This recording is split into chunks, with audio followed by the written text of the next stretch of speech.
This was the nationwide Adventurer Awakening examination site, where candidates from all regions gathered. When each participant's turn arrived, they had to step before the Awakening Stone to undergo the ability test. Anyone who successfully activated it would immediately receive a basic equipment set matching the profession just unlocked, then proceed to the practical combat stage afterward. While everyone nervously guessed what profession they would unlock, that young man stood bored in line among the rookies, because this was already the third time he had taken this exam. After a long wait, it was finally Nin Fang's turn, and just as expected, the moment his name was called, mocking whispers rose from below. "Hey look, is that not the 12th grade senior, the famous guy who always follows the goddess Yuang diet?" People thought he was impressive, yet at 18 he still has not awakened. Nin Fang ignored the chatter and quietly walked toward the Awakening Stone. The person in charge of testing him was the gentle and beautiful teacher Kai Vai. She softly reassured him so Nin Fang could remain calm. She even generously allowed him extra time to prepare, waiting until his mind was most stable before officially beginning. Nin Fang slowly placed his hand on the crystal before him. He tried to relax his entire body and breathed deeply. This time, what happened left him utterly shocked, because unlike the two previous failures, the crystal finally responded. A blue light gradually spread, symbolizing the activation of the magic system. The moment the awakening was completed, Nin Fang automatically comprehended a starting skill named Summoning Ground. Next came the profession star rating assessment. Kai Vai held her breath while watching the result carefully.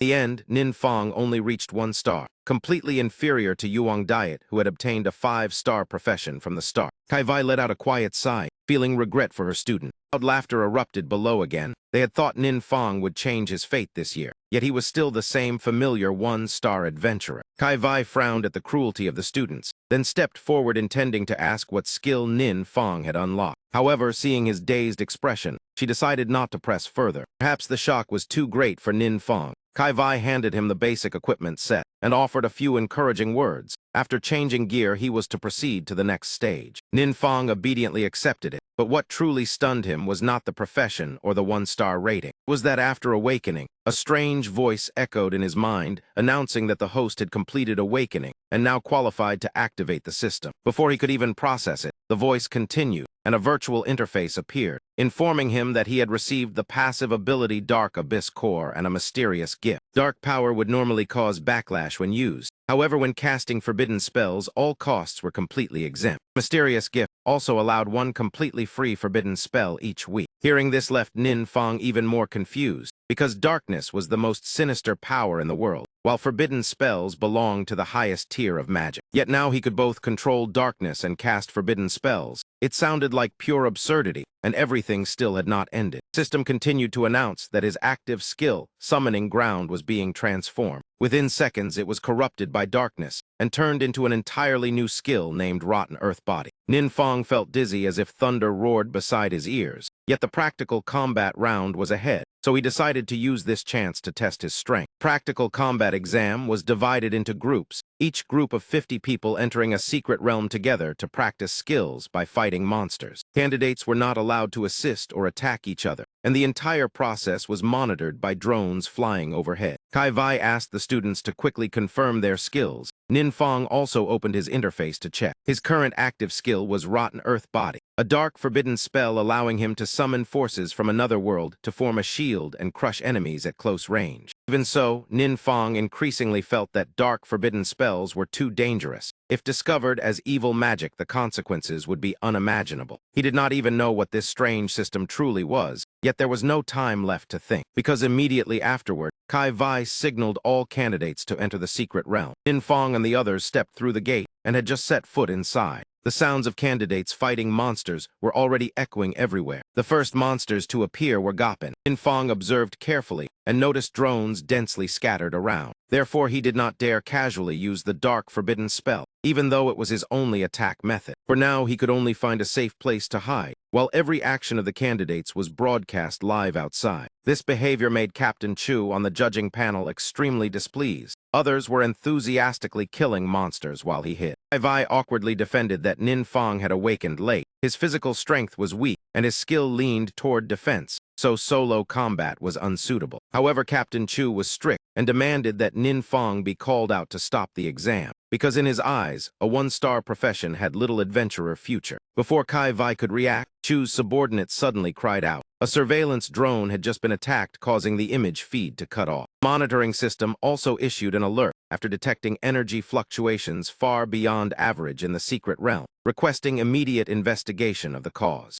Captain Chu hurriedly ordered his subordinates to handle the situation. Inside the secret realm, many candidates began falling into disadvantage because an extremely powerful monster suddenly appeared. It seemed to be a mutated Goppin, with the appearance and combat ability of a werewolf. It stood out, leading the low-level Goppin to counterattack the candidates. Under my command, today every intruder will be buried here. Normally, Goppin had weak combat power, yet with a leader they formed formations that were difficult to deal with. Another drone had just flown over when the mutated Goppin threw a punch into the air. The drone immediately exploded and fell straight to the ground. Ironically, it landed right near where Nin Fong was hiding. He cried out and accidentally attracted the surrounding Goppin. Among them was the leader laughing loudly, so there was still a worm hiding here. Nin Fong had been hiding and did not understand the situation. He only found it strange that so many Goppin gathered and an elite leader appeared, while also noticing that no drones were operating in this area. With no one monitoring outside, this was the perfect chance to test whether that forbidden spell truly worked. Nin Fong raised his hand toward the sky and activated Rotten Earth Body. The elite Goppin instantly turned pale, because immediately afterward countless skeletons rose from the ground.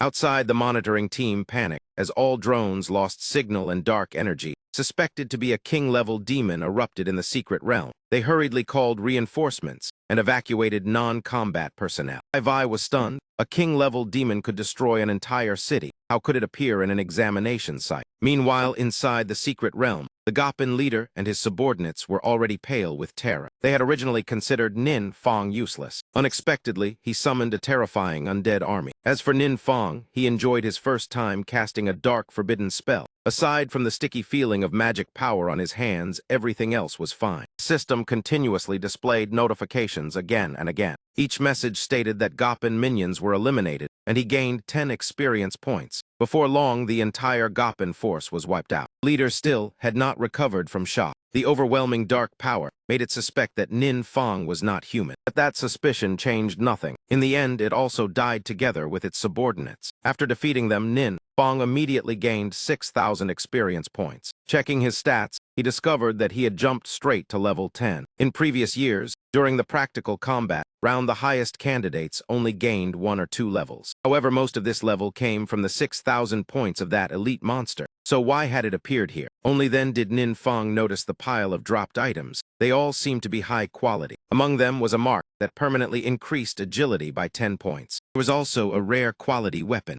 Once equipped, it could greatly increase strength, speed, attack, and even critical rate. Unfortunately, it required level 20, so it could not be used yet, but keeping it to sell would not be a loss. Only now did Nin Fong fully realize the advantage of the system. If this continued, the path of killing monsters and leveling up would be extremely smooth. Just after storing all the spoils into his bag, he heard an announcement ordering all candidates to immediately withdraw from the secret realm. Only then did Nin Fong have time to observe the situation around him. Only then did he realize the ground and surrounding trees had been devastated, as if a sweeping raid had just passed through. Those deep pits emitting dense dark energy made the terrifying power of the forbidden spell even more obvious. Nin Fong immediately took out a teleportation scroll and used it, not daring to linger in case being discovered would cause serious trouble. After that, he blended into the stream of candidates and quickly left the secret realm. Captain Chu at that moment was as tense as a drawn bowstring. A king-level demon was already extremely difficult to deal with, and it was still unknown whether reinforcements could arrive in time. Just then he realized in shock that the dark aura had suddenly vanished. Frightening thought flashed through old Chu's mind. Could that demon have escaped from the secret realm? He immediately reported the emergency to those responsible for the examination. They had to activate the grand ceiling formation over the entire venue, leaving only one path for unrelated people to withdraw. Seeing everyone's heavy expressions, Nin Fong also began to feel uneasy.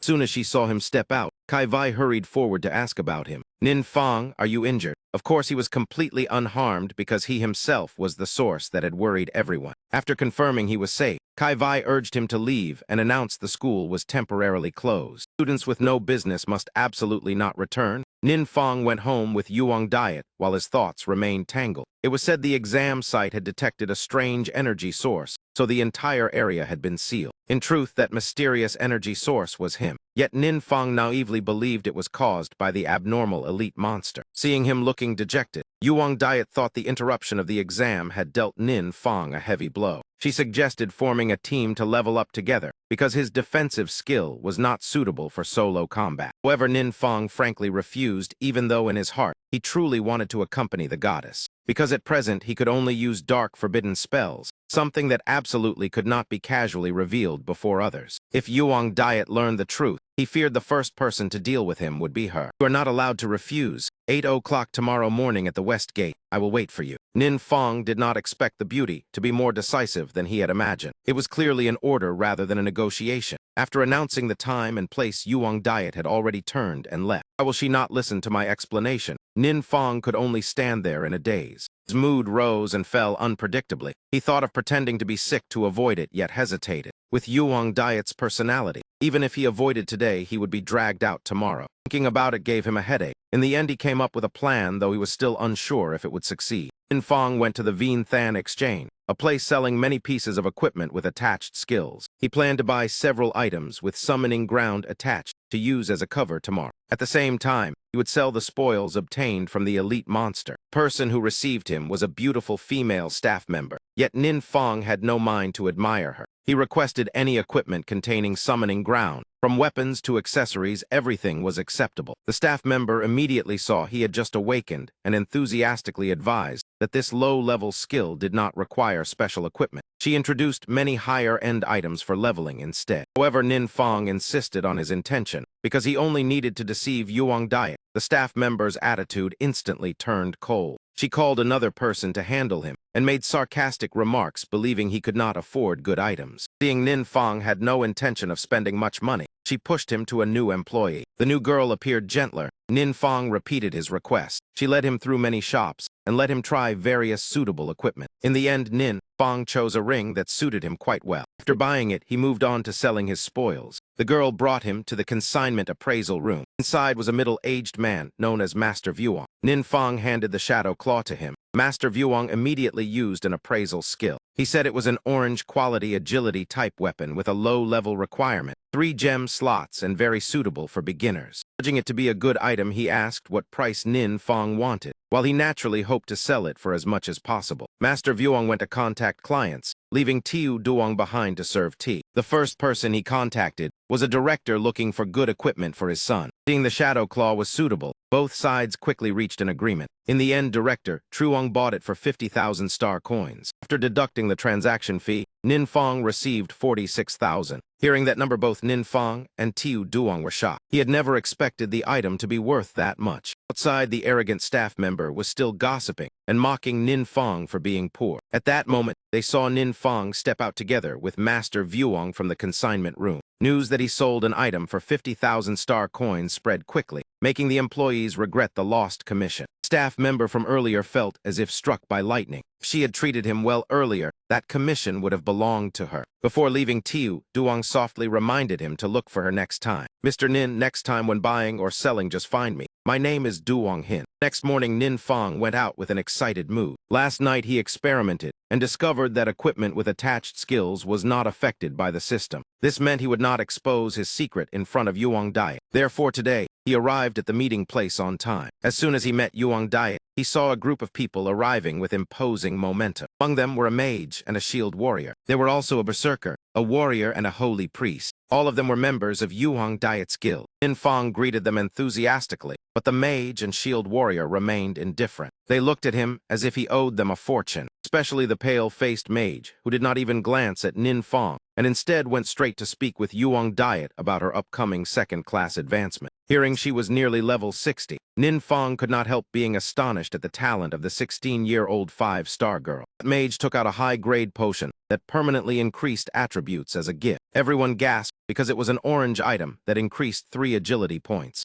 Paired with Ninfang's mark that increased 10 points, it was far inferior, yet still enough to impress the crowd. He even boasted it cost 20 to 30,000 star coins and was very hard to obtain. His father had relied on many connections to get it. Although he wanted to please the beauty, Yuang Diet only accepted the thought and refused the item. leaving him embarrassed. She bluntly said she did not need it and pulled everyone away. Furious, he shouted, asking if she planned to waste time with a useless person like Nin Fong. Yuang Diet coldly reminded him to watch his words. Yet he continued insulting that a one-star person like Nin Fong had no future. Hearing this, Nin Fong felt annoyed, wondering if this man failed to court a girl and vented his anger on him instead. The others tried to pull him away, but the pale-faced mage refused to stop. He repeatedly belittled Nin Fong, saying he was not even worth the potion. Nin Fong finally retorted that something increasing 3 points was nothing worth boasting about. He asked whether that man thought he was the center of the universe, making Triu Trin furious. Shield Warrior also joined in challenging that if he had something better, he should take it out for everyone to see.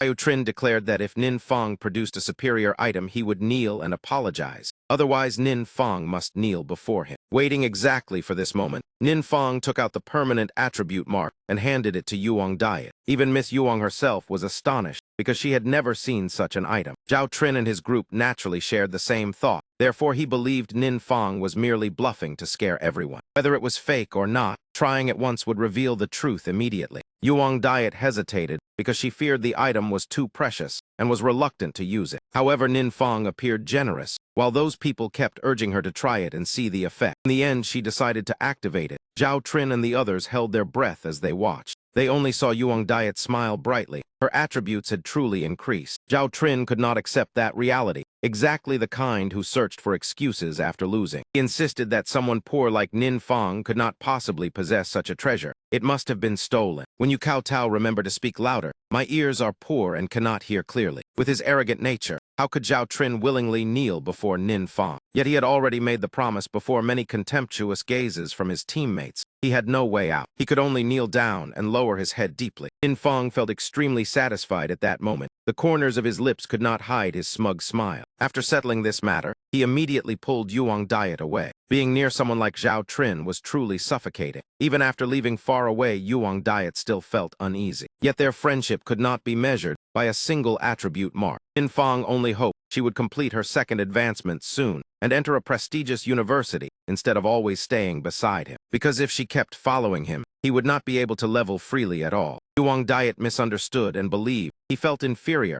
and thought himself unworthy to stand beside her. Nin Fong was speechless at such exaggerated speculation. At that moment, she took out 2 items from her bag. They were 2 skill books. Once he reached the required level, he could learn them. Both were purple quality. Their value was not small, yet still inferior to that mark. Therefore, Nin Fong accepted them, so she would not feel indebted. After that, the two entered a secret realm named the Dangerous Graveyard to level up. Just as the name suggested, the place was filled with tombstones and undead. Yuang Diet enthusiastically hunted monsters with her familiar bow. As for Nin Fong, he could only cheer loudly to prove his existence. In his heart, he felt helpless because the experience here was too little. Yet he could not say he had already reached level 10. Yuang Diet did not even need him to act. He only needed to stand still and share team experience. While fighting monsters, her phone suddenly rang. The caller was the pink-haired holy priest girl from the guild earlier. Reported that the world boss Fallen Lick was about to appear. The opportunity was rare, so she asked whether Yuang Diet would participate. Zhao Trin overheard and immediately inserted himself, pretending to be concerned. He asked her to come there immediately because this boss was very troublesome and required enough people to defeat. More importantly, it could drop rare mage equipment he had been targeting. Yuang Diet hesitated slightly, while Nin Fong was very understanding. You should go, I am fine. Besides, we are still in the same secret realm. Even if I level slower, it will not matter. In that case, go to the safe area and wait for me. Nin Fong raised his hand in agreement, secretly delighted inside. When Yuang Diet left, his smile gradually became cold. Finally, the moment had come when he was alone. Boss, they mentioned, he also wanted to challenge it personally. Last night he had already prepared and learned 2 new skills. Thanks to the mysterious gift from the system, each week he could freely use 1 new skill. In that case, the more forbidden spells, the better. Unfortunately, his current level was low, so he only had 3 skill slots. The books Yuang Diet gave him would require level 15 before use. Inside the Dangerous Graveyard, there were several other teams also competing for the boss. Their common target was the boss appearing in the deepest tower of the secret realm. On the edge of the map, they had to pass through a path full of monsters to reach that place. One team was still calculating when they saw blazing fire light ahead. The extremely fast speed showed it was Yuang Diet Guild team. Fame of Yuang Diet and Zhao Trin resounded throughout the kingdom, regarded as the strongest rising talents. As expected, their reputation was well-deserved, Others seemed unlikely to compete.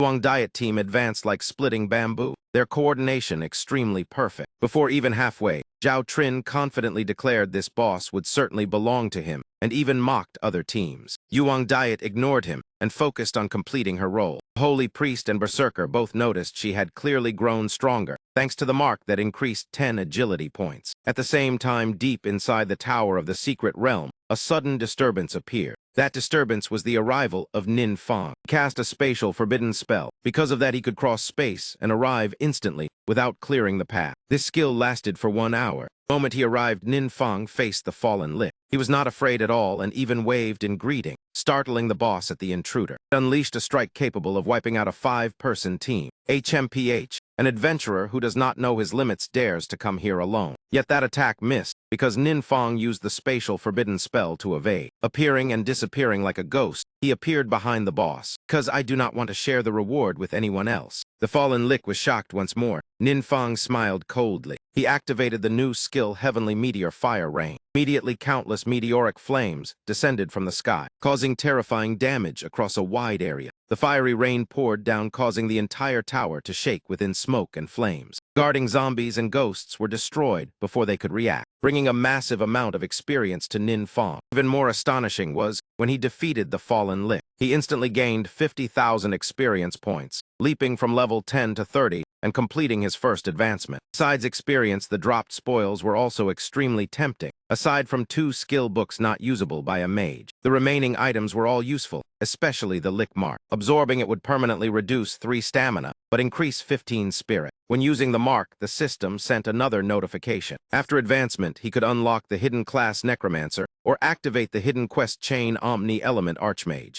making Nin Fang feel as if he had struck gold. Hidden classes were extremely rare. Among 1,000 people, perhaps not even one possessed them. Yet through this mark, he could activate one. Without hesitation, Nin Fang chose the path of the Omni-Element Archmage. Because of his excitement, Heavenly Meteor Fire Rain erupted even more violently like a storm of flaming hail. The enormous magical fluctuation spread far away, and the guild team outside also sensed it. Yuang Diet immediately ordered a retreat. Zhao Trin greedily did not want to abandon the boss, yet advancing towards such danger would only be seeking death. Seeing Yuang Diet's stern expression, he did not dare argue further. Yuang Diet took out her phone, intending to inform Nin Fang to quickly leave the secret realm. But when she opened her phone, she already saw the message he had sent earlier. "Sorry, I have urgent business, so I left first." Nin Fang went alone straight to the class advancement hall. Inside it was empty. Only a receptionist wearing glasses sat at the desk. "Hello, are you here to complete the advancement mission?" Nin Fang nodded slightly to confirm. He began reading out his personal information for the girl to enter into the system. She learned he had only completed his first advancement at 18. She felt slight disappointment. His aptitude did not seem outstanding. Even so, she maintained a professional attitude and led Nin Fang to the area for first advancement mages. After explaining the process, she stepped out and happened to run into Captain Chu. He had just returned from the dangerous graveyard secret realm scene. That place had been severely devastated. The energy source was unidentified, but the threat level was estimated above king rank. Within 2 days, 2 incidents of king level or higher had already occurred. The girl pondered briefly, then replied that was why her superiors had sent her to request Ko-An to intervene. Stepping onto the advancement platform, Nin Fang saw the mission divided into 2 branches. One was Necromancer difficulty A, the other was Omni-Element Archmage difficulty S, and it was also a prerequisite mission. Already aiming for a hidden class, he chose Omni-Element Archmage without hesitation. The mission required him to enter the secret realm Radiant Sun Temple. Within 3 days, he had to obtain the sacred mark. He confirmed he would enter soon.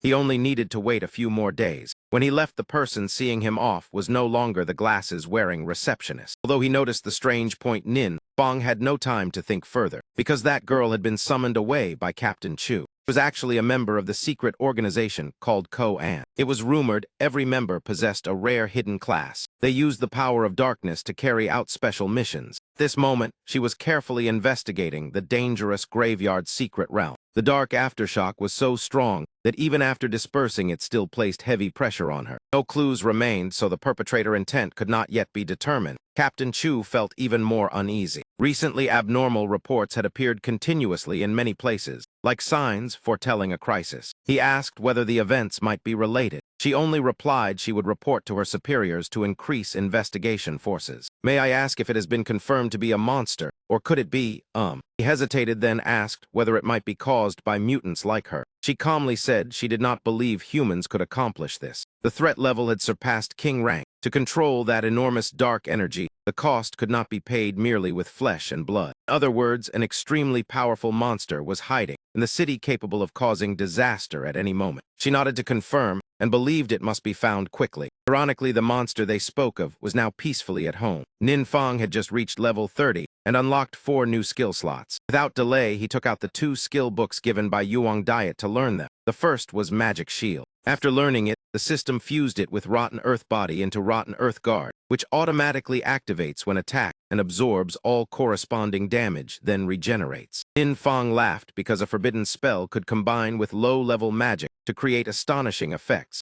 Now ordinary damage was almost useless against him. The second book was Falling Rock Spell, and it was also fused by the system with another skill. He received the passive Earth Element Mastery, increasing the effectiveness of all Earth spells by 20%. There were still empty slots, so Nin Fong decided to visit the trading district to buy more books. As soon as he entered, he met the arrogant employee from yesterday again. This time her attitude was much more enthusiastic, but he only asked to meet Duong Hin. She said Duong Hin was busy and tried to appear charming while offering to guide him. Nin Fong refused directly, saying he could look by himself. She did not believe any man could resist her. Therefore, she still followed behind him. After a few steps, Duong Hin hurried out. She had only gone to eat something in the back and rushed out immediately when she heard Nin Fong had arrived. Duong Hin led him to meet Master Vuong. Nin Fong presented 2 skill books he did not need. After that, he went with her to choose more magic-type books. When he left, Master Vuong fell into thought because last time it was an orange weapon, and this time purple books. Nin Fong identity made him curious. That evening, Nin Fong invited Duong Hin to dinner. When it was time to pay, he learned she had already paid beforehand. He felt embarrassed, while she only said she had her own reasons. Specific reasons she could not conveniently reveal. After parting, Duong Hin took a taxi to hospital number 2. The main reason was her father was hospitalized with a serious illness. Thanks to the commission from the transaction with Nin Fong, she finally had money to pay the hospital fees. However, misfortune struck that very day. The taxi she was riding was suddenly attacked by monsters. Not just one, but an entire group. They stepped out from a spatial gate in the sky. The driver died instantly without time to react. Duong Hin had to rush out of the car to escape. How could monsters appear inside the safe zone? She did not know behind her a monster with blood-stained claws was approaching. In the air, a strange man also appeared, laughing coldly. Discovering the monster, Duong Hin hurriedly launched a fireball. But the attack was ineffective because she was only a 1-star first advancement mage. The fireball failed to cause any damage at all. She immediately fell into danger. The monster lunged forward, intending to seize her. At that moment, a man appeared and cut off its head. "Are you all right?" It was Captain Chu. He told her to hurry to a shelter. This area had already been devastated, and the secret realm was merging with the real world. These monsters were far beyond the ability of ordinary people. Captain Chu had never witnessed such a serious situation before. He believed everything was related to the mysterious monster in the city. While thinking he was almost ambushed, this time the attacker was not a monster but a human. "Are you a mutant?" "I'm not that kind of trash," the man growled. His right arm had completely mutated. "I am a believer of darkness." What a believer meant old Chu had never heard before. Clearly, he had no good intentions, so he prepared to fight. Captain Chu fought back with all his strength, but discovered the opponent was far stronger than him. Strength was at least equal to a 3rd advancement warrior or higher. The man placed a finger on the ground and burst into wild laughter. "This is my domain." From his fingertip, a terrifying surge of power erupted. "Trash like you are not qualified to fight me." That bastard accelerated and charged straight toward Captain Chu. Dense black energy wrapped around his body and began to gather, forming a dark drill that stabbed straight toward the opponent's chest. Blood splattered everywhere. Old Chu was blasted dozens of meters away, while the man threw his head back and laughed loudly. He indulged in the sensation of violent power surging through his body. While he was still feeling proud, a cold voice suddenly echoed from his left chest. "Lowly human, do not deceive yourself. That power was granted by me. Without me, you are nothing more than an insect like the rest of your kind." The man who had been attacking fiercely immediately trembled and knelt on the ground. Above his head seemed to appear a sinister face, urging him to turn all residents into sacrifices, to open the path for his king to descend into this world. He lowered his head and answered that he would obey. That moment, Nin Fong stepped out from a public restroom. The devastated scene before him left him stunned. Only a few minutes after he left, corpses were already scattered everywhere outside. Hearing the noise, the monster turned its head and discovered him. It immediately rushed forward, intending to kill him. But before it could reach Nin Fong, the ground beneath its feet suddenly cracked open. A spike of rock shot upward and pierced through its body. That was the effect of the earth spike stone wall spell Nin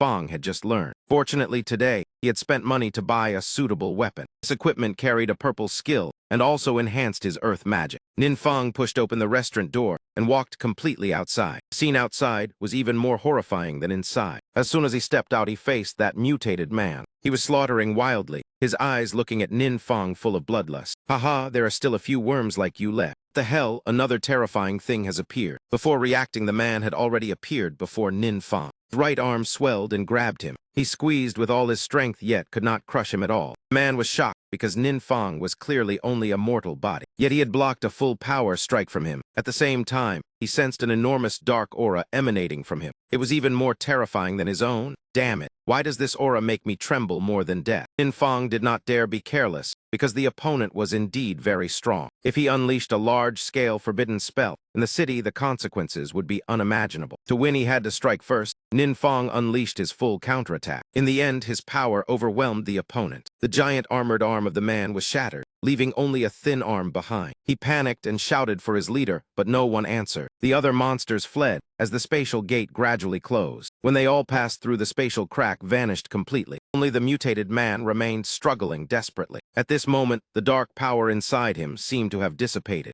Mutants were those who awakened hidden dark-type professions. As long as they could use darkness, their strength far surpassed those of the same rank. But once that source of power disappeared, they were no different from a crippled person. The man before him was a clear example. After the spatial gate closed, he was completely suppressed by Nin Fong. By manipulating the earth element, he finally killed him, though it took considerable effort. Outside, everything must already be chaotic, but he had no time to think about it. Out of habit, Nin Fong collected all the spoils and quickly left to avoid trouble. Meanwhile, Su Lam, the person Captain Chu called Ko-An, was investigating the scene. The secret realm invasion, followed by its sudden retreat, left her extremely puzzled. Superiors reported severe infrastructure damage, but fortunately the casualties were not too high. Only the southern district suffered serious damage and lost contact. Hearing this, Su Lam immediately requested to go there. When she arrived, she met a strange man. His name was Du-An from the organization Van Ngoi Hien Camp. This was a secret organization established by warriors.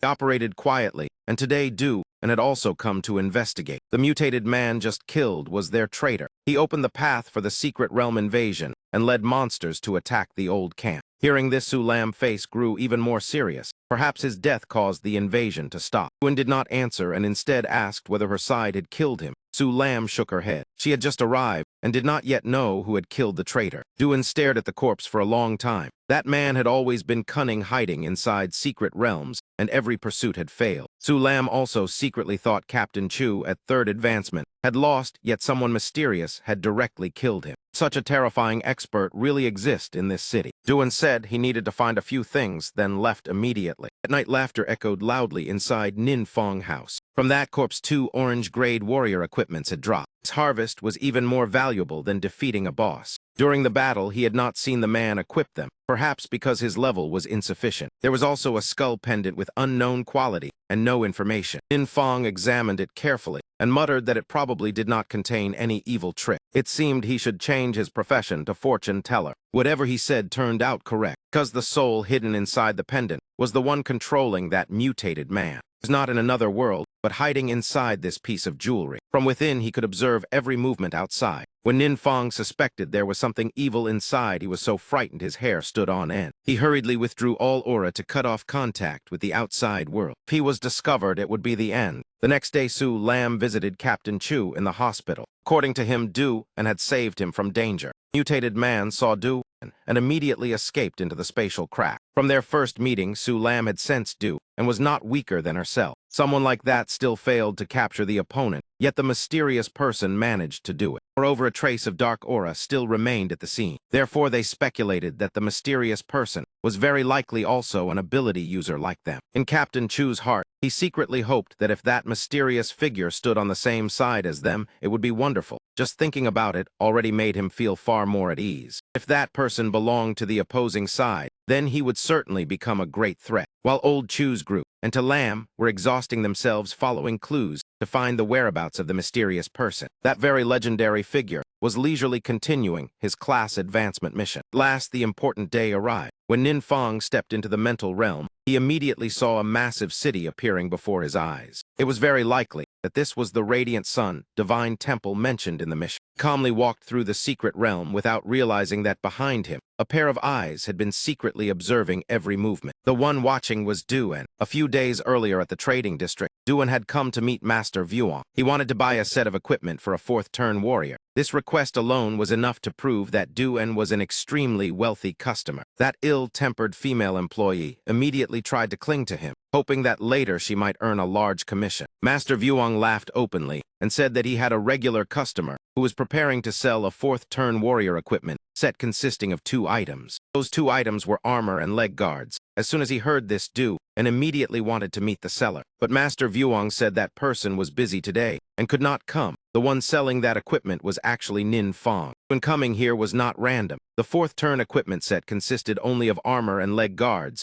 Every detail matched suspiciously well. Therefore, even without seeing the items with his own eyes, he still guessed that they were very likely his master's relics. He asked whether they could provide more information about that regular customer, even willing to pay money. Master Vuong appeared awkward because keeping customer information confidential was their principle. Moreover, Nin Fong had just said he wanted to sell equipment, and Duan immediately came looking. This coincidence made him afraid to act rashly. He thought of a temporary excuse to tactfully send Duan away. He said he remembered that person had gone to a neighboring city to handle personal matters, and he would call to confirm, then inform him later. After Duan left, Master Vuong sat in the appraisal room thinking for a long time. The female employee saw this and curiously asked further questions. It turned out that earlier he had asked someone to investigate Nin Fong's identity. Results showed that his background was quite pitiful. His parents were only ordinary 2-star class users and had disappeared when he was very young. Nin Fong struggled to survive until 18 before awakening, and even now he was only a 1-star class user. The employee was extremely surprised after hearing this. He looked so impressive, yet he turned out to be just an ordinary person.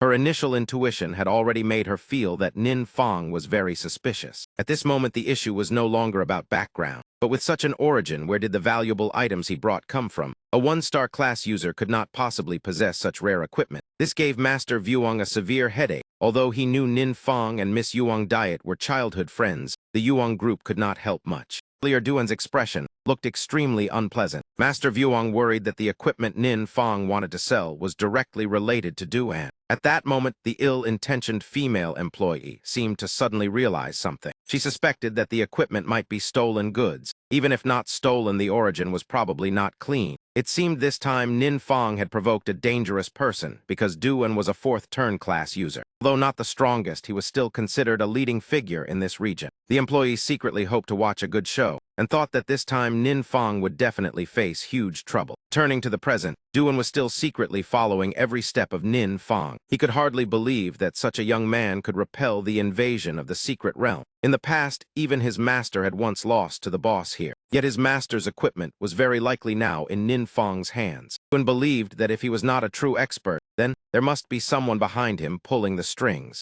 Therefore, he was extremely cautious and did not dare act rashly. Nin Fong continued moving straight toward the Radiant Sun divine temple. Then he began changing equipment to prepare for battle. Duan held his breath while observing, because equipment could somewhat reveal the opponent's strength. The ordinary clothes Nin Fong wore left him completely speechless. They looked no different from a beginner student outfit. It was probably just novice gear. Thinking about it again, it made sense, because with Nin Fong's age, dressing like that would not attract attention and made it easy to blend in. His low rank was real, yet Duan interpreted that he intentionally disguised himself to avoid enemies. He did not dare follow too closely, so he used a skill to mark Nin Fong. The skill Duan used was called Spiritual Guidance. It allowed him to mark a target without the other side noticing at all. However, besides the cheap equipment, there was another thing that puzzled him. The monsters in the Radiant Sun Divine Temple had relatively low levels. The drop rate for good items was also not high, so so. He could not understand why Nin Fong came here. As for Nin Fong, he had absolutely no idea that he was being watched. He walked straight into the temple, and the monsters inside were furious like blazing fire. The moment they saw him appear, they immediately rushed forward to attack. Thanks to the passive skill Earth Guard, Nin Fong was completely unharmed. The shield formed so quickly that Duan in the distance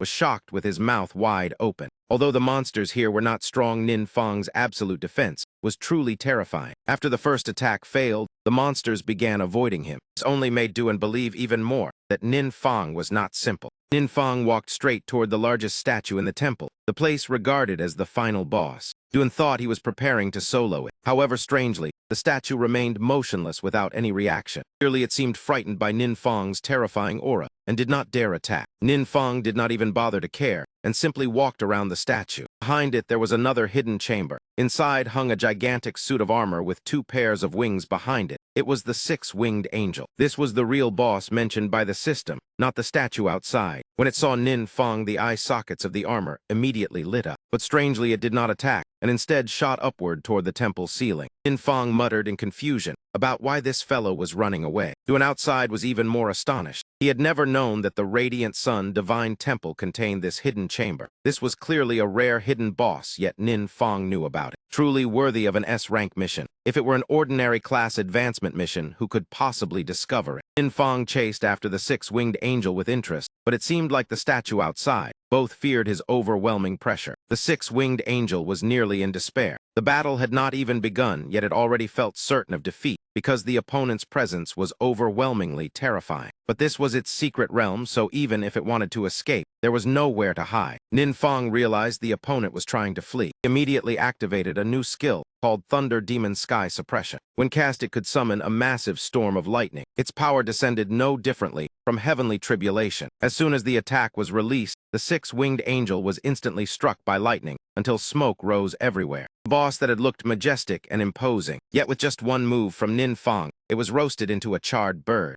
Even part of the Radiant Sun Divine Temple could not withstand the power and collapsed into ruins. Duan collapsed to the ground from shock. This was the first time he had witnessed such world-destroying magic. That young man wearing novice gear possessed terrifying strength, and he suspected Nin Fong had surpassed his master, perhaps reaching the legendary 8th turn. Looking at the ruined temple before him, Nin Fong could only sigh regretfully. If this were a normal mission, killing the 6-winged angel would grant a huge amount of experience. But this was a class advancement mission, so before completion, his level could not increase. That experience was basically wasted. After obtaining the mission mark, Nin Fong took out a teleportation scroll, preparing to leave. At that moment, Duan rushed over from the ruins and shouted loudly, "Boss, please wait a moment." Nin Fong was so startled he almost bit his tongue. Who was this dark-skinned man, and where did he come from? He worried that this man had seen him using the dark forbidden spell earlier. Seeing Nin Fong's shocked expression, Duan also panicked and hurriedly forced a smile to explain. "Boss, please do not misunderstand. Allow me to explain clearly." Nin Fong felt puzzled about why this person kept calling him boss. But before Duan could explain, the warning of the secret realm sounded. Nin Fong said they should leave here first and talk afterward. Duan immediately nodded obediently, then left the secret realm together with Nin Fong. Two found a secluded place to talk, and only then did Nin Fong understand why Duan had followed him. His master in the past had been a top expert in the region. He sacrificed himself to temporarily seal the invasion of the secret realm, while the traitor escaped. For many years, that man continuously used humans as sacrifices to break the seal. Duan chased him repeatedly but failed. After personally witnessing Nin Fong's power today, his vigilance turned into deep admiration. Nin Fong looked at the person before him with helplessness. The other party was a 4th-turn powerhouse. If he had not stepped out himself then, he would not even have known he was being followed. Meanwhile, Duan had no idea that the idol he admired had only just completed the 1st-turn mission.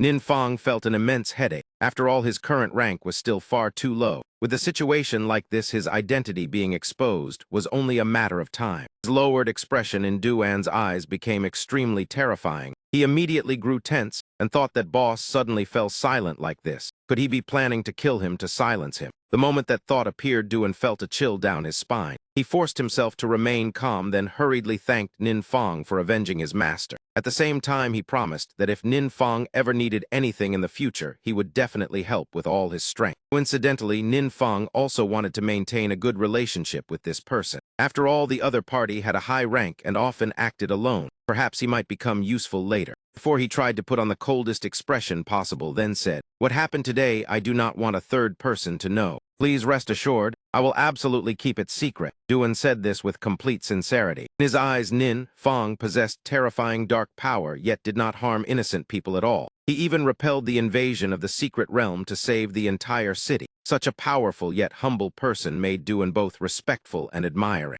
Moreover, he had nowhere else to go, so for now, he decided to remain in Chin-Du City, to follow closely behind his new idol Nin Fong. When the misunderstanding between the two was resolved, they were preparing to part ways when Nin Fong's phone suddenly rang. Caller was Kai Vi. She said there was something that needed to be discussed, and she was waiting for Nin Fong to return. Hearing this, Nin Fong felt puzzled. Kai Vi suddenly calling him like this, could it be something urgent? Of course, there was also a reason why she called like this. The reason was that Talam had come looking. She had begun paying attention to Nin Fong's movements. Student who had only awakened not long ago, quickly reaching first turn rank, made Talam unable to help but feel suspicious. Meanwhile, Kai Vi completely trusted her student. Nin Fong, although not particularly gifted, was diligent and possessed good character. She affirmed that he was not a bad person. Talam immediately said she had never claimed he was a bad person. There were simply some matters that needed clarification. A few days earlier, Talam had reported the entire situation in Chin-Du City to the higher authorities. At the same time, she raised suspicion that the appearances of that destructive magic might have been caused by an ability user. When those words were spoken, the entire meeting room immediately fell silent. After a moment, the oldest man finally spoke. Talam, you yourself are also an ability user, so why would you ask such a question?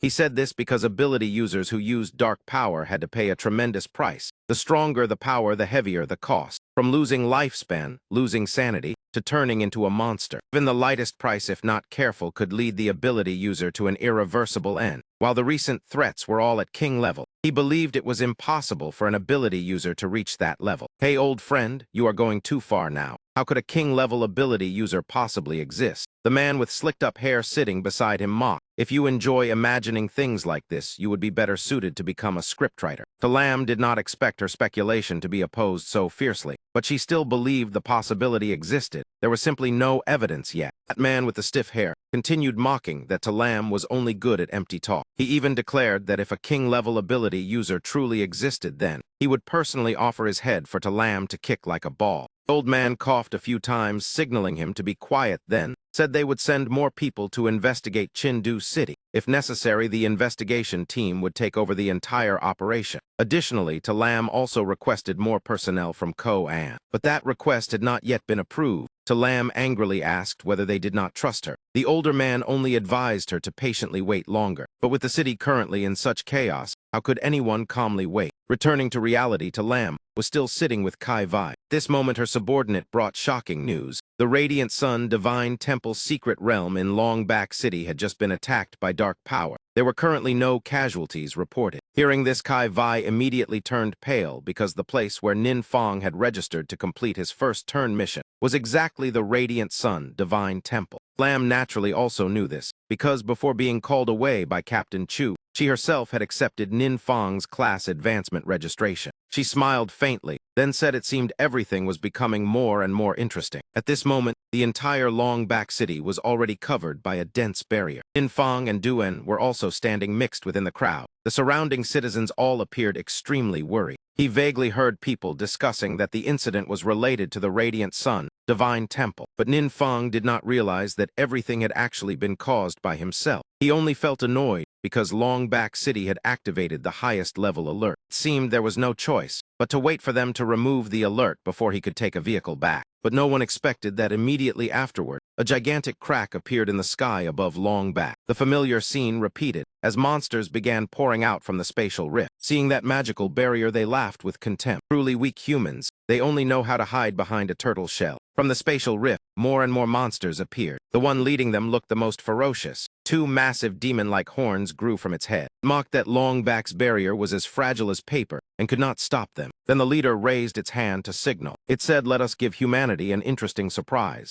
Immediately, all the monsters surged toward the center of the city. Their combined attacks caused cracks to begin appearing in the barrier. Only when that breach became too obvious did the citizens notice something was wrong. Everyone cried out in terror, yet it was already too late. The monsters broke through the barrier, then began a large-scale assault. Panic screams echoed everywhere. Innocent civilians pushed and trampled each other while trying to escape. The class users responsible for protecting the city finally began to panic. They could not understand why the monsters could break through a barrier that was supposed to be extremely solid. Chaos caused many people to be accidentally injured by the weapons of the defense team. Seeing this, Duan immediately stood in front of Nin Fong, then created a personal barrier with the skilled true martial battle chi. He believed this might be a secret realm invasion phenomenon, but the scale was even more serious than before. Duan carefully asked Nin Fong whether they should take action. Nin Fong showed surprise and asked whether he had a way to resolve it. The last time the secret realm invaded, he had accidentally killed the traitor and stopped the process. Nin Fong himself did not realize how important his action had been, so that question was completely sincere. Duan, however, thought differently.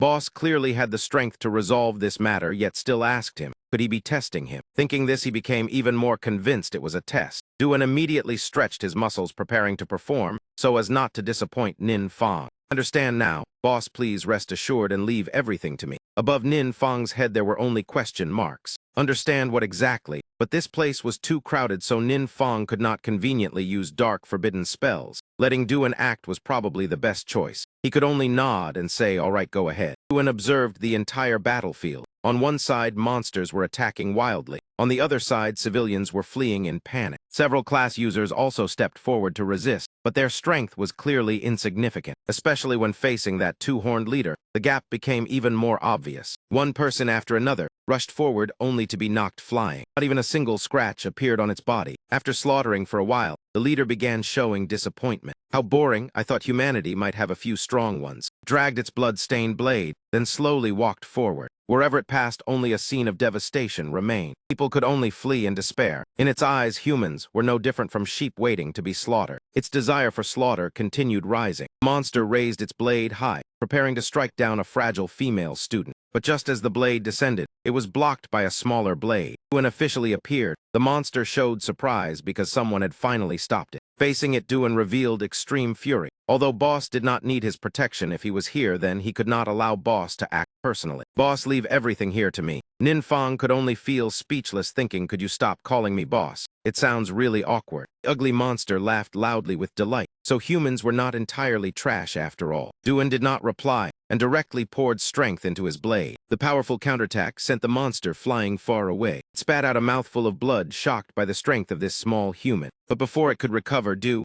had already closed the distance and launched another attack. His hands tightly gripped the pair of short blades, his gaze cold as if it could slice through flesh. Duan swung both blades repeatedly. Within a few seconds, he unleashed dozens of lightning-fast slashes. Those dense cuts looked terrifying, but none truly struck the monster's body. People outside the battle held their breath, watching every movement. What level powerhouse was this? That ferocious monster had absolutely no chance to counterattack. His skills were clearly extraordinary, perhaps a high-level hidden class. Duan stepped out from the center of battle with an extremely composed and stylish posture. Just as the bystanders had guessed, he possessed a 5-star hidden warrior class and had already reached level 137. Seeing this scene, Nin Fong screamed repeatedly in his heart, heavens, this man is truly strong. On the surface, he still forced himself to remain calm, then casually said a sentence, not bad. The monster leader had been defeated, so the other class users immediately launched a counterattack. The monsters were like snakes without heads, so they quickly fell into disadvantage. They panicked and fled toward the spatial rift, and walked straight to Nin Fong and asked, boss, is there anything else you need me to do? No need, you did very well. Nin Fong finally could not suppress his feelings and raised his thumb in praise. His eyes squinted with delight because the performance just now was too satisfying. People around became even more confused, seeing Duan treat Nin Fong with respect. Such a powerhouse showing reverence to a young man. They began wondering how great Nin Fong's background was. Could he be the young master of some great family bringing a guard along for training? If that were true, it would be far too extravagant. Moreover, after killing the monster leader, Duan obtained several spoils of war, but did not keep them, and instead handed them to Nin Fong. First were 2 orange-grade items that made the surrounding people dizzy with shock. Even if unusable, they could still sell for tens of thousands of star coins. Next was an agility-type skill book called Fatal Pursuit. Nin Fong was very satisfied because he could give it to Yuang Dai. Finally, there was a shield called Demon Bone Shield. Although its appearance was somewhat ugly, it would certainly sell for a good price. 2 mighty heroes, please wait a moment. At this time, several veteran adventurers, together with the mayor of Longback City, stepped forward. They expressed gratitude because Nin Fong and Duan had saved the city from danger. Mayor Tai Dongmin even bowed to thank them with extremely polite attitude. For some reason, Nin Fang's face, when seen by others, always carried a sense of danger. Tai Dongmin believed it was because the city had activated the highest alert barrier, which had affected the great hero's travel. Therefore, he bowed again, apologizing once more in a very quiet voice. He also ordered his subordinate to bring the flight scroll he had recently purchased as compensation. Hearing this, Nin Fang's eyes lit up. The flight scroll was a rare item and very difficult to buy where he lived, although it could only be used once it was extremely convenient for short to medium distance travel. Tai Dongmin also cautiously proposed another request. Because the situation had been chaotic recently, he hoped Nin Fang and Duan would stay in Long Back for a few days, since the defensive forces here were quite weak. Sorry, but I do not have time right now, so I am afraid I cannot accept. Nin Fang had to refuse because his class advancement mission only had 3 days. If he did not return, he would fail the first turn advancement. But that refusal in Tai Dongmin's ears sounded like he was saying, "Do you think I am very free?"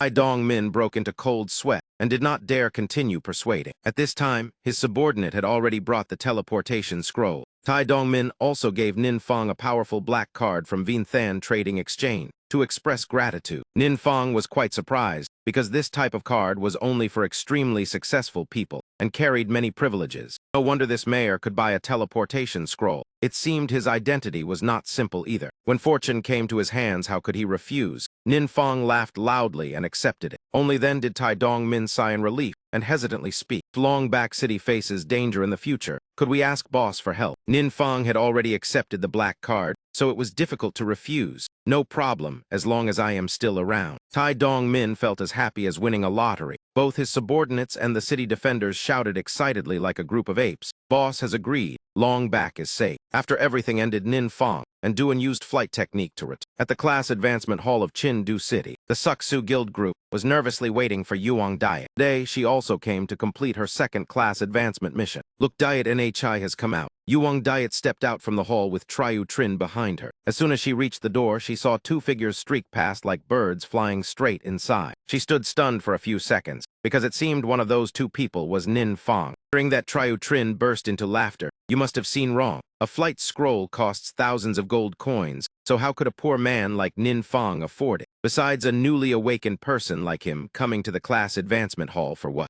Yuang Diet felt increasingly irritated hearing this. If not for the fact they were still teammates, she would have hit him long ago. She turned to glare at Triu Trin with a warning that if he continued speaking badly about Nin Fang, then do not blame her. Triu Trin did not expect the beauty to react so strongly, so he hated Nin Fang even more. He truly did not understand why Yuang Diet always defended such a useless person. Yet that matter. Have you 2 received your second turn missions yet? The remaining 3 team members walked over asking eagerly. Triu Trin looked displeased because he only received a rank mission instead of S-Rank. His teammates comforted him, saying a rank was already very good and also a rare opportunity. The pink-haired girl, who was the holy class in the group, became even more curious about Yuang Diet's mission. But Yuang Diet's expression did not look good, making the entire group begin to worry. Why does Diet NHI look like that? Could it be she drew a C-rank mission or lower? Triu Trin secretly laughed, thinking even a genius like her could have a day of bad luck. Class advancement mission that was too low would directly affect attribute growth and skill unlocking. Seeing this, he pretended to comfort her. Diet NHI, do not worry, just work hard later. After all, I will help you. At this moment, Triu Trin looked exactly like a peacock spreading its tail to show off. Yuang Diet only threw him a disdainful glance. If you are not sad about a rank mission, then why should I be sad about my S-rank mission? Hearing those words, the whole group was stunned. It turned out her unpleasant expression was not because the mission was bad, but because she had unlocked a hidden class that had never appeared before. Triu Trin immediately objected, believing that when awakening the class had already been determined. He had never heard that class advancement could unlock a hidden class. Yuang Diet recalled the scene in the advancement platform earlier. Her original class had been an agility shooter. Thanks to a special item, which was the agility attribute enhancing mark, that class could evolve into Shadow Vanguard. When the confirmation panel for the upgrade appeared, she was extremely shocked, because that mark had been given to her by Nin Fang. He had never expected it to have such miraculous effect. Thinking back to the confident expression Nin Fang had shown at that time, Yuang Diet even thought he had already known everything beforehand. Therefore, she felt even more grateful for that gift. Although in reality, Nin Fang had known nothing. Yuang Diet immediately chose to upgrade her class. Her class advancement mission also changed accordingly. Hearing this, Triu Trin became even more displeased. He muttered, "What is Shadow Vanguard? Never heard of it." Maybe the system bugged. If you choose wrong, your whole life will be ruined. On the surface, he seemed worried for the beauty, but in truth, he was simply unwilling to accept that she had more luck than him. Yuang Diet bluntly told Triu Trin not to interfere in her affairs, leaving him feeling like cold water had been poured over him. The other two friends were extremely delighted that she received an S-rank mission. They even joked that they also wanted a childhood friend like Nin Fong. Hearing that, Triu Trin became furious. He was jealous of both Nin Fong and Yuang Diet because of that mark. Triu Trin secretly decided he would find that item no matter the cost. Meanwhile, Nin Fong had already completed the absorption of the sacred mark. Stamina increased by 5 points, and his spirit also increased by 5 points. When the mission was completed, the system immediately carried out the class advancement. After advancing, Nin Fong also received a new passive skill called Automatic Operation. Thanks to this, his control over dark power increased significantly. Nin Fong was eager to test it in the next encounter with monsters. Throughout the entire advancement process, Duan stood outside, with arms folded, waiting quietly. This scene caught To Lam's attention. She felt extremely puzzled about why he appeared here. Moreover, he even looked like he was guarding the door for Nin Fong. To Lam had also investigated Duan. This person was still young, yet had already reached the 4th.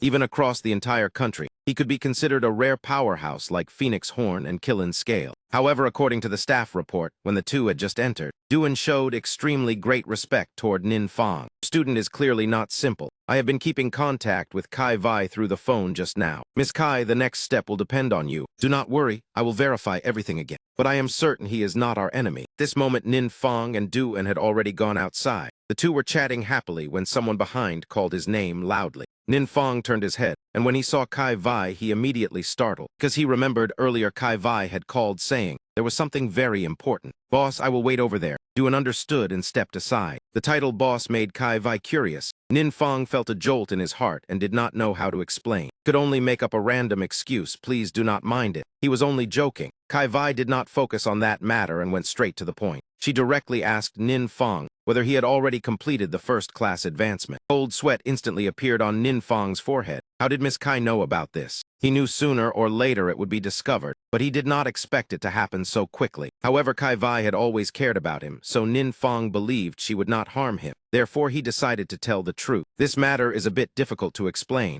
I do not want too many people to know. Kai Vai nodded slightly. She still had one thing to confirm. Have you been eroded by dark power? Why would you ask that? Nin Fong felt so tense that sweat appeared. Could it be that the matter of his system had been discovered? You also know that recently the world has experienced many anomalies. Secret realms invading reality are appearing more and more. Many people have been affected by dark power and turned into ability users. Nin Fong breathed a sigh of relief because she was only worried about that. He immediately affirmed that he was not an ability user because this group was always strictly monitored by the government. But Kai Vai did not want to only hear empty words. She took out a small black stone and hoped Nin Fong would cooperate with the test. According to her words, one only needed to transmit power into this crystal, and the dark energy, if present, would appear. Nin Fong hesitated slightly, but if he refused, it would become even more suspicious. Reached out and touched the stone, then began transmitting energy. But in less than a second, the stone exploded. Nin Fong was startled and exclaimed, "What is going on?" No, it broke. Kai Vai was also stunned because she did not expect this situation. She recalled when To Lam had given her this crystal, she had instructed very carefully. It was extremely sensitive to dark energy, so the government often used it to test ability users. When energy was transmitted into it, the magic crystal would vibrate. Stronger the vibration, the higher the dark energy content. But To Lam had never said what it meant if the magic crystal exploded. Perhaps even she had never encountered this situation. Miss Kai, I know it is strange that I advanced class immediately after awakening, but you have known me since childhood, so at least trust me as a person. Kai Vai fell silent. Nin Fong had lost his parents since childhood and awakened 2 years later than others. His circumstances were pitiful, yet he still kept an optimistic spirit. Although Kai Vai trusted him, she still had the responsibility to report to her superiors. She hoped Nin Fong would understand this. Nin Fong sighed. He did not know how the government would react. If things were pushed too far, then perhaps leaving Chengdu City would be acceptable. After finishing the confirmation, Kai Vai took out a skill book. This was a gift she had prepared to congratulate Nin Fong for completing his first-class advancement. Nin Fong accepted it with deep emotion. Miss Kai, thank you for always taking care of me. I also have a gift for you. Nin Fong took out a belt called Radiant Sacred Wing with orange quality.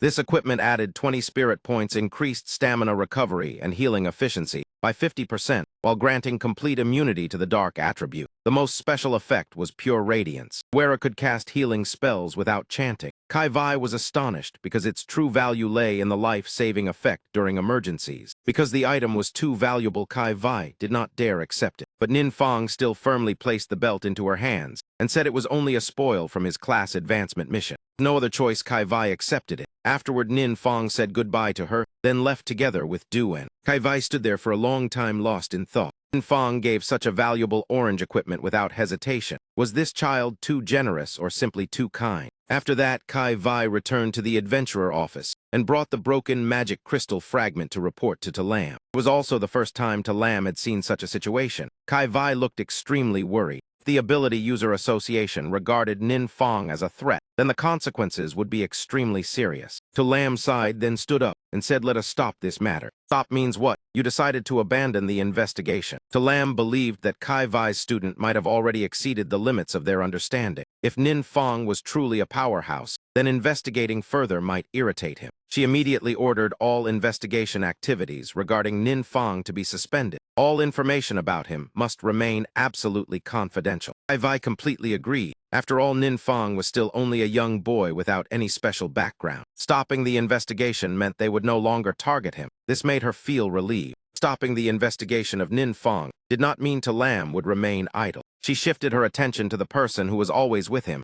Duan. At night at Nin Fong's house, he lay on the sofa sighing repeatedly. Kai Vai had just messaged saying the higher authorities had canceled the investigation. This was originally good news, but Nin Fong was worried about leveling up in the future. Every time he advanced class, he cleared a secret realm like this, which created too much disturbance. Now he had already attracted government attention. If this continued, sooner or later he would be exposed. Duan was also worried about Boss, so after thinking he made a suggestion. What if we do not level up in secret realms controlled by the government? Recently, the world has experienced many anomalies, so many new secret realms have also appeared. Some places the government does not want to spend manpower to handle. Some locations have even been occupied by evil forces. After hearing this, Nin Fong became interested. This idea is not bad. He asked more about the new secret realms. Duan said that at present he only knew 2 locations. If needed, he would search for more information. Would then please help me with that? Nin Fong was very satisfied because since having Duan, many things had become easier. He decided to rest a little. Tomorrow, he would go to the trading district to sell the spoils, then relax for a while. With dark forbidden spells in hand, leveling up was no longer difficult. After finishing their discussion, Duan returned to the hotel. On the way back, he encountered a strange man who introduced himself as Truong Kai. He was the new mayor of Chindu City. Truong Kai came to thank Duan for saving people during the previous secret realm invasion. He also asked whether Duan planned to stay in Chindu. Duan honestly said that he indeed had that intention. Truong Kai immediately became delighted. With a powerhouse like you, we are extremely welcoming. Afterward, he handed over a card. This was a special certificate for adventurers of the city with very high authority. The city was willing to meet requests if Duan stayed to assist. Duan held the card and observed it for a moment, causing Truong Kai to become nervous. Because many cities had previously invited Duan but were all rejected. Chindu was only a small place, so he feared being looked down on. But unexpectedly, Duan simply thanked him, then placed the card into his pocket. That action was clearly acceptance. Truong Kai felt as if he had achieved a great accomplishment. Fourth turn powerhouse staying would make Chindu far safer. That night, Nin Fong lay on the sofa playing games for quite a long time. Preparing to sleep, he discovered the class group chat was still extremely lively.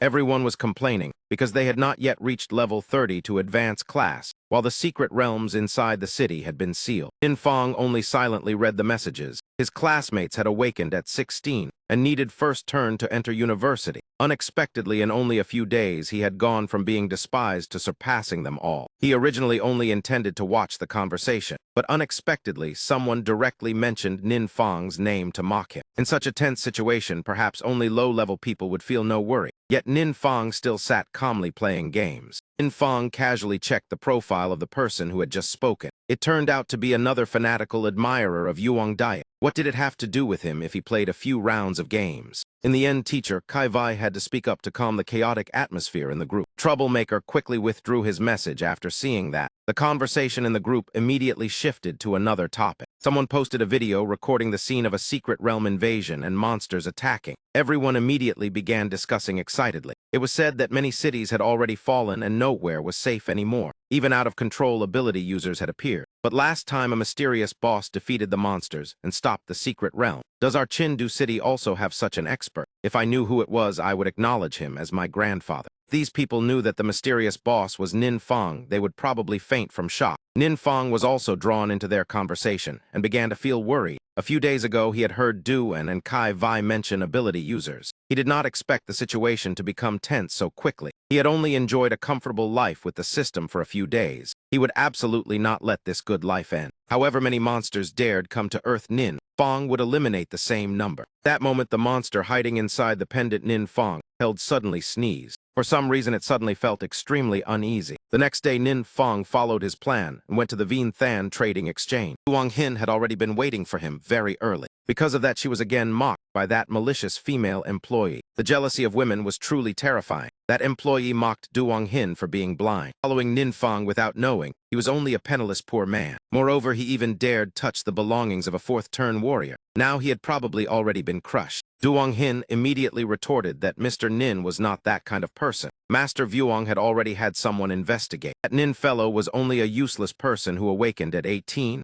and was an orphan. How could he possibly possess high-grade items? The employee became increasingly vicious with her words and still insisted that Nin Fong was a thief. While her mouth had not yet stopped, the ground suddenly cracked. A sharp stone spike shot up beside where she stood and almost skewered her. She collapsed to the ground in fear with tears in her eyes. "Sorry, but your mouth is too filthy, and I almost could not restrain myself." Duong Hin was astonished. That employee saw Nin Fong casting magic inside the trading exchange and immediately screamed to call the guards. Duong Hin worriedly advised Nin Fong to leave before the guards arrived. The power of the Vien Than trading exchange was not small. If he caused trouble here and was caught, it would be very troublesome. At that moment, Master Vuong arrived with several guards. After investigating Nin Fong's identity, his attitude had changed, and he was no longer flattering as before. "Nin Fong, who gave you the courage to cause trouble at our Vien Than trading exchange?" Nin Fong spoke coldly. "I heard you secretly investigated me and even accused me of theft." Master Vuong showed no guilt and instead acted arrogantly. "Whether you stole or not, you know yourself. You are not qualified to question me." As soon as he finished speaking, the two large guards behind him rushed forward. Nin Fong felt disappointed with the treatment of the exchange. He did not bother arguing and took out the supreme black card that Mayor Tai of Long Back had given him. The two guards rushing forward immediately stopped in front of him.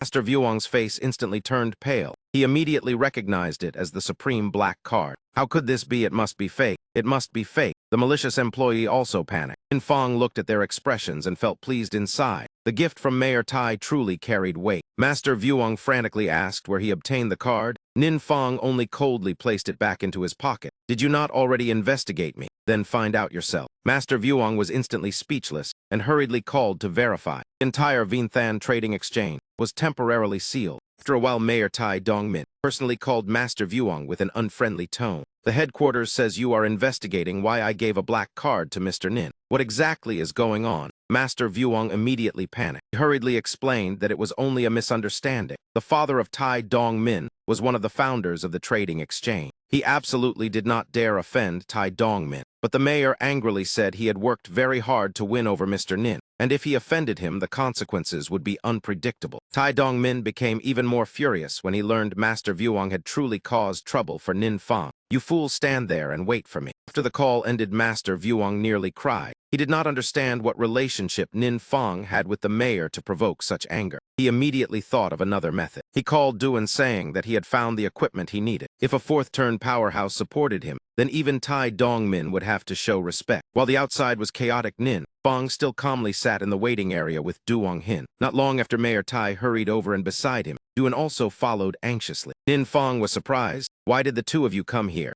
Duong Hin was also astonished, because her client had such wide connections. As soon as Mayor Tai and Duan arrived, they cast cold gazes toward that employee. She trembled in fear, because she clearly felt the killing intent in those eyes. She turned to seek help from Master Vuong, but discovered he looked even more miserable than she did. Master Vuong's face was pale as he kept muttering, "It is over, truly over." Tai Dongmin originally intended to make them kneel and apologize to Nin Fong, but he refused because he believed people like them apologizing would change nothing. Tai Dongmin immediately ordered them expelled from the trading exchange. Master Vuong and that employee turned pale with fear. Afterward, he turned and vented his anger on the employee. Because of a wretch like you, I ended up like this. Although the fault belonged to both of them, he still beat her until she bled. Ai Dong-min could not bear the sight and ordered the guards to drag them both outside. The atmosphere soon returned to normal. Mayor Tai keenly noticed that Nin Fang seemed to have goodwill toward the employee Duong Hin. That meant he had not completely lost goodwill toward the trading exchange. Duong Hin, this time, you suffered many grievances. From now on, work well,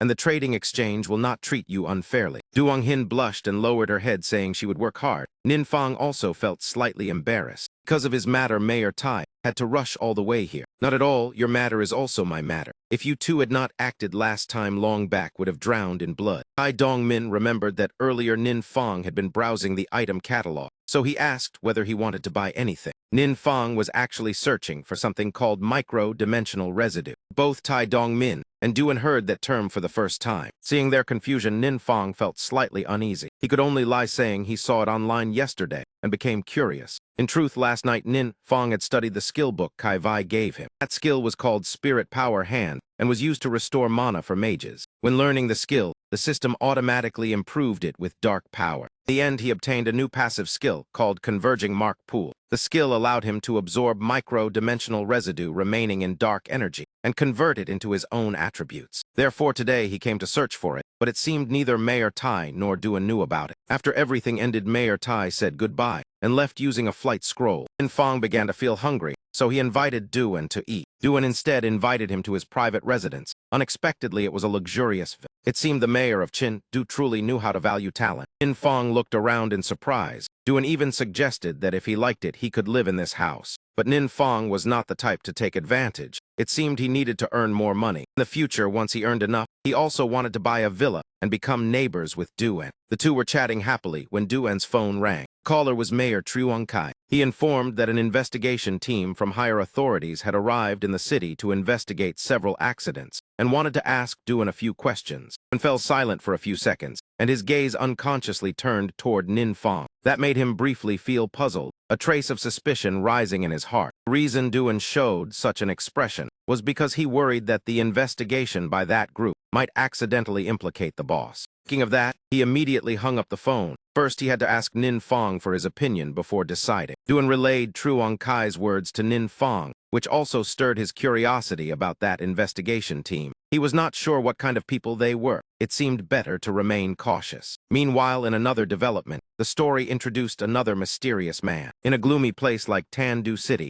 there was actually some so-called mysterious boss as well. Investigation group that Truong Kai mentioned consisted of several ability users. Among them was Talam. There was also Kai Vai. They were holding a meeting led by Talam. Has anyone ever met that mysterious boss? A fierce-looking man asked, seemingly the one mentioned earlier. Facing that question, Talam only replied coldly that no one had ever met him. If no one has met him, then why are there rumors outside saying that the mysterious boss saved Tandu City? The man continued pressing Talam. The reason is that this secret realm invasion happened too suddenly. The ability users who participated in resisting it were wiped out. But in the end, the invasion was still forcibly terminated, therefore. The man showed impatience and did not wait for Talam to finish speaking. He believed the danger level of a secret realm fluctuates, but without concrete evidence it cannot be concluded casually. On the contrary, those two secret realm incidents both left traces proving they were attacks from a calamity-level demon. He wondered why the mysterious boss did not appear then.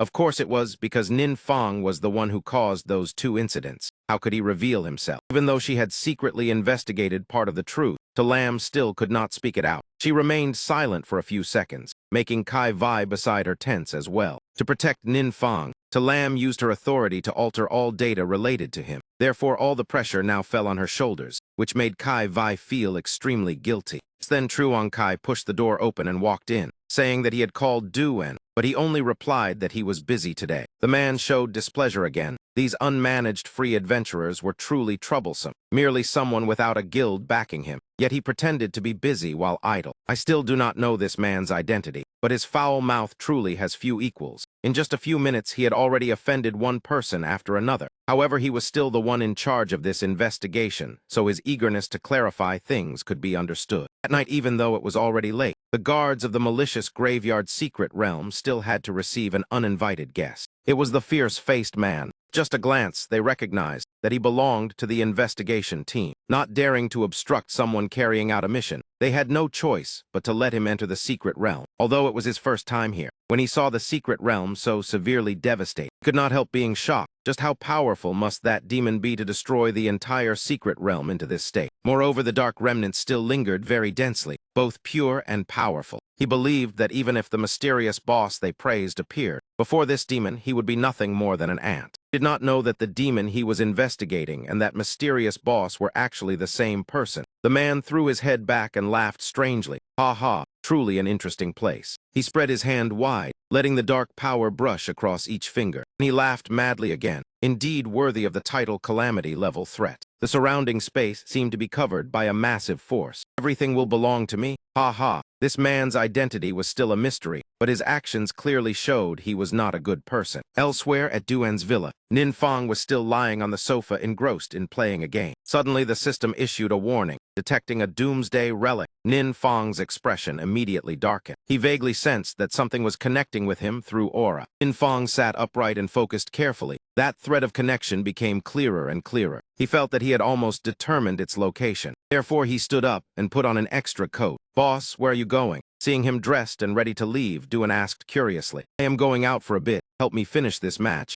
Do not let the characters stand still." Nin Fong left the house, leaving Duan still bewildered holding the phone. According to his sensing, that thing seemed to be near the malicious graveyard secret realm. Only about a month later, it began to move again. At the gate of the malicious graveyard secret realm at this moment, the guards were in chaos. Because a monster had appeared, the two who saw the scene trembled violently. Leader of the investigation team was now trapped inside the monster's body. His earlier imposing demeanor vanished. He could only keep crying for help. I cannot move, someone save me." Nin Fong grew more and more anxious, but on the way his taxi was blocked by a group of adventurers. They informed him that ahead was a dangerous area, and he could not proceed further. Nin Fong immediately got out of the car and continued on foot. In any case, that thing was temporarily standing still. Back at the malicious graveyard secret realm, the man was still screaming for help. Anyone could see that he was suffering extremely. Lam and Kai Vai's group also rushed over quickly. The scene before them frightened them stiff. Exactly as happening, the scene afterward became even more tragic.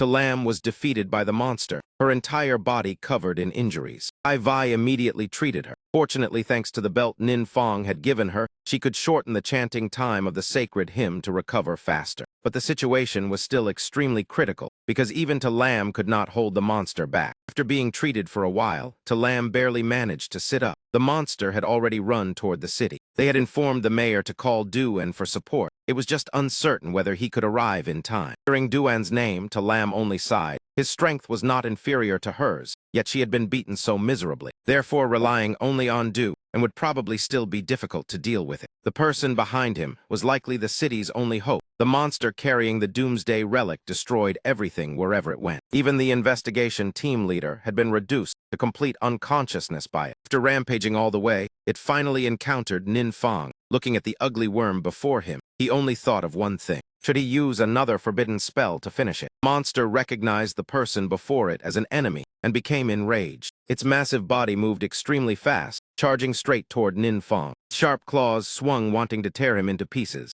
Unfortunately, it could not cause him any harm. Instead, the aura and power from Nin Fong were so overwhelming that the demon trembled in fear. At this moment, the system sent another notification. Doomsday Relic detected, absorb it or not. Why mention it only now? Could it be that the absorption condition required being at close range? Nin Fong did not hesitate and immediately chose to agree. The monster let out a roar of extreme pain. Immediately afterward, its body exploded into countless fragments. From those fragments, Nin Fong saw a portion of its memories. The absorption process began right after that. All his attributes increased by 100 points simultaneously. Nin Fong's eyes nearly lit up. Even the attributes accumulated from the beginning of a 3-star profession to the 3rd advancement did not add up to this much. But besides attributes, something else also seemed to be absorbed. Nin Fong's mind suddenly overflowed with countless strange images he had never seen before. "Boss, what happened here?" Duan finally rushed over hurriedly, but everything had already ended. "There was a monster just now, but I have already dealt with it." Nin Fong pointed at the pile of ruins behind him, his voice calm as if nothing had happened. The wreckage of the Doomsday Relic. The investigation team leader lay unconscious. Duan observed for a long time. Earlier, Truong Kai called saying a monster had invaded. It seemed to be this thing. That Nin Fong managed managed to eliminate it, he completely understood. But what confused Duan was that there were no traces of powerful magic or dark power around. How exactly had he defeated such a giant creature? You arrived at the right time. The remaining work is yours. Nin Fong patted Duan's shoulder and immediately left. No matter what, he did not want to stay here and risk being seen by others. The way Nin Fong left made Duan widen his eyes once again. That speed was unbelievably fast. Was the boss not supposed to be a mage?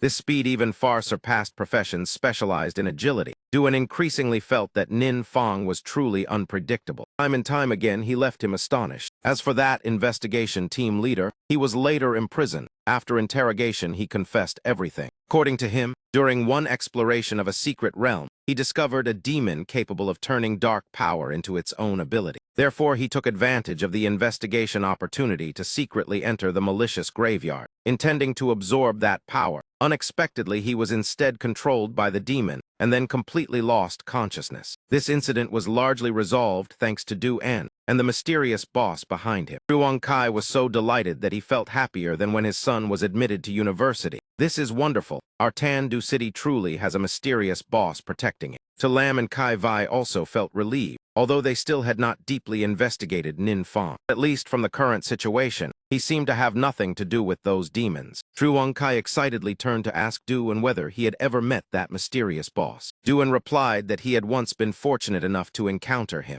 Hearing that both Kai Vai and To Lam were stunned. Are you telling the truth? Seeing that reaction, Truong Kai became even more delighted and immediately wanted Duan to introduce him. He promised that if the mysterious boss was willing to help the city, they would try their best to fulfill any request. But Duan advised the mayor to give up that idea. The boss was naturally humble and uninterested in fame or profit, which made Truong Kai reveal obvious disappointment. Powerhouse like Nin Fong surely had countless people willing to risk everything to flatter and follow him. Truong Kai also very much wanted to establish a relationship with someone like that. Seeing his gloomy expression, Duan could only say a few comforting words. The boss has relatives in Tan-Du, so he will naturally care about this place. You do not need to worry too much. Just do not disturb his family. They heard the words relatives. Both To Lam and Kai Vai fell silent, especially To Lam. From suspecting that Nin Fong was the mysterious person, she began to wonder whether that boss might actually be his elder. Meanwhile, Nin Fong was leisurely staying at home. After thinking about what just happened, he finally understood what the so-called Doomsday Relic was. It was the remaining bones left behind after a demon king in a secret realm died. The scenes that had appeared in his mind earlier were actually fragments of the demon king's memories absorbed along with it. At first, Nin Fong had no intention of becoming a demon king, so he thought these things had no value. After thinking carefully, they still seemed useful. With those memories, he could conquer secret realms much more easily. Secret realms that accumulate darkness usually go through many stages of strengthening. When they can no longer resist the invasion of time and space, the apocalypse will erupt. In Nin Fong's time and space, the path to cultivating awakened ones was still incomplete. Therefore, the number of powerhouses reaching the fourth advancement was extremely rare.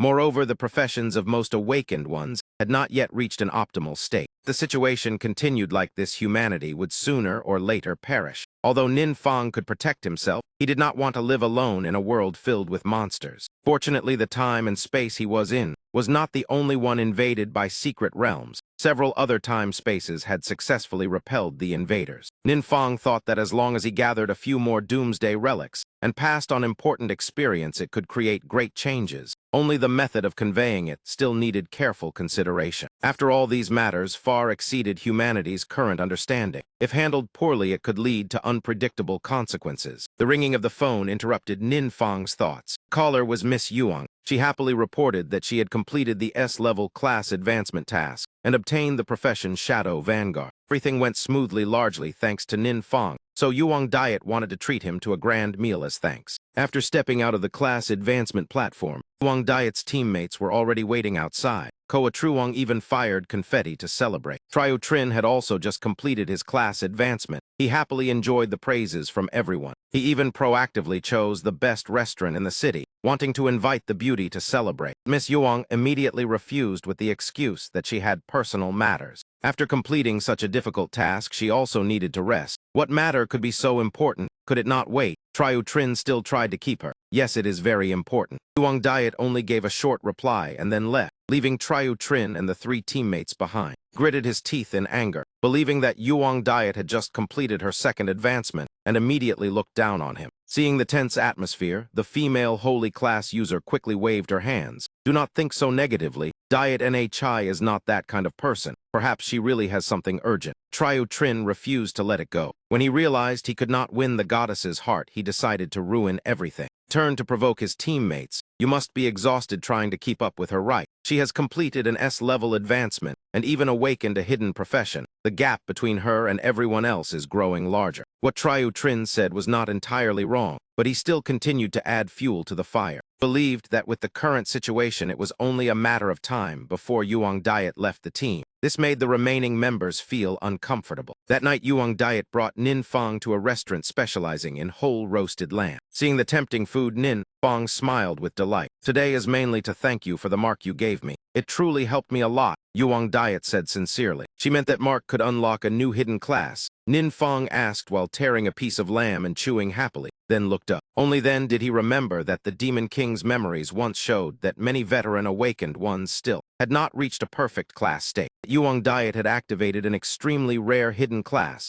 Could those marks truly be a special path for class evolution? Yuang Diet nodded slightly, then asked Nin Fang whether he could find more marks like that. She wanted to buy them and give them to him and the other teammates. In truth, Nin Fang had only picked up that badge by chance. Even so, the sincere attitude of Yuang Diet still made him feel warm. All right, leave the matter of finding marks to me. The situation now is quite dangerous, so having more self-defense ability is better. When I find a suitable mark, I will let you try it. Maybe it will activate a hidden class. Seeing her take it so seriously, Nin Fang laughed. He joked that grinding levels himself was exhausting, and she could protect him later. Do not joke around, I am serious. Yuang Diet shouted, then suddenly frowned. A sharp pain came from her right shoulder after using too much force. Nin Fang immediately stopped chewing. Worry clearly on his face. Beauty, what happened to you? Yuang Diet held her shoulder and endured the pain as she explained that she had been injured during the previous mission, although the wound had already been treated. After all, it was an S-rank mission, so the damage from the boss was severe. Therefore, she still needed to rest for a while. At that moment, Nin Fang's phone suddenly rang. As soon as he answered the call, an extremely aggressive voice came from the other side. Hello, you are Nin Fang, right? Who is this? Nin Fang replied lazily. The person on the other end almost shouted into the phone. That man said Nin Fang did not need to know who he was. He only needed to say where that mark came from. Hearing this, Nin Fang completely lost patience with that lunatic and immediately hung up. Afterward, he told Yuang Diet what had happened. Worried expression appeared on her beautiful face. The matter of Nin Fang giving her the mark had never been told to anyone, so who had leaked the information? Unlike her tension, Nin Fang seemed unconcerned. He still lowered his head and continued gnawing the lamb. But not long after, the phone rang again. When Nin Fang answered, the voice on the other side became even more vicious. You dare hang up on me, refusing a toast only to drink the penalty wine. Because Yuang Diet was beside him, Nin Fang did not want to cause trouble with a stranger. He hung up and switched the phone to silent mode. After the meal ended, the two parted and each returned home. At night, when he returned and opened the door, Nin Fang immediately stopped in place. His house had been rummaged through in a mess. Seeing this, it was either a thief or definitely a robber. Sure enough, inside the house was a strange blonde man. He did not hide at all and even spoke first. Oh, young Master Nin has returned. With only a glance, Nin Fang guessed that this was the person who had called to harass him earlier. So the line about refusing a toast, only to drink the penalty wine that he had said earlier, meant exactly this. Who sent you here? Nin Fang asked coldly. A piece of trash who just awakened dares speak to me in that tone. Did your teacher not teach you to respect the strong? He had not yet shown how strong he was, but his tone was indeed arrogant. Suddenly, another man appeared behind Nin Fang and rushed forward to launch a sneak attack. His speed could never compare with the protagonist's brilliance. Nin Fang only tilted his body slightly and easily avoided the attack. He casually struck back with his elbow, and the opponent immediately collapsed to the ground. The blonde man who saw this could not help being shocked. It seemed Nin Fang was far stronger than the intelligence he had received. Nin Fang adjusted his coat, then said proudly, I return that sentence to you. When facing the strong, you should show respect. The blonde man gritted his teeth, trying to hide his panic. The information he received clearly said Nin Fang was only a 1-star mage, while the man who had just been knocked down was a 3-star assassin. The fact that Nin Fang defeated him so easily was truly unbelievable. Realizing the situation was not good, the blonde man immediately threw a hidden weapon. Taking advantage of Ninfang avoiding it, he turned and fled desperately. He rushed toward the balcony intending to jump outside. His ankle was suddenly grabbed tightly by a hand. The blonde man lost balance and slammed face first into the railing. Blood and teeth scattered everywhere. Clean up the mess you caused. Ninfang ordered coldly. That cabinet is broken too. You must compensate me. Two men were forced to hand over all valuables on them as compensation, but even that was still not enough. Ninfang forced them to reveal who was behind sending them to cause trouble. The result was exactly as he expected. The mastermind was Triu Trin. After learning that the mark Ninfang gave Yuang Diet was extremely powerful, that man had hired these two to investigate its origin. After hearing this, Ninfang was not surprised at all and even seemed quite pleased. Since the other side had taken the initiative to provoke him, he did not need to show mercy. It just so happened that Ninfang still had a forbidden spell he had not tested. That fool was the perfect test subject. That forbidden spell was an active skill that used the master's mental power to control the target's mind, turning the opponent temporarily into a powerful copy. Before using it on Triu Trin, Ninfang decided to test it first on these two thugs. Meanwhile, Triu Trin was sitting and talking with a close brother about Ninfang. Night there was a celebration banquet, but Yuang Diet refused to attend, so he did not bother socializing with others. During the conversation, it was revealed that the two of them had once interfered with Yuang Diet's class change. That man once wanted to release a boss into her mission to create a dangerous situation. Triu Trin would appear to save the beauty and thus earn points in Yuang Diet's eyes. But unexpectedly, Yuang Diet was too strong. Even though she was severely injured, she still personally eliminated the boss, causing his plan to completely fail. As the two walked and talked, they were suddenly blocked by a tall figure. After a few seconds of shock, Triu Trin recognized that it was the blonde man he had sent to Ninfang's house. He breathed a sigh of relief, then said, "Hey, why are you appearing like a ghost? Do you have the information I need yet?" But the blonde man remained silent. Instead, he asked back, "Was Diet Enhai's injury caused by you?" The question made Triu Trin and his companion slightly surprised, but he quickly regained composure. He stepped forward and slapped the other man's face several times with contempt. "Daring to meddle in my affairs? Are you tired of living?" Triu Trin acted extremely arrogant and lawless. He did not notice that the killing intent in the other man's eyes had already erupted violently. In an instant, both he and his companion had their throats gripped by the blonde man, who was actually Ninfang. "Anyone who dares hurt Diet Nhai does not deserve to exist." Ninfang said each word coldly. However, he also did not intend to let these two die too easily. It was Triu Trin himself who had earlier threatened to make him wish he were dead. Since that was the case, Ninfang wanted that man to taste those 4 words personally. His grip tightened. Triu Trin and his companion felt as if their souls were being drained completely by Ninfang. About a minute later, the bodies of the two men completely turned into dust. Perhaps it was only a short minute, but also the longest in their lives. After finishing, Ninfang also turned the blonde man's body into ashes. This method erased every trace. However, this time there was still some danger, because Ninfang's home was only in an ordinary residential area. If a high-level awakened investigator arrived, he would have difficulty blocking it. Although Ninfang's current strength feared no one, he could not guard the house all day against people like that blonde man. First, Ninfang had planned to rely on the Demon King's fragmentary memories to arrange several important plans. Fortunately, he had not recorded them yet, or the intruder would have discovered them. Ninfang stood up and stretched a few times, then thought he should first clean the house. Afterward, he would temporarily move to stay with Duan, because that man was a 4-turn powerhouse favored by the city. High-end villa area where Duan lived certainly had far better security.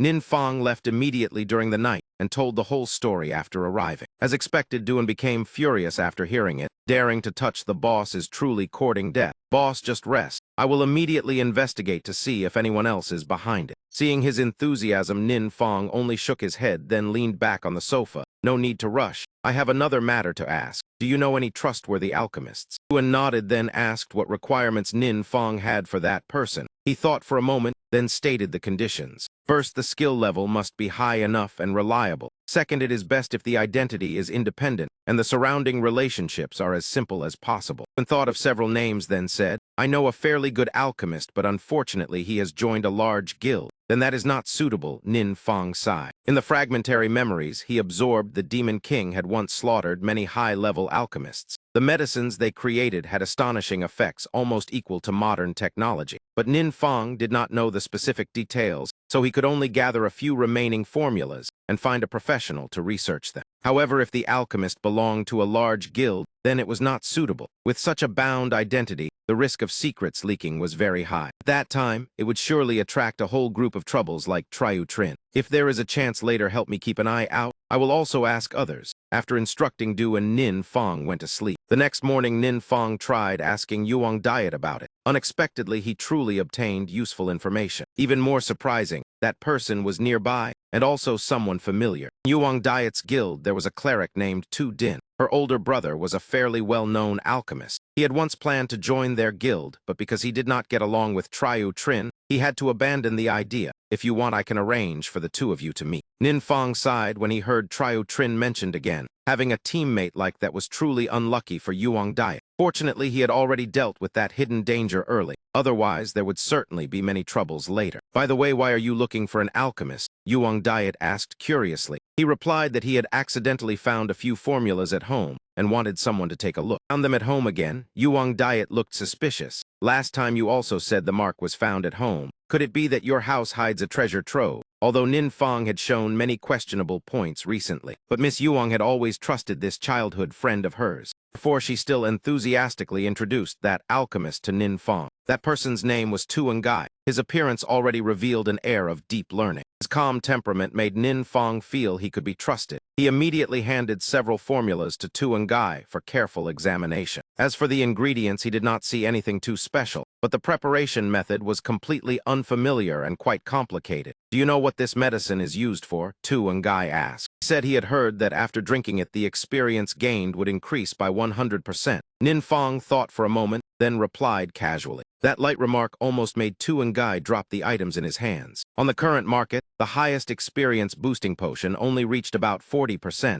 and was already extremely expensive. If a 100% increase truly existed, then even 1-star or 2-star players would have the chance to break through. He said he was not sure, so he did not dare ask around randomly. That was why he came to ask for help examining it. Tu Ngai immediately went up to his laboratory to conduct research. While waiting, Tu Din and Yuang Diet sat chatting with Nin Fong. After a while, the three heard a loud noise from upstairs. Tu Din hurried up anxiously to check the situation. As soon as she stepped onto the second floor, she saw a slime rush out from her brother's laboratory. It had originally been Tu Ngai's experimental specimen. It ran frantically, looking extremely terrified. But before it could run far, a fireball shot over. The small body of the slime exploded instantly. Nin Fong, Yuang Diet, and Tu Din all froze at this scene. Tu Din looked toward the direction of the fireball and saw her brother laughing loudly, his mouth almost stretching to his ears. Success, it really succeeded. The effect is exactly 100%. Large question marks appeared above Yuang Diet and Tu Din's heads. Tu Ngai paid no attention to the two girls and rushed straight to Nin Fong. He grabbed his shoulders and shook him vigorously. Nin Fong, my little brother, I tried drinking the potion according to your formula, then used a slime to test it. The experience truly increased by exactly 100%.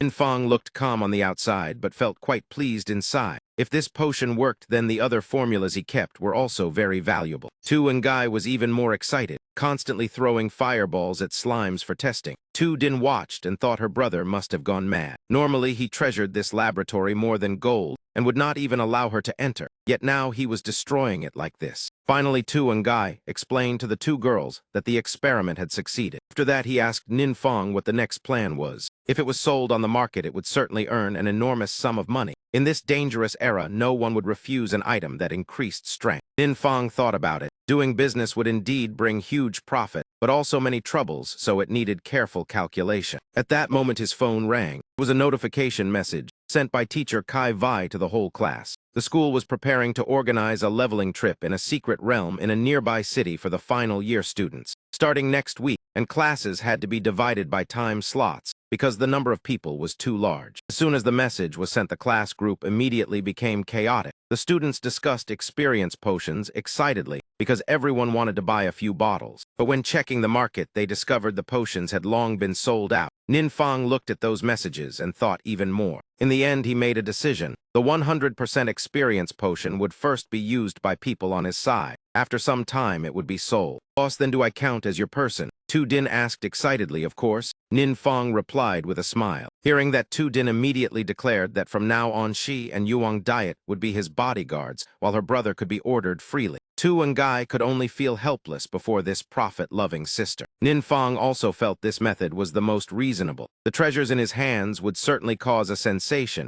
if released to the market, but great benefits also brought great danger. Countless people like Triu Trin would appear. Therefore, he wanted to quietly nurture the people around him first and build his own force. Later, if someone wanted to join, then he would consider it. Nin Fong remembered that there was someone decent in Yuang Diet's team who did not side with Triu Trin. That was the warrior Chu Jiang Thur. The experience potion could be shared with him. Yuang Diet and Tu Din's eyes lit up immediately. Chu Jiang Thur had recently been worried he could not attend the same university with them. If he had Nin Fong's 100% experience potion, that problem would no longer be a concern. Of course, Nin Fong was not doing charity. Chu Jiang Thur had good strength, an upright personality, and was close to Yuang Diet. This person would certainly be useful in the future. Nin Fong know it should be called Boss Nin instead. Besides this potion, do you have any other formulas? Tu and Guy finally asked. Nin Fong felt Tu and Guy was trustworthy, so he did not hesitate and handed the remaining drafts to him. However, these formulas were much more complicated. Many medicinal ingredients even Tu and Guy had never heard of. Only 2 formulas he understood, but his current skill level still could not produce them.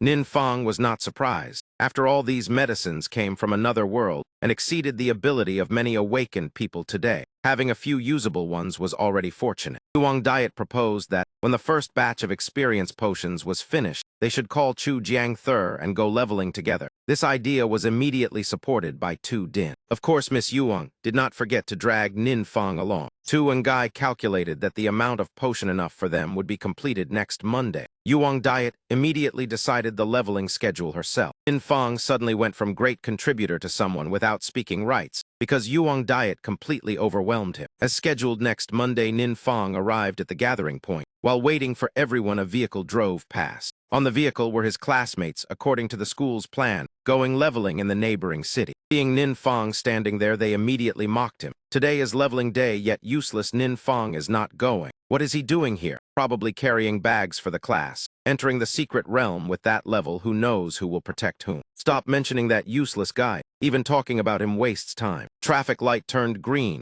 and the vehicle carrying the students continued on. When Kai Vai led the class to the secret realm gate, the place was already crowded with people. At this rate, their class would have to wait at least 2 hours. After all, it was a non-selected class, so being allowed into the secret realm was already lucky. While feeling bored, they saw Nin Fong again. He was with Yuang Diet's team, replacing Triu Trin and his companions with him, and Tu and Guy made a full team of 5. The students immediately sneered with disdain. As expected, that man is clinging to Goddess Yuang. Truly disgusting. The boys in the class were red with jealousy, but the matter did not stop there. Because right after that, Nin Fong and the 4 others were invited directly into the secret realm. They did not need to line up and wait at all. Kai Vai explained that Nin Fong was going with the tutor guild, so he had the right to enter first. Yuang Diet's guild had few members, so it was given priority. The boys still felt resentful, and even cursed Nin Fong to be killed by monsters inside the secret realm. How am I worse than that useless guy? I also want Goddess Yuang to bring me in. One person shouted, causing several unfamiliar awakened individuals to notice. They approached and asked whether the Goddess Yuang they mentioned was Yuang Diet, the one ranked 5th on the national super rookie ranking. Students did not know who they were, so they answered honestly. After hearing it, those people immediately walked straight toward the secret realm gate. One girl recognized that they were also geniuses on the super rookie ranking. The only girl in the group was Thuong Muk Thur, ranked 4th. Burly man holding a great blade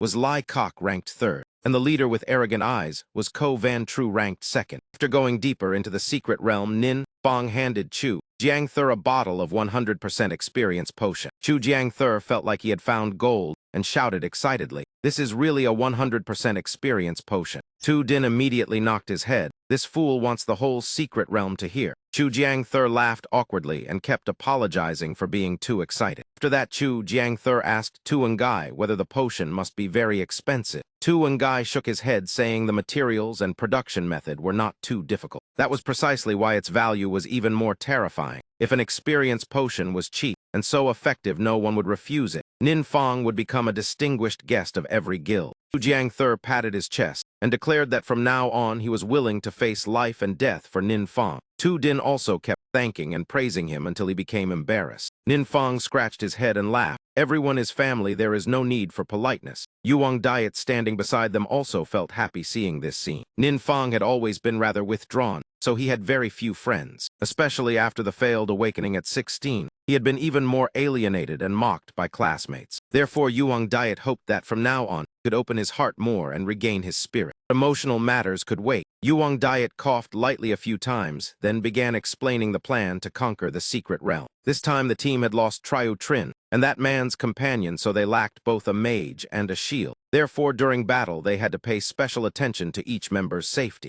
Yuang Diet even reminded Nin Fang to temporarily refrain from attacking to avoid attracting monsters. In her eyes, Nin Fang was still only a rather weak one-star mage. She would take the role of drawing monsters. Chu Jiangther would serve as the frontline defense. Tu Din would handle buffs and protection, while Tu Ngai would support with potions depending on the situation. Seeing her arrange everything so neatly, Nin Fang felt a slight headache. If he only stood watching like this, it would be hard for him to gain much experience. But since everyone wanted to protect him, he did not have the heart to ruin the plan. In any case, with his forbidden spell, he leveled far faster than others. Being slow for a few days did not matter. More importantly, he needed to observe the strength of these 4 new teammates. After the assignments were finished, Yuang Diet immediately made the first move. She pulled the bowstring tight, then released a blazing golden arrow. The arrow shot straight into a nearby group of succubus demons, then exploded violently. A single shot killed 3. The remaining monsters were provoked by the explosion and immediately roared wildly. They rushed forward at extreme speed.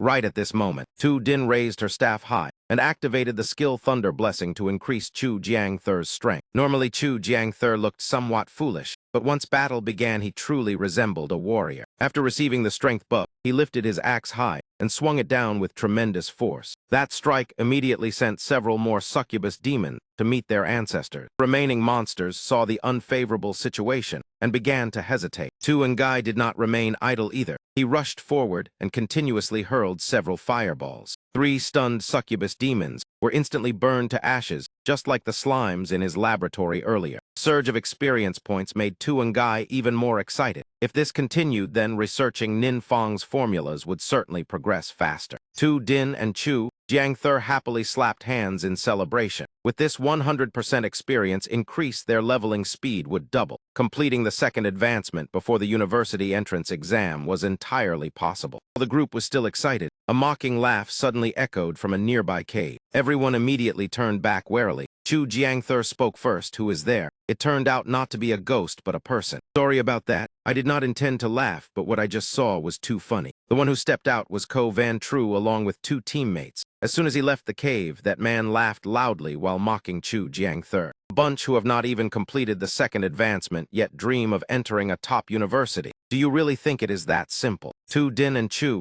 Jiangther immediately recognized that they were all geniuses on the national super rookie ranking. You recognized us that quickly, Ko Van True said mockingly while chewing. It seems we are quite famous. Chu Jiangther ignored that attitude and only wondered why Ko Van True's group had appeared in Tandu City. Yuang Diet felt something was wrong, so she stepped forward and blocked her teammates. We are leveling here. What do you want? Ko Van True stepped forward aggressively. Nin Fang, standing behind, could only sigh. That man bluntly stated his purpose. He wanted to invite Yuang Diet to join his team. Hearing this, both Tu Din and Chu Jiangther were stunned. That man was shameless enough to recruit their teammate right in front of them. No need, I already have my own team. Yuang Diet refused immediately. Ko Van True still did not give up. I know your team has the mage Triu Trin ranked 14. If he wants, he can join as well. But Yuang Diet coldly clarified, I have no intention of joining another team. Ko Van True patiently explained that recently the national university admission regulations had changed. Because secret realms were becoming increasingly dangerous, the 3 top universities had raised their admission standards. They prioritized strong teams or outstanding individuals. Therefore, cooperating with them would increase the chance of admission. Do not forget your goal is to become a powerhouse, Ko Van True said seriously. After speaking, he glanced at Tu Din and Chu Jiangther. His gaze was filled with contempt. As for them, their weakness itself was the crime. Yuang Diet could not tolerate her friends being insulted like this. Immediately reached behind her back and drew her bow. Ko Van True only laughed again. He believed that a long-range archer like her would struggle to defeat him at close distance.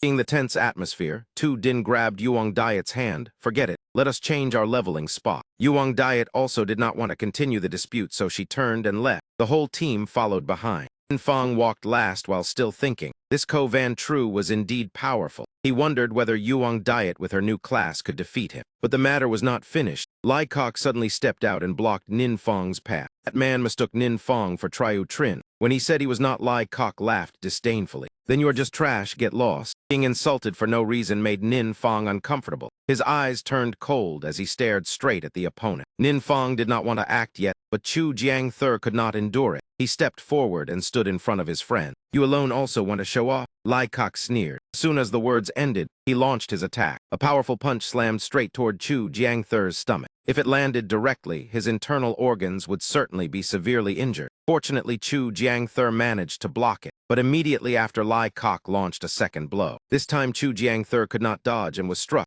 Yuang Diet shouted in alarm. She wanted to rush forward, but Ko Van Tru blocked her path. Move aside, Yuang Diet shouted angrily. Those two words struck Ko Van Tru's pride. He could look down on others, but he could not tolerate being scolded himself. Chu Jiangther at this moment endured the pain and signaled that he was fine, but in truth, his ribs throbbed painfully. Even so, he told Nin Fong to step back because in his eyes, Nin Fong was still weak. Chu Jiangther prepared to fight desperately. Lai Kok raised a finger in contempt. Provoked by this, Chu Jiangther gathered his strength and threw a counter punch. But at that exact moment, Lai Kok also struck. The opposing forces created a high risk of shattered facial bones. Yuang Diet and Tu Din immediately drew their weapons, but the one who saved Chu Jiangther was not them. An arm suddenly extended and blocked Lai Kok's punch. That person was Nin Fong. The scene shocked both sides. Lai Kok also did not understand what was happening. His punch had been stopped by someone who 3 seconds earlier had been called trash. He realized in horror that he could not move. While Lai Kok was still confused, Nin Fong had already grabbed his wrist. Then he swung his arm violently. Lai Kok was thrown flying like a chicken. He crashed into a nearby rock, then fell unconscious. Nin Fong looked at him with disdain, then repeated the 2 words from earlier, trash. Ko Van Tru hurried over to check on his teammate. Behind him, Yuang Diet had already drawn her bow. Her arrow flew straight into Ko Van Tru's rear. Pain twisted his face. Tu Din, standing behind, could not hold back her giggles. Yuang Mukthur turned pale seeing this scene. 2 super rookie geniuses had actually fallen into such a miserable situation. Nin Fong sighed and said he only wanted to live peacefully. They kept forcing him to take action. Afterward, he reminded Tu Din to quickly heal Chu Jiangther. She immediately cast healing. Chu Jiangther quickly recovered. Nin Fong asked how to deal with those 3 people. Chu Jiangther respectfully replied that everything would follow the boss. Defeating the 3rd-ranked genius with a single move made everyone feel awe. On the other side, Ko Van Tru saw that his teammate was about to be stripped of his belongings and shouted in panic that this was robbery. As soon as the words ended, a punch slammed heavily into the ground right in front of Ko Van Tru. The one who struck was naturally Nin Fong. He pulled back his fist, his cold eyes staring directly at Ko Van Tru as he asked harshly, "What did you just say?" That punch frightened him so badly his soul nearly fled his body. Sometimes in life one must know how to bow to live longer. Thinking about his small life, his attitude immediately changed, and a forced smile appeared on his face. The equipment on me is quite good. If Big Brother finds it suitable, then just take everything. Such obedient behavior was indeed wise, but Nin Fong still had not intended to spare him. Grabbed Ko Van Tru by the collar and pulled him closer, then continued warning that he hated trouble the most. If later he discovered that man secretly seeking revenge, then he would certainly not spare him. Ko Van Tru trembled and swore he would never dare. "Big Brother, spare my life. We failed to see Mount Tai. We will absolutely never dare again." Yuang Mukthur was the only one in the team still unharmed, so she stepped forward to mediate. She voluntarily removed all her equipment and handed it to Nin Fong. Seeing that she understood the situation so well, Nin Fong casually praised her. Unexpectedly, that simple, polite remark made Yuang Mukthur blush. Perhaps she had been conquered by Nin Fong's aura, but Nin Fong did not care at all. After collecting all their equipment, he returned to his group looking satisfied. "Let us go. We continue going deeper to level up." After leaving Ko Van Tru's group, Yuang Diet finally sighed with emotion. First, she had intended to take Nin Fong to level and protect him like a hen guarding her chick. She had not expected his strength to be so terrifying. Nin Fong sighed, saying he did not want to hide it, but he had only just awakened, so if he stood out too much it would bring trouble. Hearing that, Yuang Diet no longer blamed him. After all, Nin Fong had always been mysterious and different, so she was already used to it. After taking a deep breath to steady her emotions, Yuang Diet patted Nin Fong on the shoulder and spoke with pride. "No matter what, I still feel very happy and proud of you." Just that single sentence from Yuang Diet was enough to greatly lift Nin Fong's spirits. Chu Jiangther and Tu Din also ran over excitedly. After learning Nin Fong's true strength, they curiously asked about his future plans. They asked which university he intended to enter or which guild he would join. but Nin Fong truly had not thought about that. Universities and guilds both had strict management. If careless, his secrets could easily be exposed. For him, those were not even necessary choices. The important thing now was to continue going deeper into the secret realm to level up. After revealing his strength, Nin Fong also felt more relaxed. Now he could comfortably act as the main force. Although he could not yet use the forbidden spell in front of everyone, his current bonus attributes, passive skills, and equipment were already strong enough. The 5 of them leveled continuously for several days. Finally, Nin Fong returned home. Duan had been waiting eagerly at home. After several busy days, Nin Fong's level had only increased by 1. If not for the experience potion, the speed would have been even slower, but overall it was not too bad. Geniuses on the super rookie ranking like Yuang Diet usually needed 2 years to reach level 20 and complete the second advancement. For ordinary 1 or 2-star classes, the university exam was sometimes even easier than grinding monsters. Forget it, Nin Fong stretched lazily. For the next few days he wanted to relax comfortably. What was the point of becoming stronger if it only brought stress? Therefore, during the following days, Nin Fong either played games with Duan or lay at home reading comics. Invited Duan to hold a barbecue party right at home. But his wish for leisure was not so easy. For example, today, while eating barbecue, Duong Hin called saying a large auction was coming with many valuable items. Master Duong, who had replaced Old Wang, had specially invited Nin Fong to attend. Recently, he had been free, so he agreed to take a look. But now Nin Fong had already become a VIP guest. If he wanted to buy items, Duong Hin and Master Duong would personally come to his residence to serve him. This treatment was quite good. Nin Fong could continue lying at home, enjoying himself. Not long after Duong Jiat Tai and Duong Hin arrived at Duan's residence. Nin Fong still remained polite toward Master Duong because the man was older, but Duong Jiat Tai was extremely respectful, because before coming, Mayor Tai had instructed him to serve this young man carefully. Even if the entire auction revolved around Nin Fong, it would not be a problem. Duong Jiat Tai did not know how great Nin Fong's status was, but since the mayor had instructed him, he dared not neglect it. Duong Hin quickly handed the item list to Nin Fong to view. He skimmed through many items but still found nothing attractive. Just as Duong Jiat Tai worried that he had made this guess, dissatisfied, Nin Fong's gaze suddenly changed. Duong Jiat Tai immediately followed his gaze, then praised him. "You truly have sharp eyes. You chose this item at a glance." What Nin Fong noticed was a new type of experience potion. Surprisingly, it could increase experience by 100%. Nin Fong pondered for a long time. The gentle face of Tu Ngai from a few days earlier appeared in his mind. He immediately asked Duong Jiat Tai about the origin of this potion. Frightened by Nin Fong's sharp gaze, Master Duong could only tell the truth. This experience potion had been entrusted to the auction by the Thuong Enhu Guild. Nin Fong lowered his head in thought. Thuong Enhu was one of the 7 strongest guilds in the country. Could it be that Tu Ngai had sold the formula to them, or that they had done something to him? Did they say where this potion came from? Nin Fong continued asking. Seeing him so serious, Duong Jiat Tai explained everything he knew. Thuong Enhu had recently discovered a new secret realm called the Trial of the God. Only one person could enter each time, and the realm had many layers. Every 10 layers passed would grant a reward. The experience potion formula was one of the rewards they obtained. Duan still felt doubtful after hearing this. It was the first time he had heard of such a secret realm.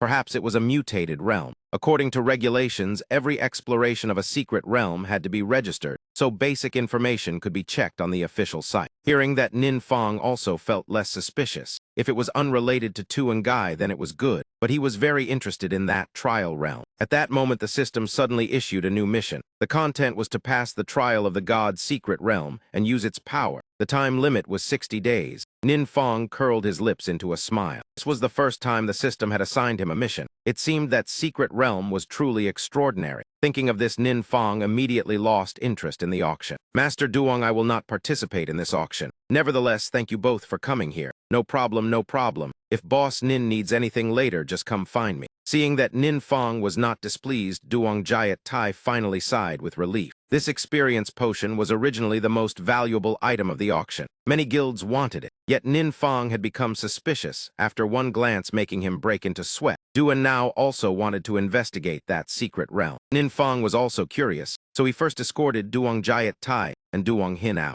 After that, the two returned to the room. Duan opened his laptop. Accessing the secret realm information page required login privileges. Fortunately, he had special authority granted by the mayor, so logging in was easy. Nin Fong stood beside him watching. The image of the secret realm looked like a gigantic tower. Do and read the information, and discovered that Thuong Enhu had registered exclusive management rights, meaning without permission others could not enter. In Fong's side, secret realms of large guilds were usually like this. Now it would be difficult to enter, but the system mission had already been issued, so he had to find a way. That night Fong secretly went to the gate of the trial of the god's secret realm. Gate in reality was even larger than in the images. 2 guards were stationed outside. Recently, Thuong Enhu had posted many pieces of information about the realm on forums to attract strong players. This allowed Fong to understand more. If he used his stealth skill to sneak in, the guards would certainly not detect him. Thinking this, Fong opened a spatial gate and slipped past the guards. He even turned back and stuck out his tongue, teasing the 2 guards, before jumping into the realm gate. But immediately afterward, the gate suddenly exploded violently.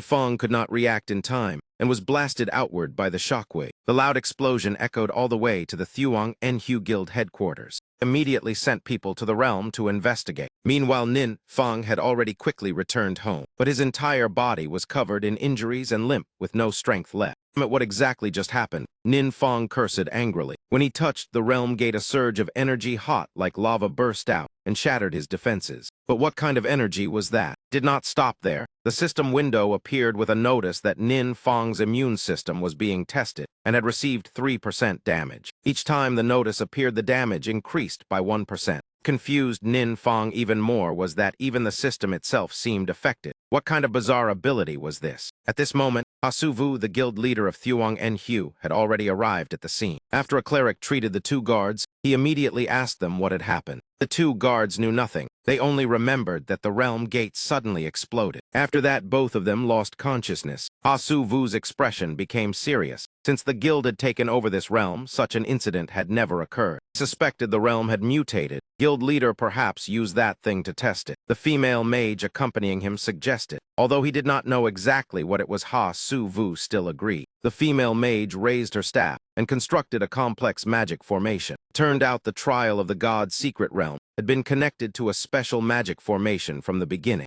It could record every image around it and use time recall magic to review them. Simply put, it functioned like a surveillance camera. The time formation began to rotate, but what appeared shocked both Hasuvu and the female mage. From within the formation emerged a human-shaped shadow. Then a tall man stepped out and shouted loudly, daring evil god to invade my domain. That man radiated blazing sunlight like a divine god. And that god gathered power in his hand and unleashed a terrifying strike directly toward the shadow. Unfortunately, that strike aimed straight at the shared joint, leaving Hasuvu stunned and speechless. Formation that recreated the past was so realistic that even he felt suffocated by the terrifying power of that radiant god. Shameless, that man escaped again. His whereabouts must be tracked immediately. He absolutely cannot be allowed to continue destroying the world once more. The man kept muttering after his technique failed. Hasuvu was utterly confused. Destroy the world? What kind of bizarre situation was this? Everything had completely gone beyond his control. Hasuvu immediately decided to report the matter urgently to the other guild leaders of the 7 great guilds. The emergency meeting was presided over by guild leader Luan Tran of the Ivu Guild. He believed that based on the recorded images brought by Hasuvu, they could almost confirm that gods truly existed, although the identity of that god was still unclear. Judging only by the spells cast, they had already reached the legendary forbidden spell level. Guild leader I remember you once reported that as long as one passed the trial, they would receive the recognition and blessing of the gods' right. A white-haired man with sharp eyes asked Hasuvu. He was guild leader Fuong Dan of the Kai Nuyen Guild.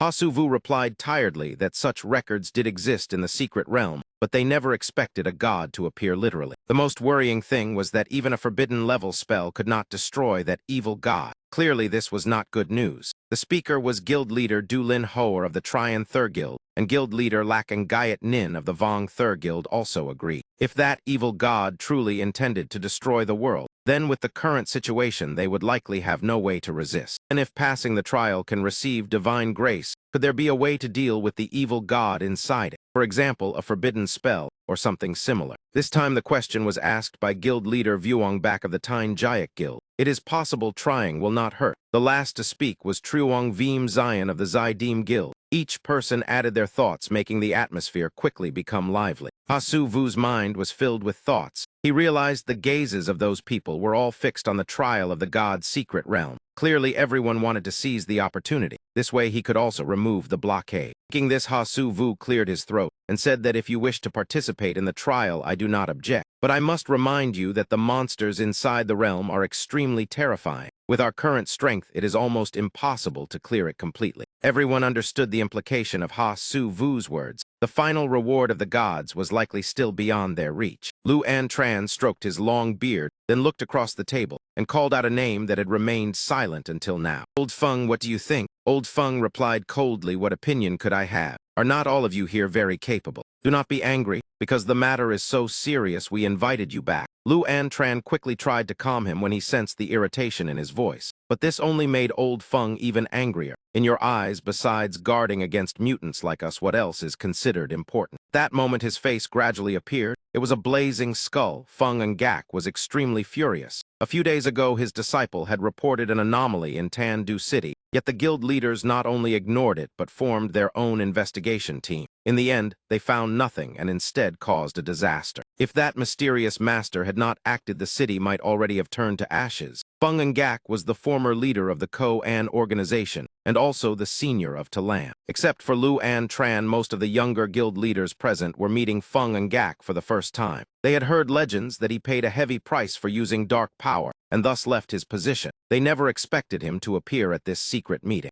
Lu An Tran pretended to ignore Feng and Gak's anger, because in this urgent situation he still wanted to borrow the strength of Ko-An. Old Feng, could you ask your disciple to show the recording from the Thuong Enhu Guild to the mysterious master in Tandu? Perhaps that person will know something. Feng and Gak found it ridiculous. Only now did these profit-seeking people remember him and his disciple. He was about to curse again when Lu An Tran hurriedly promised to praise his disciple's contribution and gift 2 bottles of fine wine. Only then did Feng and Gak calm down slightly. The flames on his skull gradually subsided. His face returned to normal. In the end, Feng and Gak accepted the agreement with Lu An Tran. But none of them knew that the mysterious master they wanted to seek help from was the same person who secretly infiltrated the secret realm the night before. Next morning, Nin Feng still lazily lay around at home. He had just received another mission, called it as fine, a minor incident. It was a second advancement mission to restore the system with a 60-day limit. The old mission was not yet completed, and a new one had already appeared. Nin Feng felt extremely troubled. The incident last night was terrifying, but he still did not know what mistake he had made to fix it. As soon as he went downstairs, Nin Feng discovered visitors had arrived. It was Feng and Gak and his disciple Talam. He was already familiar with Talam, but not with the old man. Seeing this, Duan immediately introduced them. This is the former leader of Ko-An, and also the current director of the Adventure Management Bureau, Mr. Feng and Gak. And this is his disciple, the person responsible for Ko-An in this city, Talam. He came seeking help from the mysterious master. When hearing the name Feng and Gak, Nin Feng opened his mouth in shock. Are you the Crimson Flame Reaper? Feng and Gak smiled kindly and modestly, saying it was only a small reputation not worth mentioning. But Nin Feng knew his glorious past. He had achieved countless feats, participated in opening many major secret realms, and eliminated many evil adventurer organizations. He was known as the strongest mutant. In Ko-An, the identities of members were secret, but Feng and Gak was an exception because his existence alone was enough to intimidate others. In the eyes of the young, he was always among the top 3 idols. Feng and Gak asked if he was Nin Feng, then said that since it was their first meeting, he had not prepared much, and only brought a small gift from the government wishing him success in exams. But inside the box were 5 million star coins and 200 bottles of high-grade experience potion. The government truly acted generously. Nin Feng never dreamed that such a large amount of money would fall onto him overnight. Unable to restrain his curiosity, he directly asked why they had come. Feng and Gak was also a straightforward person. Asked Talam to play the video recorded yesterday by the Thuong Enhu Guild for Nin Feng to watch. After watching it, his mood became extremely complicated. This cannot be real. He was only an ordinary high school student, so how had he somehow turned into an evil god? Thinking about the mission, it is fine. A minor incident. Nin Feng was so angry he nearly smoked. What fine incident? The system was deceiving people too much. The outside world was probably already in chaos. Nin Feng forced himself to remain calm because panic would only reveal flaws. Fortunately, no one yet knew he was the evil god. Therefore, he still had to remain composed. I understand. Later, I will send the video to the mysterious master. If there is new information, I will inform you immediately, Nin Feng respectfully told Feng and Gak. He replied politely that he would leave it to him, and that if he needed help later, he could find Lam. After speaking to Lam, took the initiative to hand over a business card. Nin Fong always felt that this girl seemed familiar. Only then did he remember she was the one responsible for receiving him on the day of his first-class advancement. No wonder he had been noticed so quickly back then. After finishing their conversation, Feng and Gak and Lam left the villa. On the way back, Feng and Gak kept praising Nin Fong.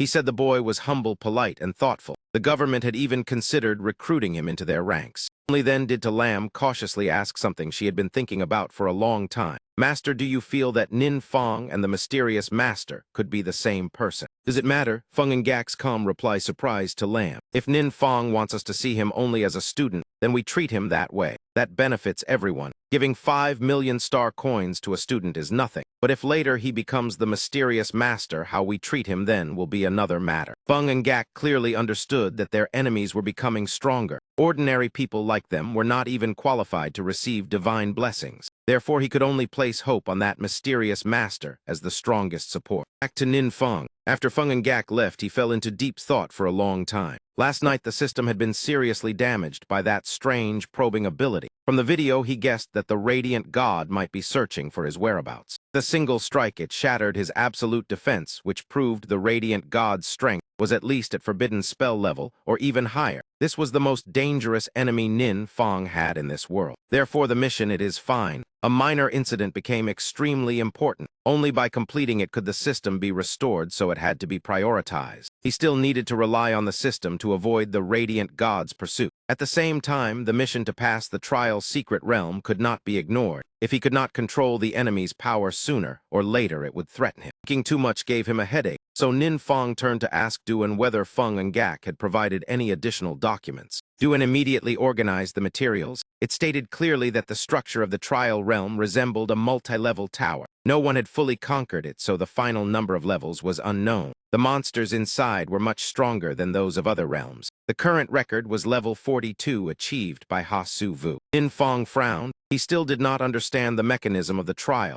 If he activated a forbidden spell, and the Radiant God discovered it, then his identity as an evil god would be exposed. Suddenly an idea appeared. If the mission did not require him personally, then someone else could do it. The most suitable person was Duan sitting in front of him. He had also watched the video of Ha Su Vu reaching level 42. Nin Fong asked if he attempted it himself how far he could reach, and thought for a moment, then honestly said around level 35, just as expected. Ha Su Vu was close to the 5th advancement, so he was stronger than Duan. But Duan was Nin Fong's trusted subordinate, so only by sending him could he feel assured. Thinking this, Nin Fong decided to organize a special training course for Du and to increase the certainty. After that, he sent a message to Feng and Gak, saying that the mysterious master would send someone to the Thuong Enhu Guild to participate in the secret realm. At the same time, Duan went to Ko-An to submit an application to use the special training room for a period of special training. Feng and Gak stroked his beard thoughtfully. It seems Duan has not reached the 5th advancement yet, right? Lam nodded. After thinking for a moment, he suddenly laughed. Lam did not understand, yet so Feng and Gak explained that yesterday the guild leaders of the 7 great guilds had all attempted the trial realm. Even Lu An Tran, who led them, had failed. Lam was extremely shocked. Lu An Tran was a top powerhouse in the country. If even he failed, then who could succeed? She began to worry about Duan's attempt. On the contrary, Feng and Gak was extremely excited. He even turned into a flaming skull again. He very much wanted to see how far the person guided by the mysterious master could go. After laughing for a while, Feng and Gak realized his head was burning again, so he quickly turned away. Lam clearly saw the helpless expression of her master. That flame was the price Feng and Gak had to pay. It constantly burned his life force. For a long time, Lam had searched for ways to reduce her master's pain, but no method seemed effective. In the end, the two still agreed to let Duan use the special training room. News that Duan was undergoing special training to prepare to conquer the secret realm quickly attracted the attention of many powerhouses. Many people had once requested to borrow this room, but were firmly rejected by old Mr. Feng. The sight of many 4th and 5th advancement powerhouses gathering made the atmosphere extremely lively. Lam stood beside him, explaining to Duan that the training room of Ko-An was very special. As long as enough data was provided, could simulate any real battle environment, and only powerhouses of 4th advancement or higher could use it. Duan quickly submitted the data file. Meanwhile, Nin Fong looked around the room excitedly, feeling extremely thrilled. This is the first time I have seen something so amazing. Fung and Gak laughed, saying if he liked it they could arrange even better equipment. Lam checked the information file. The contents were extremely detailed, and even the monster's weaknesses were recorded clearly. Even more astonishing, the data from the levels that Lu and Tran had just tested also appeared inside. He did not understand how Duan obtained this material, but dared not ask. Nin Fong naturally said nothing either because the realm had once been infiltrated by the Demon King, and through the Demon King's memory fragment, he had compiled all the data. Fung and Gak curiously asked Duan whether they could watch the training process. Facing such a famous senior, Duan naturally did not refuse. Duan said, of course, even hoping to receive guidance from old Mr. Fung, but Fung and Gak waved his hand, saying he had only come to learn. However, there was still a question in his mind, so he directly asked Duan, did the mysterious master ever say that the evil god would truly destroy the world? This question made even Lam, standing nearby, turn her head in shock, because this was an extremely serious matter, directly related to the fate of the entire world. In fact, a few days earlier, Duan had asked Nin Fong a similar question, and when he heard it, Nin Fong froze immediately. After all, Duan had asked the evil god himself about destroying the world. He had truly asked the wrong person. If he simply said no, it would sound too perfunctory, yet he could not give a long explanation. After all, he could not exactly admit that he was an evil god. Therefore, Nin Fong only replied with a brief, vague sentence, meaning that as long as he was here, that situation would not happen. Duan relayed those exact words to Fung and Gak, and to Lam without missing a single word. After hearing it, Fung and Gak smiled with satisfaction and stroked his long beard. The words sounded gentle, yet carried an oppressive aura, perfectly fitting the demeanor of a true master. Lam, on the other hand, completely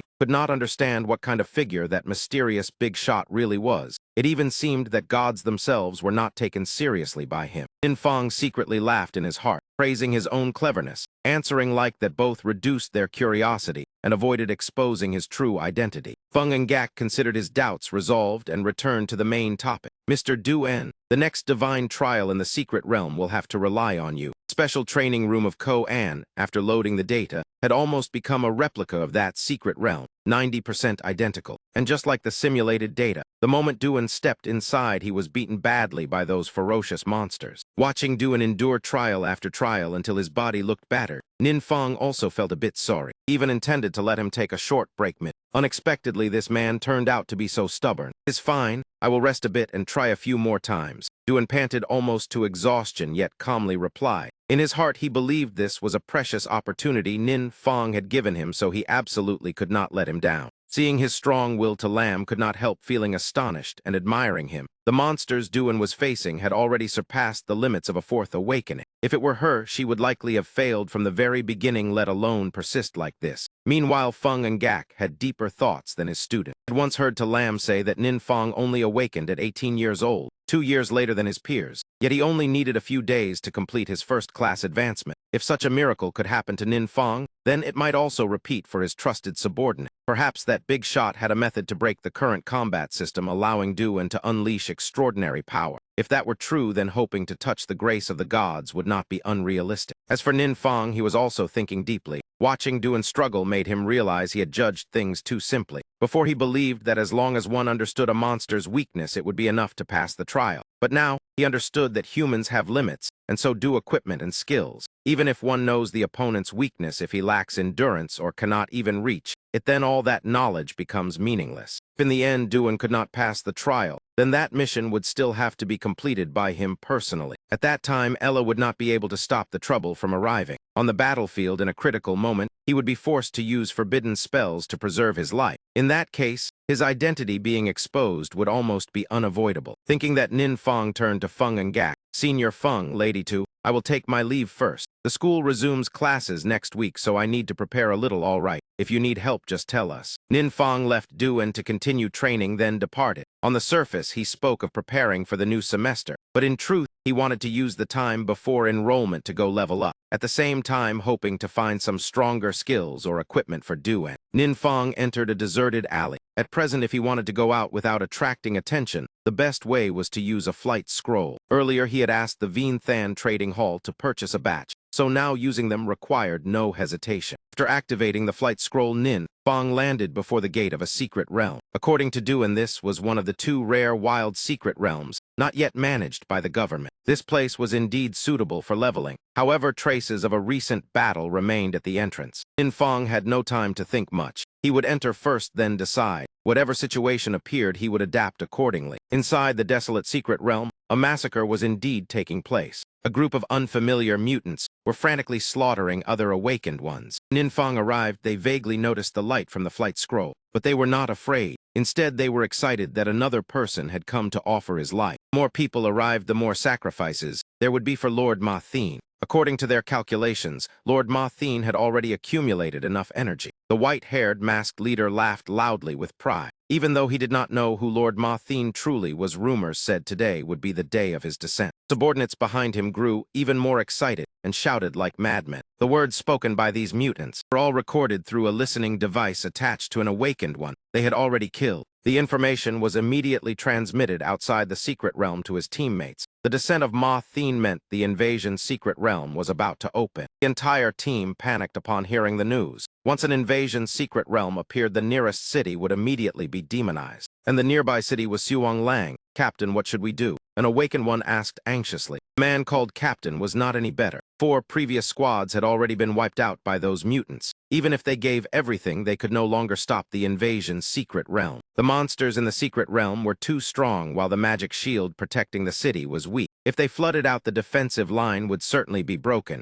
"You all withdraw. Inform the government so they can evacuate the civilians immediately. Evacuate as many as possible." The captain's calm order made the team members even more worried. "Captain, what about you?" When they asked that question, they had already guessed the answer. There was currently no monitoring device, so the exact time of the invasion secret realm could not be determined. Someone had to stay behind to report the situation. Team members all did not want to leave their captain alone, but time was running out. Under his urging, the whole team was forced to retreat. After everyone left, the man lowered his head, despair appearing in his eyes. Why did it have to be today? After saying that, he took out his phone and dialed a number. It was a call to his daughter. He tried to keep his voice as normal as possible, saying he might soon participate in a drill, and telling her to behave and listen to her mother. After speaking, he hurriedly hung up, but the little girl immediately called back. "Dad, why did you hang up so quickly? I had not finished speaking. What does my treasure want to say? Dad, happy birthday." That innocent wish made the man unable to hold back his tears. At this moment, his team members had already driven away. The process of the invasion secret realm and dark power had begun to activate. Their hearts felt heavy because everyone worried about the captain who stayed behind. As for the captain, tears continued to fall. He clearly understood that today he likely could not return. In contrast to his gloomy mood, the mutants were extremely excited witnessing the dark power. "Ha ha ha, Lord Ma Thien will surely grant us even more blessings." The leader threw his head back and laughed loudly. Meanwhile, Nin Fong was still leisurely wandering in the secret realm, unaware of everything. He had just picked up a new active skill called Dark Spider Storm. After activation, it could summon a terrifying frost storm sweeping through. Wherever it passed, enemies would be frozen. Thanks to this skill, Nin Fong had attracted many monsters. Monsters in this secret realm also gave quite abundant experience. In just a short while, Nin Fong had reached level 37. Outside the secret realm, the sky had been covered by thick dark clouds. The gloomy scene looked even worse than a hopeless future. The gate of the secret realm began to shake violently, then slowly opened. Seeing this, the mutants hurriedly knelt down. The leader shouted on behalf of them all to welcome the descent of Lord Ma Thien. Slow footsteps sounded. Their eyes first saw a pair of worn shoes. They looked up. They discovered the one stepping out was not the noble Lord Ma Thien. Instead, it was Nin Fong. And Nin Fong absent-mindedly picked his nose with question marks almost appearing above his head.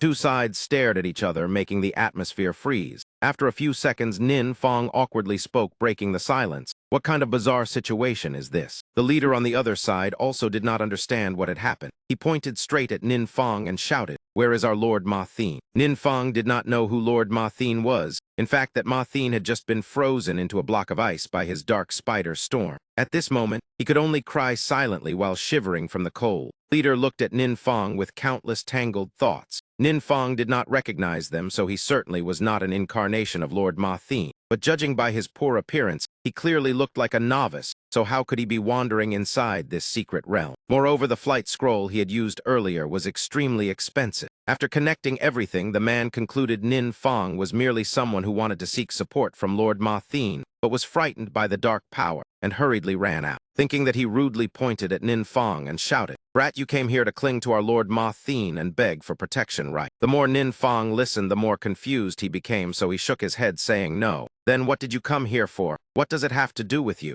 Nin Fong immediately retorted. His arrogant attitude drove the leader furious. It was the first time he had met a newcomer with such a big mouth, so he immediately planned to intimidate him with his identity. Naturally, Nin Fong did not know, so the man pointed to himself and bragged. I am Ko Van, and a level-wanted criminal with more than 200 lives on my hands. Truly a madman boasting about killing, as if boasting about winning first place. Hearing that, Nin Fong felt annoyed and muttered how troublesome. Ko Van did not expect this young man to be even more arrogant than himself. At that moment, Nin Fong withdrew his earlier confused look and crooked his finger like calling a dog. If you want to fight, then fight, otherwise get lost. An unmistakable provocation. Ko Van immediately felt blood rush to his head and swore to teach this brat, who did not know the immensity of heaven and earth, a lesson. The underlings behind him also began shouting to cheer their boss, but their bloodthirsty desire to kill Nin Fong did not last long before it was instantly extinguished, because the sky above suddenly darkened in a strange manner. Everyone looked up, their faces turned pale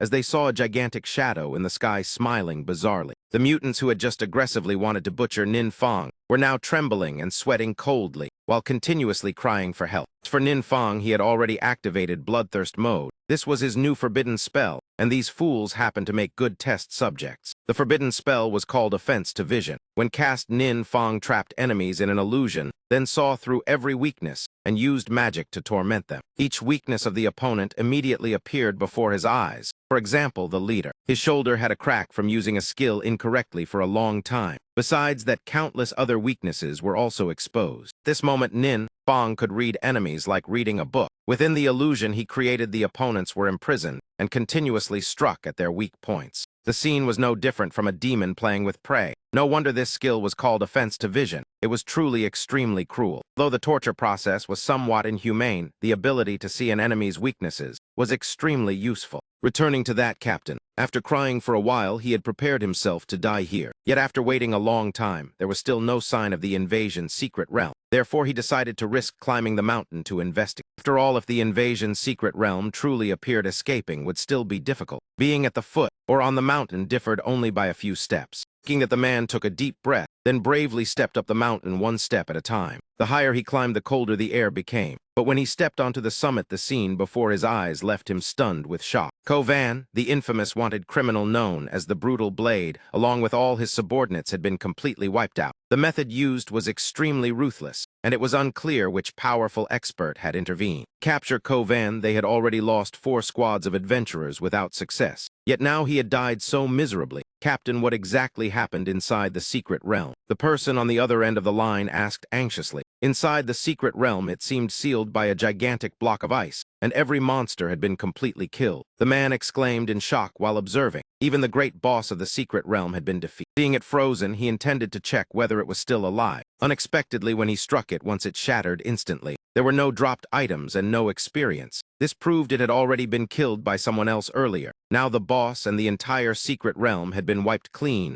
and Ko Van's group had also all died. The team member on the other side of the phone froze and asked again, then will the invasion's secret realm still occur today? Hearing that, the captain was also speechless and did not know how to answer for a moment. Meanwhile, on this side, Nin Fong had already returned after clearing that wild secret realm. One was still training frantically in the training room. Seeing that, Nin Fong was startled and pulled him outside. At this moment, Duan had only reached floor 45, so he felt extremely ashamed. But Nin Fong casually patted his shoulder to encourage him. There is no need to rush. Rest for a few days first. Before this was mainly to let you become familiar with the secret realm. Next week, I will arrange a hell training course for you. Duan was not afraid of hardship, so after hearing that, he finally let go of the burden in his heart. These past days, he had always feared that Nin Fong would be disappointed and abandon him. Now he felt much more at ease. Duan immediately turned to call his friends out to eat and drink to make up for the days of harsh training. Nin Fong also wanted to relax a little. Just as he sat down planning to play a game, he received a message from Feng and Gak. Only then did he remember that the two of them had added each other on WeChat last time. Unexpectedly, Feng and Gak actually invited Nin Fong to play a game. At first, he even thought the old man's account had been hacked, but it truly was old Mr. Feng. After playing a few matches, Nin Fong discovered that Feng and Gak's gaming skill surpassed many young people. Feng and Gak proudly said that he had a grandson about the same age as Nin Fong. In the past, he often stayed up all night playing games with him, which was how he developed such skill. Hearing that Nin Fong sent a voice message saying that after the college entrance exam, he would invite that grandson to form a 3-person team to play together. Feng and Gak immediately agreed happily. After ending the call, Nin Fong felt very pleased. Feng and Gak was an upright man with ability and held a high position within the government. If he could build a good relationship with him, then his future path would become smoother. At that moment, Feng and Gak suddenly remembered something else, so he sent another voice message. He said that 3 key universities were preparing to open a super rookie training camp, selecting only outstanding students and recruiting them directly based on performance, while also providing many cultivation resources. Feng and Gak said he still had 2 training spots he wanted to reserve for Nin Fong. He thought for a few seconds. Before, when he had just obtained the forbidden spell, he once intended not to attend university anymore. But now in the future, he might have to confront the Ming then. His combat experience was almost non-existent, relying only on forbidden spells and instinct. So, if he truly faced such an enemy, he might suffer disadvantages. Therefore, he immediately changed his mind and agreed. These 2 spots I will keep for you. If you have a close friend, invite 1 more person to participate. All right, thank you, Senior Feng. Feng and Gak put away his phone, then looked at a photo of his grandson when he was young and murmured, "The 2 of you are quite similar. Perhaps you will become good friends in the future." Not long after Nin Fong returned to school, inside the classroom, students were gathered in small groups discussing. The upcoming college entrance exam made everyone nervous. This year, not only key universities, but even ordinary schools had raised their standards. It was said that students who failed to meet requirements might have their graduation delayed or be sent to the battlefield. In other words, 3-star awakenings and 1-star awakenings were not much different. If they were not outstanding like Yuang Diet to enter a top university, then they were equally mediocre. This made the 3-star male students even more displeased with Nin Fong, whom they called a 1-star waste. The class bell rang. Kai Vai entered together with a new student. The surprising thing was that the new student was actually Thuong Muk Thur. Her beautiful appearance immediately caused the male students to stir. With just one glance, Nin Fong recognized that she was the one who had accompanied Ko Van Chu and Lai Kok in the secret realm before. She was Thuong Muk Thur, the one ranked 4th on the national super rookie ranking. Why was she not studying at a key school but transferring to this small school? The entire class immediately began discussing loudly. But Thuong Muk Thur's request afterward caused the classroom to become even more chaotic. She asked Kai Vai to let her sit at the back of the class together with Nin Fong. As soon as she sat down, Nin Fong could feel countless sharp gazes directed toward him. Male students could not understand it. First it was the goddess Yuang Diet, and now Thuong Muk Thur. Why were they both paying attention to a waste like Nin Fong? Of course, they did not know that he possessed the aura of the protagonist. Nin Fong did not care about their gazes at all. He only felt that this Thuong Muk Thur seemed somewhat strange. Thuong Muk Thur's transfer caused her former principal teacher Truong to become extremely angry. He immediately went to confront Principal Thuong. Transfer not only meant losing an outstanding student, but also losing a special training slot. This year, the entire province only had 4 training slots. Their school originally had 2, but now with Thuong Muk Thur transferring here, this school gained another. Principal Thuong appeared polite on the surface, but inside he was extremely delighted. Just as the 2 were speaking, there was a knock on the door. The person who came reported that someone wanted to meet Principal Truong because his phone could not be reached. Who was it? Principal Truong and I are discussing an important matter, so the phone was on silent. The person hesitated, then said it was Feng and Gak, the senior from the Adventure Management Bureau. Hearing that, both principals immediately changed expressions. The 2 hurried outside to welcome Feng and Gak with respectful attitudes. This sudden appearance made them both shocked and frightened. Feng and Gak was a famous great figure seen normally only on television. Brought along a handsome young man introducing him as his grandson named Feng Du. Without beating around the bush, he said directly that Feng Du wanted to transfer to this school to continue studying. Those words were like thunder from a clear sky. Not only Principal Thuong, but even Principal Truong stared in shock. The grandson of Feng and Gak actually wanted to study at such a small school. According to Principal Thuong's memory, Feng Du was also on the super rookie ranking, standing 12th with the profession of a dark blood knight. It was said he once feared being devoured by dark power, so he did not dare show his full strength, otherwise entering the top 5 would not have been difficult. But he could not understand why the young man chose this small school. Principal Truong beside him gritted his teeth in anger. Those on the ranking all had training slots, and if Feng Du studied here, then this school would gain yet another slot. Not stopping there, Feng and Gak also said the Adventure Management Bureau had 2 training slots, and he had designated them for students of this school. Principal Truong became even more astonished. Why would a small provincial high school have 3 or 4 training slots? He could not understand what they saw in this place. Principal Fuang now felt as though he had grasped Feng and Gak's support, so he immediately changed attitude toward Principal Truong. Earlier he had been cautious, but now he bluntly sent the guest away, even though furious Principal Truong had no choice but to leave. After he left, Feng and Gak brought his grandson into the principal's office to discuss matters. He said he wanted to reserve those 2 training slots for Nin Feng from Class 253. This made Principal Fuang extremely puzzled because Nin Feng had only just awakened and his profession was only 1 star. This is the decision of the Adventurer Management Bureau. You do not need to ask too many questions. Although still doubtful, Principal Fuang did not dare oppose. The Management Bureau was an independent agency supervising adventurers separate from the 7 great guilds with enormous power. Combined with the influence of Feng and Gak, anyone supported by them would have a bright future. The more Principal Fuang thought about it, the more confused he became about why an ordinary student like Nin Feng had such strong backing. But since Feng and Gak had spoken, he only needed to follow the instruction. Therefore, besides Thuong Mukthur Feng, Du also transferred directly into Nin Feng's class. After that, Yuang Diet, Tu Din and Chu Jiangthur also transferred classes one after another. Nin Feng suddenly felt like a strange creature as everyone stared at him. Tu Din sat beside him, smiling brightly. The reason was that the school had contacted Triu Trin, but it was said he gave up the training slot, so the opportunity was transferred to her. Among the 2 slots Feng and Gak provided, one was reserved for Chu Jiangthur. Yuang Diet was in the top 5, so naturally she had her own slot. Thus all the school representatives participating in the training gathered around Nin Feng. Feng Du quickly blended into Chu Jiangthur's group. Only Thuong Mukthur still could not hide the displeased look in her eyes when looking at Yuang Diet. She realized that she was not the only one attracted by Nin Feng, so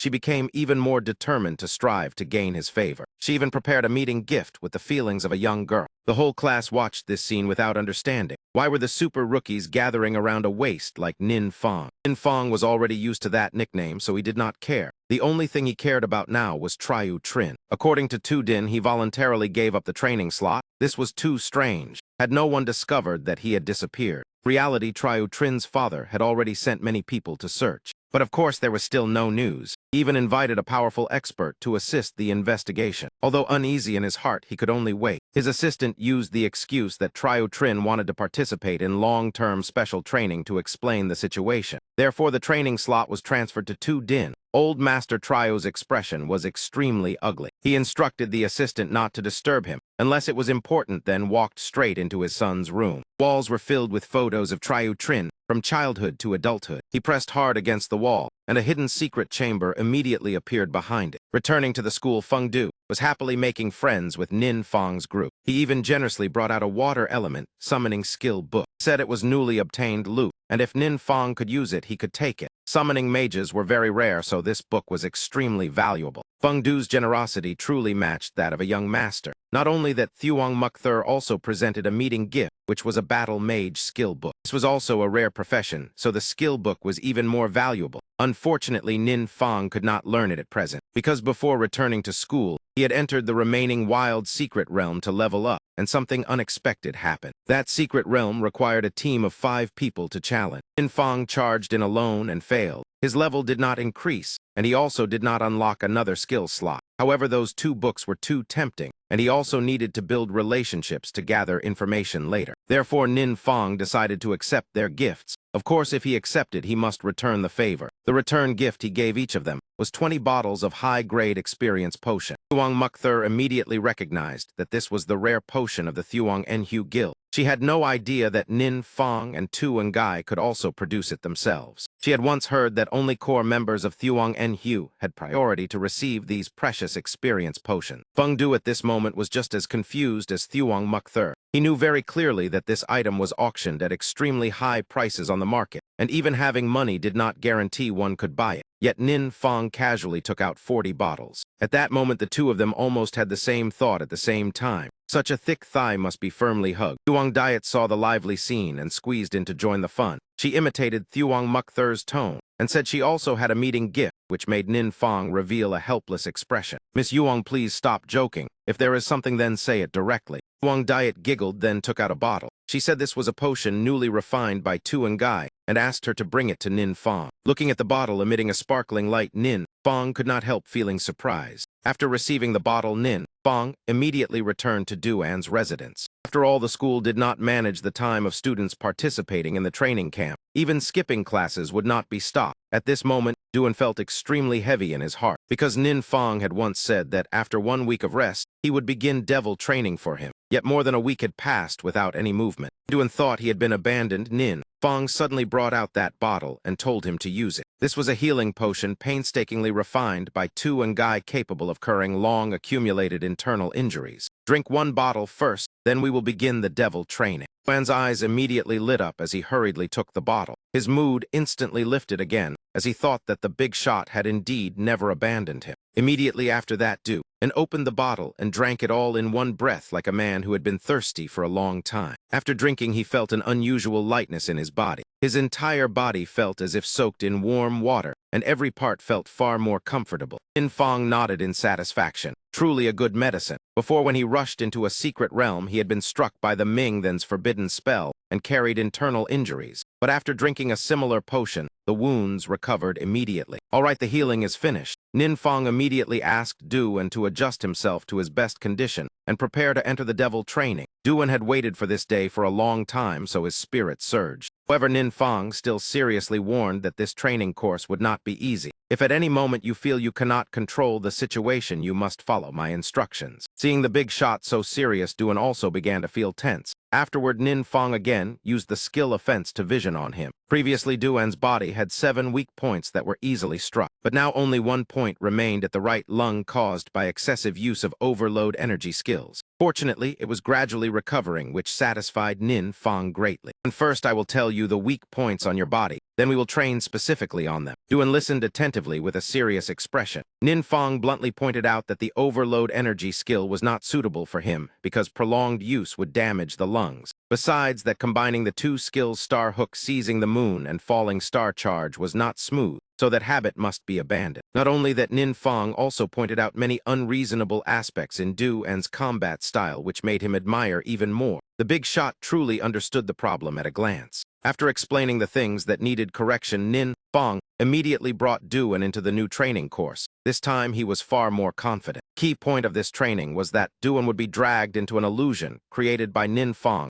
using the skill offense to vision. In that illusion world, Nin Fong controlled everything, while Duan had absolutely no initiative. The core of this method was to let Duan be defeated repeatedly and gradually improve. Fortunately, Nin Fong had previously practiced this skill on Ko Van's group of guinea pigs, so he could now control the strength just right. It would not damage Duan's consciousness, although the pain was unavoidable. And Duan also understood that in this world only Nin Fong could help him become stronger. Therefore, even when beaten painfully, he still gritted his teeth and endured. The two fought like this. Duan fell again and again, then stood up to attack once more. After a long period when he clearly felt Duan's improvement, Nin Fong finally allowed him to return to the Ko-An training room. This time he continued to fight the monsters simulated from the Divine Trial secret realm. After the brutal training, Duan's reaction speed and combat tactics both improved significantly. He fought like a tireless machine, passing one stage after another until no more trials remained. Because the monster data that Nin Fong possessed only went that far, both To Lam and Feng and Gak were extremely shocked by Duan's terrifying improvement in such a short time. Hearing To Lam say he had passed the entire simulated secret realm, Duan collapsed to the ground from exhaustion. Tears of happiness streamed down. He wiped his tears and asked in a trembling voice, "Big shot, I succeeded, right?" Feng and Gak still could not believe it. In only 1 month, Nin Fong had turned a 4th transformation adventurer into such a terrifying combat force, which made him even more determined to build a good relationship with the mysterious Big Shot. Because of excessive excitement, Feng and Gak's skull began burning again, which frightened To Lam. But for Feng and Gak, the pain of the burning flames was nothing compared to the excitement of witnessing Duan's battle. He calmly said that living to this age was already fortunate. Hearing that, To Lam suddenly realized that Feng and Gak bringing his grandson Feng due to Nin Fong's school might not only be to make connections, but also to find support for his grandson after his death. Thinking of that, her heart felt heavy, and she wanted to ask the big shot to help Feng and Gak reduce the burning of the dark power. But Feng and Gak did not care about this matter for now. What he wanted to do first was bring Du and to conquer the Divine Trial's secret realm. That was the most important matter at present. Next day, after resting and recovering, Duan followed Feng and Gak to the Thuong Enhu Guild. The guild leaders of the 7 great guilds had already been waiting for a long time. Duan Tran represented them to welcome Duan with great respect. Duan calmly observed each of them. These guild leaders were all 5th transformation experts or close to it, so they were extremely arrogant. Previously, even his master could not make them come together to welcome like this. Yet today, a 4th transformation like him received such a grand reception. It seemed that the appearance of the gods truly made them uneasy. At present, perhaps only Nin Fong could calmly face the gods. On the side, Ha Su Vu felt extremely displeased. He had just broken through to the 5th transformation, yet had to come here to welcome a 4th transformation, which made him extremely annoyed. Even so, he could not oppose it, so he led everyone to the secret realm entrance, but secretly wanted to make things difficult for Duan. Mr. Duan, it is said you just underwent special training. Everyone wishes to witness your strength. We hope you allow us to livestream through the secret realm formation. Clearly, he wanted to wait for a chance to watch Duan Lu's face, but unexpectedly, Duan immediately agreed. He even prepared a phone to broadcast directly for Nin Fong to watch. Knowing that the other end was the mysterious big shot, all the guild leaders became nervous. He very much wanted to personally see the one rumored to be the strongest on the continent, but also worried that offending him would bring unpredictable consequences.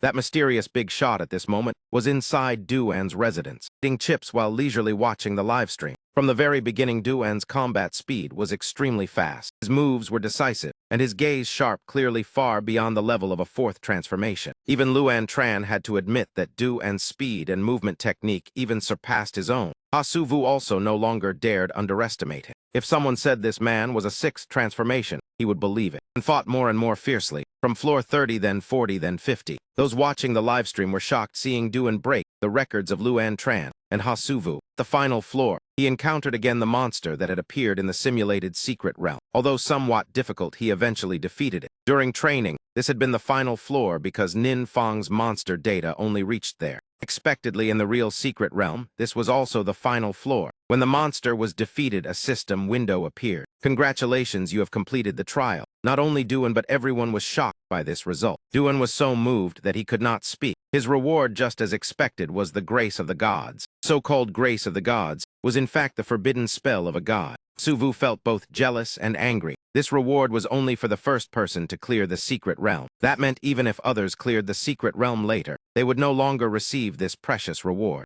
But everyone focused on Du, and so no one paid attention to him. At this moment, the system was examining Duan's talent. After a moment of analysis, the system announced that his profession was incomplete, so he could not learn the divine forbidden spell. This result left all the guild leaders confused. Only Nin Fong had expected it. In the Demon King's memory, it was said that the professions of adventurers in this era were incomplete. When Nin Fong was feeling regret thinking the reward had been wasted, the system automatically adjusted. Divine forbidden spell was transformed into a divine mark. Duan's profession belonged to the power system protected by the Saint Nuyen True Spirit among the 12 chief gods. The system opened 3 different evolution paths. The first path was Sword Sovereign Martial Spirit, controlling sword energy and fighting decisively. Facing strong enemies, he would unleash superior strength. The second path was Ultimate Martial, Saint Tu Kong, using external objects to enhance combat power and pursuing ultimate strength. The third path was Martial Dao Weapon Sage, mastering weapons and able to observe and learn the opponent's power skills. Because Duan's weapon was a short sword, he chose the Sword Sovereign Martial Spirit path. Immediately, a divine mark appeared before him. The divine mark was condensed from divine power, containing the rules of the universe's strength. Facing it, Duan showed no fear, but focused on absorbing it. While he absorbed the mark, the surrounding people noticed something else. Sky above the city suddenly shone brightly, as if covered with a layer of brilliant gold. When the Divine Trial's secret realm was conquered, the level of this world also rose to a new tier.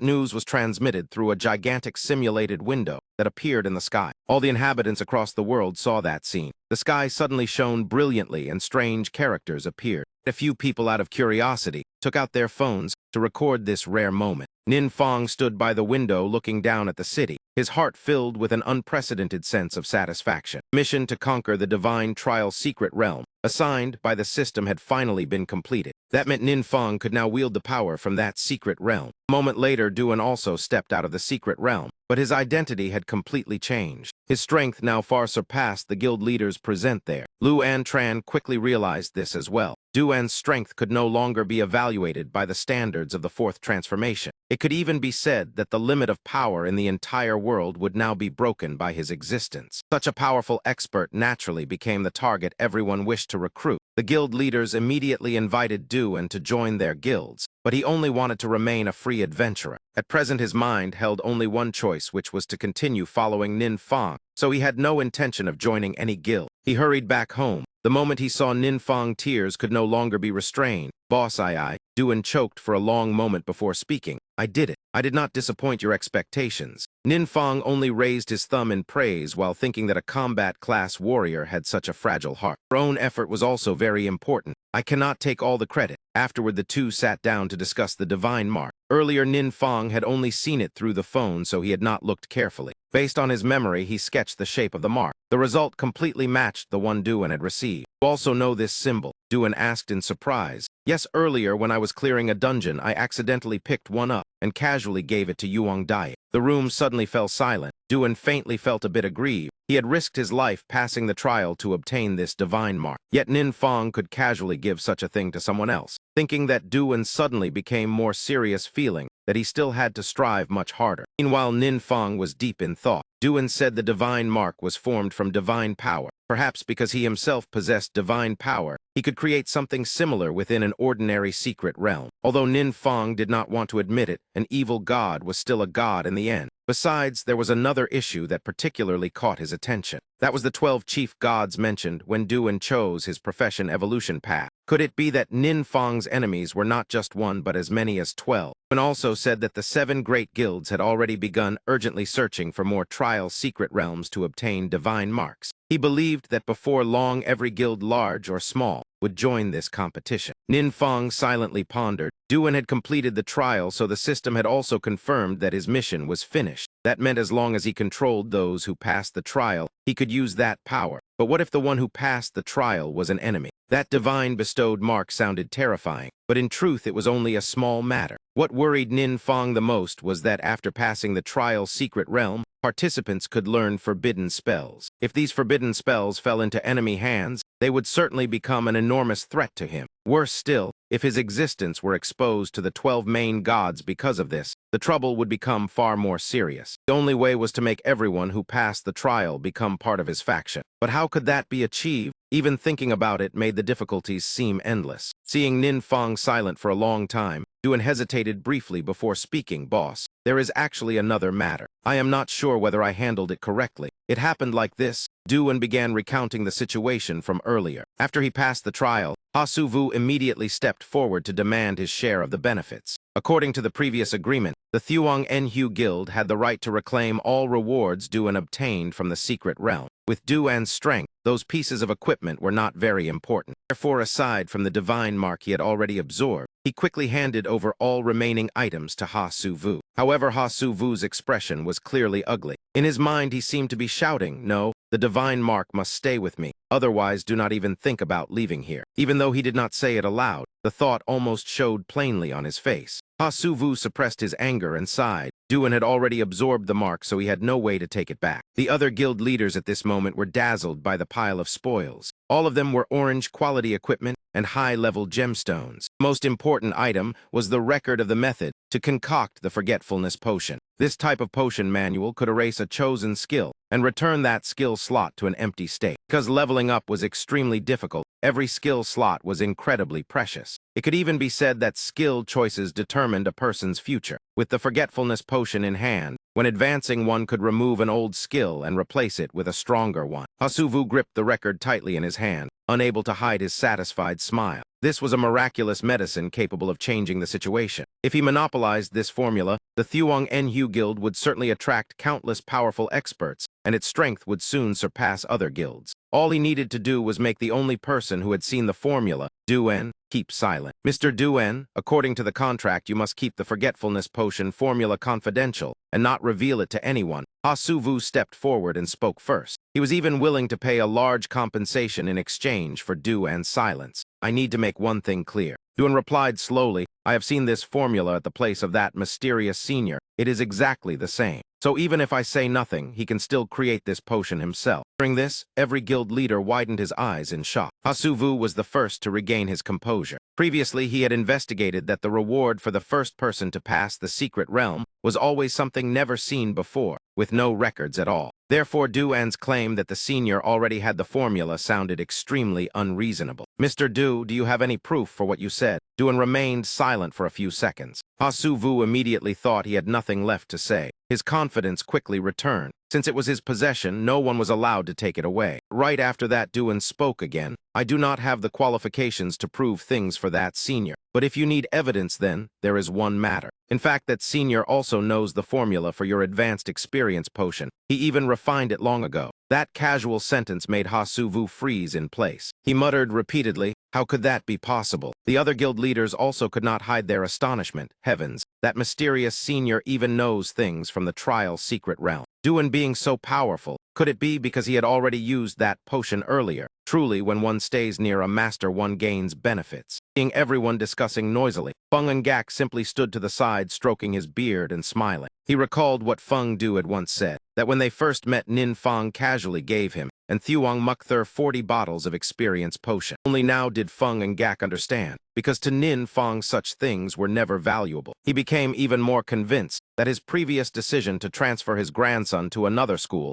had been completely correct. Duan also did not wish to stay and continue watching the commotion, so he left early together with Feng and Gak. On the way back, Mr. Feng could not hide his curiosity and asked, Mr. Du, does that senior have other kinds of potions? My body has been eroded by dark power and is becoming weaker day by day. Feng and Gak was not someone who liked asking favors from others, but he truly wanted to live a few more years beside Feng Du, so he had no choice but to ask. Duan was also uncertain, so he only promised that after returning he would ask on his behalf. This was also what he had been thinking about. In truth, Nin Feng was not stingy toward Feng and Gak. He still had body-nourishing potions. He simply did not know whether they suited the old man. Do this, find an appropriate moment, and give Senior Feng a few bottles of body-nourishing potion so he can try them. Following Nin Feng's instruction, Duan immediately brought the potions to Feng and Gak's workplace. But Talam said he had gone to attend an important meeting, so Duan had to leave the medicine with her. After finishing work, Talam brought those potions to Feng and Gak's private residence. But she rang the doorbell many times, and no one came to open the door. Talam thought Feng Du was not home, so she left. Unexpectedly at this moment, Feng Du was gradually being devoured by dark power. You do not want to save your grandfather very much. I can help you, you only need to submit to me. Evil power coiled around Feng Du. The demonic voice echoed as it tore at his sanity. Feng Du struggled to resist. You are Feng and Gak's grandson.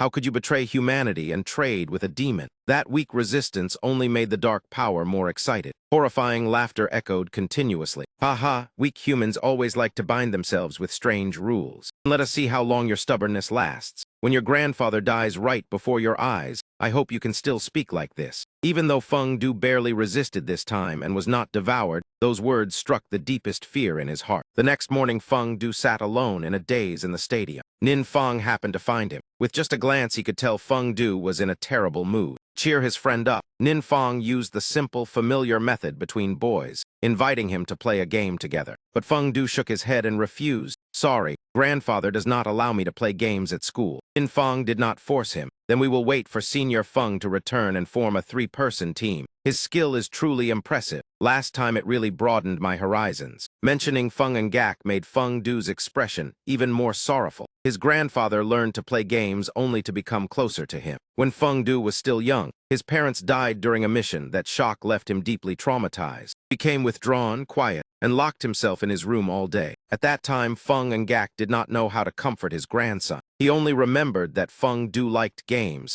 so he secretly learned the games of the younger generation to accompany him. During Feng Du's most fragile period, Feng and Gak always patiently stayed by his side and pulled him out of the darkness. Because of this, Feng Du cherished his grandfather even more. As he poured out his feelings, Nin Feng listened quietly. Just by looking at his expression, it was easy to understand the reason for Feng Du's sorrow. Meanwhile, Feng and Gak was attending an important meeting. The meeting concerned two adventurers named Bang Ha and Ko Ung. Bang Ha was a 4-star third-rank adventurer. 8 years ago, he was arrested for deliberately causing serious injury to another person inside a secret realm and was sentenced to 15 years in prison. However, 6 years ago, he suddenly vanished mysteriously from prison. The other was Ko Ung, also a 4-star third-rank adventurer, previously a monitored mutant. 5 years ago, he also disappeared inexplicably from prison. A few days ago, these two men were discovered appearing at Bang Ha's old house in Huang Nguyen City. Afterwards, they used brutal methods to slaughter two adventurers and their entire families, leaving no survivors. The two adventurers who died were members of the team that captured Bang Ha years ago.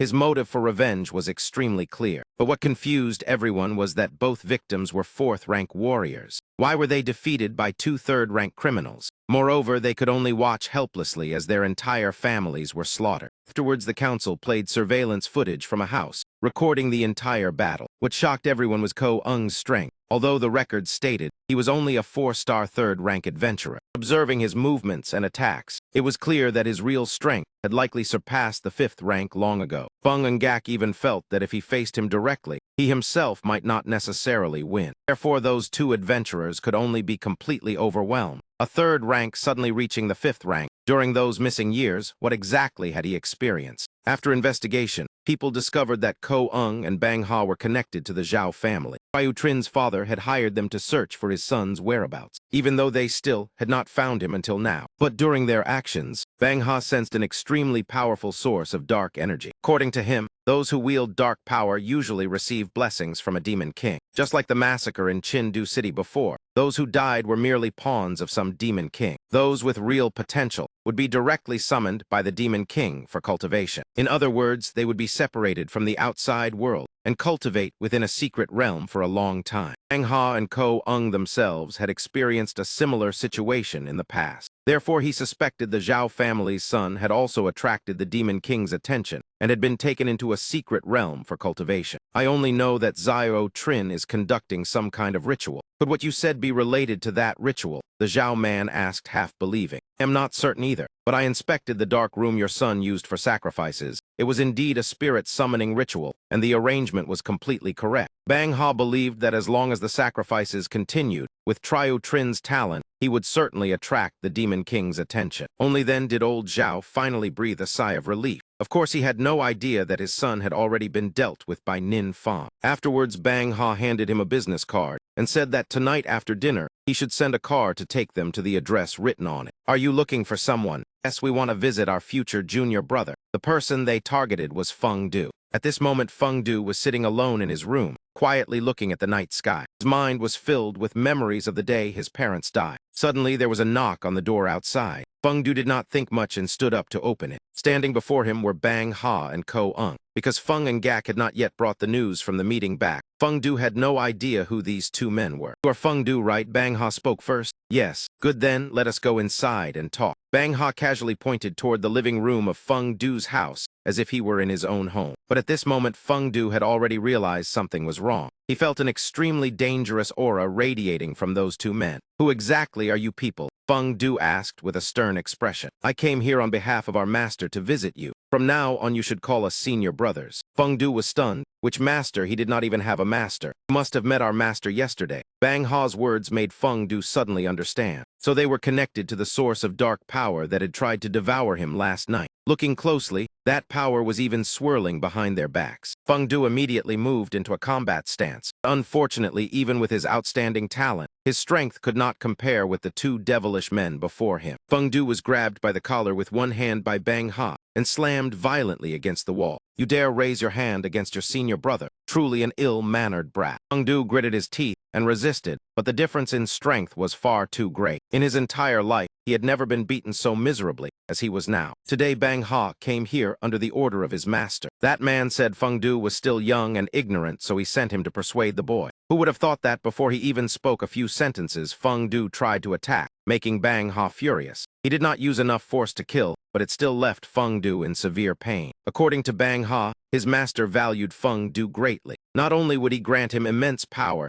but he also promised to save Feng and Gak from the erosion of darkness. As long as Feng Du nodded, he could step onto the peak of fame. But the words of people like them were never trustworthy. Moreover, Feng and Gak came from a prestigious family. Therefore, Feng Du was even less likely to be tempted by the dark faction. While Bang Ha restrained Feng Du, Ko-ung had already walked around the house inspecting everything. Discovering that Feng and Gak was not home made him feel slightly disappointed. Bang Ha said he had originally intended to greet old Feng, but Feng Du clearly understood what that so-called greeting meant. You are not allowed to harm my grandfather. Even though his strength was nearly exhausted, hearing his grandfather mentioned made Feng Du struggle violently. Bang Ha released his grip, causing him to collapse to the floor. The injuries on his body were quite serious. Bang Ha looked down at him as if looking at an ant. I heard that when relatives die, the dark power erupts even stronger. Senior Feng's life is in my hands. I will give you 3 days to think. If Feng Du bows to my master, then everything will be forgiven. If you remain stubborn and refuse, they would not mind sending Feng and Gak on his way. Those words drove Feng Du into despair. Meanwhile, Nin Feng knew nothing about the matter. He was still leisurely farming dungeons. This time, Nin Feng entered a dungeon instance of the Wild Tribe dungeon to gain experience. His combat power and battle experience continued to rise. The boss was quickly defeated, but after completing the dungeon, Nin Feng felt no sense of accomplishment. These past days, he could not find a suitable place to train. He could only accumulate experience through ordinary secret realms like this. But that mission had only 43 days remaining. If he could not reach second advancement, then everything would be over. Nin Feng was considering whether to try the newly appearing secret realms. While still thinking, Nin Feng received a call from Duan. His voice sounded hesitant, as if he had something difficult to say. Boss Senior Feng, he wants to take that mysterious senior as his master. After hearing the whole story, Nin Feng immediately rushed to City Hospital number 2. Feng Du had already received careful treatment, so his recovery condition was fairly good. He simply could not yet control the dark power. Therefore, he had to remain in the hospital for several more days of observation. While Feng Du and Nin Feng talked in the hospital room, outside, Duan and Feng and Gak were also discussing matters. At Feng and Gak's age, speaking of becoming someone's disciple sounded quite ridiculous. But Bang Ha and Ko-ung were a great danger to society. Although the nation took the matter very seriously, they still had not found a way to deal with them. With no other option, Feng and Gak could only hope the mysterious senior would help. What he did not expect was that after Duan spoke, that senior agreed immediately. Before coming here, Nin Feng had instructed Duan to say this was not accepting a disciple, but only special training. He could not reveal his identity, and he could not accept someone as old as his own grandfather like Feng and Gak as a disciple. Duan quickly stated Nin Feng's request. He needed a private training space. It did not have to be large, but it had to be discreet so it could be used conveniently to train Feng and Gak. This was not difficult for him, so he immediately agreed. Suddenly, a sharp scream came from the hospital room. Hey, what are you people doing here? 2 men immediately ran toward Feng Du's room. As expected, Bang Ha and Ko-ung had brazenly arrived. They were even holding a fruit basket, pretending to visit the patient. As soon as they saw Feng Du, they pretended to be friendly. That day, senior brother accidentally struck a bit too hard and made junior brother end up hospitalized. I felt very guilty, so I came to visit and apologize. Even though he spoke of apology, his face showed no remorse at all. Moreover, Bang Ha kept calling himself senior brother, which irritated Feng Du greatly. You still dare appear here? Feng and Gak pushed the door open and rushed in, immediately transforming into his skeleton battle form, ready to risk his life against those 2 men. But Bang Ha showed no fear and calmly asked in return, Senior Feng, do you truly intend to fight here? Seeing his attitude, Feng and Gak hesitated. In truth, with his current strength, even if he fought, he might not win. Seeing that hesitation, Bang Ha became even more arrogant and then calmly left. Before leaving, he reminded Feng Du that he had less than 2 days left to think. As they walked out of the hospital room, they encountered Duan standing at the door. Ko-ung was so arrogant that he spat directly onto Duan's clothes. If Duan had not been a calm person, that action would have already ignited a fight. Mr. Du, I am truly sorry. Feng and Gak lowered his head and sincerely apologized. Duan quickly waved his hand and said it was not his fault. In contrast to the tense atmosphere, Nin Feng appeared extremely calm. He even planned to take the fruit basket those 2 men had brought. That night, Bang Ha and Ko-ung returned to the Zhao family house. They held a drinking banquet with Triu Trin's father and called beautiful women for entertainment. In his drunken state, Bang Ha suddenly remembered something. He heard that the young lady of the Yuang Corporation, Yuang Diet, was very beautiful, so he wanted to capture her for amusement. Triu Trin's father immediately echoed him. You mean Yuang Diet? Originally, Zio Trin planned to keep her as a sacrifice, but if you like her, then just take her. Bang Ha laughed loudly in delight. But right at that moment a sound rang out. The main door of the Zhao family house was blasted open. The ones who entered were Nin Fong and Duan. Both wore masks to conceal their identities. Duan signaled for the unrelated people to leave. Only Bang Ha and Ko Ung remained. Seeing strangers call their names directly, those two men were not afraid but instead more interested. Bang Ha glanced at Ko Ung, then took another sip of wine. Ko Ung understood immediately and rushed toward Duan to attack first. He thought this time it would be as easy as before. Unexpectedly, his full power strike was easily blocked by Duan. With just one exchange, Duan had already determined the opponent's strength. This man truly had surpassed the fifth advancement. If not for Nin Fong's special training and absorbing the divine mark, Duan would have been killed in a single move. On the other hand, Ko Ung showed surprise when his attack was blocked. In his mind, he immediately imagined the worst situation. Duan would hold him while Nin Fong the mage behind would attack. But things did not happen that way, because Nin Fong simply pulled a chair and sat down calmly. He opened a bag of chips and ate while watching the fight. It was precisely that calm attitude that made Ko Ung feel the greatest humiliation. Seeing him distracted, Duan immediately launched a heavy strike, reminding him that his opponent was himself. Ko Ung was knocked back several meters and immediately equipped his full gear. Then he rushed forward again. Carrying anger and terrifying strength, he attacked Duan. His punch was enough to crush the bones of an ordinary person. Fortunately, Duan's strength was not weak either. The two sides were temporarily evenly matched, so the battle was extremely intense. Ryu Trin's father and the girls could only tremble and huddle to the side. Even though Duan said outsiders could leave, seeing such a scene, they did not dare move. The Zhao man noticed Bang Ha's expression looked extremely ugly. More precisely, he was extremely furious. He had already drawn his weapon, while Nin Fong was still sitting beside eating chips. Only when Bang Ha's blade slashed down did Nin Fong draw his sword to block. The two weapons collided, producing a piercing sound and bright sparks. Bang Ha quickly activated all of his combat equipment. In this form, he became even harder to recognize than before. On Nin Fong's side, one hand held a sword, the other gripped a staff, and he equipped nothing else. This dual-weapon combat style was not random, because he possessed the passive skill Slaughter Instinct, a dark forbidden spell. Its effect was that, when using both a magic weapon and a melee weapon simultaneously, all attributes would be doubled. Nin Fong's aura changed instantly, making even Bang Ha startled. This was the first time he had seen a mage fight so ferociously. Nin Fong took the initiative and attacked first, forcing the opponent to step back several steps. Although his attack rhythm was quite fierce, Bang Ha felt that these strikes were not sharp enough. The opponent was like a rookie lacking real combat experience. However, he also felt that Nin Fong seemed to be deliberately acting like this. Perhaps there were hidden tricks behind it, so Bang Ha had to remain cautious. But constantly dodging was not a solution either.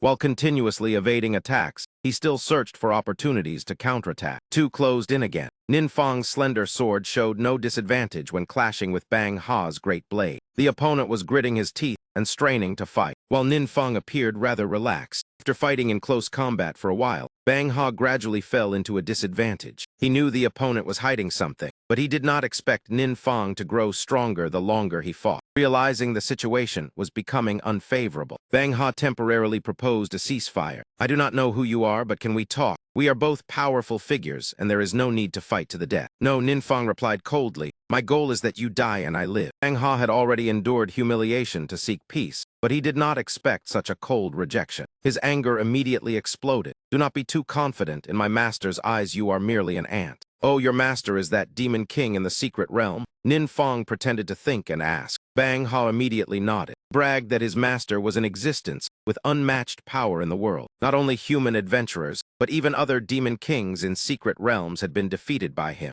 Moreover, he enjoyed turning the bones of strong opponents into ornaments. Bang Ha deliberately added this to intimidate Nin Fong. "Your master has killed demon kings and even collects their bones, is that so?" "Yes." Bang Ha thought Nin Fong was frightened, so he laughed proudly. But Nin Fong looked interested instead. "Where is your master now?" At this moment, Feng and Gak also arrived with Talam and two others. They received news that Bang Ha and Ko Ung had appeared. When they reached the base of the building, he used a detection skill to observe the top-floor apartment. Feng and Gak saw Bang Ha fighting with a stranger. His situation clearly did not look comfortable. Meanwhile, Nin Fong appeared quite relaxed. His attributes continued increasing over time. Feng and Gak did not recognize that it was Nin Fong. He only felt that this person was extremely powerful. He looked simple on the surface, but completely suppressed his opponent. Nin Fong's attributes increased to 80%. He was suddenly swallowed whole by Bang Ha. A gigantic mouth full of sharp teeth grew out from Bang Ha's stomach. It devoured Nin Fong's entire body. HMPH, I did not expect to use this move. Truly troublesome, this skill requires a heavy price after using it. The situation changed so quickly that Feng and Gak was shocked. On the other side, Ko-ung was still fighting with Duan. Seeing Nin Fong swallowed, he mocked loudly in order to make Duan lose his composure. But unfortunately, Duan completely trusted Nin Fong because he was already familiar with his abilities. Instead, it was Ko-ung who lost focus and received a slash across his chest. Worrying about my boss is beyond your qualification, you even less so. The response was Ko-ung's painful scream. On the other side, old Zhao saw Bang Ha swallow Nin Fong and only then dared crawl out from his hiding place. Mr. Bang is truly powerful. Those small fries are not your match. Old Zhao did not expect that flattering sentence would cost him his life. Bang Ha seemed to find a place to vent his anger and chopped him into two halves. You are the real small fry, he said coldly. At this moment, Bang Ha's body had completely deformed and no longer resembled a human. He thought since he had already transformed, he might as well swallow a few more adventurers to increase his power. After saying that, he turned to look at Feng and Gak's scouting orb. Feng and Gak saw that gaze and knew he had been discovered. When Bang Ha had not transformed, they already struggled to win. Now it was even worse. If they did not retreat immediately, they would all die. Unfortunately, Bang Ha's plan to swallow Feng and Gak was far from being realized, because just as he prepared to attack, his stomach suddenly exploded. Nin Fong tore open his body from inside and stepped out like a god. There was not even a single wound on Nin Fong's body. Meanwhile, Bang Ha lay torn apart and motionless on the floor. Seeing their leader defeated so miserably, Ko-ung could no longer concentrate on fighting. The result, he was defeated by Du and in a single strike. Ko-ung was left barely clinging to life. Nin Fong had not planned to kill him immediately, because he still had a few questions to ask. Not long after, the secret realm Blood Mist Valley showed unusual activity. The entrance had been invaded by an unknown intruder. It was not hard to guess that Nin Fong had interrogated Ko-ung to learn the location of his master. This Demon King's strength was still unclear, but his presence was not bad. When he received the intrusion warning, he immediately guessed someone had come looking for him. The soul vessels of Bang Ha and Ko-ung had both shattered. Before dying, Ko-ung activated his soul vessel so the Demon King heard a few words. Nin Fong's final question was the location of the master. My master is in the secret realm due to Sun. He will avenge us. When Nin Fong arrived, the Demon King immediately ordered his subordinates to retreat because he knew the one who defeated Bang Ha and Ko-ung was not ordinary. After the guards withdrew, the Demon King sighed. Even though his subordinates were loyal this time, he could only rely on himself. The skulls on his armor all began to glow. Then a blood-red skull appeared at the center of his chest. He held it in his hand and stroked it like a treasure. Many years ago, he was only an ordinary Demon King, but luckily, he found the remnant toxin of a higher Demon King, which granted him power and the ability to control humans. With that, he defeated his old enemies and turned them into sacrificial offerings. He did not know who the intruder was, but believed it would only add another skeleton to his collection. On Nin Fong's side, he felt somewhat confused because this secret realm was filled with fog, and visibility was nearly zero. He used the forbidden spell Thunder Demon Perception to create a lightning storm to clear the way, but it only made things more chaotic. Up to now, he had not even encountered a single small monster. After walking further, the system reported the detection of a mid-tier remnant toxin. Nin Fong immediately felt delighted because this place truly contained an intact remnant toxin. He followed its aura and continued forward. Finally, he saw that Demon King. The remnant toxin was inside the glowing skull in his hand, but the once fierce man now stood like a statue. Even when Nin Fong took the skull from his hand, he could not resist. Most likely he had been struck by the lightning storm earlier and burned into charcoal. Unexpectedly, the master of Bang Ha and Ko-ung was accidentally eliminated so easily by Nin Fong. After absorbing the remnant toxin, all of Nin Fong's attributes increased by 100 points. Now, even without using skills, he could overpower most adventurers. His level also surged to 43, so he could learn a new skill. Nin Fong took out the skill book Summon Water Elemental. To be honest, he felt slightly worried because he feared this summoning forbidden spell might call out some great Demon King, but thinking too much was useless. Nin Fong directly learned the skill immediately. As usual, the skill automatically transformed into a dark forbidden spell. Summon Water Elemental became Gate of Darkness. When used, it opens a dark gate that continuously summons dark creatures for 12 hours, or summons a high-ranking demon general that exists indefinitely. Nin Fong held his head and laughed bitterly because it was exactly as expected. This skill was far too conspicuous while he wanted to hide his identity. Yet the ability to summon a demon general indefinitely seemed extremely tempting. Nin Fong felt this ability was not overly conspicuous. When the right opportunity appeared, he definitely wanted to test it once. Turning to the matter of Bang Ha and Ko-ung, After those two men were eliminated, Feng and Gak repeatedly thanked Duan. He clearly understood that this battle was won because of him and that mysterious senior. Eliminating those two dangerous men was no different from saving the entire nation, which made Feng and Gak extremely grateful. To Lam, standing beside him, also breathed a sigh of relief. Fortunately, everything ended smoothly. Previously, many officials and high-ranking adventurers still doubted the identity of that mysterious senior. But when Feng and Gak used his honor and life as a guarantee, they gradually believed. After this battle, all doubts disappeared, and the threat of Bang Ha and Ko Ung was completely erased.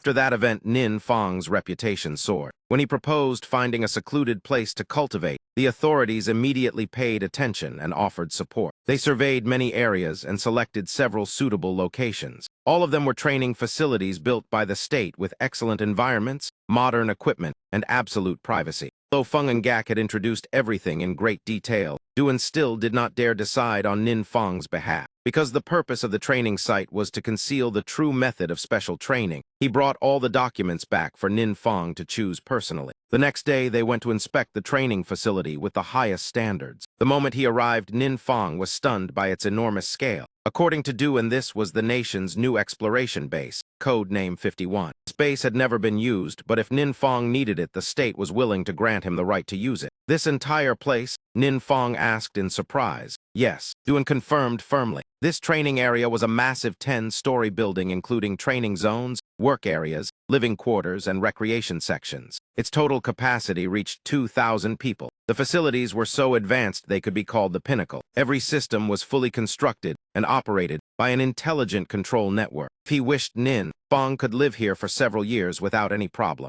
After touring the entire base, Nin Feng was extremely satisfied. This truly was the ideal place for secluded cultivation and strengthening his power. After finishing the tour, the two returned to meet Feng and Gak. He had already guessed that the mysterious senior would like Base 51, because Nin Feng and Duan had saved Chindu City twice, saved Long Back once, and eliminated Bang Ha and Ko Ung. The government valued them greatly. Therefore, this base was willingly handed over for their use. The two did not have to pay any cost at all. They only needed to sign confirmation. Boss does not like handling trivial matters, so let Nin's senior brother and me manage the base, Duan said. Because Nin Feng's identity had to remain hidden, he had no choice but to call him senior brother. Feng and Gak nodded to show his willingness to support that mysterious senior to the fullest. If that person wanted to establish a guild, he was also willing to help. Hearing that, Duan remembered that Nin Feng once mentioned this matter. But what he needed was a way to collect information quickly without forming a guild. The mysterious boss is not accustomed to using the internet, so how can he receive information promptly? Senior Feng and Gak replied that it was very simple. For national-level powerhouses, the authorities could provide a special information channel. It was just not completely confidential because the data would be shared with the state. From those words, Nin Feng paid the most attention to the phrase national-level powerhouse. It seemed his status within the country had already reached the highest level. Compared with gathering information himself, the government's information system was obviously more efficient. However, Nin Feng still intended to develop his own channels as well. As for establishing a guild, he had considered it before, but it was too troublesome. With his current resources and power, perhaps transforming the base into another model in the future would be more suitable. After signing the documents, Nin Feng and Duan left. On the way back, Duan reminded Feng and Gak that his training course would begin next week. At that moment, Feng and Gak's phone rang. His subordinate reported that several mysterious disappearances had appeared similar to the cases of Bang Ha and Ko Ung in the past. It made them worry that people like those two would appear again. After hearing this, Feng and Gak felt a chill down his spine. Even with special training, he alone could not handle them all. He sighed, if only many powerhouses like Duan could be trained quickly. That evening, Feng and Gak returned home. Feng Du had already been waiting. Beside him was an open suitcase with belongings being packed. Are you planning to go somewhere? Feng Du nodded excitedly. Because the training course will begin soon, Nin Feng arranged a special training session for 5 people, including me. We will depart in 2 days. Feng and Gak did not expect the mysterious senior to be so generous as to train the younger generation as well. Being so moved, he even transformed into his flaming skull form. Grandpa, you are burning again, Feng Du quickly reminded him. Feng and Gak waved his hand and said it was nothing. He had already taken the medicine Duan brought, so his body had improved clearly. Only the dark power was still not completely controlled. What concerned him more was who would participate in the special training. Feng Du said they were only a few friends who had known Nin Feng for a long time. Aside from me, they are all people familiar with Brother Fong. Hearing this, Feng and Gak became even happier because it proved the mysterious senior paid great attention to nurturing the younger generation. Worry in his heart eased somewhat. With the mysterious senior training them, these children would surely grow stronger. All evening, Feng and Gak busily prepared luggage for his grandson and repeatedly reminded him to listen to Nin Fong. 2 days later, Feng Du was brought to Base 51 first by him. Yuang Diet's group arrived afterward. Tu Din looked around for a while before daring to sigh in relief. Fortunately, Nin Fong did not call Thuong Mukthur here. The whole group was stunned by the scale of the base. Even the headquarters of the 7 great guilds could not compare with this place. Yuang Diet was curious how Nin Fong managed to obtain such a magnificent base. Nin Fong simply smiled and said casually that the place belonged to an elder in his family. Everyone believed it. Only Yuang Diet remained half doubtful. Even though she was his childhood friend, she had never heard Nin Fong mention such an elder. Even so, she chose to remain silent. When everyone had gathered, Nin Fong introduced Du, and as the main person responsible for the training course. Chu Jiangthur still did not understand the situation, while Feng Du nervously greeted first. Senior Du, greetings. Duan smiled kindly. Yuang Diet's group became even more curious. Feng Du, do you know this senior? Why do you look so nervous? Feng Du asked in surprise. Do you not know him? Everyone shook their heads. He immediately explained that Duan was the first person to pass the trial of the gods. His strength even surpassed Luan Tran. Those words instantly made the youth serious. They did not expect that gentle older brother to possess such a formidable identity. Duan led them to the special training room. He did not know that his very presence greatly increased the group's determination. Nin Fong stood above observing. This base was extremely solid, and the special training room was well concealed, so using forbidden spells here would be much safer. The idea of bringing Yuang Diet's group for special training had only arisen recently. He was too lazy to establish a guild, but cultivating powerful individuals was entirely feasible. It was simpler than a guild and also higher in quality. Yuang Diet was the most valuable seed within the group, but the moment training began, she was beaten thoroughly. This awakening, Yuang Diet had never experienced such overwhelming suppression. Fortunately, this was only training. If it had been real combat, she might have collapsed mentally. She also understood why Nin Fong improved so quickly. Chu Jiangthur and Tu Din were not geniuses. They had never believed that hard work could surpass others' talent, but Nin Fong gave them hope. Therefore, in this special training,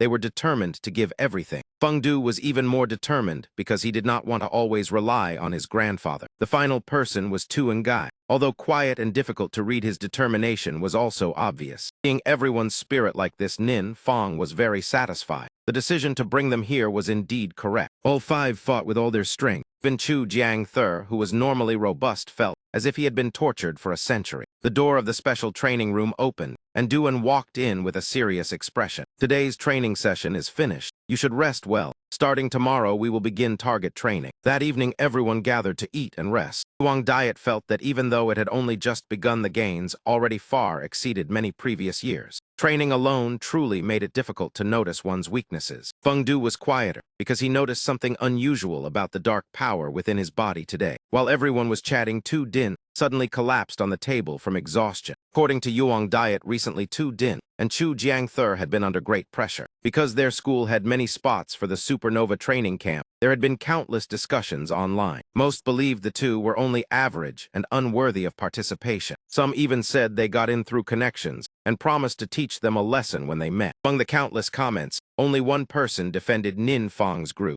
They discovered that person was Thuong Mukthur. It seemed that girl had truly been convinced by Nin Fong's strength. In order to encourage everyone's morale, Nin Fong promised that in a few days he would give them a gift. The condition was that they must train hard. At night, Nin Fong sat on the bed thinking for a long time. When absorbing the Demon King's memories earlier, he had obtained quite a lot of information. In fact, there were 7 evil gods born from dark power. They were the faith of all monsters in secret realms. But the owner of the memory he absorbed was different from those 7 beings. That figure was called the Evil God, once one of the 12 main gods with the title Omnipotent Law God. He and the other 11 main gods once eliminated the 7 evil gods. Ironically, after the world escaped darkness, the omnipotent law god became obsessed with studying dark power and gradually fell into corruption. This legend was widely spread in the world of light, but in the dark demon world, completely different stories existed. According to the monsters, after the divine kin escaped the danger of darkness, they gradually lost their sense of crisis. Faith declined over time until many people no longer respected the gods at all.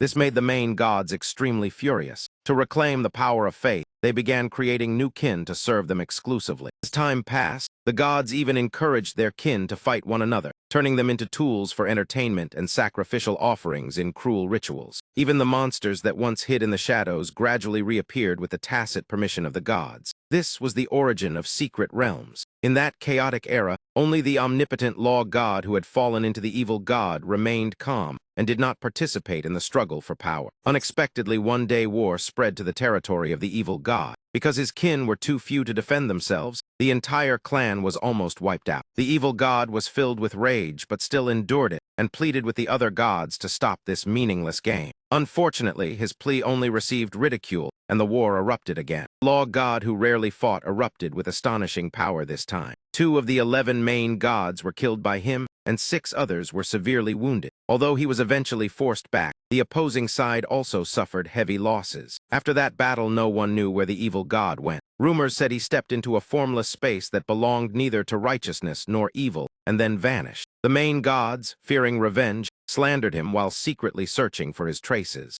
Memory ended here, leaving Nin Fong somewhat regretful because he still did not know the true ending of the omnipotent law god. In any case, this was only a legend difficult to verify, so he set it aside for now. What mattered most at this moment was leveling up and completing the mission. Gambling with his life had never been Nin Fong's style. Early the next morning, he left the base and headed toward the entrance of a secret realm. Thanks to the information network of the Adventurer Management Bureau, news of secret realms across the country was constantly updated. Even unmanaged places could be located. The secret realm Nin Fong entered this time was the same. Inside, it was filled with ferocious monsters. Nin Fong quickly killed several of them. The amount of experience gained was quite high, which proved the boss in this secret realm might drop valuable equipment. After clearing monsters for a while, the boss finally appeared. Its name was Spiked Armor Demon. Compared with the small monsters, this boss was far more ferocious. Facing such a powerful enemy made Nin Fong even more excited. His fighting spirit boiled. The giant monster was fierce, but its bulky body made it far slower than him. In this battle, Nin Fong controlled the rhythm completely. But there was one problem he had to pay attention to. Boss's body was extremely hard. When the sword stabbed into it, no injury appeared, and instead Nin Fong's weapon shattered. This was not difficult to understand. Because his level was not high, the weapons he used could not compare with the equipment of 4th or 5th advancement adventurers. After many consecutive battles, his familiar sword could no longer endure. Seeing the opponent's sword break, the boss immediately showed pride. Nin Fong only cursed it as foolish in his mind. So what if he had no weapon? He was originally a user of forbidden spells. The power of forbidden spells truly could not be underestimated. The mad monster was defeated in an instant. With the enormous experience gained, Nin Fong jumped from level 43 directly to level 47. Even so, he was still not satisfied. Gaining 4 levels was still too little, and he had also lost another sword. Fortunately, when collecting the spoils, the boss dropped a skill book called Wind Origin Technique. After learning it, the skill immediately transformed into the forbidden spell Devouring Wind, making Nin Fong sigh. Of course, the more forbidden spells he had, the better for protecting himself, but relying solely on them was not good. Without suitable weapons, even an ordinary boss was difficult to handle, not to mention confronting gods. Therefore, before entering the next secret realm, Nin Fong stopped by a city to purchase several weapons. The staff brought out several high-quality orange-grade long swords for him to choose from. Nin Fong did not even examine them carefully and decided to buy them all. That decisiveness shocked the female clerk. A young man able to buy 7 orange swords without blinking. His gaze even looked as if they were low-grade items. However, trouble quickly appeared because another distinguished guest was also present in the trading hall. He was the young master of the Gu family, a powerful force in this city. He also possessed the highest level black card. He also wanted to purchase those high-grade swords, but all of them had already been reserved by Nin Fong. The clerk, surnamed Gao, turned pale the moment she saw young Master Gu. If the two clashed, she would definitely be responsible. Young Master Gu kicked the door open and rushed straight into Nin Fong's VIP room. But the moment he saw him, his face changed as if he had seen a ghost. Boss Nin. Nin Fong was drinking tea and looked up at him with confusion. "Who are you?" Gu Yunchu was furious inside, but did not dare show it. He was the same man whose equipment Nin Fong had robbed when he was with Li Qi and Thuong Mukthur. "I am Gu Yunchu. You can just call me Zyro Gu. I did not expect to meet you here. What a coincidence." After the previous encounter, he investigated Nin Fong's identity, but always encountered obstacles. Information online was chaotic. Some said he had just awakened, while others claimed he was a god reincarnated. Even so, Gu Yunchu was certain that someone who could make him helpless like Nin Fong was absolutely not simple. Seeing him, silent Nin Fong pointed at the pile of swords behind and asked if he liked any of them. Gu Yunchu quickly waved his hand. I only came to take a look. You should choose whatever you need. He would rather not buy anything than risk being robbed again. The staff and surrounding people were stunned. Young Master Gu, who was famous for arrogance, was actually showing respect to Nin Fong. After a few polite words, Gu Yunchu quickly found an excuse to leave. He ran straight into the restroom. Then he repeatedly punched the sink to vent his anger. Never before had he felt such humiliation. The reality was he did not know what to do because he could not win in a fight. In the end, he opened a forum and used an anonymous account to comment in a trending discussion. I think the person named Nin Fong is very suspicious. A serious investigation should be conducted. Immediately, someone refuted him, saying Nin Fong was not a bad person. If you do not understand, then do not talk nonsense. Gu Yunchu went crazy when he discovered the person responding was Thuong Muk-thur, his former teammate. He swore he would enter the trial secret realm to increase his strength, and then return to find Nin Fong for revenge. Meanwhile, after finishing his purchases, Nin Fong left in a fairly satisfied mood. His hands, he now had a large number of new weapons. He continued sweeping through one secret realm after another. Experience points increased with each battle. Eventually, Nin Fong reached level 60. Although the progress was slower without using forbidden spells, he still qualified to perform the second advancement. In one secret realm, Nin Fong suddenly discovered an ancient altar. In the past, monsters had served many different evil gods, until all of them were destroyed by the 12 main gods. But now monsters were not only invading humanity, but also plotting to revive the 7 evil gods. Some powerful beings even wished to become evil gods themselves. The world had already fallen into chaos like this, yet the main gods did not protect humanity. Instead, they regarded those who possessed evil god power like Nin Fong as enemies. Therefore, the monster legend about the omnipotent law god might contain some truth. In the eyes of many gods, humans and other races were merely entertainment. Nin Fong possessing the power of dark forbidden spells was both fortune and misfortune. But he clearly understood that in this era, neither monsters nor gods were trustworthy. Only his own strength could be relied upon. At that moment, Nin Fong received a message from Tu Ngai. Tu Ngai asked him to return to the training base. Nin Fong calculated the time and realized it was already time to prepare for the second advancement mission. The reason Tu Ngai called him back was because he had made a new invention. When building the base, Nin Fong had reserved a research room specifically for Tu Ngai. He had created a new medicine called Forgetfulness Potion. When consumed, the user would forget one learned skill. This was part of the secret gift that Nin Fong mentioned earlier. After speaking, he opened his hand and took out a pile of skill books. All of them were orange quality books. These were skills Nin Fong carefully selected to match each person's profession. Chu Jiang-thur and the others' eyes immediately lit up. Normally, they could only buy purple books. This was the first time they had seen orange skills. Yuang Diet held the book in her hand and still could not believe it. Did all of these really drop from secret realms? Nin Fong nodded and said when they reached sufficient level they could hunt together. Young Du looked at the skill book with astonishment. The drop rate for orange equipment was extremely low, yet Nin Fong had prepared a suitable one for each person. Seeing everyone still stunned, Nin Fong smiled and said, "Why are you still standing there? Hurry and practice mastering your new skills." During this, the group immediately returned to the special training room. On the way, they encountered Du and Feng and Gak. Aside from Feng Du and Nin Fong, the others were meeting Feng and Gak for the first time. Therefore, they could not help feeling overwhelmed by this seasoned powerhouse. Even Yuang Diet, who was famous for his composure, could not hide the excitement in his eyes. Feng and Gak silently observed the youths before him from head to toe, then thought to himself that they must be friends of Nin Fong. Being able to receive guidance from that great figure at such a young age, their futures would certainly be incredibly bright. The presence of Feng and Gak suddenly reminded Nin Fong of something. It had been exactly 1 week, so today he had come here to begin the special training course. Fortunately, the base had many training rooms. If there were only one, it would be impossible to let Senior Feng train together with these kids. After a few polite greetings, Feng and Gak was just like other parents. The first thing he cared about was how much Feng Du had improved recently. Knowing he was eager to see his grandson perform, Nin Fong immediately led Feng and Gak to the observation room above. Feng Du's group was in the special training room, preparing to demonstrate the skills they had just learned. All 4 of them had already mastered new skills.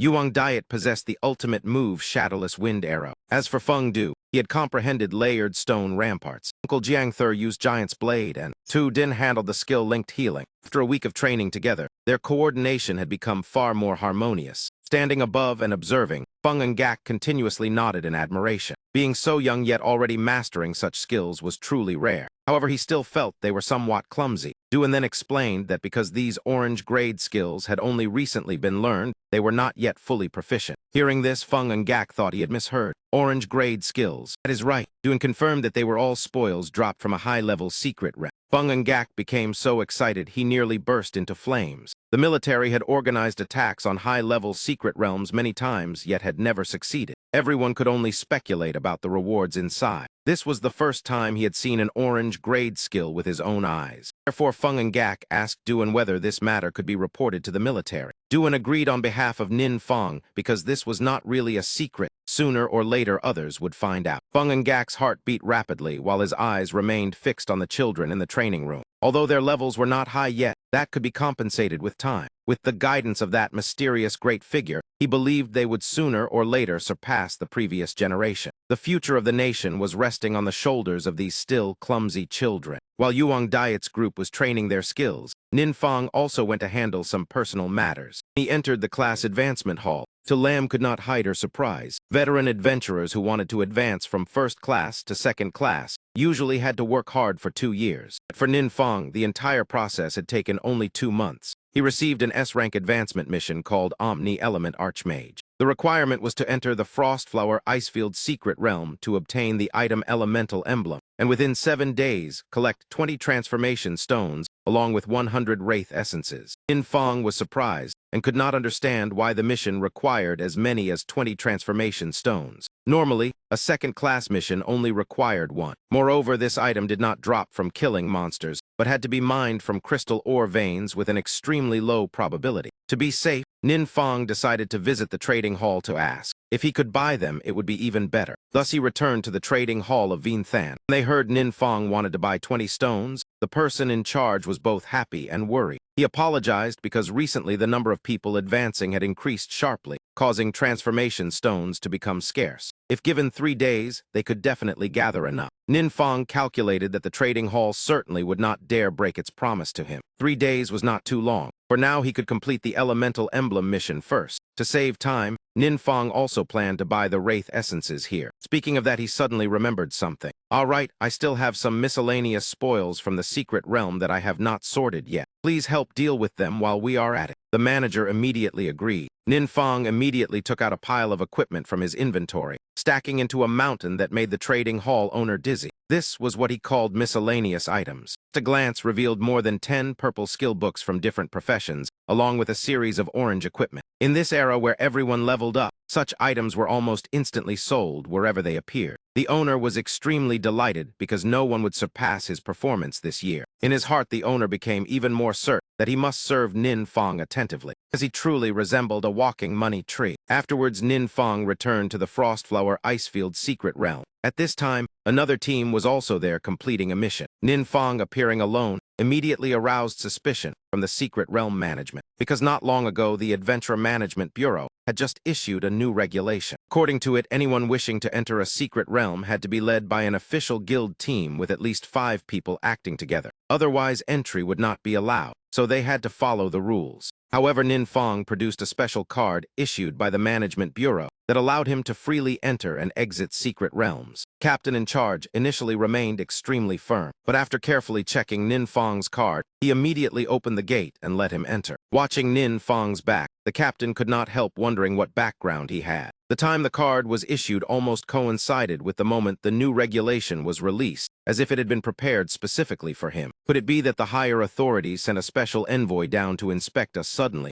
A staff member beside him blurted out, startling the captain. Immediately ordered the entire team to raise their vigilance. Because if Nin Feng truly was a special envoy, then every aspect of secret realm management had to be flawless. Nin Feng smoothly stepped through the secret realm gate and quietly breathed a sigh of relief. Fortunately, earlier he had asked Feng and Gak to help obtain this special card. Right behind the gate was a wooden bridge stretching across. Nin Feng looked at the bridge for a long time before making a rather bold decision. Jumped directly into the deep abyss beneath the bridge. With numerous combat skills and forbidden spells in hand, he quickly landed at the bottom of the abyss, the lowest point of this canyon. Looking upward, he could no longer see the bridge above. It was clear that its height was not small. At that moment, Nin Fong's first enemy in the secret realm appeared. Seeing its strange appearance, he immediately guessed that this was the hidden boss of the secret realm. Familiar excitement rose in his heart again. Nin Fong smiled and said, "Come here then, let us finish this quickly." Before the final word was spoken, the boss interrupted. "Lord God Master, have you personally descended?" Sudden situation made Nin Fong stand frozen for several seconds. Before he understood what was happening, the boss continued in an extremely excited voice. "This subordinate cannot see but can still sense your aura. You are Lord God Master. Perhaps you have forgotten me. This subordinate is your loyal kin, Grand Mage Han Am." This development was completely beyond expectation. Nin Fong did not understand anything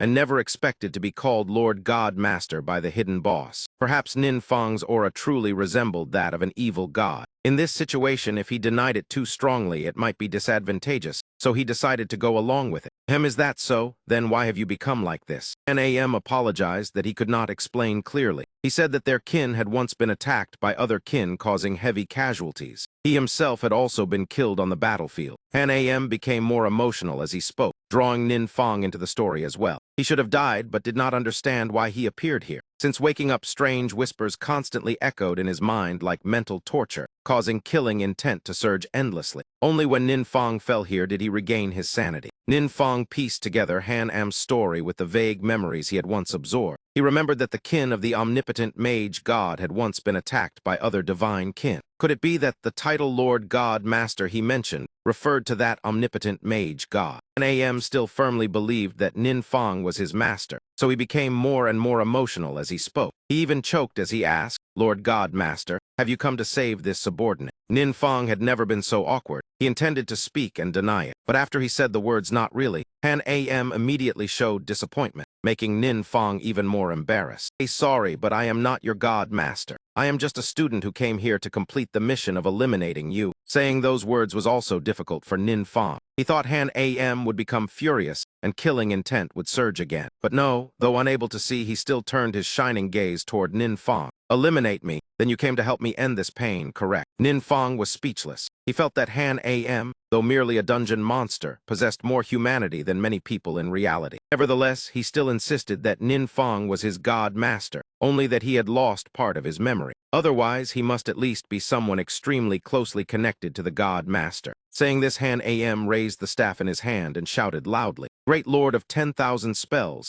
my revered omnipotent mage god, please take action." Nin Fong was stunned because it turned out his guess had been completely correct. His current profession was the omnipotent mage god. Seeing Hanem like this, Nin Fong suddenly could not bear to strike. "I need to obtain an elemental emblem. Is there any other way besides killing you?" Han Am shook his head and said he did not know. But seeing Nin Fong hesitate, he comforted him that for him death would now be a form of release. Nin Fong became even more silent. He asked whether Han Am still had any unfulfilled wish. Unexpectedly, his only desire was simply to chat a little longer with Lord God Master. Nin Fong naturally could not bear to refuse, so he temporarily put away his weapon. "Very well, then tell me about the past." Han Am began speaking slowly. In those days, the omnipotent mage god often disguised himself as a human and descended to the mortal world to play among them. Even though they clearly knew his identity, they still had to pretend they did not know, which was very difficult. Listening to it, this mage god did not seem like a solemn deity. Yet it was precisely that carefree nature that made Han Am and the others willingly become his kin without feeling any pressure. After finishing the old story, Han Am asked about Nin Fong's current life. Nin Fong honestly said that his life was very ordinary, just going to school, leveling up, and playing games when free. The days passed like that. "If there were internet here, I would also want to learn how to play games." Han Am stood up and stretched. Nin Fong understood that the moment he had to act had arrived. Although he did not want to in his heart, the mission still had to be completed. Han Am, if there is a chance in the future, I will definitely play games with you. A promise just like in the past, when the God Master had once promised to return and find them. That was also the final farewell between the two. Afterward, Nin Fong directly ended Han Am, bringing him the release he had long desired. At the same time, in the city center, a closed meeting was taking place between Feng and Gak and representatives of the 7 great guilds. He revealed that the mysterious great figure had obtained quite a number of orange quality skills while sweeping through high-level dungeons. During this, the guild leaders immediately developed the idea of inviting that great figure to lead them into secret realms. Feng and Gak had naturally already thought of this, but when he had asked Duan earlier, he only received the reply that the great figure was not very interested in cooperation, which made several guild leaders somewhat dissatisfied. Some people believed that at this moment the mysterious great figure should stand on the same front as everyone else rather than act freely according to personal preference. Guild leader Fuang Dan immediately spoke to criticize. That manner of speaking made Feng and Gak extremely displeased. Previously, when Bang Ha and Ko Ung threatened Feng Du, all 7 people here had said nothing could be done, forcing Feng and Gak to prepare to fight desperately. Fortunately, Nin Fong and Duan arrived in time to help. At that time, they treated indifference as normal, yet now when interests were involved, they accused Nin Fong of being selfish. Feng and Gak slammed the table and stood up saying that once benefits were touched, someone would become restless, and reminded everyone that the great figure owed none of them anything. Feng and Gak was famous for fairness and integrity, so once he spoke like that, no one dared to argue for. Seeing the atmosphere become tense, Luan Tran changed the subject and asked Feng and Gak whether in a few days he planned to challenge a high-level secret realm. Then Luan Tran proposed reserving a position for himself in the team. Guild leader Dulin Hoa and Truong Vim Zion also immediately expressed their desire to join, and Feng and Gak had no reason to refuse. It had to be said that the special training program designed by Nin Fong for Feng and Gak was truly harsh, causing his old bones to lie recovering for 2 days before he could recover. But because of that, his progress was extremely obvious. His current strength was already far different from before. Meanwhile, Nin Fong had also completed the advancement process. He obtained a new passive skill called Arcane Barrier, which granted immunity to all detection skills. When leaving the advancement hall, Nin Fong felt somewhat complicated because the memories absorbed from the relic indicated that the omnipotent mage god was not evil at all, but had only been slandered by the other 11 chief gods. Moreover, if what Han Am said was true, then Nin Fong and the omnipotent mage god had identical appearances, which made him suspect the system had a special connection with that god. In addition, Han Am had long been dead, yet became a hidden boss in the secret realm, which made Nin Fong wonder whether this was a clue meant for him. After this advancement dungeon journey, besides the new skill, Nin Fong also obtained a necklace-type piece of equipment from Han Am. The gemstone on the pendant was precisely what had preserved his soul. Not long afterward, the Supernova training camp officially opened, divided into 2 sections, the high school camp and the university camp, gathering almost all the most outstanding young adventurers in the country. High school camp alone had a total of 180 people, including 32 ranked on the Supernova leaderboard and 148 with 4-star professions. As soon as everyone gathered, the trainees began buzzing because many big figures had appeared, not only the principals of the 3 top universities, but also representatives of the 7 great guilds and the Adventure Management Bureau. It was said that those who performed excellently might even sign contracts directly with great figures, so everyone was excited. Many trainees wanted to greet the seniors to leave an impression, but none had enough courage until an arrogant male student stepped out. It was Ha Su Hung, ranked first on the Supernova leaderboard, and the younger brother of guild leader Ha Su Vu of the Thuongdu Guild. After awakening, Ha Su Hung did not level with his friends, but always moved together with guild elites, so his strength was extremely powerful. Moreover, the Thuongdu Guild monopolized high-level experience potions, so his strength surpassed trainees of the same age even more. Not long later, another bus stopped at the entrance of the training camp. The trainees began buzzing again, because it was a vehicle from Tandu City. The people on the bus were precisely the group currently attracting attention across social media, so everyone was curious. The bus door opened, and Nin Fong was the first to step down with a calm expression. Following him were Yuang Diet, Feng Du, Thuong Muk Thur, Tu Din and Chu Jiang Thur, causing many people to admire their imposing presence. Some people commented that they looked like a well-trained battle squad, while others said they were merely putting on a show. Trainees freely discussed Nin Fong's group, causing Principal Fuang to sweat because he clearly felt the gazes of other schools focused on them. At this moment, Nin Fong continuously received dozens of notifications. They were all detection skills, but were blocked by Arcane Barrier. To the passive skill he had just learned after advancing, Nin Fong became the most watched focus. Those trainees whose detection attempts failed were shocked because they could not see his level. Not only students, but even the guild leaders of the 7 great guilds could not investigate Nin Fong. Huang Dan and Ha Su Vu were greatly struck by this, so they comforted themselves that Nin Fong must have received a level concealing item from the mysterious great figure. Ha Su Hung saw that Nin Fong had attracted all attention as soon as he appeared, so he felt displeased and wanted to know how strong he was. Before coming here, he had repeatedly watched the video of Du and clearing the secret realm, and tried to simulate it with guild elites, but still could not match it. Because Nin Fong was close to Do and he guessed they had special training methods. Fuang Dan could not detect anything, so he turned to ask Luan Tran to try, but he refused, saying that doing so would be extremely impolite. Feng and Gak, standing beside Luan Tran, then took the initiative to wave at Nin Fong's group. It made the trainees around them extremely shocked. Many people exclaimed that Senior Feng was greeting them. Everyone wondered what relationship the Tandu group had with this famous senior. When all trainees had arrived, the inspection area began operating, and team leaders led their members to register one after another. After registering, they moved to the next location to hear explanations about the training plan. Finally, all trainees gathered in the hall to listen to the familiar rules announcement, which made everyone feel bored. Principal Fuang now fell into an awkward situation. He had to sit right beside Principal Truong, who kept asking about Nin Fong, yet he remained silent. Since Thuong Muk III transferred to Tandu, Principal Truong had always tried to inquire for information, but Principal Fuang kept everything secret. Even though he tried to avoid attracting attention, Principal Truong deliberately spoke loudly to draw the attention of the other principals. He said that today everyone wanted to see the training quality of Tandu No. 7 High School, so they should not disappoint them. Principal Fuang lowered his head, avoiding the gazes around him, because he also had his own worries. He only feared that Nin Fong, Tu Din and Chu Jiangther might not withstand the harsh challenges of this training camp. After the long speech, the rules were finally announced. This year's training camp adopted a free team formation of 5 people, and results would be calculated according to both individual and team points. Before officially starting, everyone had to pass a familiarization secret realm designed for adventurers below the 3rd advancement. The organizers also selected a special team to demonstrate dungeon clearing for all trainees to observe. This special team consisted of 5 people who had ranked first on the Supernova leaderboard within the past 5 years, and naturally Ha Su Hung was among them. 5 walked to the entrance of the secret realm, preparing to enter. The platinum-haired young man in front asked whether they should hold back to avoid putting pressure on the juniors, but the armored person beside him immediately refuted. He said that many big figures had come to watch this time, so they must display their full strength, even if this was only a temporary team. If anyone blocked his path, he would show no mercy. The platinum-haired person only sneered lightly. Then the 5 entered the secret realm together. Inside, the scene was gloomy with thick miasma, making people uncomfortable. The blonde female mage volunteered to advance first. Not long later, the first enemy appeared.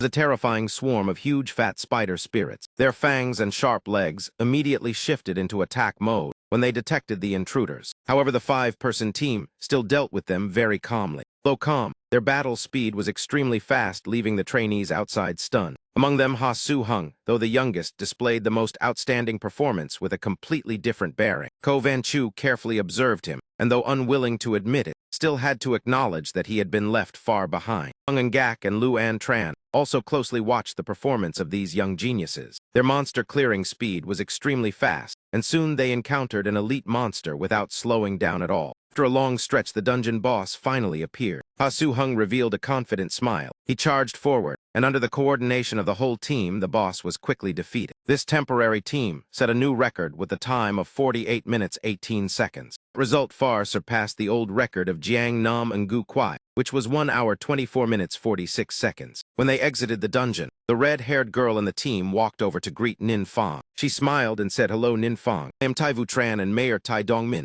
is my 3rd uncle. He had mentioned you many times before, so today I wanted to come make your acquaintance." Nin Fong nodded and replied with a few words, causing the trainees around them to look over curiously. They did not understand why an outstanding student from the university camp was chatting so familiarly with a high school student. Many people felt uncomfortable that Nin Fong had once again become the center of attention. Meanwhile, he introduced Yuang Diet to Tai Vu Tran, and she responded very politely. Tai Vu Tran even showed a rather humble attitude, saying that if Nin Fong needed anything during training, he could tell her, and she would ask the trading hall to prepare it. Seeing that scene too, Din quietly told Yuang Diet that she should keep Nin Fong close, because the girls he knew were all both beautiful and influential. Previously, Mayor Tai had mentioned Nin Fong many times, which made Tai Vu Tran extremely curious. Meeting him today, she could not even detect his level, which made her even more interested. During the trial training session, she planned to take the opportunity to observe and understand him more carefully. At that moment, the short-haired armored man with an arrogant expression walked over and invited Vu Tran to find a place to rest with them. But she skillfully declined, because she wanted to stay and watch the abilities of the other trainees. He immediately showed displeasure and contempt. In his opinion, watching the competition was meaningless because the strongest people were already gathered here. However, not only Vu Tran wanted to stay,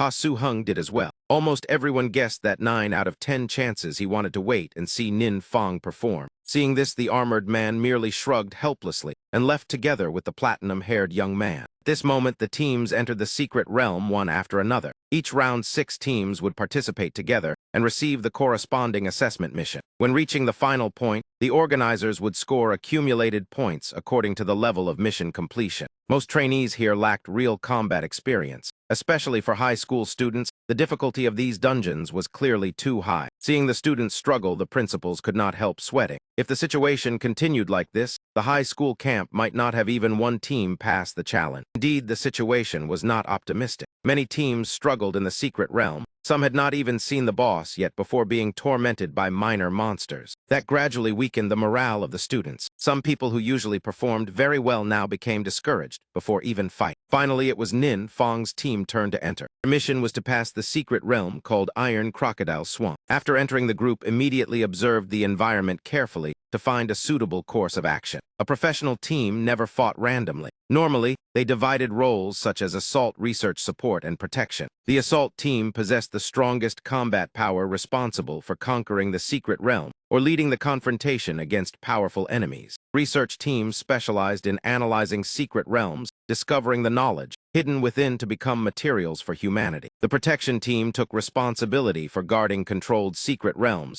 or protecting non-combatants when unexpected situations occurred. Finally, the support team was responsible for increasing battle endurance, providing emergency healing, and minimizing battlefield casualties. Nin Fong carefully looked at the mission board before him. Each type of team had 10 different missions, and each mission was worth 10 points. In addition, there was a single core mission, which was defeating the final boss to receive an extra 50 points. The team leader Nin Fong's decision was respected by everyone. Yuang Diet let him choose the team type. Nin Fong smiled and said then choose the research type. Truly the style of a theory-obsessed top student. Actually, he did not choose because of the top student title. The main reason was that there were still too many mysteries Nin Fong did not understand, such as God's kin or world levels. Tu Din Feng Du and Chu Jiangther had no objection to this choice. Yuang Diet checked the research team mission board and discovered a problem. They needed to capture monsters alive as research samples, but carrying living creatures while fighting the boss would truly be troublesome. Nin Fong calmly replied that it was simple. Just eliminate the boss first, then deal with the rest. It should be known that previously no high school team had passed this challenge. Yet Nin Fong spoke about defeating the boss as casually as eating candy. That startled the principals outside, but the frightening part was that they truly succeeded. After agreeing on the plan, Nin Fong group began sweeping through the secret realm at an extremely fast speed. Their pace was not inferior to Ha Su-hung team. It was even several times faster. At this moment, all the eyes of trainees and major figures focused on Nin Fong team. Tai Vu Tran finally understood why her third uncle valued him so highly. Luan Tran quickly noticed the difference between Nin Fong group and the other teams. All 5 of them were using orange-grade skills. Factor alone completely surpassed the others, compared with the other trainees, not to mention the individual abilities of the 5. They were already extremely strong. When good skills were combined, precise timing and seamless cooperation created an extremely perfect formation. Luan Tran watched until he almost forgot to blink. Even though they were only high school students, this lineup was even more professional than many veteran fighters, especially Nin Fong. At first glance, he did not seem to use overly advanced moves. Every simple attack from him was enough to leave the opponent completely incapable of fighting. Nin Fong's strength was truly unfathomable. Someone wanted to comment, but Principal Fuang had no mind to pay attention. All his focus was on the 5 students from his school. Nin Fong 5-person team had sharp gazes, decisive movements, and their cooperation could only be described as perfect. Before long, the final boss appeared before them.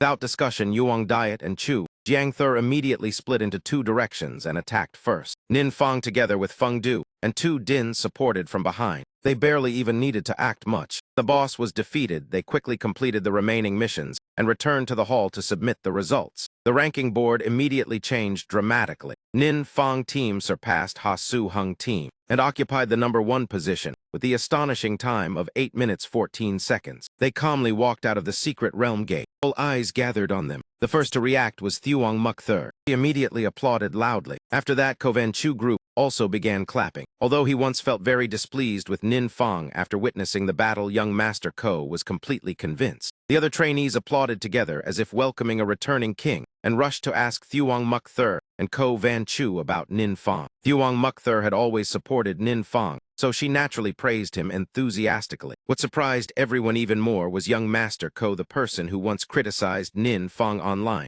now warned that no one was allowed to speak badly about him. Seeing the students' morale rise, the principals were also extremely pleased. They seemed to see the young shadows of Luan Tran and Feng and Gak. Not long afterward, the assessment for the high school trainees officially ended. Top 10 list was about to be announced. Many people thought Nin Fong group alone had occupied 5 positions, but surprisingly, the top 10 did not include them at all. The first 4 positions were Ha Su Hung Ko Van Chu Lai Kok and Thuong Muk Thur. The trainees looked at each other in confusion. Finally, young Master Ko spoke up. I asked whether Nin Fong team is not in the top 10. The answer was that they were not ranked together with ordinary trainees. The organizers decided to grant them the identity of assistant instructors, a piece of news that shocked everyone again. From people once mocked online, after just one battle, Nin Fong group had gained the respect of everyone. Not only that, they also received THE Chinese letter of assistant instructors. They were taken to a modern building reserved for teachers with excellent conditions. From now until the end of the training camp, they no longer needed to stay in the student dormitory. Just as they pulled their luggage into the new room, someone knocked on the door. The manager became nervous when he saw Feng and Gak arrive. Not only him, but also Luan Tran. Even the leaders of the 7 great guilds appeared together with many other powerful figures. Clearly, these 5 students were not ordinary. The manager hurriedly poured water for the guests in confusion. He was still in shock seeing so many top national powerhouses gathered here. Nin Fong group room, which was originally spacious, had now become crowded with people. Each guest introduced themselves one by one. Among them, 3 were principals of the 3 top universities, Bak Than Te Lien and Sung Vu. They did not come here merely to ask about them. After witnessing Nin Fong team performance, everyone wanted to recruit them into their university. Nin Fong suddenly felt pressure. Previously, external matters were handled by Du En. Now, without him, he truly did not know how to respond. Feng and Gak perceptively noticed Nin Fong awkwardness and immediately spoke to help. He said the 3 principals should not rush and make the children uncomfortable. Let them finish the training camp first, then discuss matters later. 3 principals also agreed that the children were tired after a long day. However, in their hearts, they were already planning how to win over these geniuses. Thanks to Feng and Gak stepping forward to help, Nin Fong felt much more relaxed. The conversation became cheerful, and the room remained lively until late night before gradually dispersing. The next morning, Nin Fong woke up quite early. As soon as he stepped into the living room, the zombie-like appearance of Chu Jiang Thur and Feng Du startled him. Turned out that since dawn, Chu Jiang Thur had continuously received phone calls from his family asking which university he planned to choose. It was said that all 3 principals had already contacted them. Feng Du, who shared the room, also lost sleep because of the ringing phone. The room of the 2 girls was not any better. Yuang Diet was still busy answering calls since earlier. Only Tu Din was extremely excited. It was said her father was so happy he held a 3-day celebration. Chu Jiang Thur family also experienced for the first time the feeling of being parents of the child everyone praised. Relatives and friends kept coming to congratulate them, although he was very happy for everyone. Hearing the people around him constantly mention their parents made Nin Fong heart stir slightly, an indescribable sense of melancholy rising within him. At that moment, his phone rang. The caller was teacher Kai Vai. Her familiar concern made Nin Fong feel as if warmed by a rare trace of familial affection. Kai Vai called first to ask whether he had grown used to life at the training camp. Then she said the 3 top universities had contacted her to ask which school Nin Fong wished to choose. Nin Fong understood that besides his deceased parents, the person who understood him best was teacher Kai Vai. Therefore, he also wanted to hear her advice. After a call lasting nearly an hour, the second day of training for the camp trainees officially began as previously announced. Today, the 10 most outstanding students from the high school camp would train together with the university camp. However, the fact that 5 high school students were promoted to assistant instructors had never happened before. Even stranger was that among them, Nin Fong, Tu Din, and Chu Jiang Thur were not on the supernova ranking. Today, they would enter the first stage of special training called Secret Realm Conquest. The person in charge emphasized that these secret realms had never been fully explored and could contain countless dangers. Therefore, everyone must strictly follow instructions and act within their abilities. Before exploring the secret realm, the 10 high school students would be distributed into different teams. Each person would follow one combat team from the university camp. ManhwaCapped was assigned to Ninfang team. After all, during this period, she had performed quite well. Yuang Diet Group was not so narrow-minded as to refuse her joining. The whole team entered a secret realm that had not yet been named. Inside, countless strange types of monsters appeared. Ninfang carefully recorded the characteristics and habits of each species. As for combat tasks, the others handled them. She almost did not need to act directly, even though she had previously witnessed Ninfang's speed in clearing dungeons. When actually traveling with them, ManhwaCapped still felt overwhelmed. The team's sweeping speed was as fast as lightning. Before long, they had advanced to the deepest area of the secret realm. The rapidly increasing experience made ManhwaCapped immediately notice something unusual. Noticed that compared with their first meeting, Yuang Diet Group had clearly grown stronger. That made her even more eager to prove herself to gain their recognition and hope to receive special training like them. During a rest, Ninfang told everyone about choosing a university. This morning, Kai Vai had analyzed it carefully. The research group of Tai Lian University was very strong, but its management was strict so it might not suit him, while Bac Than was more relaxed. Ninfang also intended to follow that advice. Yuang Diet smiled and patted his shoulder, saying he truly was teacher Kai's favorite student. She even helped think through such matters for him. That moment, Tu Din, with a serious expression, placed her phone before everyone. Said everyone should quickly check the new message in the class group. A serious incident had occurred. In Tandu City, a leveling secret realm had suddenly experienced an unexpected anomaly. High-level mutated monsters increased suddenly. Inside, there were still more than 100 people unable to escape, and unfortunately Kai Vai was among them. Present, the magical power at the secret realm gate fluctuated violently, making it impossible for people outside to enter for rescue. The students of Tandu No. 7 High School were in extreme panic. They continuously begged the rescue team captain to save their teacher. The secret realm had mutated beyond control, so even the rescue team did not dare take risks. They could only report to higher authorities and wait for major guilds to assist. The students still refused to accept it. They said that because the rescue team lacked manpower, Kai Vai had entered to help, and now leaving her inside filled them with anger. Those words struck a nerve, and the captain angrily shouted. Although he knew he was the reason Kai Vai entered the secret realm, he still did not dare go back, saying that escaping himself was already lucky, while Kai Vai being trapped was simply her misfortune. Hearing him change attitude so quickly, the students were immediately speechless. At that moment, a familiar voice sounded asking what was happening. The students felt as if they had grasped a lifeline, because it was Ninfang's voice. Even though he was at the training camp, he immediately returned, because he worried about Kai Vai's safety. Seeing him appear, the students hurriedly told the entire story. Initially, the school opened the secret realm for students to level up, but the sudden anomaly trapped many people. Kai Vai risked herself to open a path for the students to escape. Afterward, because there were not enough helpers, she returned to rescue others and could not come out again. Hearing the students cry, while complaining, the captain angrily roared, telling them not to speak as if he had caused their teacher death. He insisted that Kai Vai entered voluntarily, every word filled with aggression. That attitude did not last long, because the next moment Ninfang grabbed his head and slammed it hard into the ground. The security team members, seeing their captain attack, immediately raised their weapons. However, before they could act, they were restrained by a gigantic hand. The person behind with the massive body was Chu Jiangthe. Turned out Ninfang had not returned alone, but brought his entire combat team. The captain had been knocked unconscious and dragged across the ground. His subordinates were terrified and did not dare resist. After walking a few steps, Ninfang encountered a familiar person. It was Luke Bin, the vice guild leader of Kai Nguyen Guild, whom they had met at the training camp. Perhaps he had come to assist. The security guards were delighted when they saw Luke Bin. They thought finally someone strong enough had come to teach Ninfang group a lesson. Contrary to expectations, Luke Bin not only did not help them, but also assisted Ninfang, dragging the captain toward the secret realm gate, leaving everyone stunned. He asked what happened, then said they needed the captain to guide them since he had just come out from the secret realm. When the two reached the gate, someone tried to stop them, but could not block Luke Bin, because he was a nationally renowned powerhouse, and also the vice guild leader of one of the 7 great guilds. These ordinary security personnel did not dare oppose him. However, they still wondered about Ninfang's identity. Why was Luke Bin showing such respect to someone so young? For the secret realm gate, dense demonic energy filled the air.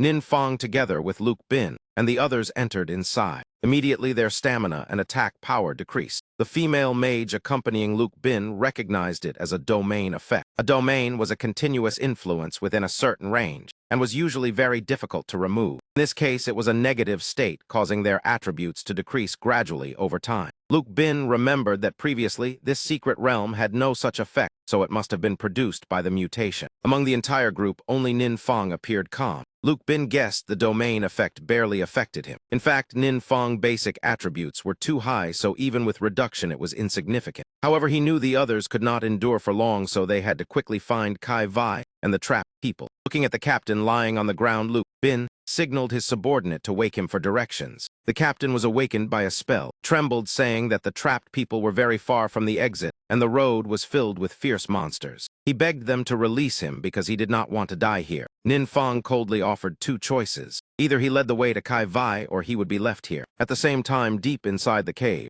trapped people were facing ferocious monsters. Most of them were severely injured. Only Kai Vai was capable of healing. Continued treating everyone's wounds. Even though her face had become pale from exhaustion, she continued. Many people were extremely grateful for her dedication. Some believed all those efforts were useless, because most of them were adventurers below 3-star rank. Even if fully recovered, they could not resist the monster swarm. The time they had been trapped was already quite long, and everyone was waiting for rescue. Everyone was anxious. Suddenly, the rock wall blocking the front was blasted open, but the one who broke through was not a rescuer but a gigantic monster. The moment they saw it, everyone, including Kai Vai, turned pale. They knew they were completely unable to deal with this monster. At the critical moment, an adventurer who had just been healed by Kai Vai rushed forward to block it. The monster fangs pierced through his chest. The scene was extremely tragic. His daughter stood beside him, just moments earlier thanking Kai Vai for saving her father. Now she immediately fell into despair. Kai Vai knew they could not stay any longer. She grabbed the girl's hand and ran deeper into the cave, because behind that monster,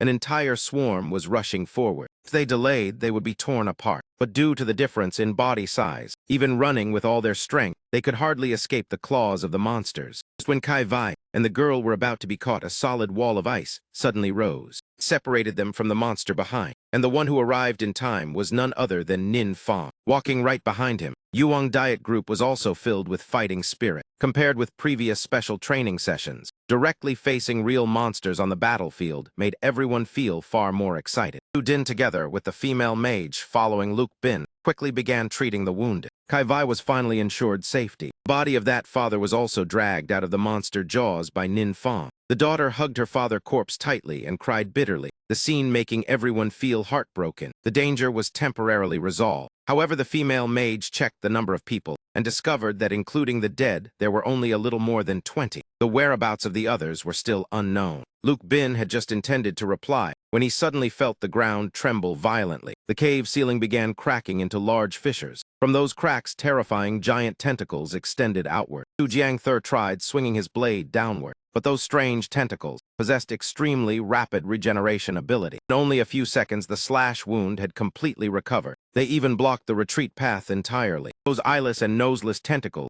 seemed to possess awareness. While everyone was still confused, a tentacle suddenly lunged to attack Kai Vai. Before it could reach her, it had already been severed by Nin Fong. He shouted loudly, "Everyone follow closely behind me." Nin Fong charged forward, leading the way, while continuously cutting open a path. At that moment, Luke Bin suddenly noticed something different compared with Chu Jiangther earlier slash. Tentacles cut by Nin Fong could not regenerate at all. A bloody path had been opened. The others immediately ran behind him and finally saw light at the end of the cave. Everyone rushed toward it with hope of survival, constantly thanking heaven and earth for the chance to escape. The moment they passed through the entrance, everyone froze in shock. That light was not hope, but the abyss of despair. Where they had rushed into was not an exit, but the nest of a gigantic octopus-like monster with countless massive tentacles. Even a powerhouse like Luke Bin was astonished, because it was the first time he had seen such a gigantic creature. Yuang Diet also could not help becoming tense. Nin Fong simply signaled everyone to remain calm, then immediately rushed forward. He judged that this monster was the source causing the secret realm mutation. Therefore, destroying it was the fastest way to end everything. Nin Fong charged directly and was struck by a tentacle. He was not injured, but the sword in his hand shattered, which made everyone startled with worry. Fortunately, he had prepared 7 high-grade longswords beforehand. When one broke, he immediately drew another and continued fighting. Nin Fong said nothing further and severed the tentacle that had attacked him. The monster immediately roared in pain and became frenzied. It counterattacked madly, but Nin Fong was not at any disadvantage. Overall, defeating this monster was not a simple matter, but for Nin Fong, it was still within his ability. After a fierce battle, the gigantic octopus monster was finally killed. The mutation of the secret realm ended. Only then could the rescue team enter to handle the aftermath. Unfortunately, many people had died in this incident. After that event, Luke Bin admired the young Nin Fong even more. Without his intervention, the secret realm could not have been controlled so quickly, and the casualties would have been far greater. Nin Fong only responded with a few simple words, because he noticed Kai Vai's complexion seemed extremely poor. Kai Vai was an important teacher to Nin Fong, so he felt fortunate he had managed to save her this time. However, Nin Fong understood that after this secret realm incident, she had suffered heavy losses, both mentally and physically. Therefore, he took out an item and gave it to her. It was an orange-quality consumable item called Healing Wounds, which could permanently increase 5 points of stamina and spirit, while raising healing effectiveness by 50%. Not only Kai Vai, even Luke Bin was seeing such a strange item with his own eyes for the first time. He stared at the object in front of him and asked in doubt, could this be the legendary divine bestowed mark? Nin Fong nodded and said that after the monster exploded, this thing dropped out. Nin Fong answered very calmly, yet that calmness made Luke Bin even more astonished. In everyone's understanding, aside from Nin Fong and a few of his close companions, Duan was the first person to receive a divine bestowed mark after conquering a divine secret realm. The value of that thing was so great that everyone clearly understood it. Yet after Duan,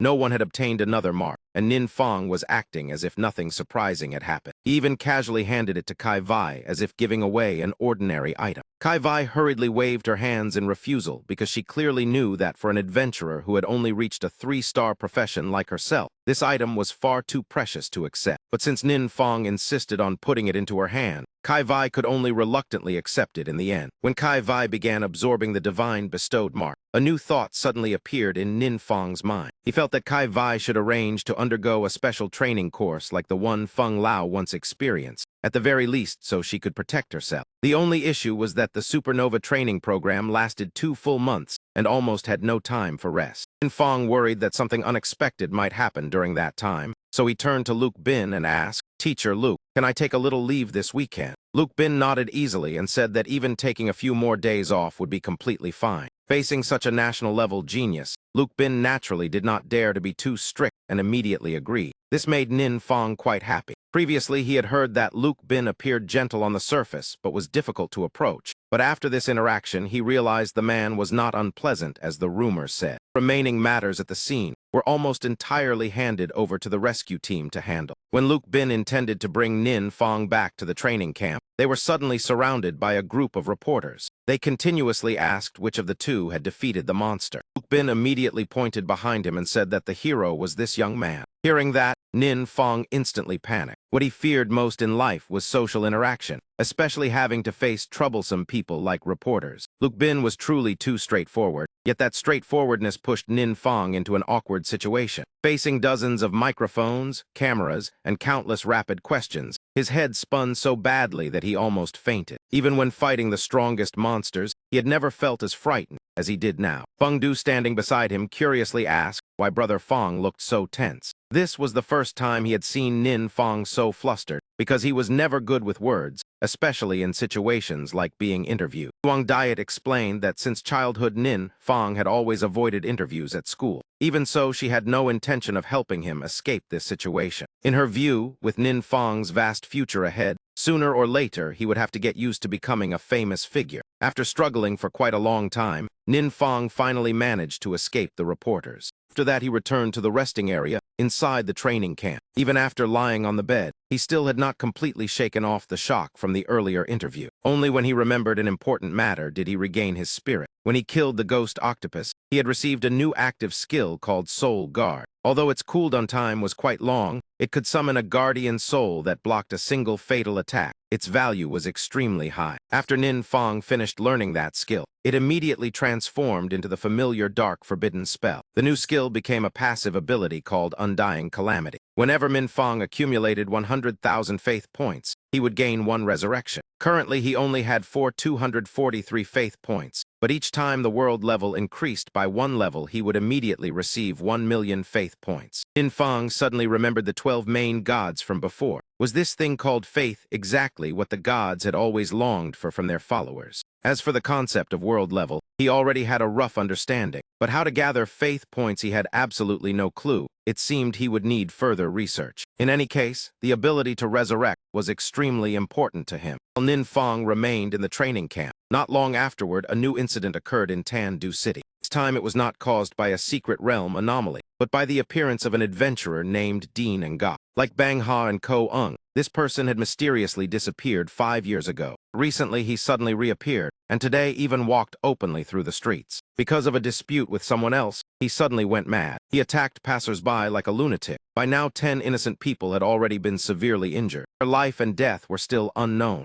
In addition, 8 members of the security team had also been similarly injured. Initial judgment showed that his strength had surpassed the 5th transformation level. Because ordinary adventurers could not control him, Feng Ngak was ultimately forced to step in. He sighed that even in old age, he still could not find peace. He saw Feng Lao. Dean Ngak immediately lit up with excitement. He laughed falsely and said that this was none other than the famous Senior Feng. He continued saying that when he was studying, he had regarded Feng Lao as his idol. Today, being able to force him to appear personally was truly an honor for him. That moment, Feng Ngak's phone suddenly rang. He quickly answered the call. This action made Dean Ngak extremely displeased because he felt he was being ignored. While listening to the phone, Feng Ngak said that the big boss was looking for him. He said he would handle things quickly and then go to the base to meet him. Seeing himself ignored, the Demon King's disciple revealed a cold, murderous smile. He roared and unleashed his power toward Feng Ngak, acting as if he were the undefeated ruler of the world. Giant dark blue hand with sharp claws shot straight toward Feng Ngak. Facing that attack, he calmly turned off the phone first. Then he circulated his inner power and executed the move Flame Serpent Dance, launching a powerful counterattack toward the opponent. His power pierced straight through that terrifying hand. The Demon King's disciple was horrified at the sight, his face turning pale as he shouted in disbelief. Feng Ngak silently evaluated that the opponent's strength was not inferior to Ko Ung, but after undergoing the special training of the big boss, he had become far stronger than before. He could not keep Mr. Du waiting too long. He had to end it quickly. The opponent gritted his teeth and glared at Feng Ngak with eyes full of hatred. And he circulated his power again, his entire body instantly enveloped in a sinister dark blue aura. Director Feng also refused to fall behind. He gathered his power, causing his body to be covered in blazing red flames. The two streams of power collided violently at once, creating a terrifying scene for those watching. People standing outside could not help exclaiming in shock that Director Feng was truly too powerful. This strength clearly surpassed the 5th transformation level. Dean Ngak angrily roared that he refused to believe he would lose. He was the Demon King's disciple. How could he fall beneath the hands of an old man? But as soon as his words ended, a massive surge of power swept in and swallowed him, leaving him no time to react. In the blink of an eye, a huge explosion erupted where he stood. His fate was almost certain. After finishing the matter,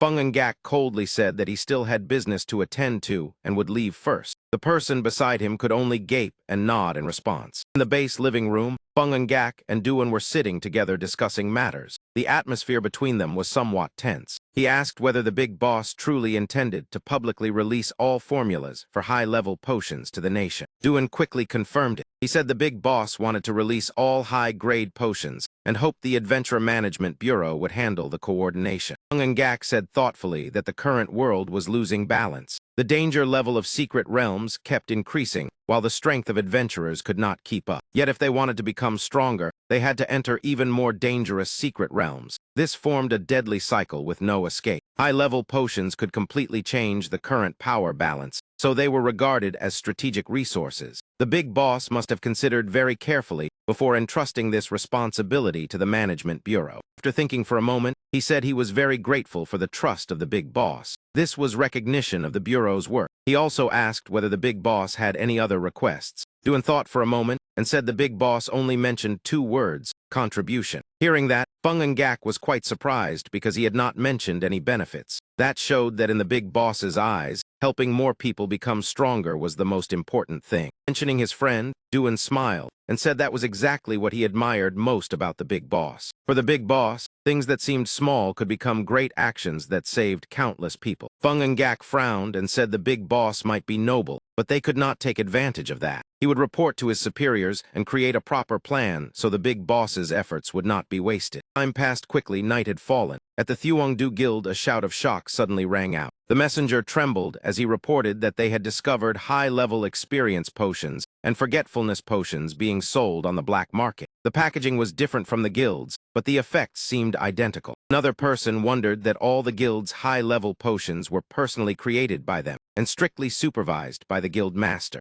Moreover, their usage was limited within the guild, so it was almost impossible for them to leak outside. Then where did those potions come from? Hasuvu said coldly that in the world aside from himself, only that mysterious big boss knew how to craft high-level potions. Those potions were likely flowing into the black market from that person. As soon as he finished speaking, he immediately ordered his subordinates to investigate. The subordinate asked in surprise whether they should investigate the mysterious big boss. Suvu angrily shouted that they must investigate the black market first. The man immediately responded and obeyed. The scene shifted to Nin Fang. In the teacher dormitory area, he and Yuang Diet were walking together along the corridor. Suddenly, she mischievously asked whether he wanted to watch the clip of his interview again. Nin Fang could only smile bitterly and wave his hands repeatedly, saying forget it. Yuang Diet laughed and encouraged him, saying it was actually not bad because many viewers were praising him. In the comments section, most people were praising Nin Fang. This was clearly a positive signal. Nin Fang thought to himself that recently his faith power had been increasing rapidly. Perhaps it was thanks to those interview videos, so in the future he would have to learn to get used to being interviewed. While the two were walking on the street, someone by the roadside suddenly recognized him. Two young men happily waved and greeted assistant instructor Nin. Nin Fang also kindly returned the morning greeting.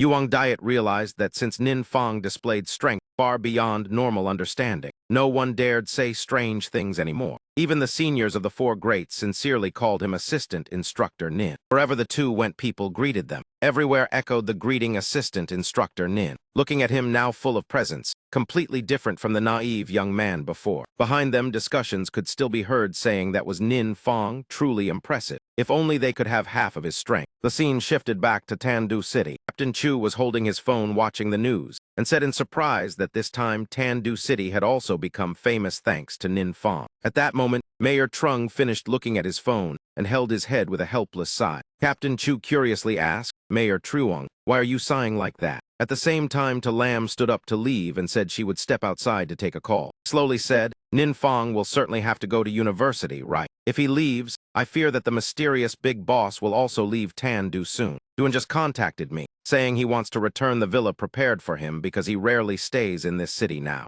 The mayor continued worriedly, if there is no strong figure guarding the city, then Tandu will likely return to its previous state. Just thinking about the 2 secret realm mutations and 1 secret realm invasion is enough to keep me awake for many nights. Captain Chu's gaze accidentally paused on Lam, who was standing there deep in thought, which surprised him slightly. Without thinking much, he called out loudly, Captain Tu, what are you thinking about? Lam was still somewhat stunned as she said, my master just called and said the mysterious big boss agreed to give me special training. Am I dreaming? Mayor immediately seized the opportunity and said the city would rely on her from now on. Captain Chu also joked that he would treat her to dinner tonight so that Captain Tu would remember to protect him in the future. Lam blushed and awkwardly asked what the two of them were talking about. The scene shifted to a secret room. A voice sounded in astonishment. Lao Feng, are the things you said true? Feng and Gak nodded seriously. That is correct. The mysterious big boss is willing to publicly release all high-level potion formulas to the nation. We plan to request approval from higher authorities to establish a state-owned alchemy workshop to cooperate with the big boss. Everyone fell silent in thought. Currently, only the Thuong Engi Guild holds the formulas, which places great pressure on us. If the state produces high-level potions, then both price and quantity will be guaranteed. For everyone, this is clearly good news. Ha Suvu thought for a moment and said that it might not necessarily be good for everyone. When he spoke again, if the big boss truly wants to disclose the formulas, then I naturally support it. But it is also possible that the big boss's motive is not as noble as we imagine. Luan immediately asked, President Ha, what do you mean? He replied that this was the high-level potion they discovered in the black market. Its effect was identical to the one produced by their guild,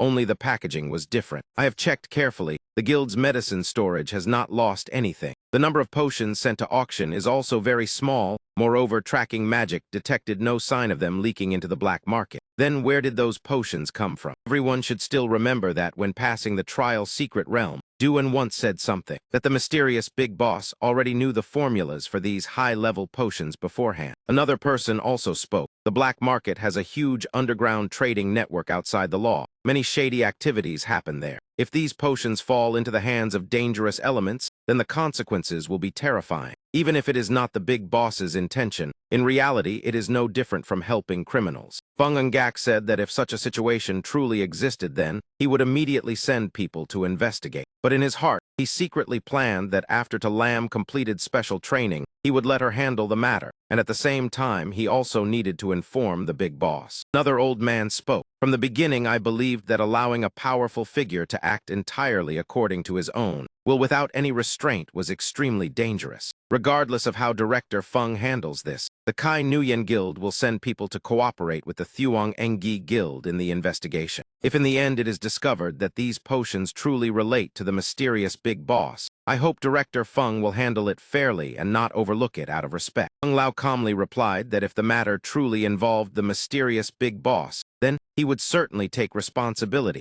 and handle it according to regulations. The scene shifted to a strange secret realm. The sky here was dark and gloomy. Hu Din said that his medicine management was extremely strict. Every entry and exit was clearly recorded, and no sign of leakage was discovered. Feng Din also reported that the medicine of her family was jointly managed by her and her father, and the quantity was checked twice every day. Nin Fang thought to himself that he had never valued these potions much before, yet others regarded them so highly. But thanks to this, they could determine the direction of their flow. Nin Fang said that if the medicine did not leak from their side, and the Thuong Engi Guild also denied it, then how did the potions appear on the black market? Could it be that besides them, and Thuong Engi, someone else also knew the formula? In the black market area, the atmosphere was extremely gloomy. The sellers all covered their faces, so their identities could not be recognized. A man with a crafty expression was quietly observing the surroundings. A voice sounded saying that just for a bottle of medicine, the 7 great guilds had all sent people to investigate. The masked man replied that there was no need to worry. The people of this low-level world did not know of their existence. He added that he had checked carefully, so they would not discover anything. At that moment, he suddenly laughed and said another customer had come to buy medicine. A purple-haired girl frowned and said that this cursed place was really hard to find. The man leading the way stepped forward and told the stall owner that these 2 guests wanted to buy high-level experience potions. The girl immediately replied that they did not come to buy medicine, but to find someone. She asked that a week ago a white-robed swordsman came here to buy medicine, but had not returned until now. Did they know where he was? The cloaked figure behind stepped forward with a fierce expression and whispered that these 2 had come to cause trouble. Immediately after that, the cloaked man raised his head. From within the cloak, terrifying tentacles were revealed. Turned out he was not human at all, but a monster. Tentacles immediately shot forward and tightly bound the 2 people. He tightened his grip more and more, leaving them no chance to resist. Suddenly, 2 tentacles with sharp needles stabbed straight into their necks. 2 immediately felt the strength in their bodies, fading along with intense pain. In only a short moment, they stopped breathing. The subordinate standing beside trembled and sweated as he apologized, saying that outside those 2 pretended to buy medicine, so he led them in. The monster replied that it was fine. It chose this place precisely for such situations. A few missing people in the black market would not attract attention. After that, he threw the 2 corpses onto the ground and ordered them to be taken away. The subordinate immediately obeyed. In a secret room, the corpses were thrown into a pit filled with purple slime that looked extremely grotesque. A voice sounded saying the number this time was sufficient. Everyone should rest for a while, then wait for the next warrior to awaken before beginning the new plan. At that time, we will become the new masters of this world, and I cannot leave this place for too long. After speaking, the purple light immediately left the abandoned building. It flew toward a well-furnished house, as if searching for a host. Purple light quickly entered the body of a man who was reading a book. His face immediately twisted, and then revealed a sinister smile that sent chills down the spine. A few days later, Nin Fang was on the phone asking whether there were still no clues. Duan reported that some people in the black market had seen the seller advertising high-level potions, but afterward the man disappeared. It was possible the other side heard some news and temporarily went into hiding. Nin Fang listened while thinking, and then said it was fine. If there was any information, they should inform him. After hanging up Du, and told himself that if he could not even handle this small matter, then he truly would have no face to continue following the big boss. At that moment, his phone rang again. He immediately asked, whether Captain Two on the other side had discovered anything. Lamb, who was investigating in the black market, replied that there were still no clues for the moment. The scene shifted to a deserted villa area with a chilling atmosphere. Inside, something strange had happened. The corpses that were in the pit earlier had completely disappeared. Those who had already died suddenly stood up, their eyes all turning into a fierce purple color. In the office, everyone was sitting together, eating happily. Captain Chu quietly observed and realized that assistant instructor Nin had a very simple and friendly personality, completely lacking the arrogance of a young genius. After spending some time together, everyone also became more familiar. Nin Fong also silently calculated that this place gathered the most outstanding young people in the country. When the world level increased, their faith power would certainly bring him considerable assistance. A girl curiously asked assistant instructor Nin whether he had considered joining any guild because someone as outstanding as him must have received many invitations. Nin Fong smiled and replied that for now he had no intention of joining any guild. Another person asked whether he planned to establish his own guild or the Tuk-Su battle team that belonged to his guild. Nin Fong explained that the Tuk-Su guild belonged to Diet Nha. They only used that name. Everyone understood that Tuk-Su used to be only a small local guild with almost no national reputation. But with such an elite team, the future was certainly broad. Moreover, the way assistant instructor Nin called assistant instructor Yuang Diet as Diet Nha already showed their relationship. The young man excitedly asked assistant instructor Yuang what conditions were required if he wanted to join the Tuk-Su guild. Yuang Diet was momentarily embarrassed and did not know how to answer. Another student also spoke, saying that he would graduate this year and wanted to join the Tuk-Su guild. Others immediately echoed in agreement. After the meal, Yuang Diet sighed tiredly that an ordinary dinner had turned into a recruitment session. Din laughed and said that looking at their increasingly impressive resumes made him feel their guild might soon become one of the 7 great guilds. Hearing that, everyone burst into laughter, and the atmosphere instantly became relaxed. Nin Fong thought to himself that he originally only intended to find a few talented individuals in the training camp to cultivate, yet the result was even better than expected. With Triu Trin no longer causing trouble, the guild of Diet Nha was entirely decided by her and could become a reserve force for him. As for the disappearance of Triu Trin, it was simply because he was unlucky. His father colluded with Bang Ha and Ko Ung. Afterward, when the government investigated, they even discovered an evil formation in his house. The government had now issued a wanted order for Triu Trin and his father. Diet Nha also removed their names from the guild, which saved Nin Fong from having to handle it further. At that moment, Nin Fong's phone rang, interrupting his thoughts. He opened it and saw the images sent by Duan. He had finally discovered those strange pits. The message said that Talam discovered this place inside a building in the black market. Inside were alchemy devices and several bottles of high-level experience potions, with packaging identical to those discovered by the Thuong Engi Guild. They suspected the source of the potions came from here. Looking at those photos, Nin Fong was immediately stunned. At the abandoned building, Talam said that detection equipment had found traces of dark power. Perhaps this was a special type of mutated puppet. As soon as she finished speaking, Duan walked in and shook his head. No, this is a kind of demon creature we have never encountered before, called a parasitic demon. He explained that normally demon creatures cannot leave their secret realm for long periods. Parasitic demons are a special case. They reproduce by parasitizing other living beings and then completely controlling the thoughts and actions of the host. Without special methods, it is very difficult to distinguish between a normal person and someone who has been parasitized. In the early stage, parasitic demons are very weak, so they must hide. These pits underground are their parasite nests used to incubate eggs. Hearing this, Talam felt chills and asked, "What about now?" Duan nodded and said the eggs here had likely already hatched successfully. Realizing the seriousness of the situation, Talam gritted her teeth and said, "Then, does that mean a number of parasitic demons have already infiltrated humanity?" Duan replied thoughtfully that this was not even the most worrying matter. Night fell at the Thuong Enhu Guild. Hasuvu looked irritated. Many days had passed, yet no clue had been found. That moment, the door slowly opened. A man with a murderous face walked into the room. Seeing him, Hasuvu immediately asked, "Lao Hong, what happened?" The moment the words ended, that man revealed a sinister smile.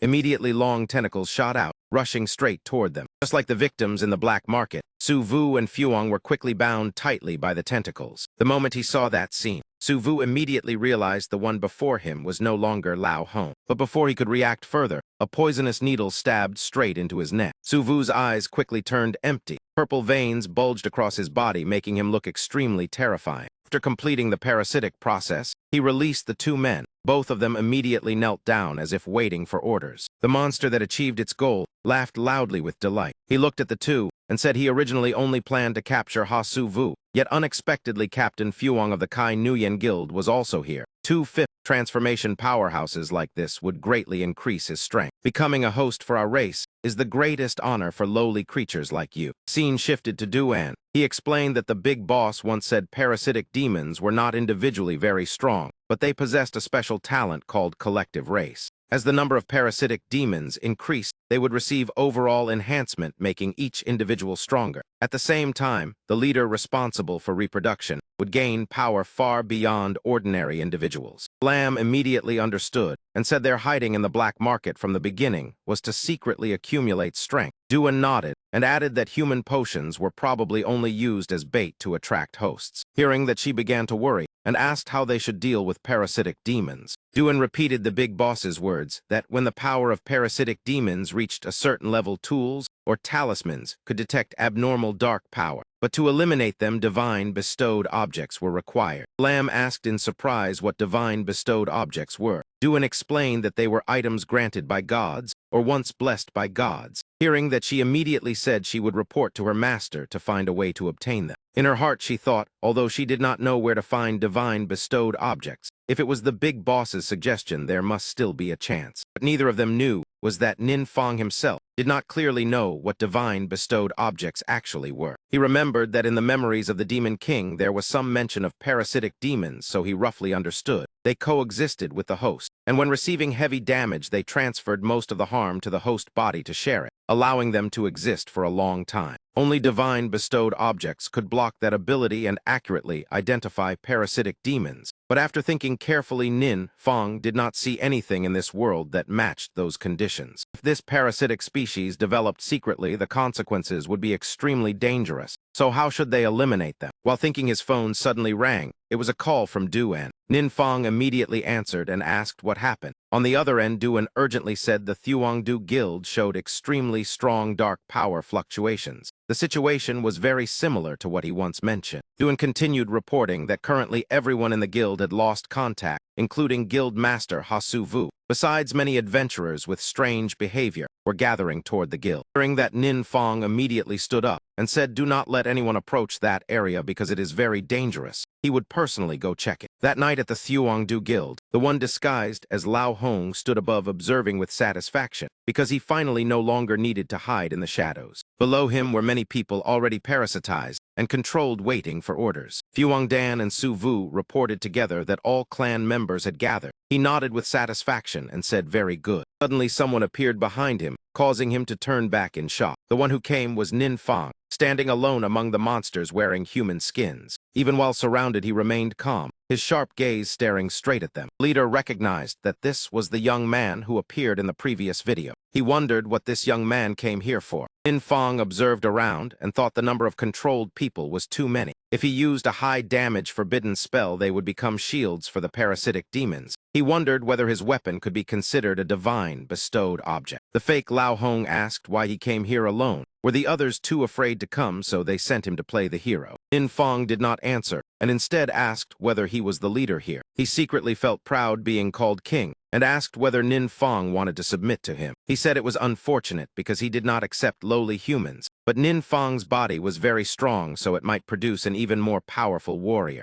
Nin Fong said nothing more and directly rushed forward to attack him. The tentacles extending out were instantly cut off by him, making the fake Lao Hong panic. He roared that even if Nin Fong was strong, he still could not kill him. The gap between them was like that between mortals and gods. Nin Fong looked at him and thought that ordinary weapons indeed had no effect. The leader secretly felt pleased because he confirmed that Nin Fong did not possess divine bestowed objects and only used ordinary weapons. Lao Hong laughed loudly, saying that Nin Fong turned out to be just a servant of the Demon King, which explained his power beyond ordinary people. He even mocked, asking whether Nin Fong planned to summon his master to appear. He said that higher-level beings forced to enter a lower world would suffer severe weakening. Unless an evil god descended personally otherwise, he would be the undefeated one in this world. Ninfang thought that high-ranking demon generals were confidants of evil gods and often carried evil god-bestowed treasures. Perhaps summoning one could restrain the parasitic demon. He only hoped it would not be something too ridiculous. Suddenly, within the darkness, a pair of red eyes flashed. A strange creature jumped out from the shadows. It looked like a pig but had an arrow-shaped tail and resembled a bizarre capybara, leaving both Ninfang and Lao Hong stunned. Ninfang could not believe his eyes and thought this was the high-ranking demon general. The creature slowly walked toward him on its tiny legs. Its appearance surprised everyone. Even when it tried to stand upright, it was too short and rolled onto the ground, which looked extremely ridiculous. Lao Hong burst into laughter, saying, "What kind of thing was this?" There was not even a trace of dark power on it, and Ninfang expected to rely on it. But the moment his words ended, a terrifying force swept through. Lao Hong had no time to react before being pressed onto the ground.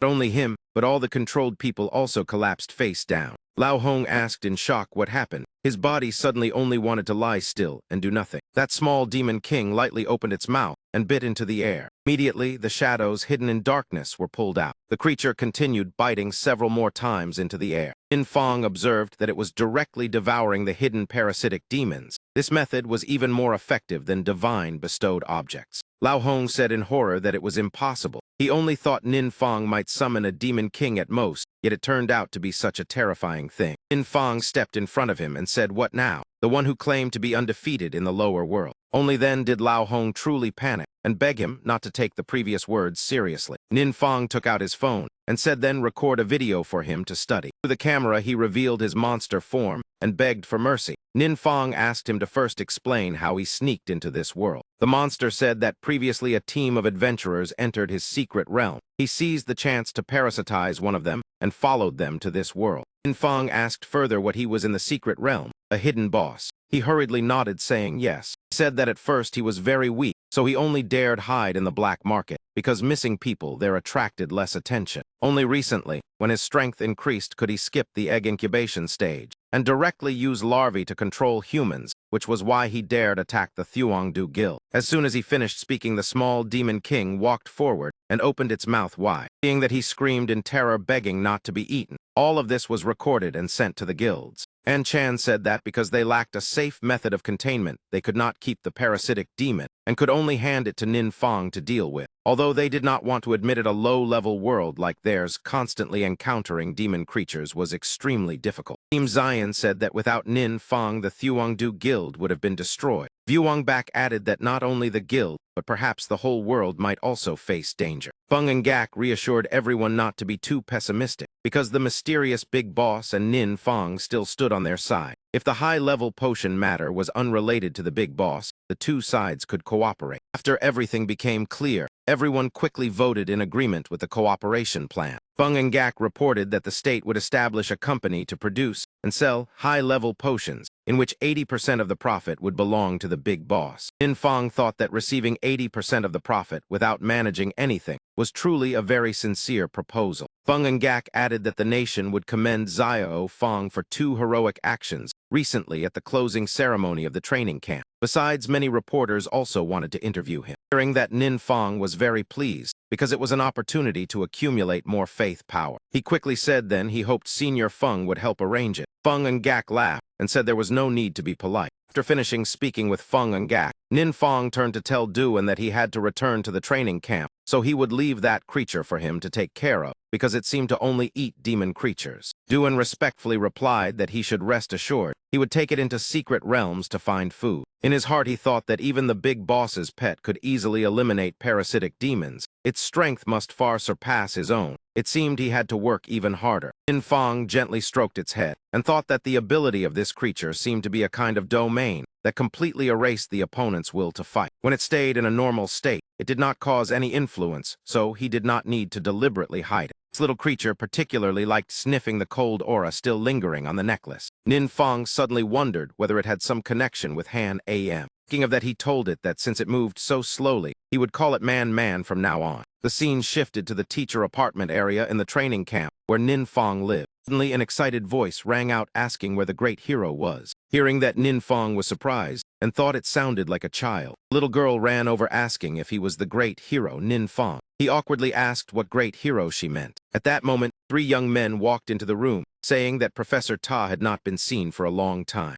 Fong turned around and smiled, greeting them. Little brothers, it had truly been a long time. He did not expect to meet acquaintances here by chance. Yang Thur immediately bowed and greeted him as professor. Tiu Dian quickly introduced that this was Ta Engin, a special professor of Bakthan University and an honorary advisor of the 7 great guilds. In the past, she had been a classmate of his father, and many theories and techniques related to secret realms today had her research contributions. After hearing that, Nin Fong could not help feeling astonished and thought it was truly impressive. The girl laughed and said if speaking of impressive, then Nin Fong was truly admirable because he saved so many people. At that time, she was inside the secret realm conducting research, so she could not return in time. Last night she arrived at the training camp and heard about him, so she wanted to see what the great hero looked like. Nin Fong felt a little embarrassed and modestly said it was just luck. He remembered that the training camp once introduced Professor Ta as the person in charge of the research team. He originally thought she would be a serious old scholar, but he did not expect her personality to be so enthusiastic. Professor Ta happily held his hand and said everyone probably had not eaten breakfast, so they should eat together.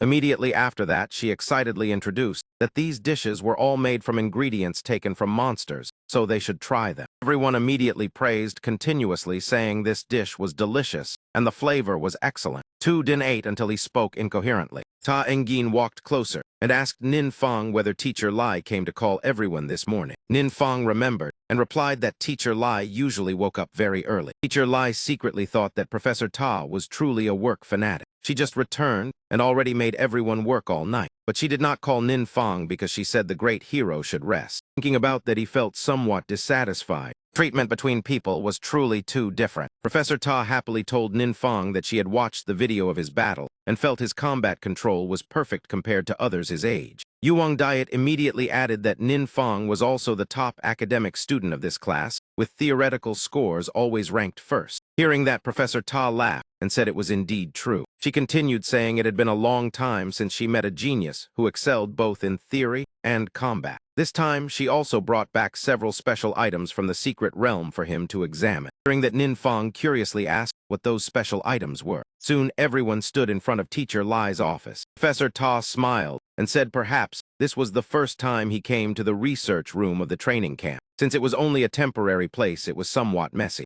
Teacher Lai became startled the moment he saw her and called Professor Ta. She told him to continue his work while she guided everyone to look around. Teacher Lai secretly thought that, although she was only an assistant instructor, it felt as if a senior leader had come for inspection. Being stared at by so many people made him sweat nervously. At that moment, the necklace on Nin Fong's neck suddenly emitted a sparkling light. He wondered why the Han AM necklace produced such a weak energy fluctuation. Could something have stimulated it? Professor Ta turned and asked Nin Fong to look and see what these things were. He observed and guessed that, judging from the processed fragments nearby, they looked like artificial objects, such as walls or pieces of carved statues. Professor Ta nodded with satisfaction and said that was correct. She explained that previously in secret realms, they only saw monster ecosystems. But this time, they seemed to have discovered traces of a lost civilization. Hearing that, Nin Fong asked what a lost civilization meant. Professor Ta said these things were found in a valley inside the secret realm. Because the monsters were too strong, they did not go deeper and only brought back a few samples. But she suspected an entire city might be buried inside. Nin Fong thought perhaps Professor Ta had discovered the world where Han AM once lived. Could it really be such a coincidence? Then asked Professor Ta whether he could examine them more carefully. She immediately agreed. Nin Fong carefully observed and discovered that energy fluctuations from the crystal fragments allowed the Han AM necklace to absorb their essence. Perhaps the two truly had a connection. Professor Ta curiously asked whether he had any thoughts. Nin Fong replied that it was not clear yet, but they might need to go directly to the secret realm to find out. She immediately said she would arrange it at once. When they arrived at the secret realm, Professor Ta quickly introduced everyone to each other. He said this was her research team, and after entering the secret realm, they would fully assist. The members of the team enthusiastically greeted Nin Fong and said if he needed anything, he could tell them. One even asked whether they could take a photo with him after the exploration. Yu Du secretly felt delighted, seeing that these people were all elite scholars at professor level, yet they admired Nin Fang. Another person worried, slightly asking whether it was appropriate for him to join such an important project. Yuang Diet reassured that since they were a battle team, they should act together. On Professor Ta's side, she shouted excitedly that everyone should depart. The group quickly moved deeper into the secret realm. At this moment, Nin Fang and Professor Ta were studying the map. Suddenly, a strange black aura rushed straight toward them. From beneath the ground, a monster with a mouth full of sharp teeth emerged. Professor Ta was so shocked that she stood with her mouth open. Nin Fang still maintained a calm expression, as if nothing had happened. Immediately, a fierce slash struck down the monster. Nin Fang reassured everyone not to worry and continue their work. Professor Ta's research team were astonished because the giant demon creature had been eliminated with a single strike. After handling the monster, Tang Engai immediately reported a new discovery. Beneath the monster corpse appeared a large hole that seemed to lead somewhere else. Everyone went down to inspect it. Professor Ta clearly recognized traces of a civilization. She speculated that the inhabitants here might have been destroyed by monsters. If their world was invaded, would it become a secret realm? Nin Fang thought her speculation was likely correct, because the trial secret realm of the Thuong Enhu Guild had once been a civilized world. As soon as he finished thinking, the necklace on his neck lit up again, drawing his attention. Nin Fang stepped forward to observe, and saw that a nearby stone also emitted light. He realized it was the same type of crystal fragment. When the Han AM necklace approached, it produced strong fluctuations. Perhaps deeper in the ruins there were even more. Research member ran over reporting that strong dark power fluctuations had been discovered ahead. Professor Ta was surprised because the source of the dark power came from the top of a tall platform. Nin Fang immediately realized the feeling resembled the evil god summoning formation, but the pressure was stronger than before. Behind the platform, a monster was staring at them. Beneath it, a group of ferocious goblins were waiting. The leading monster roared, giving the order to attack. The minions immediately rushed forward with extremely fast speed. Tang Yen recognized the danger and warned Tiu Dian to be careful, but she remained confident because Feng Ka was behind them, so she treated it as a challenge. After saying that, Tang Yen shouted loudly and rushed forward to block the assault. The leading monster saw its soldiers being suppressed and angrily glared at Nin Fang's group. Professor Ta's research team discussed that the monsters seemed endless. They wondered whether they should help, but if they stepped out, they would become a burden. Professor Ta worried that these young people must be under great pressure. Yuang Diet curiously said she wanted to try fighting the boss above. Nin Fang smiled and told them to attack together while leaving this place to him. In only an instant, the monsters around had been wiped out by him. Corpses were scattered all over the ground. The research group stood stunned because Nin Fang alone blocked waves of monsters like tides. Nin Fang thought it was good to let Diet Nhi command the battle because Muk Thur, Teacher Kai,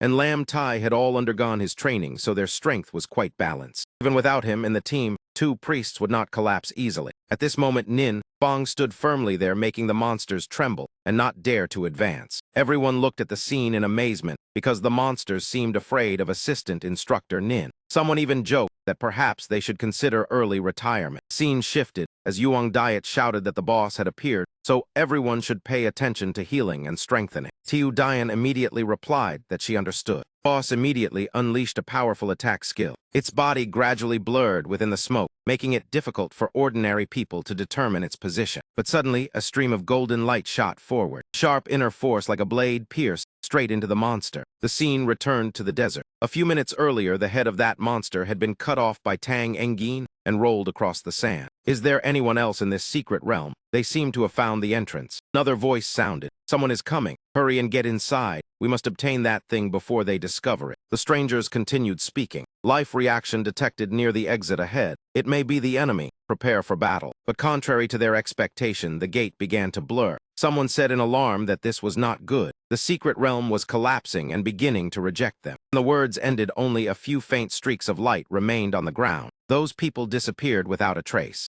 Yuang Diet suddenly felt something and asked Nin Fang whether he heard anything. It seemed someone was talking, but Nin Fang replied that he did not notice. At this moment, he was deep in thought. Just now, the Han AM pendant was absorbing energy from the crystal, so his entire attention was focused on that matter. Professor Ta walked over and said she seemed to have heard a sound from the direction they had just passed. But there were guards outside the secret realm, so strangers could not enter. Tiu Dian asked Nin Fang whether they should go over and take a look. He nodded and said they should go check together. Professor Ta walked ahead to examine the situation and bent down to observe the ground. Then she raised her hand and cast a spell that caused countless footprints to appear on the sand. Professor Ta confirmed these were not their footprints. Someone clearly intruded, but strangely the traces disappeared near the exit. One person said he had asked the guards outside, but they had not detected anyone entering. Professor Ta observed while thinking, if that was the case, how did the intruder arrive here and how did he leave? Everyone began to spread around to observe and record discoveries within the secret realm. Professor Ta continued analyzing. The footprints first appeared in this area. Perhaps the intruder entered the secret realm through a special teleportation method. Those monster corpses were probably killed by them. Yuan Tran examined the corpses and said the attack was clean with no signs of struggle. That proved the intruder was extremely powerful. Moreover, the loot was not taken as if it were. Feng Ngok Lian continued the sentence, speed clearing. He explained that speed clearing was a method of conquering a secret realm by completing it as fast as possible. This method focused on the most efficient combat to eliminate monsters and only taking important loot. That required extremely strong individual strength and perfect teamwork. Yuang Bak also spoke, saying if someone wanted to speed clear such a difficult secret realm,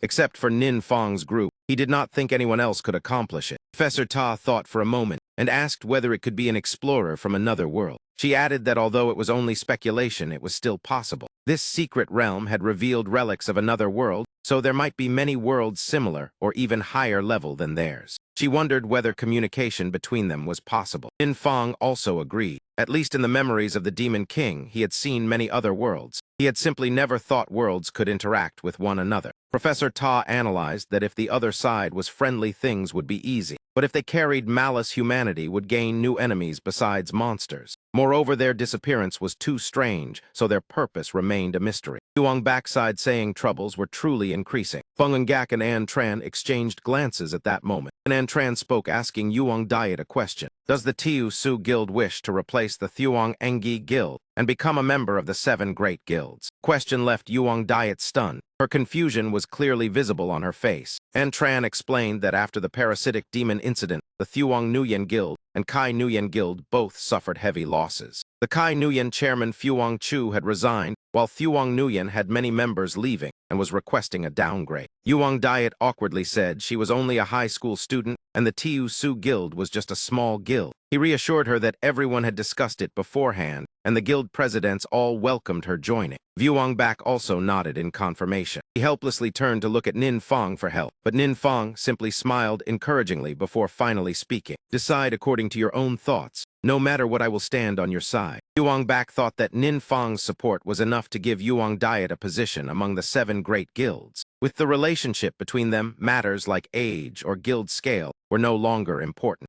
Yuang Diet finally said she was willing to try. If she did not perform well, she hoped everyone would guide her more. 3 seniors smiled with satisfaction when they heard that. Fang Yen wondered that they had just left the secret realm, and the Tiu Su Guild had already become one of the 7 great guilds. His eyes accidentally met Tu Din, which made her flustered and speak incoherently. Nin Fong secretly thought that if Diet Nha joined the 7 great guilds, his plan to build his power would advance greatly. Suddenly in Nin Fong's ears a familiar voice called Lord Host. He immediately looked around everyone in surprise, but no one reacted. Perhaps only he heard it. Nin Fong looked down at the necklace. That voice seemed to be Han Am. The scene shifted outside the desert. A voice ordered everyone to speed up their work and not act alone because the intruder might return at any time. People discussed whether assistant instructor Nin was the hero who had been interviewed recently. Another person replied that it was indeed him. Having such a powerhouse here made them feel more at ease. Everyone was surprised because Nin Fong was still so young. In another corner, Nin Fong and Professor Ta stood inside a tent talking. His mind kept thinking continuously. The pendant had stopped absorbing crystal energy,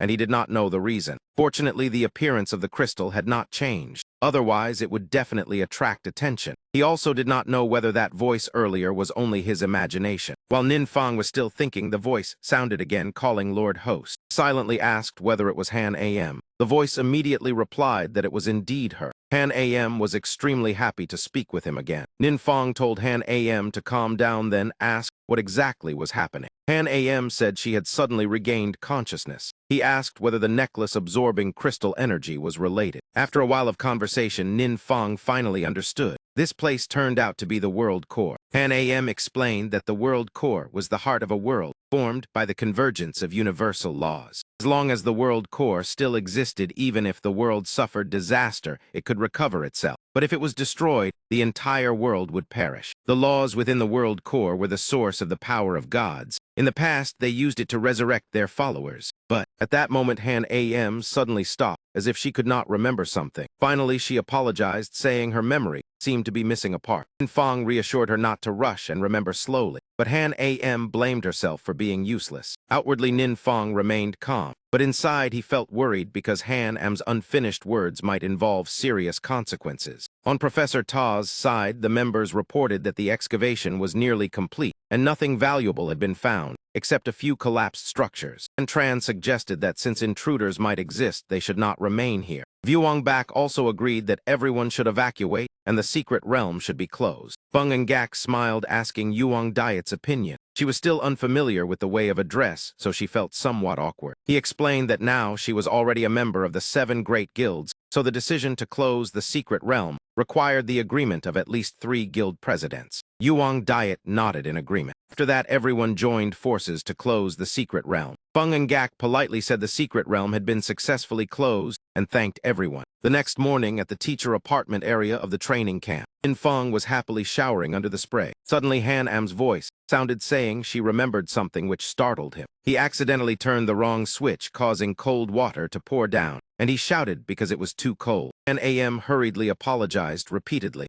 Nin Fong wiped his body while asking what she remembered. Han Am said she asked the Lord God to execute her immediately. Nin Fong felt speechless and said it was only cold water, so there was no need to be so serious. But Han Am said it was not about that, but about her resurrection. He said that in the past, the gods used the world core to resurrect their followers, but because the world core contained dark power, when gods linked with their followers, they suffered terrifying backlash and could even become evil gods. In the end, they had to personally kill the followers they had just resurrected. Han Am cried, saying she did not fear death, but she did not want to implicate the Lord God. Hearing that, Nin Fong revealed a sly smile, thinking evil god. He already was one. He did not say it because he feared Han Am would feel even more distress. Han Am anxiously asked whether Nin Fong felt anything abnormal. He seriously replied that it seemed not. He suddenly remembered that his passive skill possessed dark attributes, so he might not suffer backlash from dark power. When using forbidden spells, he also did not pay a price. Perhaps it was because of that. Nin Fong asked Han Am whether her resurrection only affected him or also affected herself.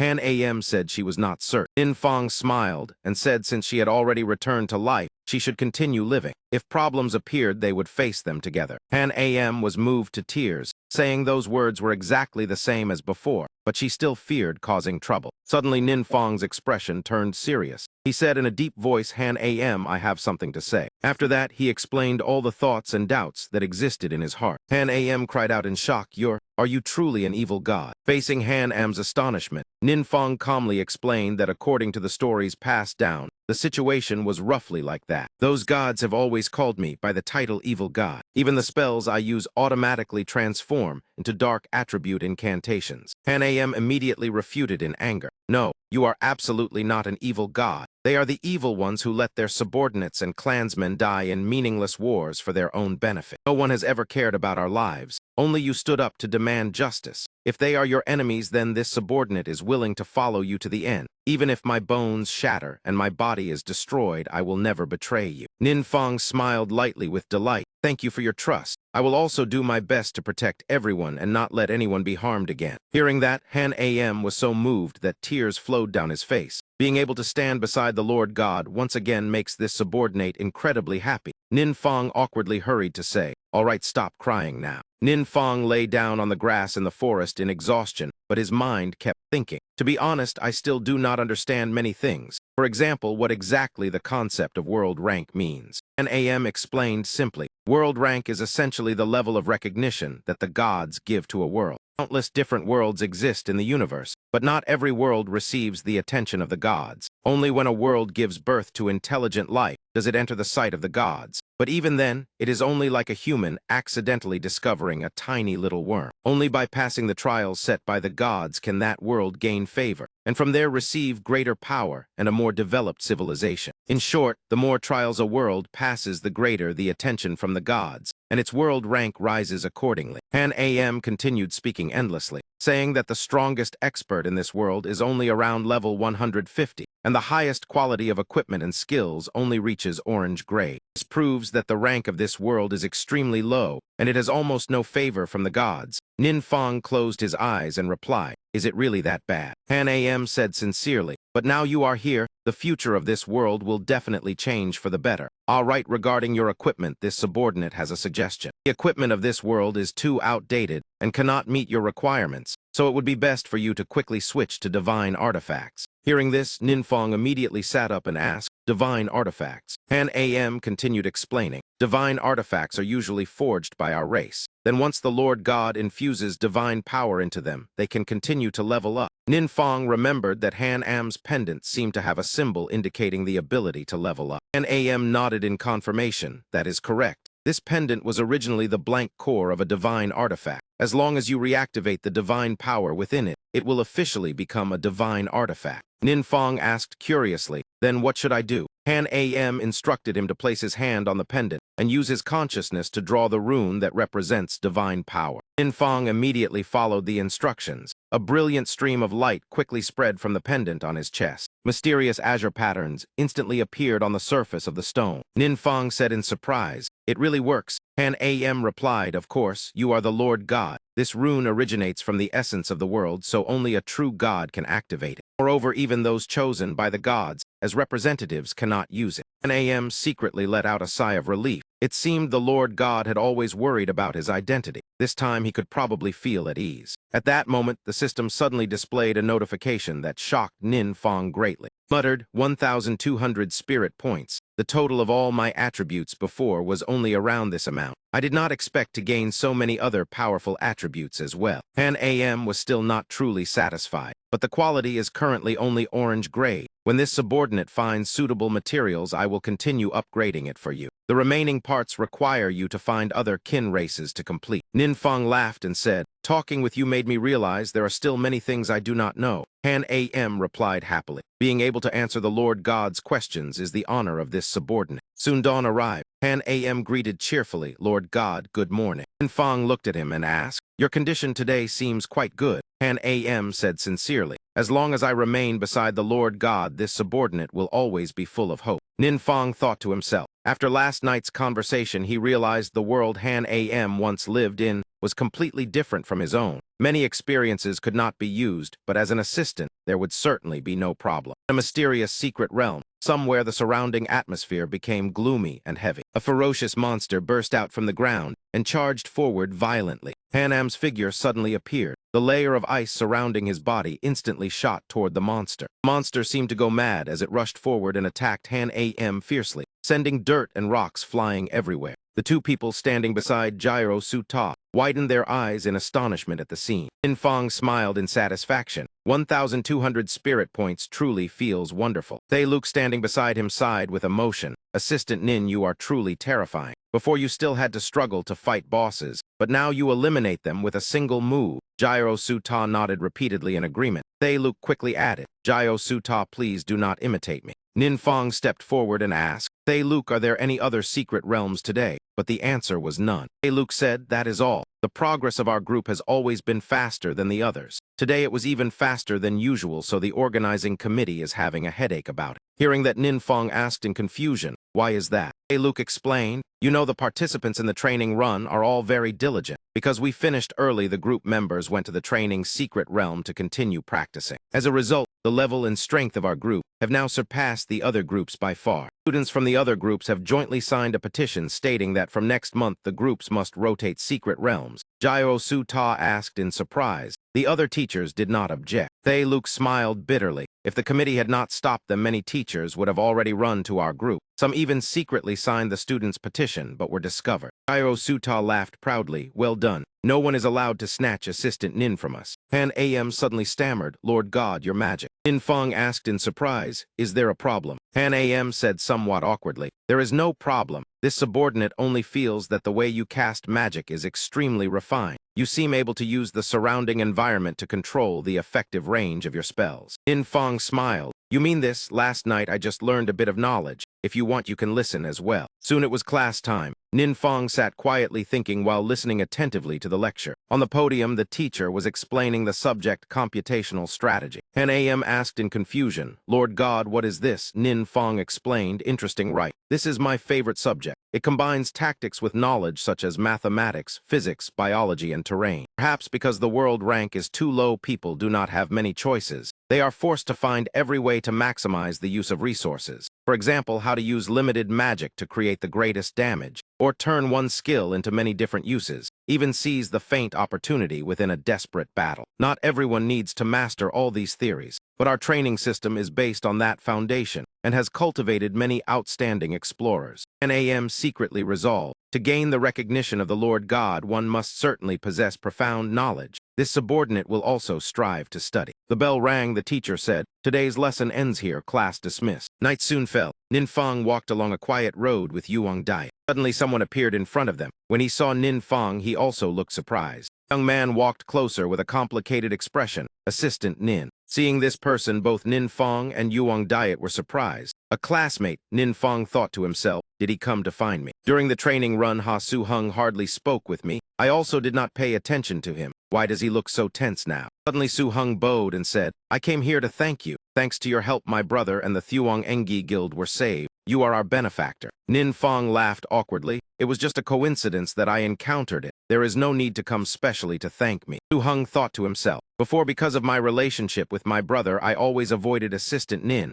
and even distanced myself from those close to him. Now that I think about it, the most foolish person was me. If I had built a relationship with Assistant Nin earlier, perhaps the Thuong Engi Guild would not have ended up like this." Nin Fong felt a little awkward. Does he still have something else to say? "We are not close at all, so there is really nothing to talk about." Su Hung quickly took out an item and said sincerely, "To express my gratitude, I prepared a small gift. Please accept it." Nin Fong and Han AM exclaimed in surprise at the same time. This is actually a fragment of the world core. Nin Fong recalled what Han AM once said. When a world is destroyed, fragments of the world core often remain drifting outside. As long as they are found, the entrance to that world can be reopened. That moment he suddenly understood. So that was it. Gyro Suta had once accidentally used this method to open a secret realm. At that time, the principle was not understood, so the intruders who were erased were also because of this reason. Han AM continued, "That is correct. The world core is a precious resource of high-rank worlds, so they always hunt for its fragments. But because the Lord God led the conquest of the secret realm, those intruders were rejected by the laws of the universe and sent back to their original world." Su Hung interrupted the train of thought. "This is a trophy my brother found in the secret realm.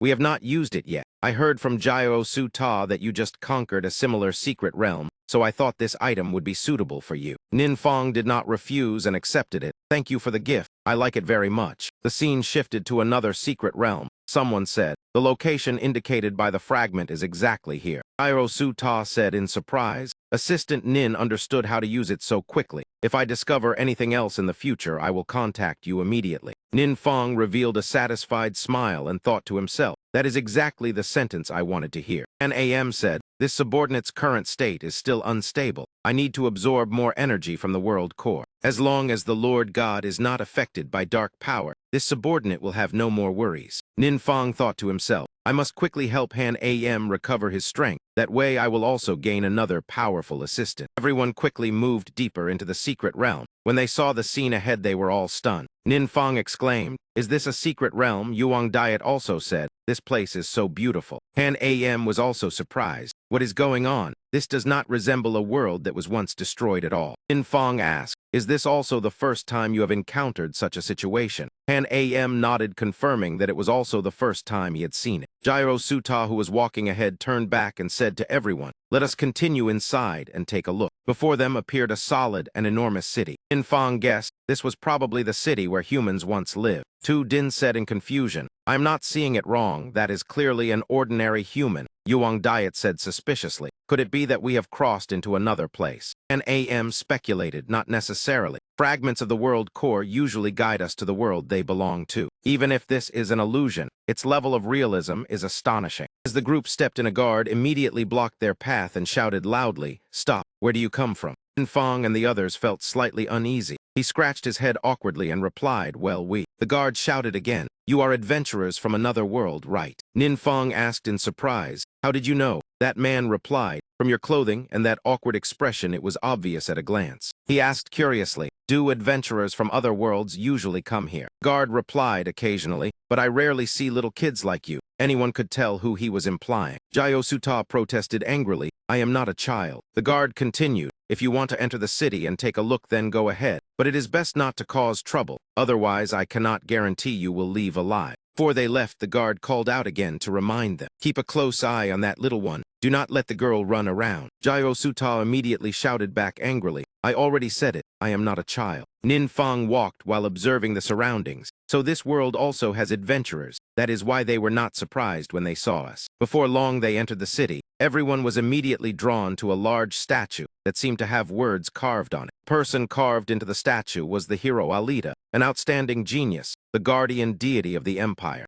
Fong felt something strange. Clearly, he had never studied this script, yet he could understand it. Han Am thought for a moment. That is because the world core created a connection. It also proves we have not crossed into another world. Jayo Suta also stepped closer to observe. She pointed to the messy lines of text and said, "It also records the achievements of this hero." In the year 1537 of the Star Radiance calendar, the demon tide surged violently. Darkness and fear covered the world, and the end seemed to descend. Only the hero Alita shattered the dark sky alone. Demons fell beneath her blade. Light returned, and the song of victory echoed everywhere. Her achievements were carved on stone tablets for future generations to remember. Her glory remained unfaded through the years. Huang Diet thought for a moment and said, "That means this world was once invaded by demon creatures, but thanks to that hero fighting alone, peace was restored." Jayo Suta nodded. "That is roughly what the inscription means." Tu Din exclaimed in admiration, "That is incredible. One person defeating an entire demon army." Tang Engin also said in amazement, "Are adventurers from other worlds all this powerful?" Not far away, a tree emitted a strange glow. Tiu Du immediately said cautiously to everyone, "Wait." Tang Engin stepped forward and asked, "What is it?" Tiu Du frowned and said, "Just now I." He explained that while everyone was focused on the statue, he had been observing the surrounding area. A glowing red line of text appeared on the trunk of the tree. If translated, that symbol meant "run quickly." Fong asked to confirm, "You said you saw the words 'run quickly' and then it disappeared." Tiu Du confirmed that was correct, right under that tree. Suddenly, Fong felt that something was very strange. He looked at the people passing by and noticed something unusual. Their eyes staring at him were fierce and cold. As if realizing he had noticed something, the statue suddenly vanished in an instant. The townspeople nearby immediately revealed their true forms as vicious red-eyed monsters. Fong said in shock, "So everything was an illusion." Han Am was also surprised. "Are they undead? But why can I not sense their aura?" Immediately afterward, the monsters rushed forward together to attack the group. Fong had already summoned his weapon into his hand. He gripped the sword tightly and slashed fiercely at the monsters closing in. Tang Engin also rushed forward to assist, swinging his axe straight at the monster lunging toward him. Unfortunately, his axe was shattered by the monster's power. He cried out in panic, "It is over, my axe is gone." Tang Engin immediately panicked and thought, even an orange-grade skill was blocked. This enemy is completely beyond my ability to handle. The monster raised its blade high and stared at Tang Engin, preparing to strike down. At that moment, he could only stand still and close his eyes, waiting for death. But right then, the monster suddenly froze in place. An AM appeared in time to save Tang Engin. His figure looked extremely imposing. In front of them, Fong was facing a group of vicious monsters attacking him continuously. Han Am said worriedly, "Lord God, these undead adventurers seem to come from a higher rank world. Our humans may find it difficult to deal with them." Fong immediately asked cautiously, "Then what should we do?" Han Am suggested, "This subordinate can use the remaining energy to temporarily materialize and assist in eliminating them."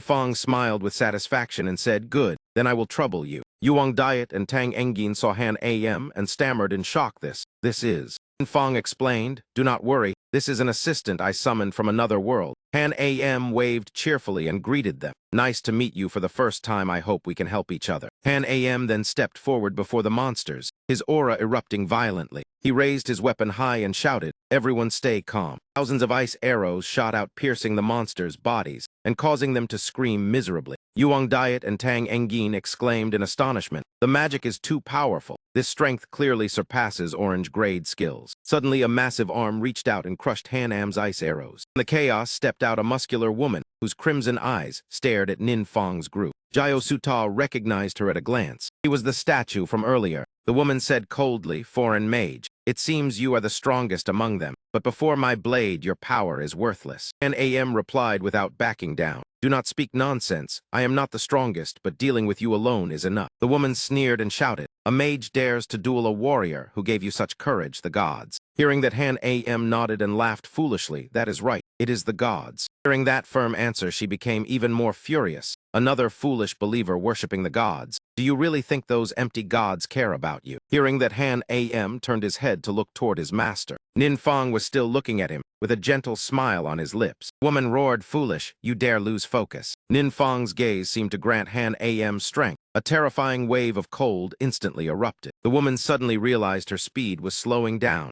as if affected by a water element slowing effect. She clenched her fists tightly, then she roared and charged straight toward Han AM. But in that moment, Alita revealed a flaw. Han AM immediately noticed that the weapon was the source of her power. Han AM straightened his body and shouted with full force, "Frost Ray, Frozen Burst, Glacial Tide Explosion." The woman roared in anger, "Impossible, I clearly have the divine fallen demon weapon. Why is my power so weak? Damn it, I will kill you." Suddenly streams of icy light flowed back into her body. Before she could react, Han AM snapped his fingers. Immediately, the woman's entire body exploded. Not even a trace of ash remained. Only a weapon fell to the ground. Jiao Suta stared in shock. Terrifying, just watching it makes people suffocate. Han AM stepped forward to observe and said, "This weapon is indeed very powerful. Unfortunately, that woman could not control it." When he reached out to touch it, a pink light immediately radiated from the weapon. Han AM seemed to be testing something. He picked it up to examine it and said, "Let me see how it works." The woman's soul had not yet dissipated. She laughed proudly and said, "Foolish mage, you do not understand how terrifying the divine fallen weapon truly is. Divine fallen weapon will absorb your power and help me be reborn. As long as the divine fallen weapon exists, I will never die." Nin Fang stepped forward worriedly, looked at Han AM and called out, "Han AM." Han AM reassured him, "Lord God, do not worry, I am fine. It is just that the weapon absorbed my energy, so I can no longer maintain materialization." Nin Fang's face darkened. "Is that so? Let me check it myself." Han AM reminded anxiously, "Lord God, please be careful." He picked up the weapon and examined it closely. Indeed, he could feel energy slowly being drawn inside. She laughed proudly, "You fools truly are stupid, competing to offer energy to me. This way I do not even need to absorb power from those undead anymore." Nin Fang narrowed his eyes and stared at the woman,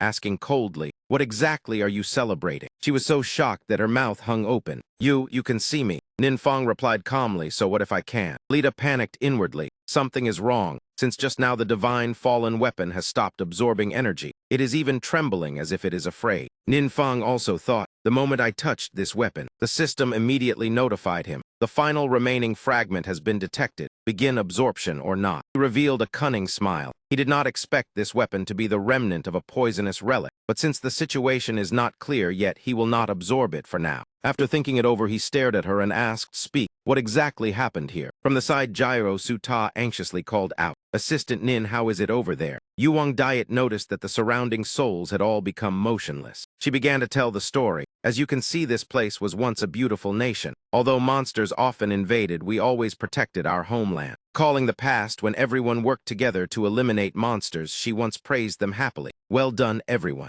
Suddenly, one person in the group stood frozen, staring ahead. The woman walked over and asked, "Tap Long, what is wrong?" Tap Long turned and said, "Do you not see it? A box has appeared in front of me and it says, 'God is paying attention to you.'" Everyone stammered in surprise. We cannot see anything." The woman guessed that Tap Long had received recognition from the gods. Tap Long stood silently staring at the box for a long time. No one knew what he was thinking. And he followed the instructions of the box, and a notification quickly appeared. "The gods are very satisfied with your performance. You have received the approval of the gods. You may choose one ancient god gift." No one knew what he ultimately chose, but everyone saw Tap Long slowly rise into the air. Before leaving, he loudly said to everyone below, "Farewell, everyone." Looked at his friends as tears fell. "I will stand beside the gods and always watch over you." Someone stepped forward to comfort her. "Alita, do not be sad. Tap Long left because the gods noticed him. He will surely protect our nation even more if we keep striving. Perhaps the gods will notice us as well. Encouraged by those words, Alita smiled brightly and replied, yes, you are right. But after some time, their country continued to be invaded endlessly by monsters, and the number of deaths increased. The monsters slaughtered everywhere, and the entire nation sank into a sea of chaotic flames. At that time, everyone in Alita's group was severely wounded, yet they still struggled to block the monsters from advancing further. She cried in despair, Why are the monsters becoming more ferocious while the gods never appear?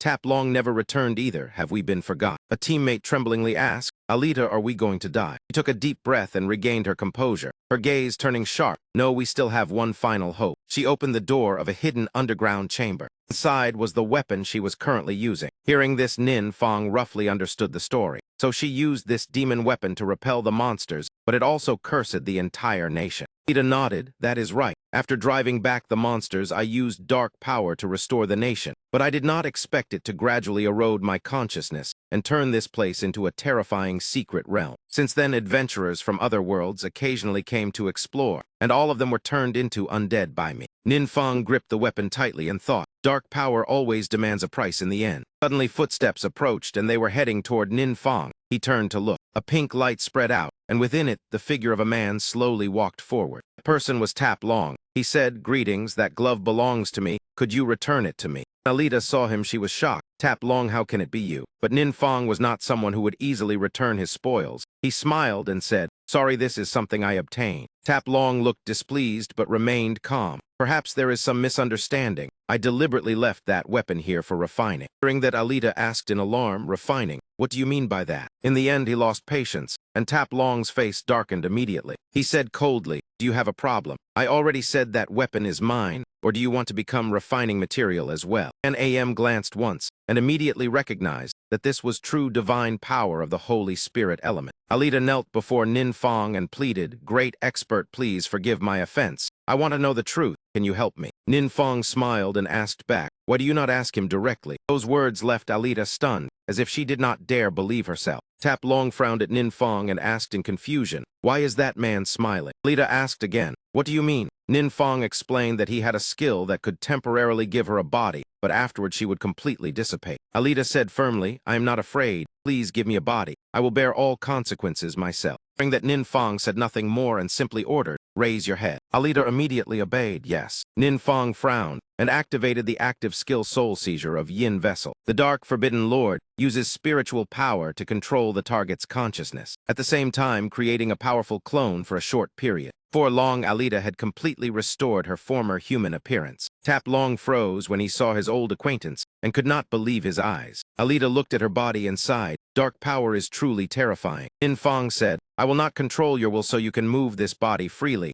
Alita replied gratefully, thank you for your kindness. Tap Long's face turned pale as he stammered, you are Alita, how are you here? Alita's gaze turned cold. Tap Long, I do not understand your words. You had better explain clearly. Tap Long quickly regained his composure and threatened, are you being controlled by that man? What did he do to you? Before he could finish speaking, Alita had already rushed forward. Her eyes widened as she threw a powerful punch at Tap Long before he could react. He shouted in panic, you are crazy. But before he could finish, the blow had already landed. Whether he was favored by the gods or not, Tap Long was still no match for Alita, and he was struck until he spat out a mouthful of blood. Even seeing him in such a miserable state, she still had no intention of stopping. Another strike came down and sent Tap Long collapsing onto the ground. Alita asked coldly, Tap Long, tell me why you did not appear when the monsters invaded, yet you come today. And what exactly is this so-called refining? He hurriedly explained, Alita, I did not abandon you, believe me. At that time, I was participating in another extremely important trial, and when I noticed this place, it was already too late. He continued,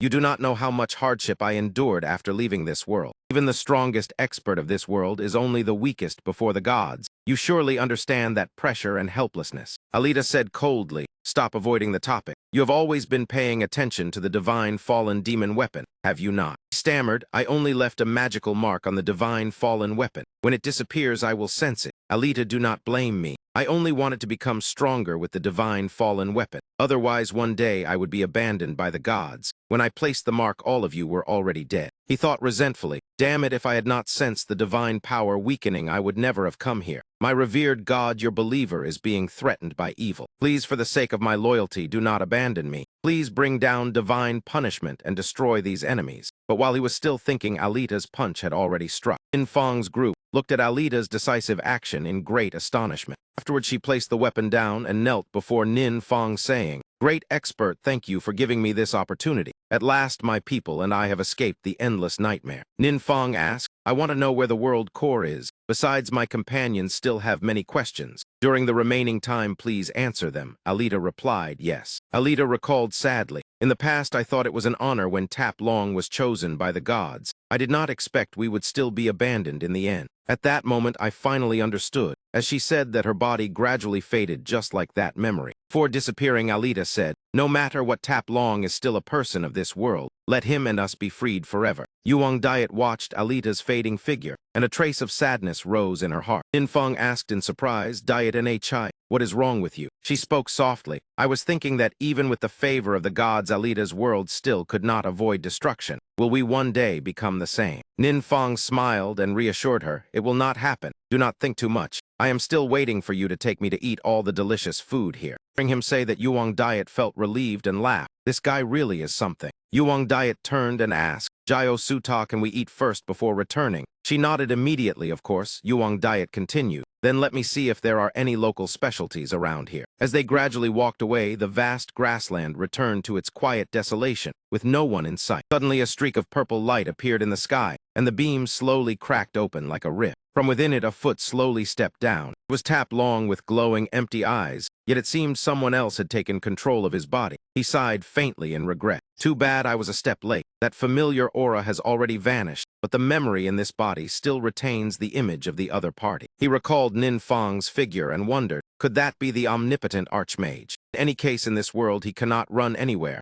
I might as well investigate a little. The scene shifted to Feng and Gak, where everyone was holding a meeting, and the atmosphere in the room was extremely tense. Huang Diet and Thay Luke, sitting nearby, also sat upright, hardly daring to breathe loudly. Lin Hoa spoke. "According to Jio Suta's report, the gods may choose certain fortunate individuals from different worlds, grant them blessings, and even allow them to enter higher rank worlds. However, the purpose of these blessings is only to make more people believe in them. In the eyes of the gods, those chosen are merely tools." Ngayat Nin continued, "Therefore, even if a world receives the favor of the gods, it can still be destroyed. In the end, everything must rely on ourselves." Lin Hoa continued, "In this secret realm, our enemy was far stronger than us. Without Nin Fang, we would not have one. But in the future, enemies beyond our ability will likely appear more and more." Ba Yu sighed sadly. "Although Nin Fang always stands with us if we become like parasites, placing all our hopes on a child, it truly makes me feel ashamed." After she said that, the entire room suddenly fell silent. Yuang Diet spoke up, "May I say a few words? Recently, Nin Fang summoned a powerful expert from another world, and everyone should already know that. That person once studied computational combat science, and after comparing our strength with the monsters, he reached a conclusion. According to normal judgment, our world should have been destroyed 30 years ago." His words shocked everyone in the room. Nguyen Nin asked directly, "President Yuang, what do you mean?" She explained that more than 80 years ago, secret realms suddenly merged with reality, and humanity suffered unprecedented losses. Under those circumstances, the first human adventurers appeared. Even so, humanity remained completely at a disadvantage before the monsters. Thanks to later generations, including everyone here, who sacrificed and worked tirelessly, humanity was able to resist the monsters and survive until today. That expert said the monsters we face have long surpassed the level this world can endure, yet we still have not perished and continue to fight. And that itself is a miracle. I believe that as long as we have the chance, we will continue to maintain this miracle. The seniors have protected the world for 80 years, and now it is our turn to protect everyone."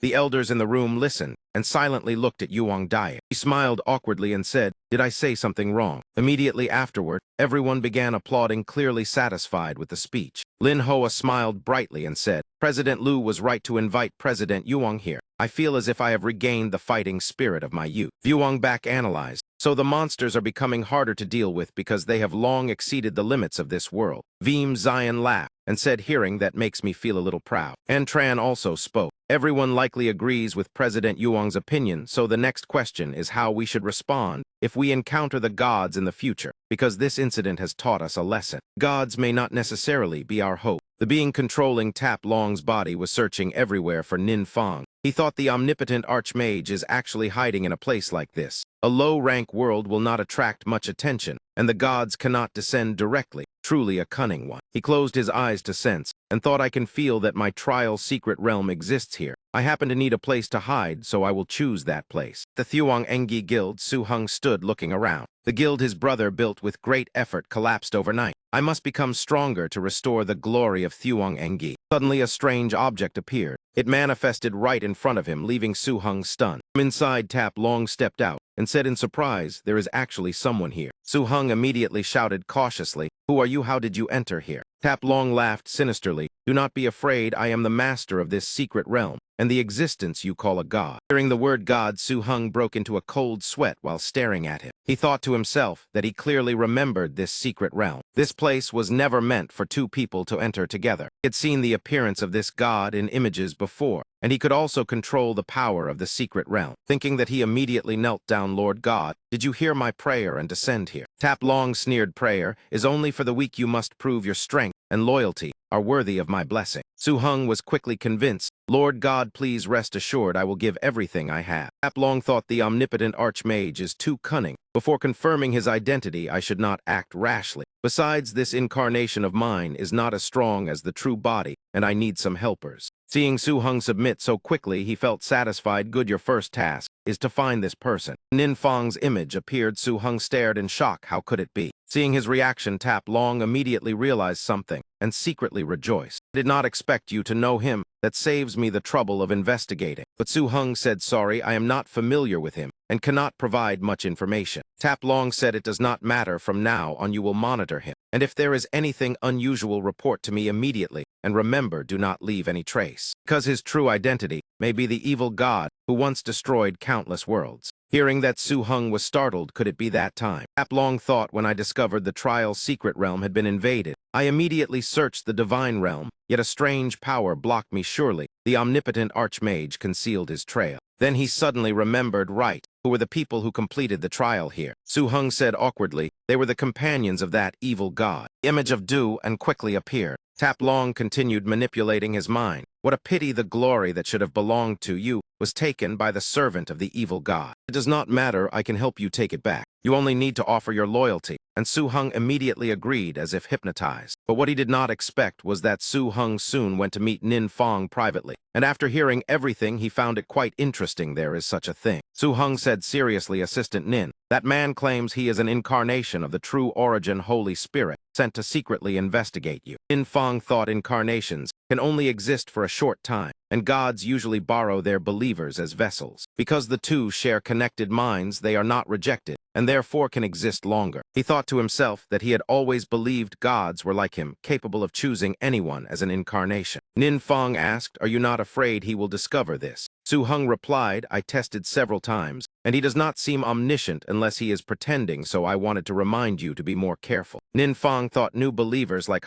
Su Hung usually have weak faith. Since they have not been in contact long, they may not fully believe, and therefore are harder to detect. Nin Fong smiled and thanked him. "Thank you for telling me such important information." Su Hung replied shyly, "You are our benefactor, and what I did is nothing." Su Hung was even smarter than his brother, and he guessed that even when facing a god, Assistant Nin remained calm, so his identity must not be simple. Honestly, his brother had investigated Assistant Nin a lot, and it was hard to believe someone like him could be an evil god. Nin Fong thought calmly. Since confirming his identity, his mind had become even steadier, and if the gods truly target me, then I will follow them to the end. Returning to the room, Nin Fong told Han Am Su Hung can temporarily remain near the true origin Holy Spirit, but in the long run it is still dangerous, and we must deal with him soon. Han Am replied, "Lord God, in fact in this world, we have many advantages when dealing with other gods." Nin Fong asked why. Han Am explained, "When high-level beings enter a low-rank world, their power is restricted by the laws of the universe, and even gods cannot break this rule. To expand their influence here, they must develop faith, but you are different because you belong to this world and can display your full strength. As long as their faith does not spread widely, they are not strong enough to threaten you.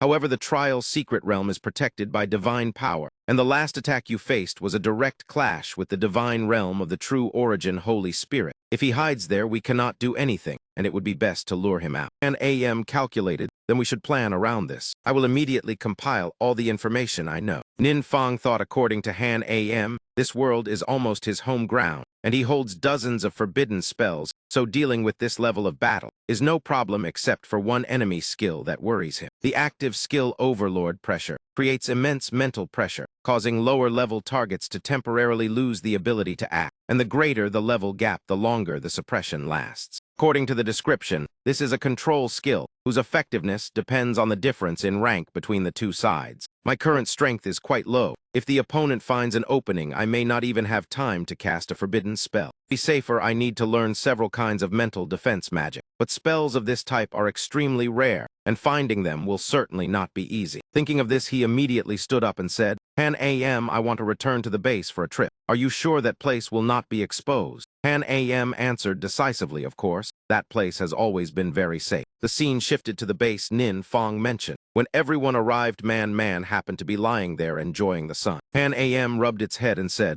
this little fellow is actually a monster from the dark world, and its real name is Chaos Fright Beast. It can create a powerful chaotic force field around its body, which blocks all mental effects. Duan said in shock, that sounds terrifying. Han AM nodded. That is right. It is a high-level demon lord, and its strength surpasses many secret realm bosses. It can even destroy a world. Hearing that, Duan's face twisted in shock, and he stared with his mouth open. What? But Han AM calmly reassured him. Do not worry. Since being subdued by the Lord God, its mood has become very stable, and its dark aura is no longer obvious. The tribe once had many hot springs, so it liked when I bathed it, and we became quite close. Later, you can also do the same. Duan was stunned for a moment. I can also do that. Although he knew the little creature was powerful, he never imagined it was this terrifying, and Han AM was clearly not someone easy to deal with either. Nin Fong suddenly remembered something and happily said to Duan, right, this is the loot I just obtained from the secret realm, and it will definitely help you. There were two pieces of equipment, Storm Shadow Walker and Unyielding Battle Soul, two extremely rare items that not everyone can obtain.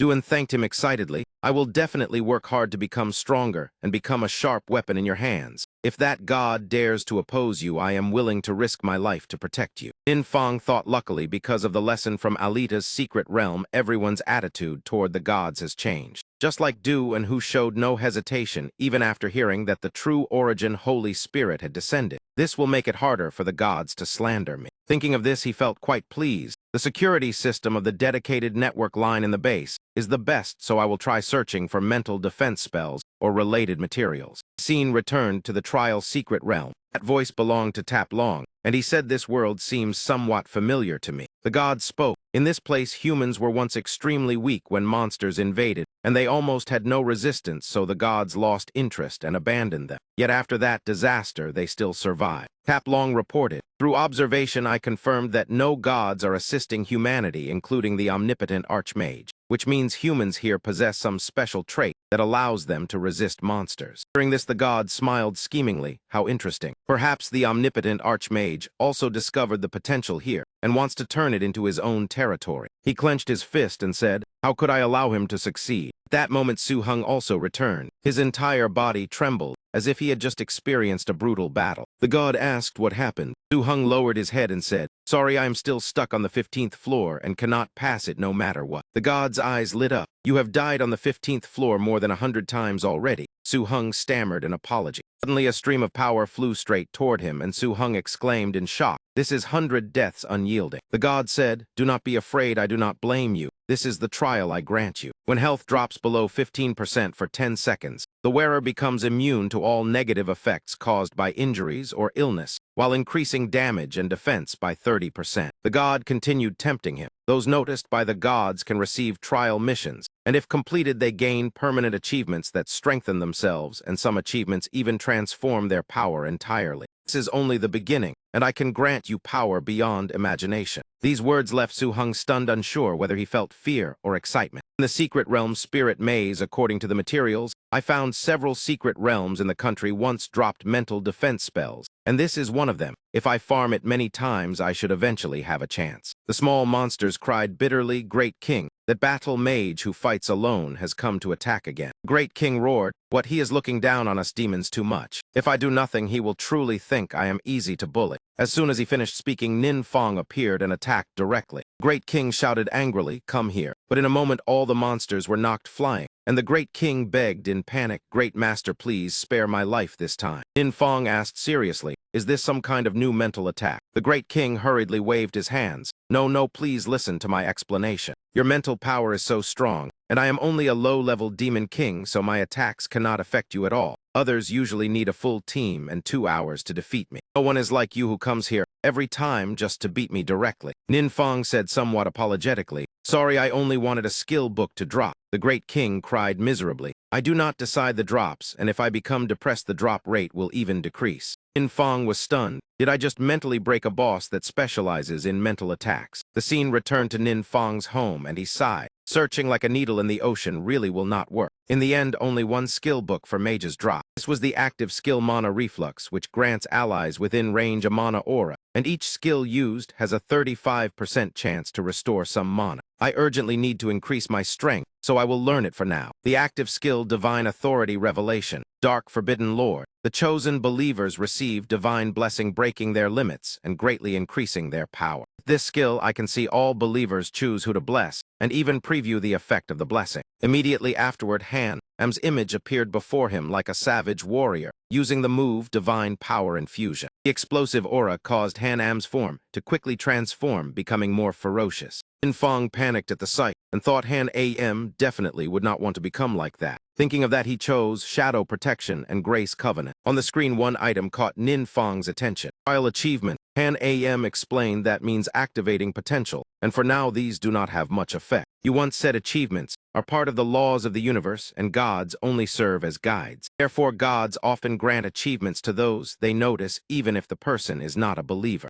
Nin Fong understood. That means achievements do not directly transmit my divine power to you. The system displayed a detailed panel about magical luck, and Nin Fong read through it. Han Am asked again, that is correct, so what plan do you have? Nin Fong said, when I checked the trial achievements, I saw something in Thuong Muk Thur's information. Han Am was surprised. You can see achievements from other professions. Nin Fong asked back, yes, is there a problem? Han Am explained. Normally, gods can only see achievements belonging to their own professional path. Nin Fong laughed and said maybe it is because of the system. Han Am nodded, perhaps because you still do not fully understand the nature of the system. The scene shifted to the secret realm Crimson Moon Demon Cavern, which looked gloomy and terrifying. Thuong Muk Thur saw the magical luck notification and shouted in shock, my heavens. Nin Fong smiled and said, I will explain later, and now prepare to fight the boss first. Hearing this, she asked no more questions. Monsters hurried to report to their leader. Great King, those crazy explorers are attacking again. The Black Great King collapsed on the ground crying,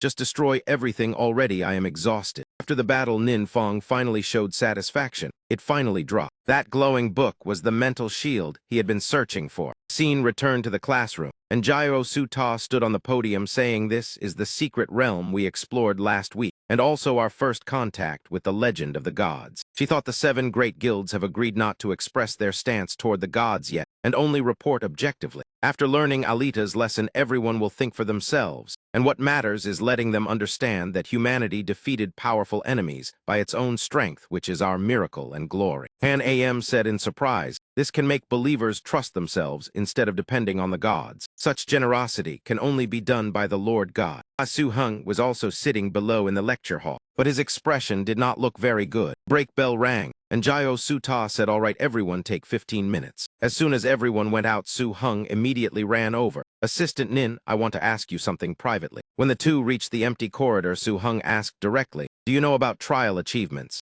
Contrary to Su Hung's worried look, Nin Fong calmly said, I know. Su Hung turned pale and thought, as expected, Assistant Nin knows, so the people around him must have achieved achievements long ago. Suddenly, Su Hung's achievement panel appeared above his head, making him embarrassed. Nin Fong immediately said, it is a special achievement, right? Although everyone has the chance, the purple rarity is already very rare. Su Hung thought Assistant Nin spoke spoke lightly, as if he did not consider the true origin Holy Spirit granting me an achievement a blessing at all. How many benefits have those following him received? It truly makes one jealous. Su-hung took a deep breath to calm himself, then slowly said that to be honest he felt a little uneasy, the feeling that this might be a method used to monitor him. So he came to ask him directly for clarification. Nin Fong reassured him at once that there was no need to worry. This item caused absolutely no side effects. Just wear it and everything would be fine. Hanum quietly remained on guard. It seemed the child's mind was still wavering. At first he wanted to test you, but in the end he was still suppressed by you. Nin Fong calmly replied that it was merely a very normal human reaction, so he was not surprised. In truth, he had never truly trusted that man.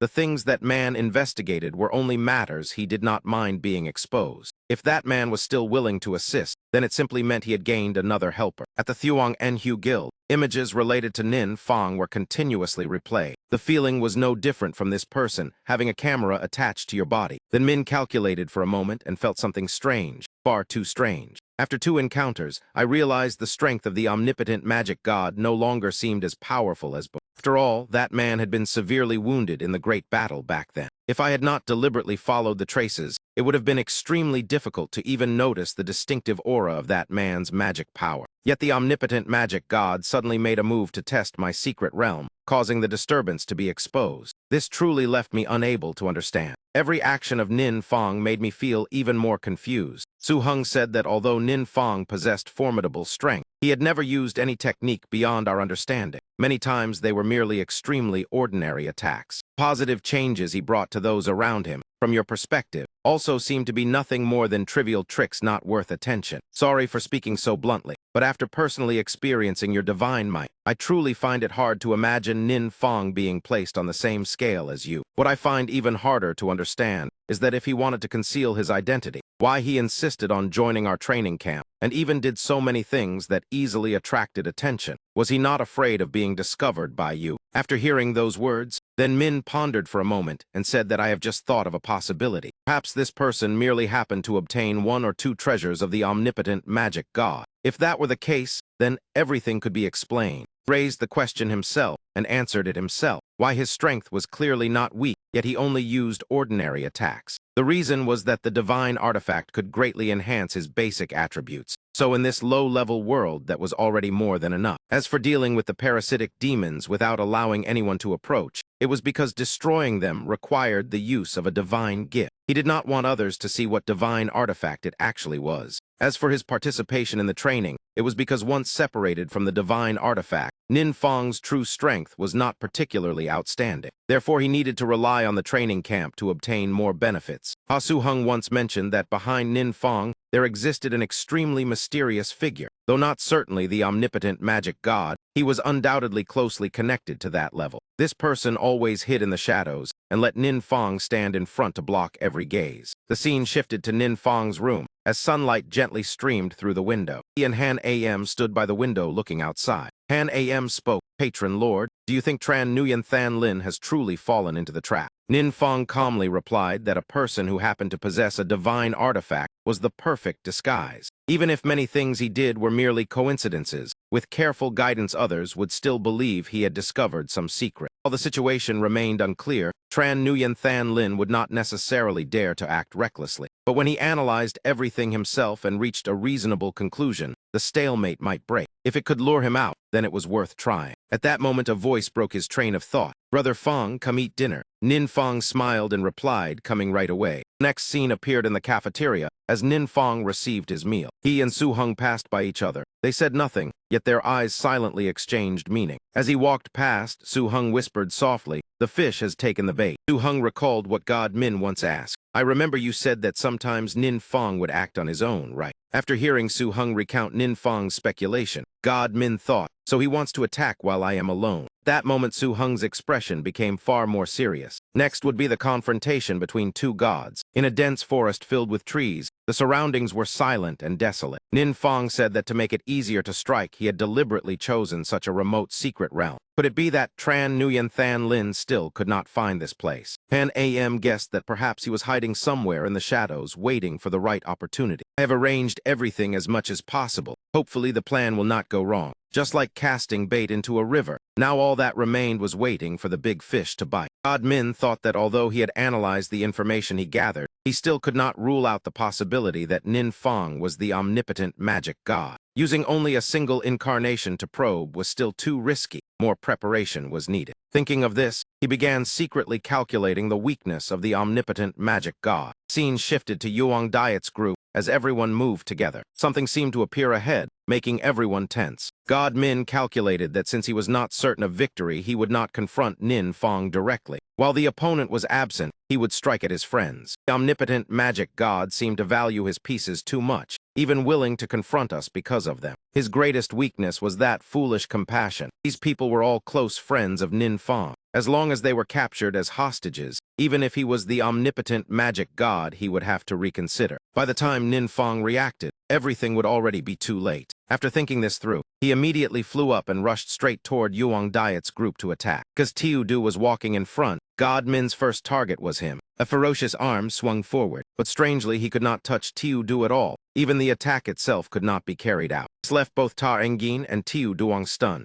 God Min looked around in confusion. This place was the world of darkness. What exactly was happening? System announced activation of the skill void path traversal. The user tears open space, enters the world of darkness, and instantly teleports to the target's position for 1 hour. Suddenly a cold voice sounded behind him. A god who only knows how to attack the innocent. Nin Fong said indifferently that fortunately I already understood your despicable nature and prepared beforehand. Everything happened exactly as predicted. God Min roared angrily, "You are Nin Fong. No, you are the omnipotent magic god." Nin Fong's face was now as grim as a messenger of hell. His eyes locked onto the opponent. Oppressive pressure spread everywhere. He recalled asking Han Am earlier, "Do you think Tran Nguyen Than Lin would attack the people around me?" Han Am immediately understood. "You mean like what they did to us back then?" Han Am said that it could not be certain, but those gods had indeed used this method before. System announced activation of the skill Divine Favor Revelation. The designated believer receives a blessing from the god and breaks the limit of their power. Nin Fong calculated that within this skill, there was a type of blessing called Shadow Shelter Blessing. This blessing could give early warnings and protect believers when they encountered danger. Since he was the one granting the blessing, he could also sense the danger beforehand. He planned to explain it clearly to Diet Enhai's guild and test the effectiveness of this blessing. If it works, they will no longer face danger so easily. Returning to the present, God Min was still calculating. Damn it, this is not the time to think nonsense. Even if this incarnation is lost, I must probe his strength. Nin Fong's eyes darkened. He shouted angrily, "You people do not deserve to be called gods." Not even had time to react before he froze. Immediately a terrifying stream of light rushed forward and swallowed all his words. After observing for a moment, Nin Fong asked Han Am, "This one should be finished already, right? This is my first time fighting in the world of darkness, so to avoid risks I used my full strength." Han Am replied that being struck directly by a forbidden spell would make survival difficult even for a god. "Of course, you are a special case." Han Am recalled that previously the Lord God had accidentally stepped into a secret realm trial. Completely unprepared and still struck by Tran Nguyen Than Lin's forbidden spell, yet he only needed healing medicine to recover. Now the Lord God's power was truly unimaginable. Nin Fong sighed and said he did not expect Tran Nguyen Than Lin to borrow the body of Tap Long to enter this world. Hopefully, this time I can hold him back and gain more time to grow stronger. Scene shifted to the divine domain, controlled by Tran Nguyen Than Lin. Inside the divine palace, he seemed to have just returned to his true body. As he had been forced back, God Min's body seemed unable to endure it. Immediately afterward, he collapsed onto the ground. Seeing this, his subordinate rushed forward in panic to support him, "Patron Lord." But his pride being crushed by Nin Fong made him roar angrily, "Get out of my sight." The subordinates retreated in fear. God Min could not believe it. How could the omnipotent magic god control the power of darkness? Earlier, he had not sensed even a trace of aura. No, even the 7 great evil gods cannot use dark power to such a degree. He guessed that perhaps the omnipotent magic god had obtained the thing they had always been searching for. "I must contact the other gods immediately. This must be reported." Then he suddenly remembered, "Wait, my current condition cannot be seen by others. What if someone takes advantage of it?" Thinking this, he grew even angrier at his own weakness and slammed his fist into the ground while roaring, "Damn it." At the Thuong Nhu Guild, a man stepped out of a car. That man was Ha Su Vu. He took a deep breath. After being isolated in the hospital for so many days, he had finally returned. He asked Tiu Hung whether anyone had caused trouble while he was gone. Su Hung replied that it was fine. Although a few people left, the situation remained stable. Su Vu said that anyone who wanted to leave should be allowed to go. "We still have the secret realm trial, As long as we work hard, there will be opportunities to rebuild later. Su-hung hesitated about whether he should tell his brother about Tran Nguyen Than Lin. His brother had always hoped to receive the protection of the gods and become a core strength. Su-vu walked forward and suddenly stopped. Secret realm trial, what exactly happened? On Nin Fang's side, he quickly received a call from Su-hung. What the secret realm trial has already closed. He worried for his brother, who had just returned only to face such a huge shock. NAM explained that the secret realm trial was originally an extension of the divine realm. It was also an important base for gods to spread their faith into other worlds. If the secret realm was abandoned voluntarily, there was only one possibility. After fighting you, Tran Nguyen Than Lin completely severed the connection with this world. That means he has admitted defeat. Hearing this, Su-hung asked in shock about the confrontation between you and Tran Nguyen Than Lin. Nin Fang interrupted. For now it can be considered that I have won. Su-hung turned pale, sweat poured down his face, yet inside he was delighted. Fortunately, I never betrayed Master Nin. Perhaps I will receive some favor in the future. On the other end, Nin Fang said that this time he had helped a lot. If you need anything in the future, come to me. Su-hung replied so excitedly that he jumped up. Su-vu, however, still wore a troubled expression. In a beautiful secret realm, the surroundings were peaceful and untouched by worldly dust. Nin Fang looked at everyone and thought that although they had temporarily escaped the disturbance of Tran Nguyen Than Lin, the future still required a clear plan. Because besides him, the other gods would sooner or later notice this place. Then he spoke. First, I want to thank all of you for always trusting me. Behind Muk-thur appeared a familiar figure. That person looked on and happily thought that if he said it out loud, even he would probably find it hard to believe. His younger brother had been chosen by the gods. Only Su-hung truly understood how happy and proud he felt at this moment. The scene shifted to Nin Fang's meeting room. A heavy silence filled the air as everyone sank into their own thoughts. Yuang Diet quietly recalled everything. The things that once could not be explained were actually all caused by Nin Fang. That mysterious great figure was him. Feng and Gak thought that no matter what, he had never harmed innocent people. On the contrary, many people had survived because of his help. Compared to those unpredictable gods, Nin Fang was the one worth trusting. Nin Fang observed everyone's expressions and felt satisfied inside. It seemed he had gained everyone's agreement. Even the reactions of some people exceeded expectations. When he looked toward Ha Su-hung, he noticed the man was looking at him as if looking at an idol. He laughed helplessly. From the very beginning, Ha Su-hung had worn that expression. The gaze filled with admiration was almost overflowing. Nin Fang continued that surely no one wanted the world they lived in to become a battlefield trampled by gods. Therefore, the most urgent matter now was to strengthen their power to protect this land. Because the level of our world is too low, many aspects remain backward. We can only learn from other worlds. Although I previously collected several potion formulas, it is still not enough. Yuang Diet asked, besides potions, vague memories, and high-level skill achievements, is there any other way to grow stronger? Nin Fang recalled a few days earlier, when absorbing Alita's divine domain demon weapon, he obtained many new memories and discovered several very useful things among them. Suddenly, Tiu Du spoke and interrupted his thoughts. Enhancement and enchantment. Nin Fang nodded in confirmation. That is right. These two methods are both used to upgrade equipment. Enhancement increases base attributes, while enchantment provides additional special effects. Feng and Gak thought that their equipment had always been whatever dropped was what they used, so there was little flexibility. Some special professions found it difficult to obtain suitable gear. If equipment could be modified, their battle tactics would become more diverse. Nin Fang continued, but both methods require special materials such as Sundong Mithril and refined gold before they can be carried out. During this, Su-hung and Tiu Du quietly glanced at each other. Both thought they had never heard of such materials. Nin Fang said that was exactly the problem. To us, these things are extremely unfamiliar. For now, they can only be searched for in secret realms. That moment, Feng and Gak suddenly stood up and interrupted. Sorry, everyone, I need to answer a call. Yuang Diet continued asking whether those materials were metallic minerals and what they looked like. On the other side, Feng and Gak answered the phone with a serious expression. Afterward, he said briefly, that is fine, I will go immediately. Feng and Gak turned back and told Nin Fang that a mutant was causing trouble in Taejiang City, so he had to handle it. Nin Fang nodded and told him to go. The scene shifted to Taejiang City, where high-rise buildings had been violently destroyed. Smoke and fire surged everywhere. A strange man stood amid the ruins and laughed arrogantly, saying that no one was strong enough to fight him. The young man saw Feng and Gak arrive and reported that this person had disappeared for several years and recently suddenly appeared again. Their attacks had all been ineffective. After hearing this, Feng and Gak stepped forward and said, "Let me try." At that moment, a figure also stepped out from the smoke. The moment he saw the opponent, Feng and Gak immediately circulated inner power and unleashed a powerful strike. But the blow almost caused no effect. The man's eyes turned blood red as he glared fiercely at him. Facing such a strange opponent, Feng and Gak exclaimed in shock, "What is going on here?" He laughed arrogantly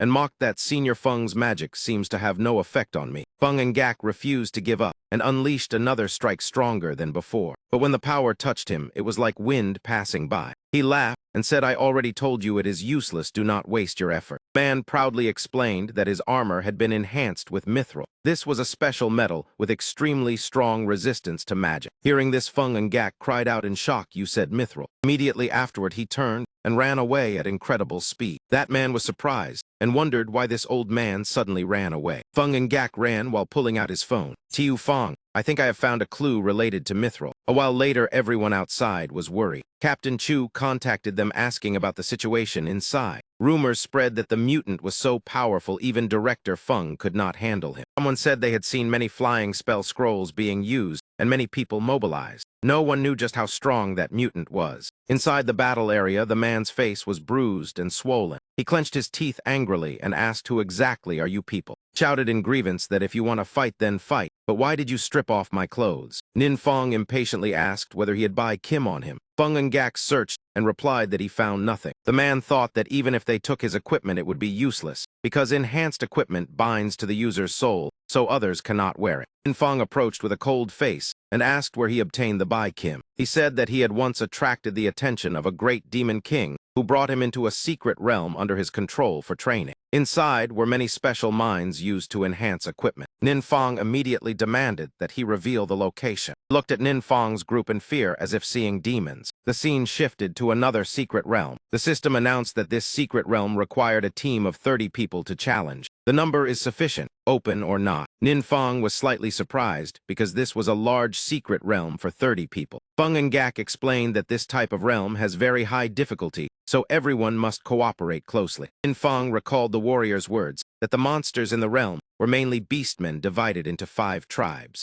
The overall leader lived within the largest tribe. Only by defeating him could the entire secret realm be seized. After that, Nin Feng stepped through the gate into the secret realm and said, "Everyone move out." Scene returned to Taijiang City. A police car drove along the road, and inside sat the captured warrior. Suddenly, he sat in the car with a sly smile on his face. The policeman asked irritably what he was laughing about. He calmly said he was just thinking of something interesting. The officer immediately warned him not to play tricks. He secretly wondered what expressions those people would have once they entered the secret realm. Even if they could enter, it did not mean they could leave. Inside the secret realm, the surroundings were extremely gloomy. Red flames covered everything. Countless monsters with bizarre forms roared ferociously. Nin Feng's group quickly appeared there. Someone guessed that this place looked like a corner of an arena. The system announced the bloodthirsty arena. The strong who wished to survive must eventually face the imprisoned beast. Tu Din asked in confusion what this meant. Could it be forcing us to kill each other? Huang Diet immediately attacked the light barrier, trapping them.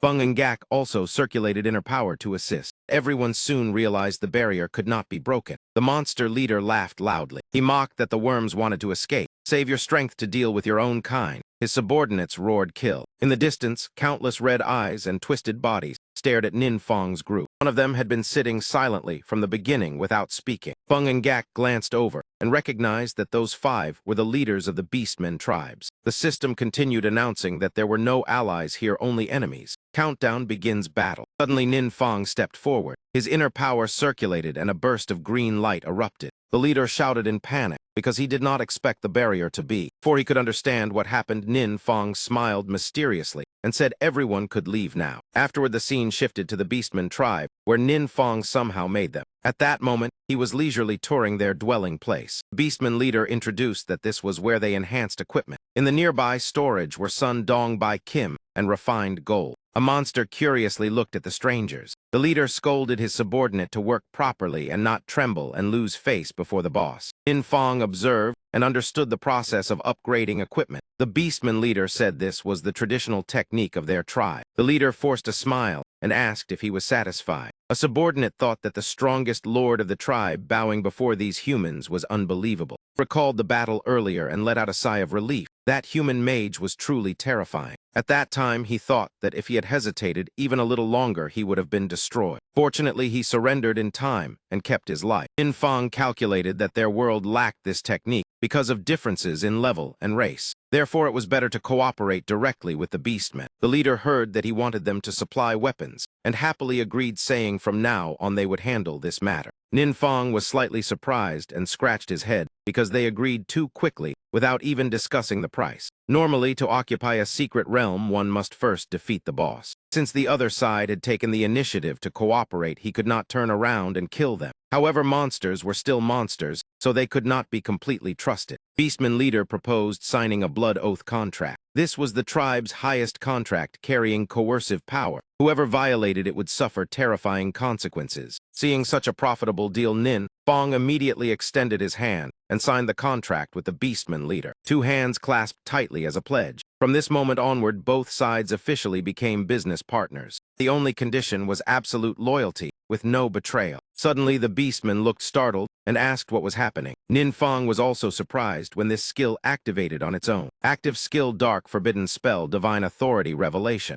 The designated believer receives divine grace, breaks personal limits, and greatly increases strength. The beastman read the system, notice, and immediately realized he had pledged loyalty to a god and received a blessed covenant. The offering demanded by the god was equipment enhancement. He stammered in shock, asking, Who are you? In his mind, he believed anyone capable of granting such grace must be one of the 7 demon gods. Thinking this, he immediately knelt down. May I ask which demon god has descended? Please forgive the rudeness of this subordinate. Ninfang stood there stunned, thinking he had only signed a contract, yet somehow became a demon god. Wait, demon gods seemed to be the way. Those demons referred to the 7 evil gods. The beastmen suddenly understood that before they had always offered life, chaos, and destruction to the gods, yet never received a response. Now the demon god unexpectedly demanded equipment enhancement as the offering. If one wished to grow stronger, the correct offering had to be presented to the demon god. Only then could the power of darkness continue to be granted. He joyfully thought that his rise as the beastman leader Hapka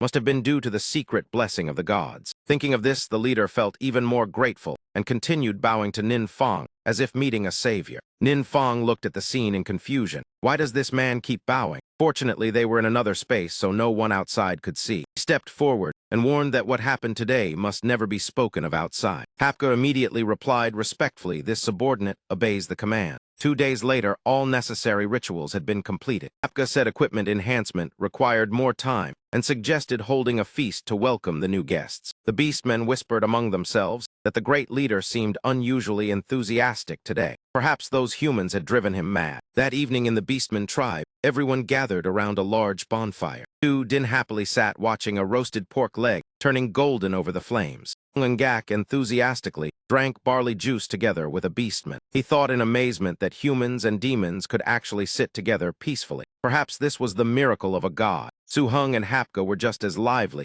making Ninfang think their expressions were strangely similar. Hapka had his own thoughts. At first he thought these humans were weak and wondered why they stood beside powerful figures. Now he believed the gods must have a great plan, so he resolved to become a loyal assistant. After the feast, the beastman responsible for forging weapons hurried over to report that the first set of equipment was complete. The system displayed a notice asking whether to bind the soul. After binding, the equipment would belong to the user and could not be transferred. Yuang Diet was astonished to see that the enhanced equipment had all attributes increased tenfold. Such growth would be difficult for an ordinary person to achieve in a lifetime of training. Hapka suddenly trembled as if sensing something, roared excitedly that unprecedented power was surging within him. The god had responded to his offering. At the same time, Ninfang also felt a strange change inside his body. A voice sounded deep within his consciousness asking, Who has awakened me? Speak your scheme so that I may know. Before finishing the sentence, the voice suddenly roared violently. The gloomy sound startled Ninfang, and he asked who is speaking. Consciousness sharpened as he wondered how someone could be talking inside his mind. The voice continued echoing beside his ear, demanding, State your purpose. Yet before the words finished, it screamed again loudly. Ninfang felt annoyed, but still did not understand what exactly was happening. He concentrated inner power into his head and shouted, Who exactly is babbling inside my consciousness? Thing in his consciousness screamed in terror, How did I become like this? It asked where this place was and rose up like a red spark. Ninfang carefully observed it. The spark asked, Little ghost, who are you? Ninfang replied, I also wish to ask what you are. Red Spark immediately roared angrily, How dare you insult a god? I am Lord Ta Tan, one of the 7 demon gods. My power is beyond anything you could imagine. Ninfang thought that the name Ta Tan seemed familiar from something Han Am once mentioned. He continued coaxing, judging by your reaction. This must be your first time encountering a god. Not be afraid. Ignorance is normal for humans from a low-level world like yours. If you follow me, I will grant you divine protection. Hearing this, Ninfang suddenly remembered something.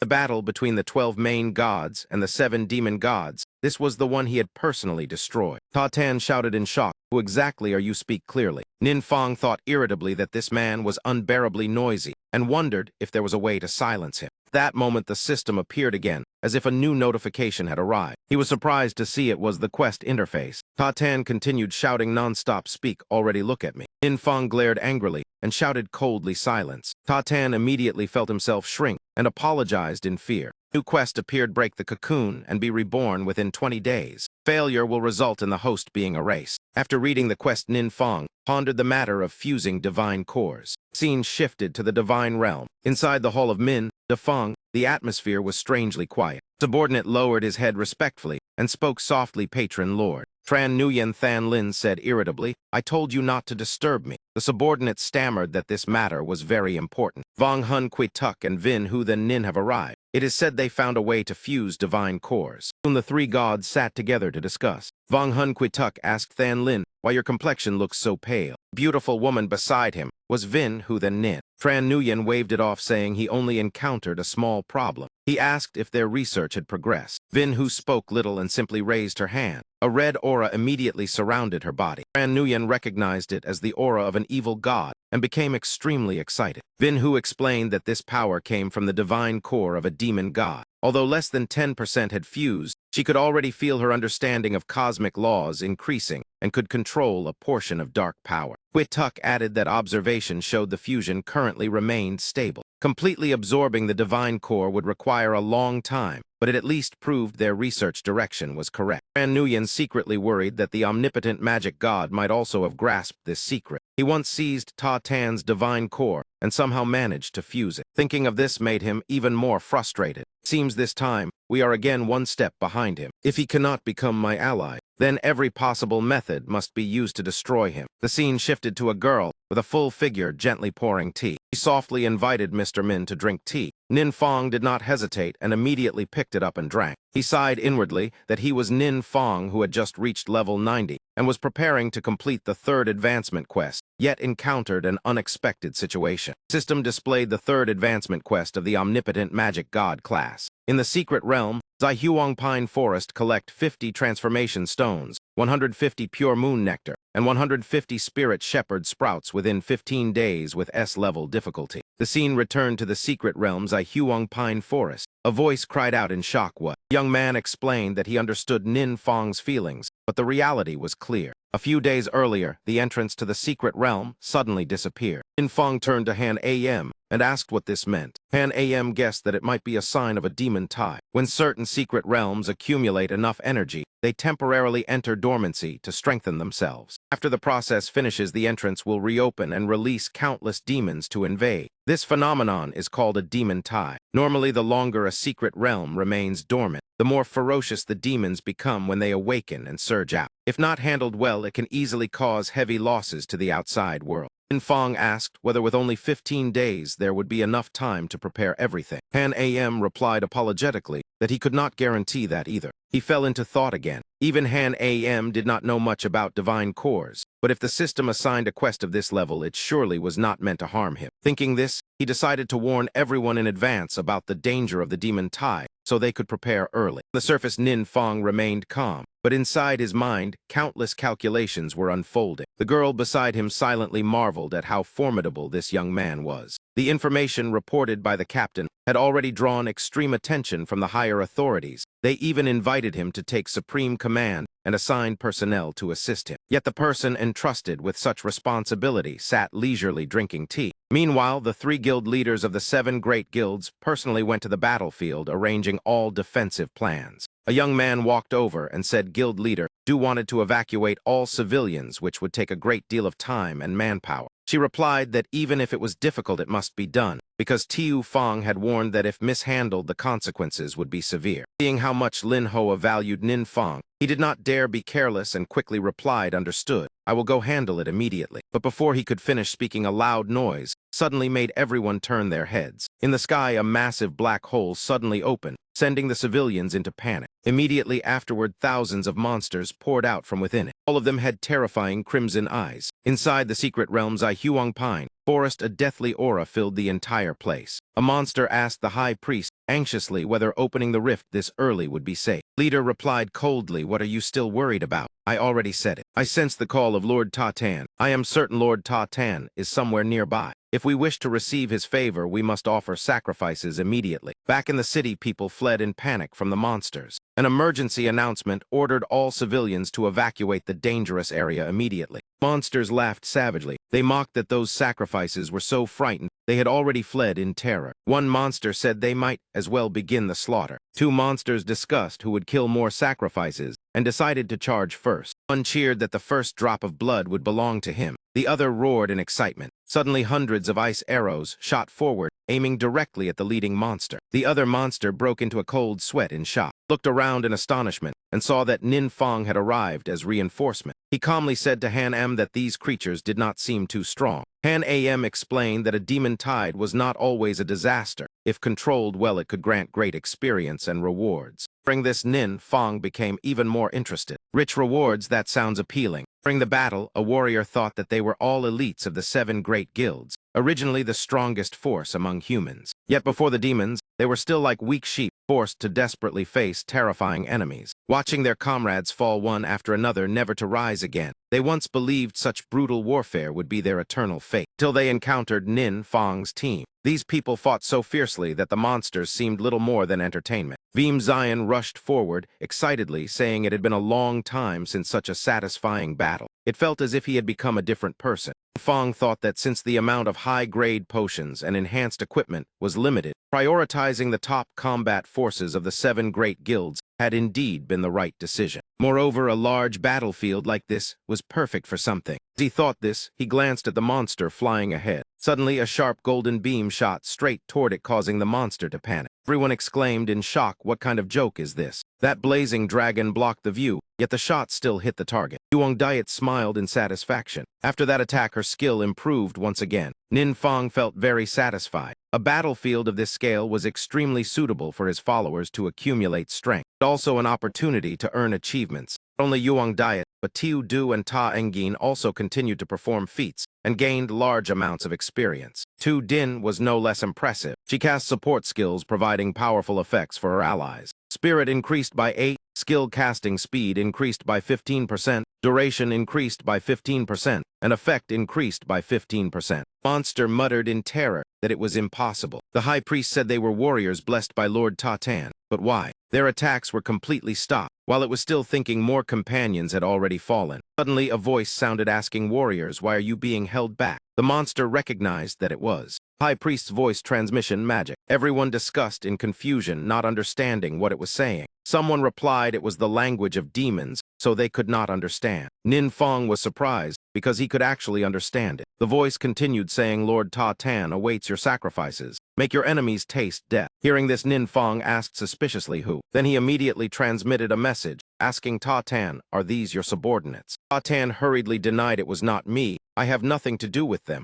Do not listen to their nonsense." Then he roared, "Those fools want to die quickly. Stop immediately." 2 monsters inside the base suddenly became excited hearing the strange sound. Priest stammered excitedly that the god had answered. He shouted, "Warriors, listen to the guidance of the god." General also listened carefully and said, "I hear it. Though faint, it is becoming clearer." But what they heard was Ta Tan cursing loudly, saying, "You idiots want death. Then do not drag me with you." Every monster heard each word clearly. They stood there stunned, unable to understand what was happening. One monster trembled, asking whether Lord Ta Tan had abandoned them. The priest felt lost, not knowing what to do next. He turned and shouted at the one beside him, asking, "What should I do? You are the high priest." Someone suggested closing the secret realm first, but the strategist beside him immediately objected. Everything happened because the gate was opened too early, which severely drained energy, so now it could not be closed. Turning to Nin Fong, the system announced the demon tide had been successfully resisted and began calculating rewards. Everyone was extremely excited. Some gained 4 levels at once, Others obtained high-attribute gems and were overjoyed beyond words. As for Nin Fang, he received a hidden reward called the Sacred Ancestral Key. The exact function of this item was still unknown. Pan Am looked at the object in his hand, curiously asking what kind of key is this. Nin Fang asked in surprise, "You have never seen it either." Pan Am replied, somewhat embarrassed, that he truly had never seen such a key. With the name Sacred Ancestral Key, it was probably an item meant for gods. Nin Fang thought that if so, he would ignore it for now. The priority was completing the third advancement quest. Inside the secret realm's Ihuang Pine Forest, figure stood before the gate. That familiar yet imposing back belonged to Nin Fang. He had come directly to their lair. The monster trembled, saying the enemy was only one person. "Wait until he slips, then I will cast disruption magic, and you take the chance to shoot him down." The high priest was still confused about why Lord Ta Tan had abandoned them. What mistake had they made? Yet he refused to give up. By touching the divine altar, he could still hear the whispers of the god. He wanted to hear it again, even if it brought bad news. The two monsters placed their hands on the altar, trying to hear their final hope. Suddenly, Ta Tan's voice rang out, saying, "Lord, those two are hiding behind my altar, preparing an ambush." Immediately, Nin Fang appeared behind them like a ghost. Even at the moment of death, the two monsters could not believe it. The priest screamed in despair why. After killing them, Nin Fang obtained another new item. This is the natural emblem, a consumable item of orange quality. When used, it permanently increases 5 agility and 5 spirit. Behind the altar, Ta Tan immediately manifested. He pointed at the altar and said, "The dark suppression power here can be absorbed. It will greatly strengthen your power." Ta Tan secretly calculated that if Nin Fang absorbed the dark suppression power from his altar, then he might also have a chance to escape his current situation. So he could not miss this opportunity. Nin Fang did not hesitate. He raised his hand and struck the altar with full power. In just a moment, the surrounding area was reduced to a pile of rubble. Ta Tan had no idea what had happened and shouted in regret, asking why. Nin Fang frowned in annoyance and looked at him, saying, "You are too noisy." Ta Tan immediately apologized in fear. Nin Fang thought that since he did not understand how the demon god altars worked, it was safer to destroy them. Besides, with the system assisting him, he did not need this dark suppression power anyway. The scene shifted to Tran Nguyen, who was concentrating on fusing the divine core of one of the 7 demon gods he possessed, and intended to use the eternal god method to merge it quickly. The formation began operating, but it seemed he could not fully control it. Tran Nguyen gritted his teeth angrily and said, "Damn it, it lost control again." Jin, who standing beside him, explained that this chaotic dark suppression power came from sacrifices offered by demons to the demon gods. The demon god divine core would absorb it madly and constantly attempt to break free from the seal, so fusion was often difficult to control. Tran Nguyen growled as he struggled to suppress the power and shouted, "Calm down for me." He said, "No matter how difficult it is, if the omnipotent magic god can do it, then I must do it as well." Advancement Chamber displayed a notice that the S-Rank quest had been completed. The third advancement quest has reached 100% completion. Divine Core Fusion completed within 20 days. Understanding of the laws of the universe increased. Nin Fang wondered in surprise, "Is the fusion already finished? But I do not feel anything special." The system continued, announcing that he could now open a temporary gate to another world through his followers. Maintaining the gate requires consuming dark suppression power offered by followers. Nin Fang still did not understand what a gate to another world meant. The scene shifted to a desolate land with no signs of life. As soon as Nin Fang appeared, he raised his hand. A purple crack immediately opened in space. The beastman beside him exclaimed in admiration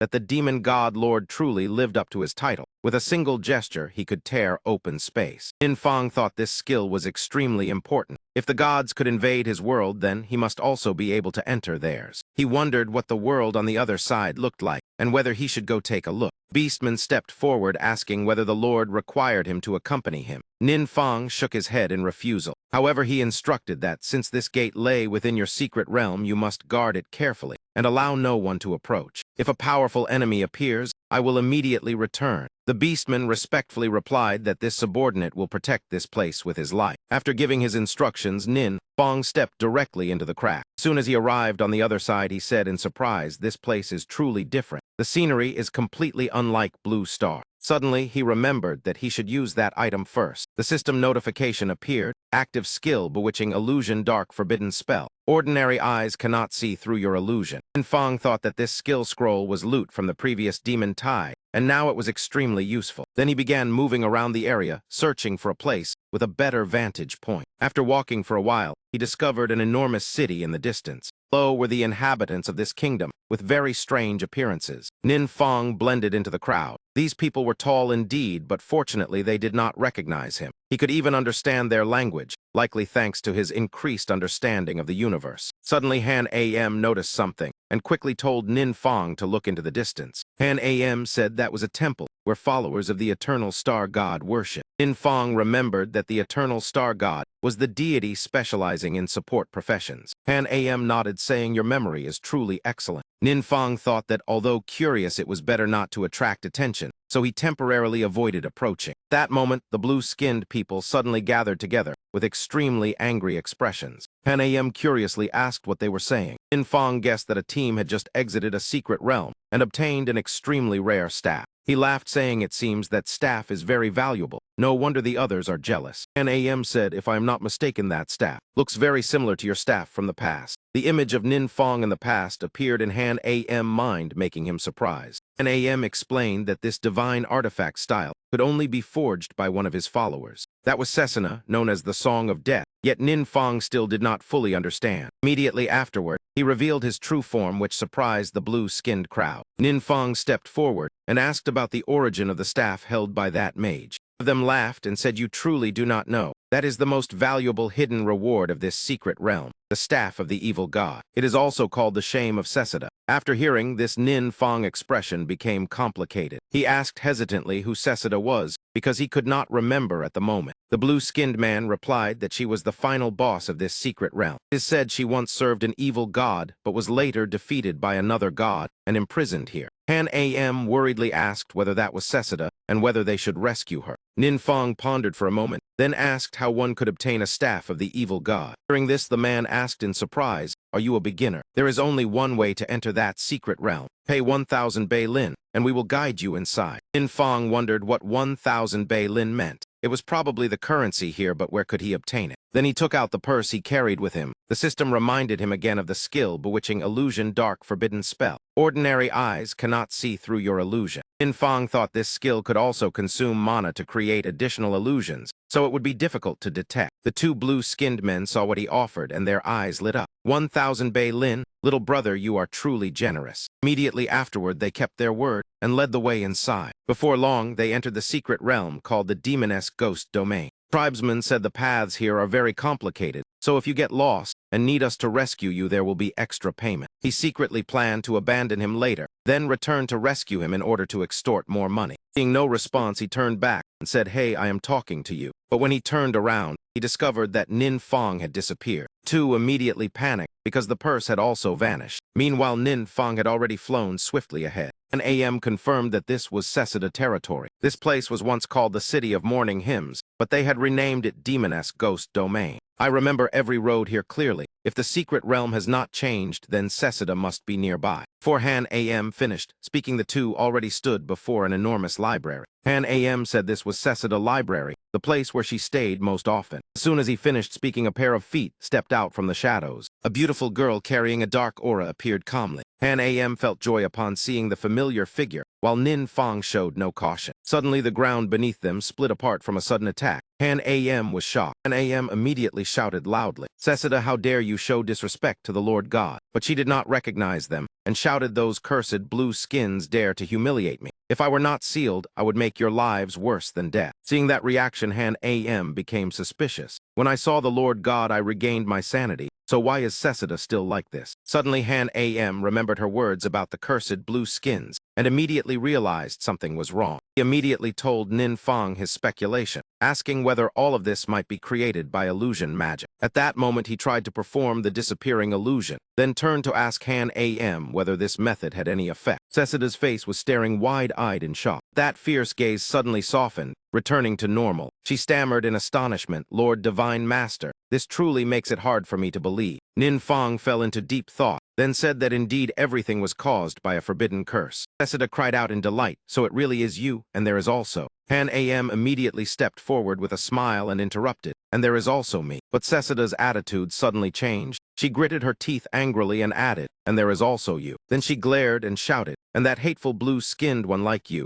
her eyes looking as if she wanted to swallow Han AM alive. She kept staring at Han AM while scolding without stopping. That hateful blue-skinned creature. Seeing her reaction, Ninfang asked Han AM in confusion what was going on. Could it be that Sesida's illusion had not been dispelled yet? Han AM quickly explained that nothing was wrong, Lord Patron. Perhaps you forgot. In the past, Hante once gave me the nickname that damned blue-skinned guy. Seeing that Ninfang remembered nothing at all, she asked worriedly, Lord Patron, what exactly happened to you? Han AM recounted that for some unknown reason, the Divine Master seemed to have lost all of his previous memories. Hearing that, Sesida angrily guessed, could those deceitful gods have done something to you? Han AM continued, when I died she was still alive, so perhaps she knows some information that could help the Divine Master. Also stop teasing me like that. Sesida knelt down and said, Divine Master, Hante Dat wishes to return under your protection, but this subordinate has been permanently sealed here in spirit and cannot leave. He choked with emotion as she explained that the eternal spirit seal deliberately suppressed her power, turning her into a monster inside the secret realm. She had been killed again and again,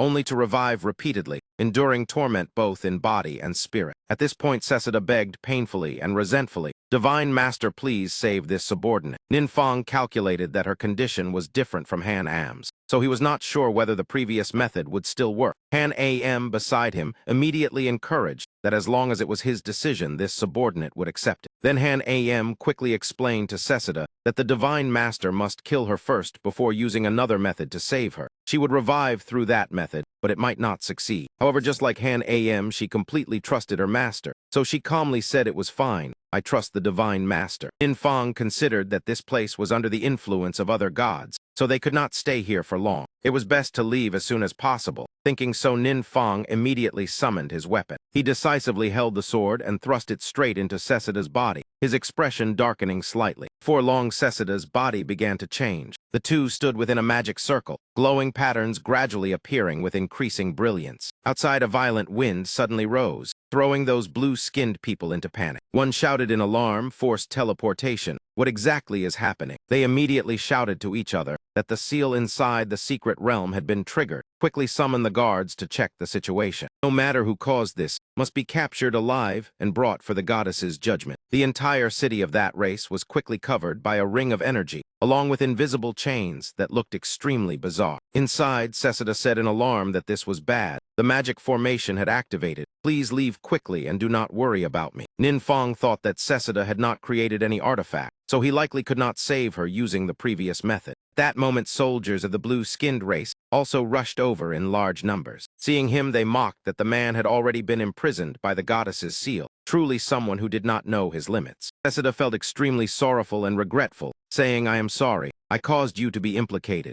But right after that apology, her eyes suddenly shifted from sorrow to shock. Ninfang, standing before her now, radiated a terrifying aura of evil energy from his entire body. He said that he still had one final method, but success was uncertain. If it failed, she might vanish forever along with this secret realm. Sesida replied firmly, Divine Master, please do not worry. If I cannot continue serving you, then this subordinate would rather accept annihilation. As soon as she finished speaking, Ninfang circulated his inner power and unleashed the move Devouring Wind of Yin. The system immediately displayed a notification, Active Skill Devouring Wind of Yin, Dark Forbidden Curse, a storm containing the power of darkness capable of destroying all life. The blue-skinned people who had been watching were terrified by the storm as the violent gale surged. In the sky, a staff suddenly appeared, astonishing everyone. Staff of Morning Chant, an orange quality weapon that can be upgraded, increases spirit by 12 points. Magic damage increased by 15%, and casting range increased by 15%.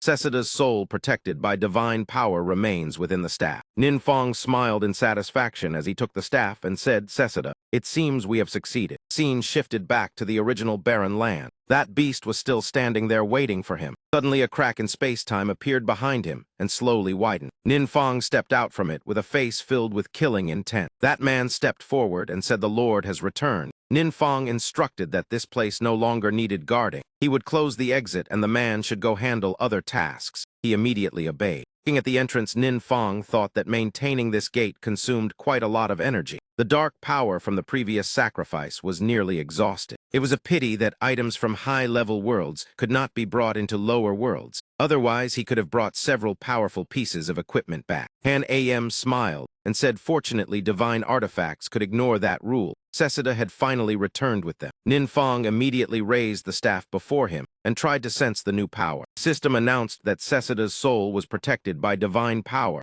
so it did not dissipate but existed within this staff. Ninfang calculated that his runes could upgrade a divine artifact embryo into a true divine artifact. But to resurrect Seseda, he would need to find the heart of the world. Heart of the world usually only appeared in high-level worlds, so perhaps he would have to enter that world again in the future to search for clues. The scene shifted to the temple of the eternal divine star. At Zhen Yuan's residence, the blue-skinned tribesmen hurried to report and tremblingly knelt before the great hall. After hearing the report, Vin, who immediately became furious. What exactly happened? One of them trembled and said, "Goddess, please forgive our negligence. A stranger has invaded the secret realm you seal." I sensed an extremely powerful source of dark power that even broke the seal. Could it be a demonic being that infiltrated? As he spoke, he trembled even more, begging the goddess for forgiveness. We subordinates do not know the origin of that person. Vin, who angrily shouted, "Foolish! Does the secret realm not have a recording formation? Why has no one been sent to investigate?" He stammered in reply, but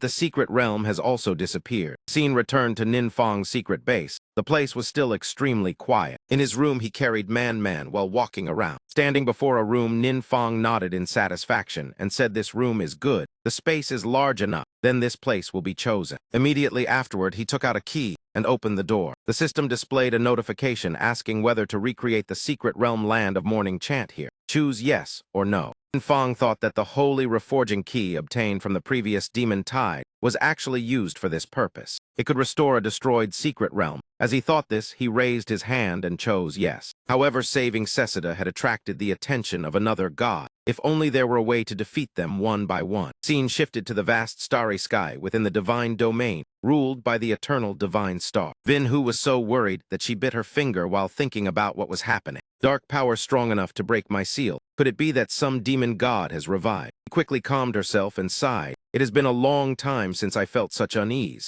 The last time was during the great battle with the omnipotent magic god. That name made Vin, who suddenly recalled the great battle and Cecilia's sealing. Thinking of that, she suddenly felt frightened. Could it be him again? Scene shifted to another region of the starry sky, where Quituk resided. After hearing Vin Hu's story, he asked whether she was worried that the omnipotent magic god had returned. She said awkwardly that she did not know. Quituk reassured her that the omnipotent magic god had vanished for too long, and no one knew whether he was still alive. With just a glance, Quituk knew that whenever Vin, who was extremely worried, she would unconsciously bite her hand. Perhaps the battle with the omnipotent magic god had left a shadow in her heart. So he comforted her by saying the omnipotent magic god was merely a stray dog lucky enough to survive. He hid for so long, even if he returned, what could he possibly do? The believers are dead or scattered. Even if he gathers his forces again, can he alone truly face all the gods united? Moreover, as you said, the seal was broken by a dark forbidden curse. That proves we cannot casually summon a true evil god to descend. Hearing that, Vin Hu gradually calmed down.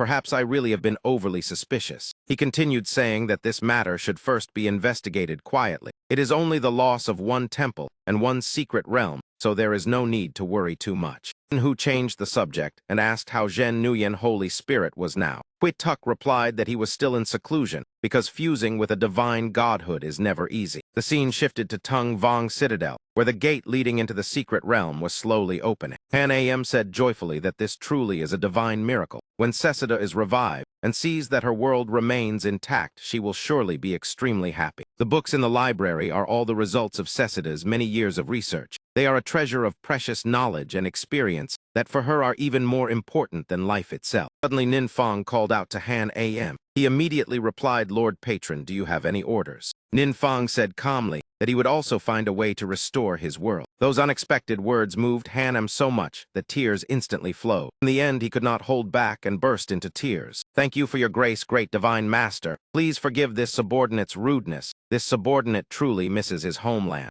Ninfang thought to himself that he understood Han Am's feelings. In the future, besides searching for the heart of the world, he might also need to pay attention to recreating secret realms. In truth, this trip had brought quite a lot of gains. Besides matters related to Cecilia, there were also other things. Thinking of this, he remembered the achievement badge he had just obtained. Ninfang said that passing this secret realm allowed him to jump from level 90 to 120. He was about to enter the 4th advancement. Han Am sighed that in high-level worlds the experience value is indeed enormous. This truly is an extremely fast path to leveling. Ninfang said with slight fatigue that causing such a large disturbance would certainly attract the attention of other gods. In the future, he must be more careful when going out to level up. First, go to the Holy Temple of Advancement to receive the mission. The notification panel appeared. Prerequisite mission for the 4th advancement of the all-elemental magic god. Conditions include entering the secret realm spirit thought maze to obtain the item mind emblem record. Collect 150 transformation stones, 150 evil thought crystals, 150 strands of clear heart vine. Time limit 20 days. Difficulty S-Rank. Ninfang recalled that spirit thought maze seemed to be the place filled with constant miserable crying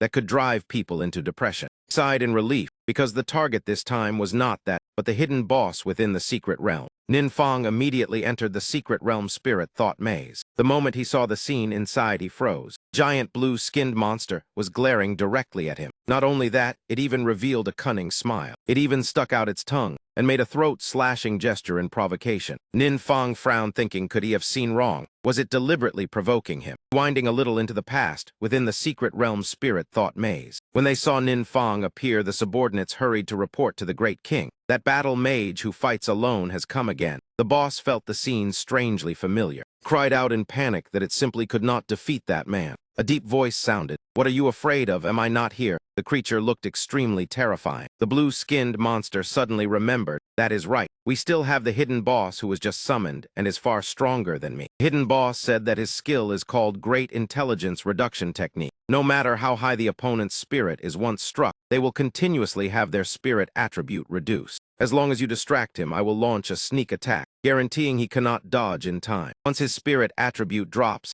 I will certainly torment him miserably. Hearing that, the blue-skinned boss immediately became excited with shining eyes. Kid, this time you are finished. Great Intelligence Reduction Technique. Returning to the present, the blue-skinned boss deliberately provoked him to distract Ninfang. The hidden boss immediately rushed out, fiercely launching Great Intelligence Reduction Technique toward him. Ninfang was struck by the attack, but remained standing without reacting. Seeing this, the blue-skinned boss shouted excitedly that it hit, but the attack seemed to have no effect. Ninfang's expression remained completely calm. He thought that this was the spell he once obtained that could resist all mental attacks. Originally, he had prepared to use it against Zhen Nuyen Holy Spirit, but had never had the opportunity. That was the passive skill Vengeful Retribution, immune to all mental attacks while reflecting the power back 100-fold to the attacker. The hidden boss was immediately struck by the backlash until its fangs shattered. Seeing that scene, the blue-skinned monster stared in horror with its mouth wide open. Ninfang's expression changed as his cold eyes stared directly at it. It was so frightened that sweat poured from its body, and it dared not say another word. In its heart it screamed that before the hidden boss arrived you bullied me. Now that the hidden boss arrived you still bully me. Thinking of this, all the grievances surged up, and it wanted to cry.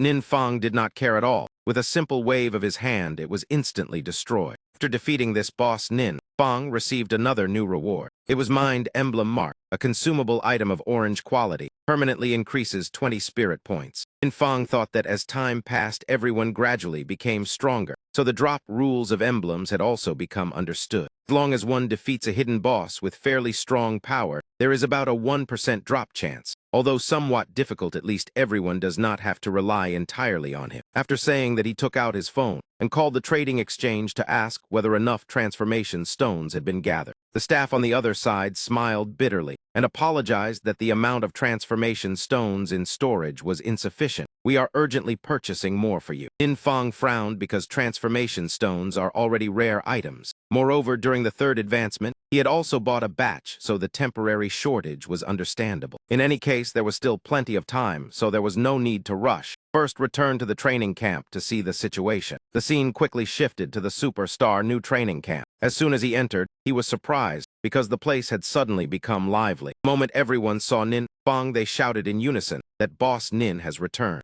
Ninfang looked around and recognized they were the elites who had fought the demon tide with him last time. So he asked, what they were doing here. At that moment, Teacher Luke stepped forward and said the government had decided to extend the training time in the camp because the situation is changing too quickly. New knowledge keeps appearing. Instead of scattering resources everywhere, it is better to focus on cultivating a group of truly talented individuals. Hearing that, everyone said happily, Boss Nin, from now on we can see you often. Please guide us more. Afterward, countless questions were raised, forcing Nin Fong to spend some time answering them. The young man said that the group, beside Assistant Nin, is already the strongest combat force in the country. Another immediately argued that Assistant Nin himself is the strongest. Just then a figure rushed straight toward Nin Fong, pushing everyone aside. Everyone exclaimed that his not sister sat Vu Tran. Why is she in such a hurry? Vu Tran did not explain, but immediately said, Boss Nin, something has happened. She stammered, Boss Nin, could I trouble you for a moment? Something very urgent has happened. Facing her worried expression, Nin Fong calmly asked what happened. Vu Tran quickly explained that the trading exchange had just called, saying that the batch of transformation stones prepared for him had been stolen by someone else. Nin Fong asked in surprise that someone dared to rob goods from Vien Than Trading Exchange. Do you know who did it? Scene shifted to Vien Than Trading Exchange. Inside the branch, a man said happily that finally 100 transformation stones have been gathered. Quickly send them to the training camp for Boss Nin. Subordinate beside him immediately replied yes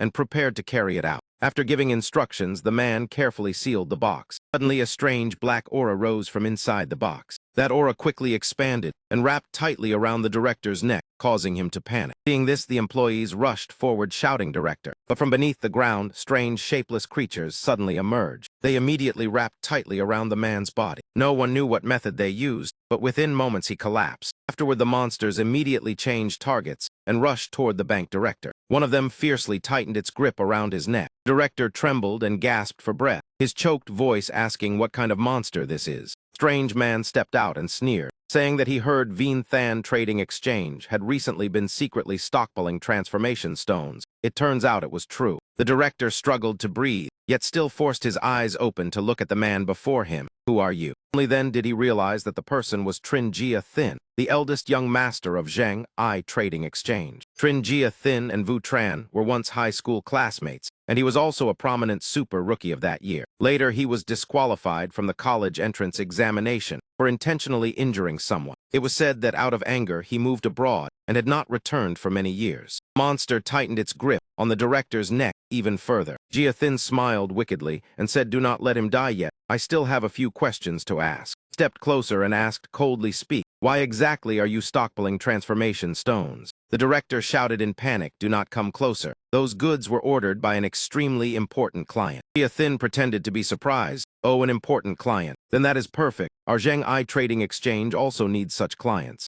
After taking the goods, he turned and left, saying, I will take these items. If that client comes, tell him to find me at Zheng I. The director stammered in fear, You cannot do that. He ignored it completely and disappeared together with his subordinates. The director clutched his throat and cried out in despair, Do not go. Stop right there. Turning to the present Nin Fong thought silently that Zheng I was also a major trading exchange equal to Vien Than. Could this be commercial competition? Vu Tran said awkwardly that this matter should not trouble you, but the people we sent to negotiate were driven away by Trin Jia Thin. Trin Jia Thin is now far stronger than he was before. Moreover, the monster he summoned is even stronger than bosses in many secret realms. Before she could finish speaking, Nin Fong's phone suddenly rang. He politely told Vu Tran to wait a moment while he answered the call. She immediately nodded. The caller was Du, and once the connection was made, he said, Boss Elder Tai just contacted me about something. Nin Fong immediately guessed it was about the transformation stones. He added that Vu Tran had just told him already. Duan continued saying that he was already near Zheng I headquarters, so there was no need for Nin Fong to come. Nin Fong agreed and reminded him to be careful. Han Am said such a small matter was not worth the Lord personally taking action. Duan has improved very quickly recently. Letting him handle it is appropriate. Moreover, he also needs more training.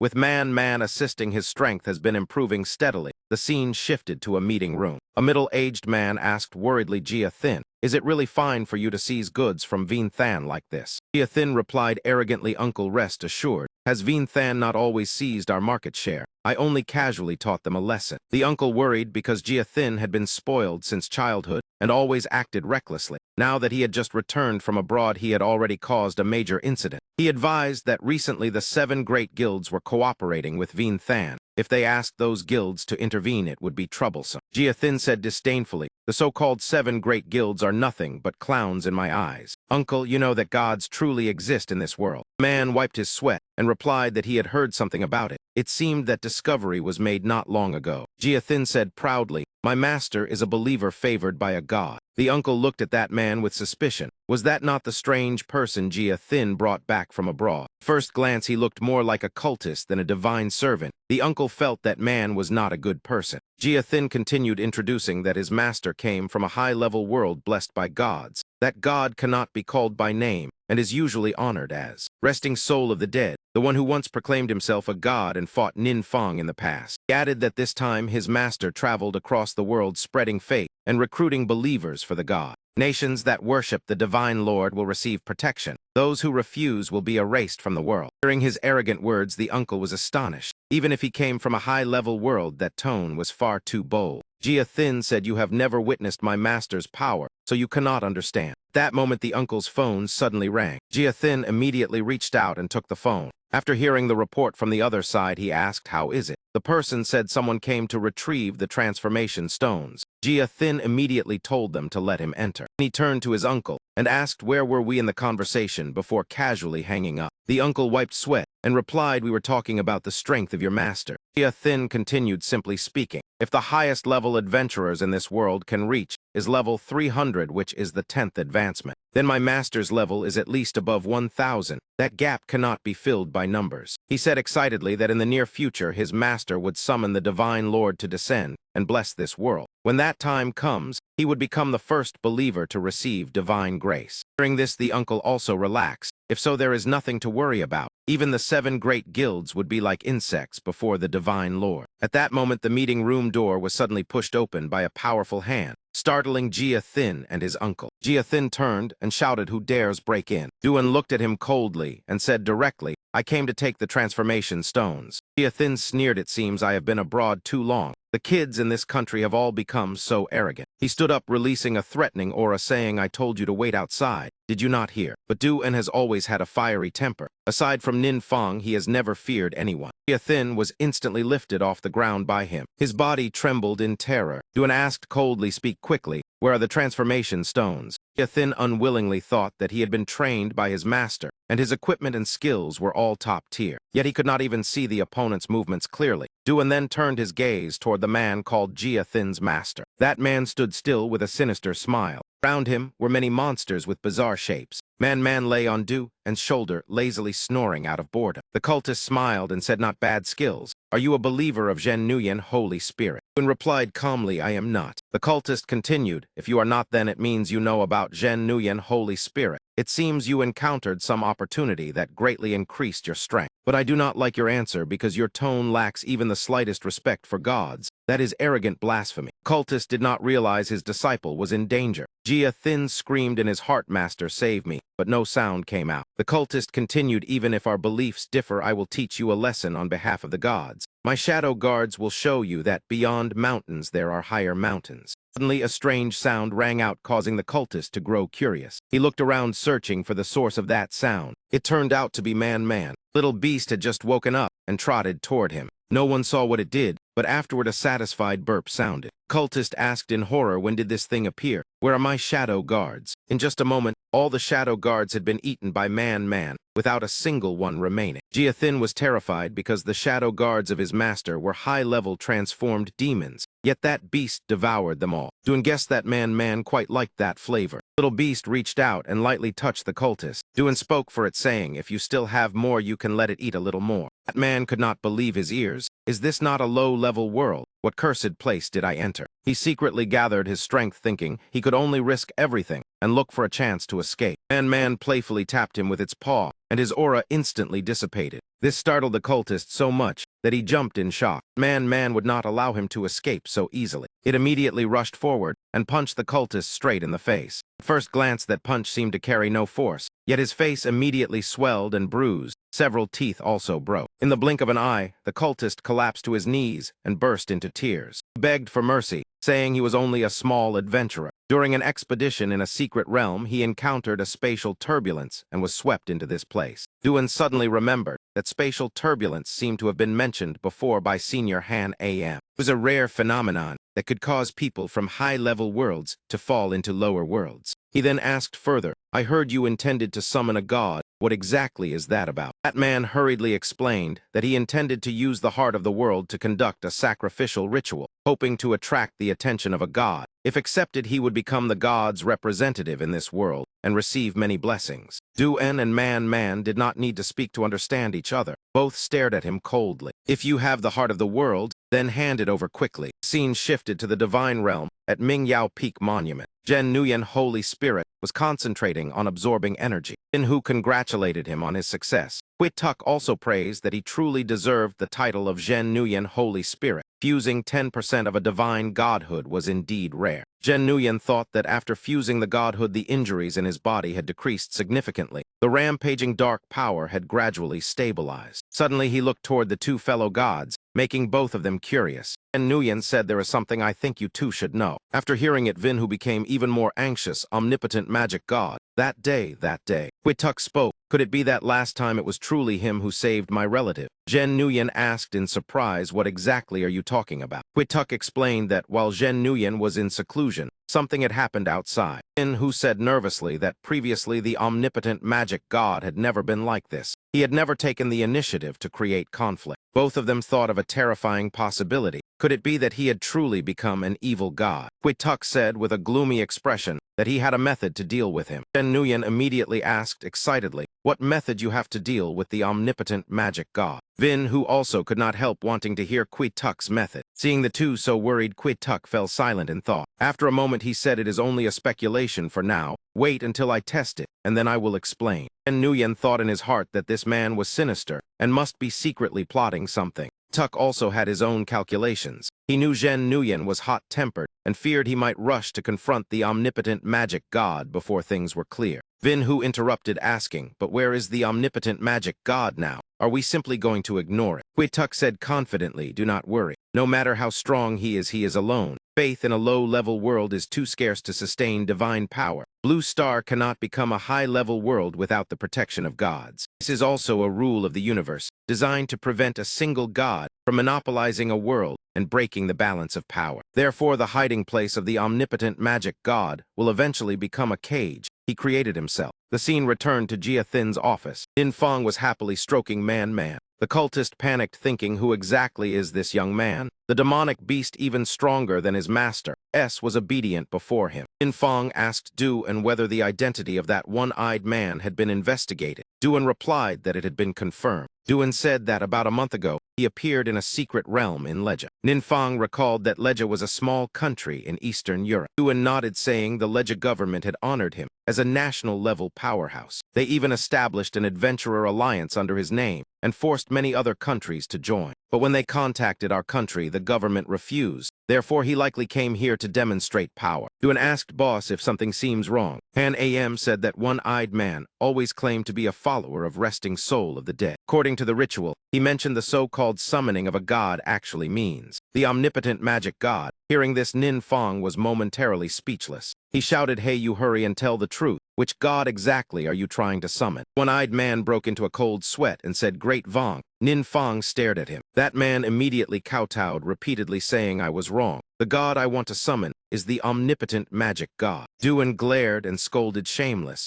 Who allowed you to call the omnipotent magic god an evil god?" One-eyed man trembled while apologizing, but then suddenly realized something was wrong. He asked excitedly, "Could it be that you are also a believer of Lord Omnipotent Magic God?" As expected of Lord Omnipotent Magic God, his reputation has spread even to low-level worlds. Forgive me. I did not expect someone here to worship him." Nin Fong stepped forward and said in a deep voice, "Explain everything clearly." That man immediately nodded. One-eyed man trembled, saying that in our world, there is a secret organization that recognizes no god other than the omnipotent magic god. Because this is taboo, when we travel outside, we must pretend to be believers of other gods. Nin Fong continued asking who leads that organization. That man replied that no one had ever seen the true appearance of the leader. Han AM softly said that the organizer might once have been your follower, but it could also be a trap set by others. Nin Fong decided that when enough sacrificial power was accumulated, next time, He opened a gate to another world he would investigate. The one-eyed man shouted excitedly that he never expected to meet fellow believers here.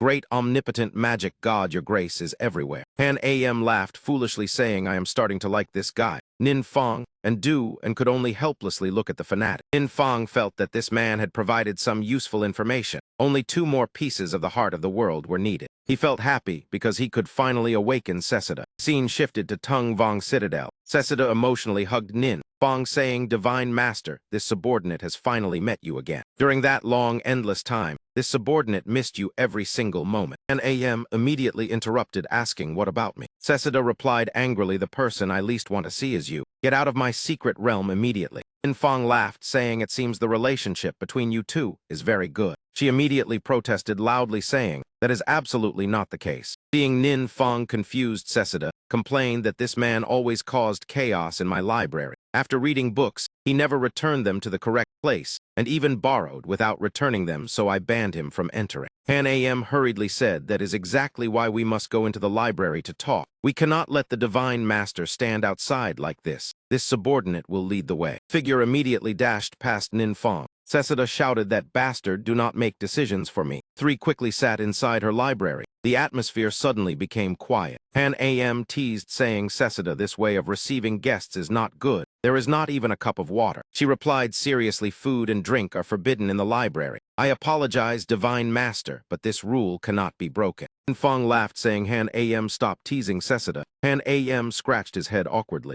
Seseda said, Divine Master, this subordinate wishes to know the current situation. Nin Fong nodded. He then briefly explained the entire situation to her. Every expression of Nin Fong fell into her eyes. Seseda thought for a moment, then said, relying only on this world to oppose other gods will be very difficult. Without divine intervention, the adventurers here cannot surpass the limit of power. You have seen it yourself. That one-eyed man alone suppressed an entire region. The gap between worlds cannot be compensated by numbers. Nin Fong guessed that if it is difficult for others to enter, then it must also be difficult for us to leave. She replied, that is correct. More importantly, if other gods secretly send people to infiltrate, we may not discover it in time. Nin Fong thought that if they are willing to sacrifice followers like suicide squads, the situation would become troublesome. Those gods treat believers as chess pieces, so they could absolutely do such a thing. Han Am said, Divine Master, previously this subordinate once had a speculation. Nin Fong said, go ahead and say it. Han Am said this subordinate discovered that the special achievements you grant are not only related to your own domain, but also connected to other gods' domains. Specifically related to 2 gods, Swift Shadow Commander of the Agility domain, and Crescent Moon Sage of the Support domain. Seseda said in shock, those 2 gods were killed by the Divine Master during the Divine War. Nin Fong suddenly understood, you mean?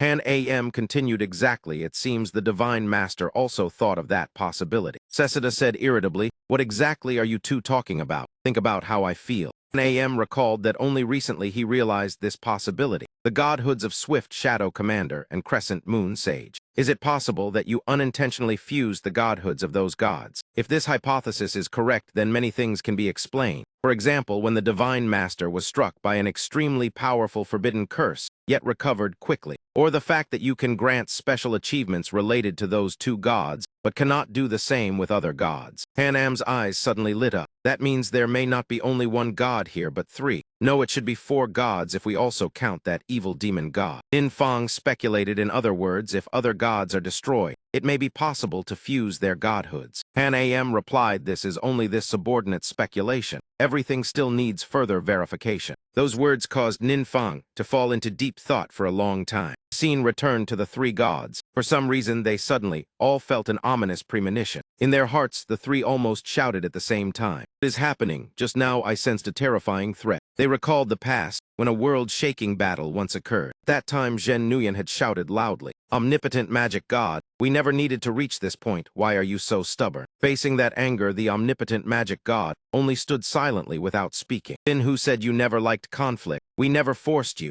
but your current actions are clearly opposing all gods. Quituk warned coldly, stop immediately. If you remain stubborn, then we as the 11 chief gods will declare you an evil god. Omnipotent magic god shouted angrily, evil god, is that your answer? Then from now on, I am an evil god. So that was the origin of the title evil god they always mention. Returning to the present, Seseda said, if Han Am's speculation is correct, Then perhaps you will become the final god who commands the entire universe and restores order. Han AM speculated that the system on your body may be the embodiment of a kind of universal rule, which is why it constantly guides you through missions at critical moments. In Fong said, seriously, speaking of universal rules, I suddenly remembered that before completing the 4th advancement mission, I received a new authority. He recalled that the system once announced that he could open the divine realm. Simply put, the divine realm is a god's personal domain where all rules are controlled by them. For a god, it is both a source of power and a defensive shield. Seseda said joyfully that she could finally see the Divine Master's divine realm again. She excitedly reminisced. That place was incredibly beautiful, called the Endless Sea of Consciousness, with blue seas, golden sands, and the tower symbolizing your divine authority. We once had the fortune to see part of that scene. Hearing that, Nin Fong also became curious. Listening to you speak makes me begin to look forward to it. He thought that since gaining this authority, the method to open the divine realm had been deeply imprinted in his mind. He only needed to focus his spirit. It is my turn. The three of them immediately stared with mouths open, the divine realm. But the scene before them was completely different from their imagination. They only saw a ruined wasteland. Nin Fong exclaimed in disappointment, "What kind of cursed place is this? How can such desolation be a divine realm?" In his heart he shouted, "Where are the seas and sands? Perhaps my level is not high enough. This place is so desolate even a dog would not live here." Suddenly a voice sounded from within Nin Fong's body. "It seems I can sense the divine realm." Nin Fong suddenly remembered and said, "Ta Tan, take a look." Ta Tan said excitedly, "So this really is my divine realm." He sighed, saying, "It is a pity that no divine power has flowed here for too long, so it has fallen into ruin. Why have you come here?" Nin Fong thought, "It is strange that I clearly opened my own divine realm, yet entered Ta Tan's divine realm. Perhaps because I lost my memory, I do not fully understand yet. For now, I can only explore step by step. First, look around here. That divine palace is extremely dilapidated. It is clear it has been abandoned for a very long time. When I approach it, seems there is a faint resonance. I do not know whether it is because of me or because I fused part of his godhood. The surrounding mountains and clouds obscure the view, so the distant scenery cannot be seen clearly." Suddenly, Nin Fong noticed something that startled him. Not only him, but Han AM and Seseda also saw it. He asked, "Do you see it? Something seems to be inside the clouds." Seseda immediately flew forward and shouted, "Divine Master, this is." Before them appeared an incredibly beautiful scene, exactly as she once imagined. Seseda said, "This is the tower, symbolizing your divine authority." But what shocked her was why that tower appeared here. Nin Fong immediately stepped forward, saying, "Let us go take a look." Upon arriving, he reached out to touch the scene before him. The system immediately warned that the rule structure of the divine realm was incomplete and could not be activated. He thought the divine realm represents the rules a god controls. If the structure is incomplete, then perhaps he has not mastered all the rules yet. At that moment, Han AM shouted, "Divine Master, there is another discovery." Everyone looked over and saw that there was not only one tower here, but two others as well. Within the mist, the two towers gradually became visible. Seseda said in shock, "There are two other towers hidden here. I once saw them in ancient paintings. They seem to be the towers of Swift Shadow Commander and Crescent Moon Sage. Perhaps that blue-skinned one actually spoke correctly. This is called wisdom." Nin Fong thought that the system also mentioned that the rule structure was incomplete. Perhaps for now he could only activate Ta Tan's divine realm first. Nin Fong immediately entered alone into the interior, which was dark and gloomy. This was once Ta Tan's residence, but because it had been abandoned for too long, it had become desolate. Nin Fong reached out and touched the old stone walls. A burst of blue light immediately ignited. In an instant, the ruined tower was restored by his power. From the top of the tower, a powerful energy shot straight into the sky. System notified that he had obtained the Authority Secret Realm Enhancement. You can use dark power to increase the strength of secret realms. After intruders are killed, their life force will transform into your divine power. Nin Fong thought, is this the authority of an evil god, increasing divine power through killing? No wonder the secret realm constantly invades other worlds. In any case, this was his first time contacting divine authority, so he needed to spend time studying it carefully. The scene shifted to Ming Duan's eye. This was the divine realm controlled by resting soul of the dead. He pondered, saying, the reappearance of the omnipotent magic god is truly unexpected, but at least revealing his whereabouts is better than remaining hidden. Suddenly he looked up at the sky, where a tower was appearing. The Tuck thought that since the omnipotent magic god left, he could now access the rules that once belonged to him. Because of that, his power increased greatly, and he learned that divine rules can be transferred. That also means I am not the only one who knows this secret. Therefore, the gods began to grow wary of each other. They fear that gods of the same domain may seize their rules. The 10 chief gods have now formed several different alliances. Uniting to oppose the omnipotent magic god would be very difficult. Fortunately, I have already grasped a new source of power, godhood fusion, and the power of an evil god may become the key to breaking the situation. At the same time, the system notified him that he had obtained the same secret realm enhancement authority as Nin Fong. Tuck calculated coldly that the omnipotent magic god has almost lost his divine realm, so he can only hide in a low-level world. He thought that the rules of the universe prevent us from doing anything to him. Then let us test it. A vicious glint flashed in his eyes. Scene returned to Nin Fong's base. Nin Fong yawned, tiredly saying that divine authority truly cannot be fully understood in a short time. At that moment, Du and ran over happily greeting boss. Nin Fong asked whether the matter at the trading exchange had been resolved. Duan said everything had been handled. Nin Fong said that one-eyed Capo was too arrogant. It seems he truly believes he is a follower of an evil god. We must watch him carefully later. Duan scratched his head, saying, actually, Capo does not seem like what I first imagined. He recalled Capo saying excitedly that he never expected even the Fist King had become a follower of the Divine Master. If I had not seen it myself, I would not have believed it. Man lazily asked, why did you suddenly become like a different person? Capo smiled awkwardly, saying my arrogance before was only an act. When I first arrived in this world, many people wanted to use me, so I had to appear frightening to avoid trouble. Duan thought back that he had asked Senior Feng to investigate. After arriving in this world, Capo had indeed never done anything harmful or immoral. But if he keeps such an attitude, would it not damage the majestic image of the almighty law god? He replied calmly, you can rest assured. They all think I am a loyal follower of the resting god of the day. When the right moment comes, I will say that I was moved by the almighty law god, thus abandoning the evil path and returning to the righteous way. I will absolutely not cause trouble for the divine lord anymore. Duan nodded with satisfaction. It seems you are not a man without brains. Nin Fong sighed softly. It turns out the one-eyed Capo is not as foolish as he looks. In that case, they can continue observing whether he is trustworthy. As for their real identities, there is no need to tell him yet. Duan added, Capo and the Central Guard Exchange have prepared a banquet to apologize. They hope you can spare some time to attend. They have also invited the Far City Exchange. Nin Fong showed interest. Then let us go take a look. I also want to relax a little. The scene shifted to a vast villa district. The entire place exuded dignity and solemnity. Capo stood alone chatting with a group of completely unfamiliar people. Someone whispered, what happened over there? Why are so many people gathering? Another person replied, it is said that 2 major exchanges are entertaining a distinguished guest, but no one knows who it is. At that moment, a luxurious car quickly stopped in front of the main hall. Nin Fong held Man in his arms, lazily sitting in the car.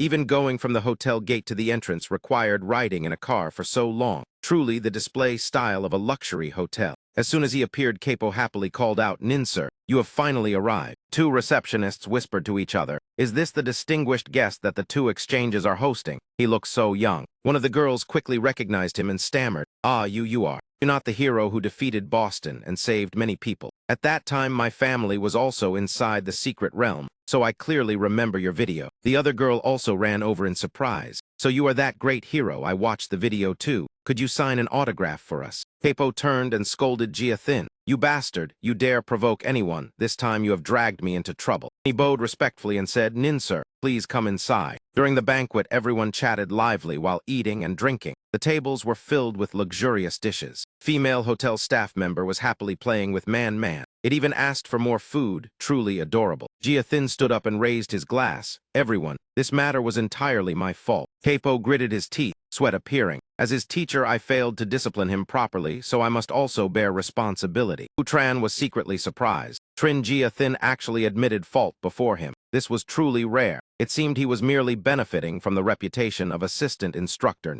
Jia Thin's elder uncle spoke, Nin sir. To show our sincerity, the Central Power Exchange is willing to give you 25% of the shares, along with 3 transformation stone mines. We hope you will not disdain them. That director immediately said, our Far City Exchange will also offer you 25% of the shares, and 3 transformation stone mines to express our sincerity. The 2 girls stood straight with admiration. 2 major exchanges giving away a quarter of their shares. That alone would make someone rich for generations. Director thought to himself, you people do not understand. Since relying on Ninsur, the Far City Exchange has never lacked high-grade goods. Revenue has multiplied many times. 25% of the shares are actually nothing. The important thing is that this big boss is willing to lead us to grow. Nin Fong calculated, shares are a small matter. The mines are what truly matter. He had just completed the 4th advancement mission, so the demand for transformation stones would definitely increase in the future. Having his own mines meant he would not need to buy them. Capo spoke up and interrupted. Besides that, I also have something I wish to ask Ninsur. Capo thought to himself. Yesterday, when he asked the Central Power Exchange to gather information about Nin Fong, he learned that this young man was not simple at all, and treated him with extreme respect. It was very likely that Nin Fong was the representative of the almighty law god in this world. Moreover, that monstrous beast with terrifying power was merely his pet. He panicked inwardly. Heavens, that beast is looking at me. Nin Fong stepped forward and asked, what do you want to say to me? Capo immediately smiled and said, it is like this. In fact, I have stayed on the Livia side for a long time, always calling on neighboring nations to form an alliance against the invasion of demonic creatures. But strong adventurers are too few, so the strategy has never been clear. Nin Fong suddenly remembered. All right, Duan once said Capo established an organization similar to an agency supported by many nations. They handed difficult secret realms to Capo to handle. Among them were many realms with enormous rewards. Capo obtained his 2 world hearts through this. Capo showed a flattering smile. If possible, we hope to cooperate with you to jointly protect the safety of Blue Star. Nin Fong thought, Capo holds a very high status in Eastern Europe, and his reputation is spreading. If his influence can be used to gain more support, then that would be good. Thinking this, he smiled and replied, all right, I agree to cooperate. Capo immediately said gratefully, thank you. Having an expert like you join is our honor. In his heart, he calculated, if the battlefield expands in the future, the country will also need many experts to guard it. It seems it is time to begin harsh training for the new group. Fong asked, Capo, tell me how you came here. He sighed and said, originally I was exploring a secret realm but was accidentally swept into a chaotic stream of time and space. I heard that chaotic time-space is extremely rare, appearing only once every 100 years. I do not know why I encountered it. Thinking about it still gives me chills. Inside it, time and space are extremely unstable. Surviving without injury truly felt like divine protection. The scene shifted to another place on Blue Star. The trees were lush and the air was extremely fresh. People pointed forward in astonishment at something strange appearing. What is that at Nin Fong's base? Everyone had already gathered. Nin Fong thought to himself. During this period of contact, the presidents of the 7 major guilds all seemed fairly trustworthy. Together with Professor Ta, the ones with the greatest development potential right now are them. An Chan gritted his teeth and thought, this special training session greatly increased Lao Feng's strength. I must face it seriously. Everyone quickly began the training session. Shadows spread toward them at extreme speed. Those things rushed forward to attack Tiu Ru and Veem Zion. Lin Hoa wiped sweat and said, Lao Lu, can we only defend like this? This devilish training is truly terrifying. If I did not trust Tiu Fong, I would think an evil god had descended. An Chan gritted his teeth and said, we have many people. Let us try coordinating in a battle squad formation. For now, use the Guardian formation. Everyone immediately gathered into a group, preparing to confront the enemy. Nin Fong secretly smiled while calculating. I am afraid you will be disappointed. The Diet Na Chai Guild already tried this method before, but it had no effect. After studying the power of the divine realm, and then looking at this fighting style again, he understood many more things. As expected, they were experienced adventurers. Their coordination became increasingly harmonious. Everyone unleashed their skills together. Earth Shield, painful evasion transformation. Suddenly, Professor Ta paused, as if he had remembered something. On the other side, Tiu Ru and An Tran also suddenly looked toward Professor Ta and Lin Ho. The system immediately announced, barrier region strengthened. When a scholar and a priest appear together in the Guardian formation, defense effectiveness increases by 20%. Professor Ta looked at the golden light shining upon him in astonishment. What is happening? On the side of Teacher Luke and Ngayat Nin, a similar effect appeared. Aerial stroll region. When 2 assassins are in the Guardian formation, dodge increases 8% and armor increases 15%. And AM and C Sita were surprised. So team formations can also activate regional effects. And Chan said excitedly, it seems battle squads really work. Everyone focused seriously. But the consequence was that, after trying so hard for so long, they later had to endure even harsher torment. Han AM curiously stepped forward and asked, Divine Lord, was that phenomenon just now your divine miracle? In Fong smiled and said, While observing everyone coordinating in battle, several ideas gradually formed in my mind. Perhaps at that moment of understanding, those domains were activated. Immediately afterward, the system announced, "Your level of comprehension of the rules of the universe has increased." In Fang pondered, so it is also possible to understand more of the rules of the universe through this method. The next day his base was filled with sunlight, and the air was extremely fresh. Mangak saw his friend's face, and struggled to suppress laughter until his expression twisted. Finally he burst out laughing, and Chan said angrily, "Look at yourself before laughing. You damned old man, do not laugh too early." Trembled and could not stand steadily, quickly saying, "Hurry, support me a little." And Chan said, "You old man, did you come here just to mock me?" Feng and Gak still laughed and replied, "Do you think I am that idle?" It was Tiu Fang who called everyone here. It is said that everyone discovered something very important. And Tran smiled meaningfully. It is something extremely powerful. Before he could finish speaking, pain surged again. "Hey, hey, old man, walk slower. You are deliberately torturing me." He stood still watching the surveillance screens, displaying images from many areas. Feng and Gak asked Professor Ta, "How is the research progressing now?" Professor Ta replied, "We have arranged many parallel experimental groups and discovered several squad domains with different effects. At present, the easiest domains to activate mainly relate to professions of agility, magic, and support. The number of activated domains does not depend on level, but on the level of coordination between members." Feng and Gak said, "Meaning that with proper training, even low-level adventurers have a chance to confront stronger enemies." Professor Ta smiled and nodded. "That is exactly the case." Nin Fang thought, but since the beginning the things he could comprehend seemed to be getting fewer. Could it be that he had reached some kind of limit? Nin Fang looked toward that person in surprise. "Oh." That person continued speaking. "The one-eyed Capo has just sent a commissioned mission." Nin Fang asked again, "Did Capo not say that all commissions would be transferred to me for selection?" Duan replied, "Because this mission is extremely special." Nin Fang held the phone and carefully observed the photo, recording the strange phenomenon that had just been sent. He widened his eyes in shock. What exactly is this thing? Could it be that a new secret realm has appeared? And hurriedly explained that Capo said this phenomenon was a chaotic time-space current. Han AM spoke. Capo arrived at Blue Star through a chaotic time-space current just over a month ago. Could another chaotic current really appear again in such a short time? Nin Fang remained silent while carefully observing the image, said to be the chaotic time-space current. Suddenly he was startled and exclaimed, "Something is crawling out. Heavens, what is that?" Scene shifted back to Capo's bedroom. Nin Fang had come here to discuss the matter. Capo said the location where the chaotic time-space current appeared was in Winken state of Austria. "I have already prepared all the necessary procedures. We can directly use a flight scroll to get there." Nin Fang immediately said to Capo, "Then let us set off at once." Capo froze and replied, "Oh." Capo awkwardly asked, "About this, will only you go?" Nin Fang immediately asked if there was any problem. Capo explained nervously, "I have no other intention, but chaotic time-space currents are extremely dangerous. Space and time are distorted, making it impossible to predict what might." He wiped sweat and glanced at Man before speaking softly, "At least you should bring that powerful pet with you." Nin Fang silently calculated that if unknown dangers still existed, then bringing more people might not necessarily help. Therefore, he decided there was no need to bring too many people. Just a few of us will be enough. Afterward, they stopped at a place called Winsenstein. As soon as they arrived, someone was already waiting there to welcome them. It was a female swordswoman with striking long legs and sharp eyes. Hippo introduced that the girl's name was Lilith. She was also his student. Her father was the one in charge of this place. Suddenly, Lilith's entire body began trembling. Her hands clenched into fists while tears kept falling. Capo was extremely surprised when he saw this and asked Lilith what had happened. While Lilith was still choking with emotion, a hand suddenly rested gently on her shoulder.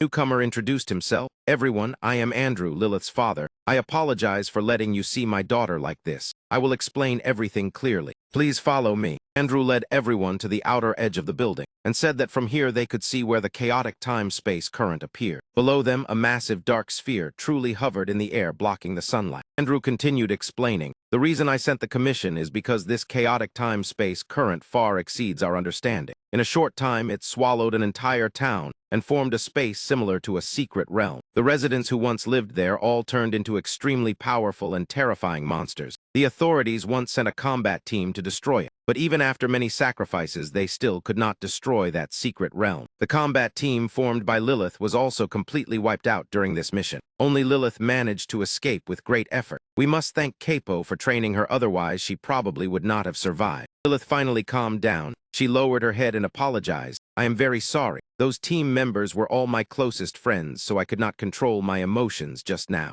Yathin watched the scene with shock in his heart. Lilith has always been a strong person. This is the first time I have seen her so sorrowful. Capo curiously asked, Lilith, how strong are the monsters inside that secret realm? She lowered her voice and replied, it is not that simple. This is a time-limited secret realm, and it contains 2 mission paths. Only by completing both can it be considered a victory. The 2 paths are like mirrored reflections. They are symmetrical yet completely disconnected. Even if one path is completed, there is no time to return to the other, so the result is still failure. Whenever the time ends, the notification board turns blood red and displays the words, time ended, conquest failed. Capo speculated that the safest plan would be to divide into 2 combat teams entering at the same time, each team responsible for 1 path. Lilith nodded, but said that if so, the requirement for the adventurer's strength would be extremely high. At present, they cannot even gather 1 qualified team, let alone 2. After understanding the situation, Nin Fong proposed, Capo can lead 1 team inside while I will take responsibility for the other path. Everyone widened their eyes in shock upon hearing this. Do you mean you will go alone? Nin Fong did not answer immediately, but calculated that if Lilith could still escape then with Capo's strength, he could at least retreat if danger appeared. Seeing Nin Fong's appearance, Lilith could not help but feel doubtful. Master said he would invite a strong expert, but this person looks just like an ordinary man from Blue Star. He is even younger than her. Relying on him alone is truly reckless. Capo hurriedly said, Nin sir, how can you do that? But Nin Fong simply smiled and replied, do not worry about me. You only need to complete your own path. After finalizing the plan, they began entering the giant sphere. Nin Fong reminded everyone that the time limit was 2 hours,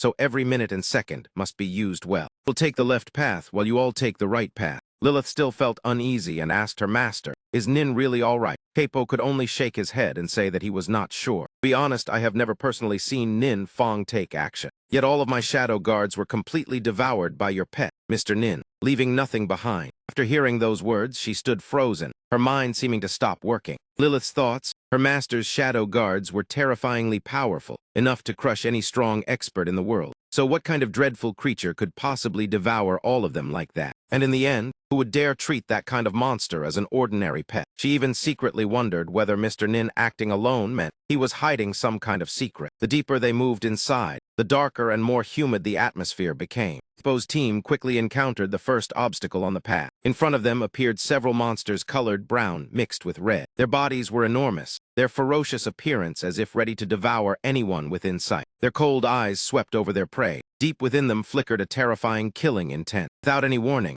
they immediately charged forward and clashed head-on with Capo's group. He reacted instantly, summoning soul-devouring coil to counterattack. From Capo's hand shot out the souls of 2 gigantic serpents. In just an instant, the 2 monsters were cleanly eliminated. Thin widened his horizons and kept praising, truly worthy of being master. Capo meanwhile thought to himself, so these are monsters born after humans mutate. They are indeed stronger than the ordinary monsters in secret realms, but I can still handle them. As long as Mr. Nin is stronger than me, everything will still be fine. On the other side, Nin Fong had also just defeated the first monster. Strangely, its massive body slowly melted like water, and then evaporated into nothing. The remaining time is 1 hour, 51 minutes, 43 seconds. With soul-devouring coil, Capo continuously destroyed many monsters along the way, but not long after, they encountered a powerful counter. The monster that swallowed the soul-devouring coil was completely unharmed. Capo exclaimed in shock, this makes no sense. The same skill has been dealing weaker and weaker damage to them. Now it is completely useless. Could it be that there is some connection between these monsters that allows them to evolve through each battle? At that moment, Lilith shouted loudly, Master, be careful. The monster is charging. The urgent situation forced him to unleash Death Rune Break to counterattack. A pale purple energy burst out violently. With just one move, the monster was blasted far away. Capo muttered that destroying these monsters required using skills, but if this continued, it would only make them grow stronger. All communication devices here are useless. I cannot connect with Mr. Nin. I wonder what the situation is on Mr. Nin's side. Can he hold out or not? At this moment, Nin Fong was also fighting the swarm of monsters, but he only needed a few sword strikes to cut them into 2 halves. The monster that was slain let out several painful groans. Then it lay motionless across the ground. Finally, its body completely vanished. The one controlling the game secretly observed and remarked that his attack power was far too terrifying. The monster's evolution speed could not keep up at all. I cannot stop his evolution. Fortunately, there is still another path within my control. The remaining time is 1 hour 26 minutes 31 seconds. The monsters evolved faster and faster, making them increasingly difficult for Capo to handle. Lilith worriedly asked if Master was still all right. He replied that he was only a little exhausted but could still endure. Suddenly, his pupils shrank. Before he could react, his body had already been pierced by something. Lilith now seemed like a completely different person. She struck and killed her master, then coldly asked, "What about now?" Capo stepped back, clutching his chest, blood soaking through. Lilith's sudden action made Gia thin panic as he shouted, "Lilith, what are you doing?" She revealed a cold smile and said, "Sorry. The helper you invited is too strong, so I must make sure you die here." Capo suspected the person before him was not Lilith, but she immediately denied it. "I am still Lilith. I have simply found a stronger path, and you will become sacrifices for me." In the critical moment, Gia Thin stepped forward to assist Capo. "Master, let me stop her. You leave quickly." Two dark figures rushed straight toward Lilith, yet she showed no fear at all. With only a few simple moves, she easily defeated those who tried to block her. She even mocked them, "Fools, stop struggling. From the moment you stepped in here, there was no way out." Only then did Capo realize that, when she said earlier that only she could escape, it was all a lie. Everything was a trap she had arranged. Lilith laughed smugly and said, "Master, the panicked expression you have now is exactly like mine back then. Unfortunately, I was smarter." It turned out that when she entered the secret realm last time, after witnessing each teammate being killed by a ferocious demon, far more terrifying than those monsters, frightened by the overwhelming pressure, Lilith knelt down and begged, "Please wait. I already understand your power. Spare my life. If you wish to conquer this world, I will become your most loyal subordinate." One teammate angrily shouted, "Lilith, what are you saying? Clark and everyone sacrificed themselves so we could escape, and you..." But before he could finish speaking, he was killed by Lilith. He coldly said, "Shut your mouth." That action made the remaining people turn pale with fear. From above, light shone down, accompanied by a cold voice. "You are too weak and unworthy of being loyal to me. You are more suitable as sacrifices." After speaking, the mysterious creature ordered its subordinates to restrain everyone there. Ignoring her captured teammates, Lilith still bowed respectfully and said, "Of course, you may treat us as sacrifices, but if you grant me power, I will offer you even more sacrifices like this." The existence in the sky suddenly fell silent for a long time. Then it laughed and said, "What a despicable and disgusting race. Yet you are rather interesting to me." Lilith had not understood when he said, "I want to see what kind of sacrifices you can present to me." Realizing the opportunity, Lilith happily said, "Thank you for your grace. I will certainly not disappoint you." Returning to the present, she said to Capo and Gia Thin, "I do not have time to waste on you anymore. Obediently become sacrifices."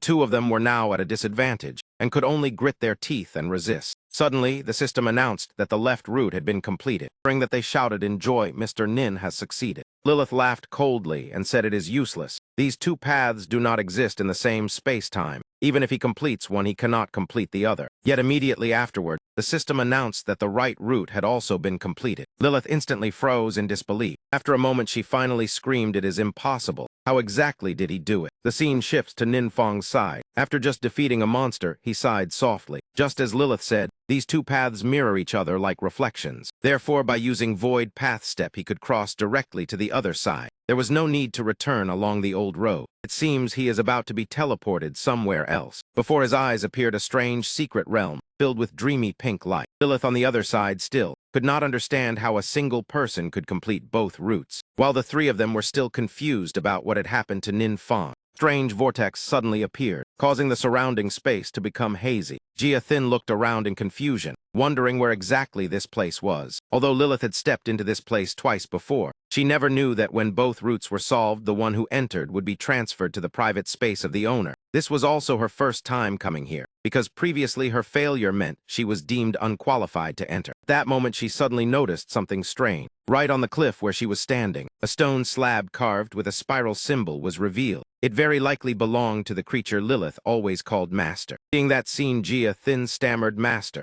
is that the final boss of the secret realm? Such terrifying pressure must at least be a demon lord-level monster." Capo thought to himself that a demon lord was already the strongest existence beneath a demon god. If that is the case, then this time we may find it hard to escape death. Only Lilith burst into calculating laughter and muttered to herself, "So this is the portrait of the master. Just looking from afar is enough to inspire awe. As for that man surnamed Nin, he must already have been eliminated." Very quickly she pointed at the two people before her and spoke gently, "Master, I have brought prey for you. I am Lilith, your humble servant. These two are the sacrifices I present. I hope you are satisfied." The enormous stone suddenly made a sound. "What are you talking about?" Lilith froze for a moment. thinking, why does the master's voice sound completely different from the one I heard before? At that moment, a black figure with indistinct appearance appeared above the stone. When the light shone through, they realized that it was Nin Fong. That moment he stood high above like a living god, coldly commanding Lilith, "Explain immediately." Everyone was shocked and stammered, "That is Mr. Nin." Lilith was utterly terrified. Why is the man surnamed Nin standing above the master? Why does the master not react at all? I am truly afraid now. I originally thought this man only had fairly strong attack power. Unexpectedly, when he reached the end, he even complained that normal attacks were too slow. He directly cast a forbidden spell that wiped out the entire guard team I arranged. After that, he used another forbidden spell to cross the boundary of space-time and appear on the other route. The guards were erased before they could react. He casually cast 3 forbidden spells. Previously, only a demon god could do such a thing. Who exactly is he? Seizing the opportunity, Jia Thin shouted, "Lilith, your scheme is about to fail. Quickly explain why you betrayed Master and deceived all of us." She glanced sideways and replied coldly, "Why? Because you are all too foolish. My master once told you that your strength was enough to conquer the world. My family was willing to assist and offer strategies, but you refused without even considering it." Nin Fong recalled the scene of Capo scratching his head and laughing that his arrogance before had only been an act. Only then did he understand why Capo had said that. Lilith continued speaking without stopping, "I truly do not understand why you refused. Do you not enjoy the feeling of standing above others? The strong ruling the weak is the natural order." Capo calmly replied, "Because the god I worship does not like people who are both greedy and foolish. Coincidentally, you and your family possess both of those qualities." By those words, Lilith stammered, What did you just say?" Nin Fong's subordinates immediately exclaimed that this is indeed the familiar demeanor of the Divine Lord. Capo truly understands him. Lilith still refused to give up. She pointed at everyone and said, "Master, surely you still have another way. Quickly kill them all, kill them all." Immediately afterward, a gigantic hand stretched out, leaving Lilith so horrified that she could not speak. In the space, there remained only the sounds of violent collisions and trembling shockwaves. After everything ended, Nin Fong said calmly, "That took quite a bit of time. Once this giant is dealt with, it is time to clock out." After speaking, he turned and activated a skill. Unexpectedly, streams of violent power descended from above. Similar symbol appeared, causing Nin Fong to pause. But in the next moment, he smiled, so there is an unexpected gain. It was an object resembling a spirit stone, emitting dazzling light. At the same time, the system announced that a corrupted core had been detected. Absorb it or not, leaving Nin Fong and his subordinates stunned. An AM warned that space-time turbulence was inherently unstable. Most would quickly disappear, but the turbulence here still existed, so it might be extremely troublesome. When Nin Fong wanted to know the reason, he was told that even divine power could not erase space-time turbulence. It could only be temporarily sealed by many high-ranking believers borrowing divine power. Seseda continued that space-time turbulence had always been a hidden disaster. No one knows when a powerful being may appear and break the seal. Entire worlds had been destroyed like that before. After hearing that, Nin Fong stroked his chin and thought, if such a dangerous thing were used by another god to deal with him. His voice suddenly turned cold, then they deserve to die. Few sparks of anger flashed in his eyes. Seeing that Nin Fong intended to repair the crack, Han AM curiously asked what he planned to do. Nin Fong replied that perhaps I can fix this crack. Those words left both Han AM and Seseda astonished. At that moment, the system also issued a new mission, repair the world. Research the space-time turbulence and restore it. Time limit 2 hours. Failure will erase the host. He thought to himself, even gods cannot eliminate turbulence, yet the system assigns a mission to repair it. Could the system be above even the gods? Thinking that way made sense. After all, it always threatens to erase the host and never takes his omnipotent divine law seriously. It would be better to research quickly. Behind him, Jia Thin quietly asked, "Master, what should we do now?" Capo guessed that Mr. Nin was thinking, so it was best not to disturb him. When the cracks in space-time were about to close, suddenly a mysterious power from the other side rushed in to interfere, even though he exerted all his strength to resist. Nin Fong still thought that the space-time turbulence was tearing his body apart. The pain was unimaginably intense. Suddenly he heard sounds around him. A voice echoed, "The gods must fall." That sound repeated like hypnosis. "The gods must fall, the gods must fall." Nin Fong immediately realized something was wrong. This was a trap. Trap or not, when the system assigns a mission, there will certainly be a solution. I must stay calm down. After steadying himself, Nin Fong opened his eyes wide and thought, I sensed it, even if only briefly. There is a different stopping point there, if I can catch it. Closed his eyes again and focused on sensing more carefully. The turbulence around him seemed to deliberately interfere, so he had to concentrate even more. After struggling for a while, he finally found it. Outside, Andrew, Lilith's father, began to grow impatient. He calculated that 2 hours had passed since they entered the secret realm. Lilith's plan had probably succeeded. After saying that, he smiled, sinisterly hoping that the demon lord in the secret realm was satisfied with this offering. As long as I gain support, no one can stop me from ruling the world. At that moment, a subordinate ran over to report. Lord Andrew,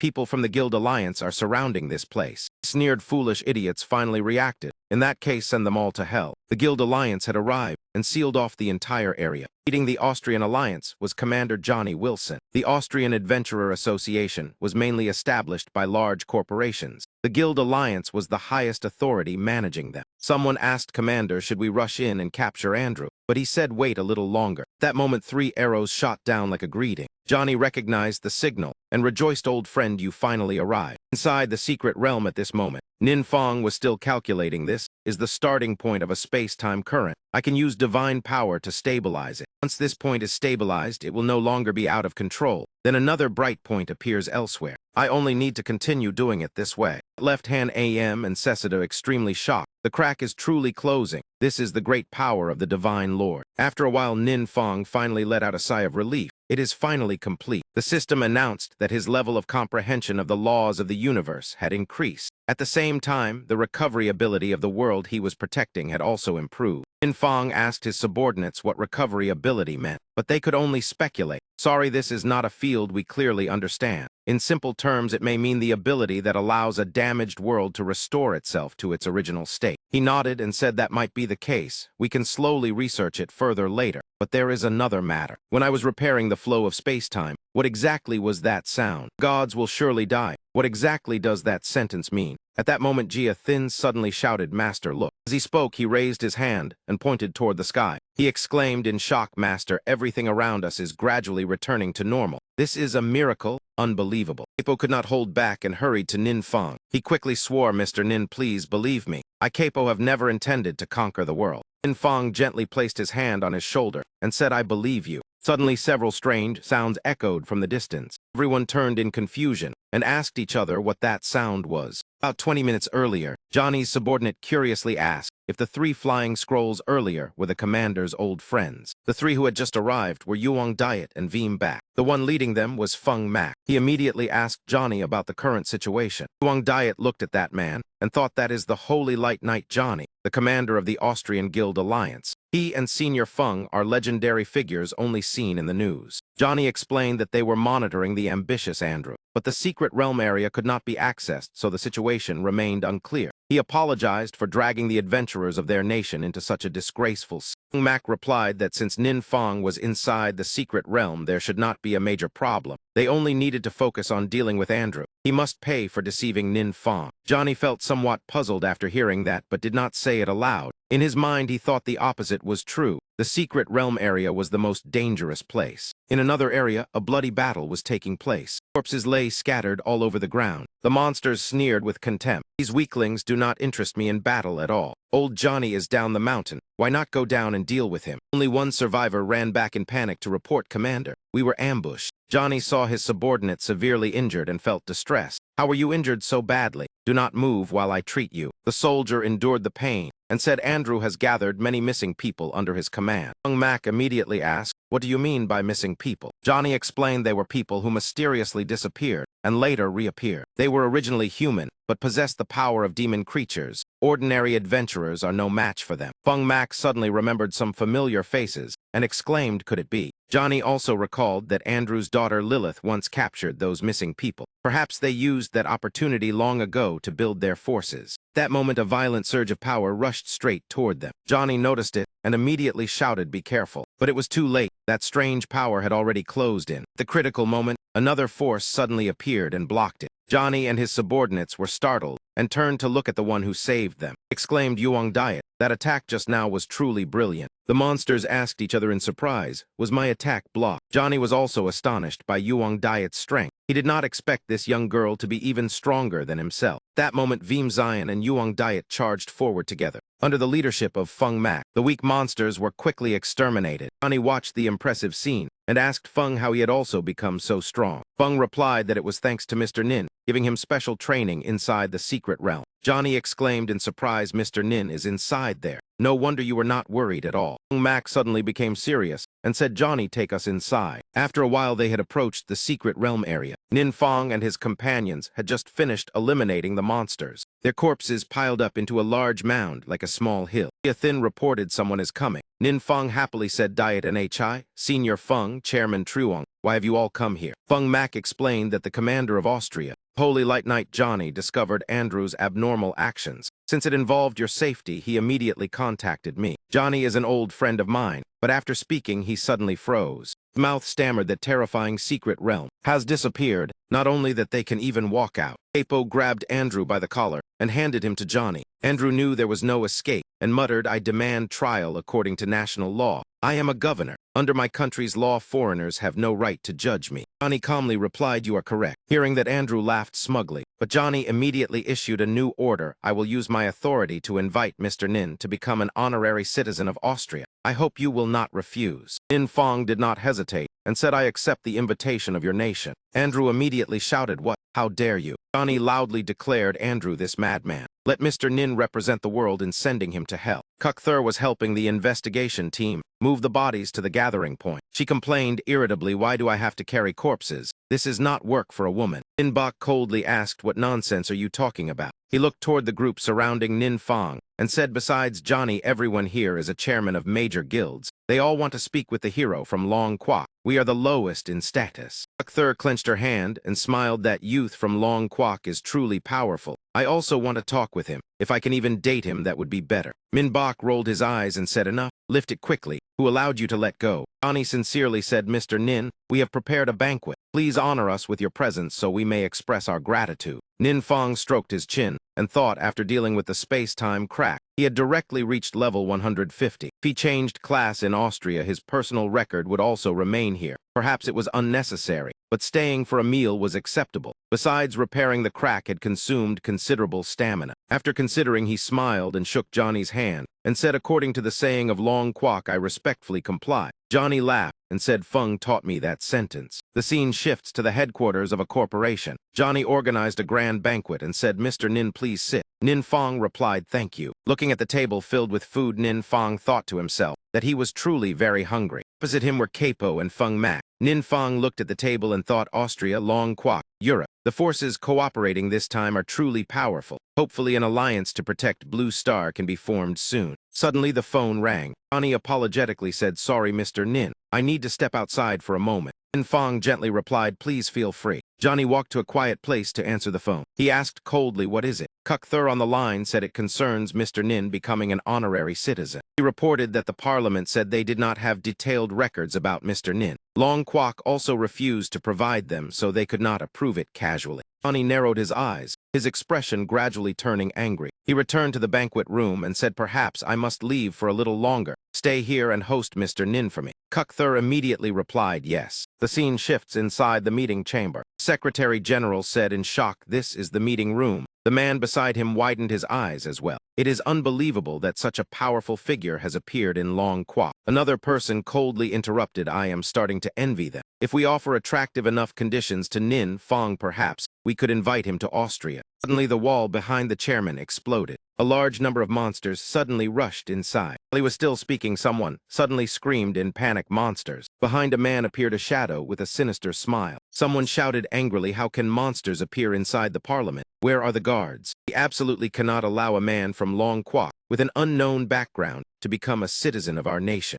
Another person shouted irritably, at a time like this, why are you still talking about that? The other sneered and replied, it is simply that we did not expect that evil man from Long Kwok not only dreams of ruling the world, he even cruelly murdered national officials like us. This act is no different from declaring war on Austria. Two other councillors asked in horror, murdering national officials. What exactly are you talking about? Suddenly that man's head began to crack open. The head split into two, revealing the face of a woman. Lilith revealed a dangerous smile and said, the ones I am talking about are you. Spread her arms, releasing heavy killing intent, and continued speaking, distinguished national officials. Johnny ground his teeth in anger and opened the door. Inside, countless bodyguards lay beaten across the floor, making him exclaim in shock, "What has happened?" Suddenly, the phone in his pocket vibrated, signaling an incoming call. Johnny pressed the phone to his ear and said coldly, "Speak." The person on the line hurriedly reported, "Commander, many unknown news posts are appearing online. Numerous websites and thousands of people are discussing it. They say that a foreign adventurer killed Austrian officials, but the guilds are trying to hide it out of fear. The parliament refused to grant the murderer honorary citizenship and called for public opposition." Johnny shouted angrily, "It must be Andrew and his family behind this. These people truly refuse to disobey. It also means the bodyguards who were attacked earlier were all targeted by that family." Johnny gritted his teeth and said they want to use public opinion to attack Nin Fong. They even do not hesitate to provoke war. He looked at the chaotic scene before him and sighed. "Unfortunately, this place has been destroyed too severely, so it is difficult to find clues." Suddenly, a hand grabbed Johnny's trouser leg. He looked down in shock. A man with a pale face said painfully, "Johnny, save me." The scene shifts to a peaceful morning at the headquarters of a modern corporation. Nin Fong held a plate of food in his hand while carefully looking at the person opposite him. Hippo asked in shock, "Do you mean Lilith is still alive?" Tong Than answered while trembling, "Yes. I saw her release monsters to kill everyone. Thanks to my feigned death skill, I managed to escape." Nin Fong raised his head and asked, "Where did she go afterward?" The man lowered his head and said, "Sorry, I pretended to be dead, so I did not dare to look." While eating, Nin Fong asked, "Does Lilith have any resurrection or life-saving skill?" Capo quickly replied, "As far as I know, no. Unless she later learned one and hid it from me." Tong Than knelt down in fear and begged, "Mr. Nin, please become our honorary citizen. We need your protection." That moment, Johnny walked over with killing intent and knocked him on the head, shouting, "Shut up." Nin Fong thought, silently surviving an attack from a demon lord. Lilith truly is not simple. Outside the headquarters, several birds were flying happily. Nin Fong and Johnny walked to a quiet corner to talk. Johnny apologized for causing more trouble and said if anything was needed, they would try to provide it. Nin Fong tilted his head and smiled, "Actually, I do have a request." Johnny bowed his head happily and replied, "Please say it." "I will have the guild search for suitable skill books immediately." Not long after, a book was brought, which made Nin Fong look at it with a strange expression. Johnny laughed awkwardly and explained, "Special skill books are very rare, so it is difficult to find them quickly. If more appear later, they will immediately send them to you." Nin Fong smiled and raised one finger, saying, "I understand. But I have something to do, so I need to return to my country for a while. Hippo will stay and help you handle the remaining matters." Johnny said gratefully, "Thank you," and hoped to see him again soon. 5 days later, still at that corporate headquarters, Johnny and Capo were already waiting there. He said in surprise, "Mr. Nin, I did not expect to see you again so soon." Nin Fong scratched his head and laughed, "I did not expect it either." In his mind, he thought who would have expected the fifth round secret realm to appear in Austria. In Nin Fong's mind appeared the image of a barren desert. When Johnny said the secret realm he was searching for lay in the western desert and had never been conquered, so there were no records. Yahello was lowering his head and eating all the food in the bowl. Suddenly, a slash appeared from nowhere, shattering the bowl. Yahello stared with wide eyes in confusion, still holding the bowl with both hands. A car drove along the road, and a voice sounded inside, "Have you never seen this before?" Johnny frowned and replied, "Sorry, we only used transformation stones when changing class. As for the transformation essence you mentioned, we have never heard of it." Hippo explained in shock, "Transformation essence is the advanced form of transformation stone. In the previous world I saw it, but not on Blue Star." Nin Fong sighed, thinking, who would have expected the 5th class advancement mission to require something this complicated? The system displayed the mission for the 5-fold all-element Archmage advancement. Enter the secret realm Dung Iron Rift Valley. Collect transformation essence, blue obsidian, and fragments of infernal fire. Sitting in the car, Nin Fong thought worriedly, there is only 1 month of time. The secret realm Dung Iron Rift Valley, where lava flows between scorching rock fissures. Leather whips repeatedly struck the body of Yahello lying on the ground. The fire-faced demon holding a sickle shouted angrily, "I see you being lazy. You just mined a little ore and already dare to rest." Yahello stood up, clasping his hands, and begged, "Lord, please spare me. The workload has increased greatly these days, and we have not even eaten enough." Before he could finish speaking, the demon slashed down. Fire-faced demon bared his teeth and roared, "If useless trash like you could not mine, then you would have died long ago." Turned to the rat slaves and shouted, "Today the workload must be double." One rat slave said worriedly, "Elder, if it is double, we cannot finish." Thiet Mong, lying on the ground, said, "Everyone, do not worry.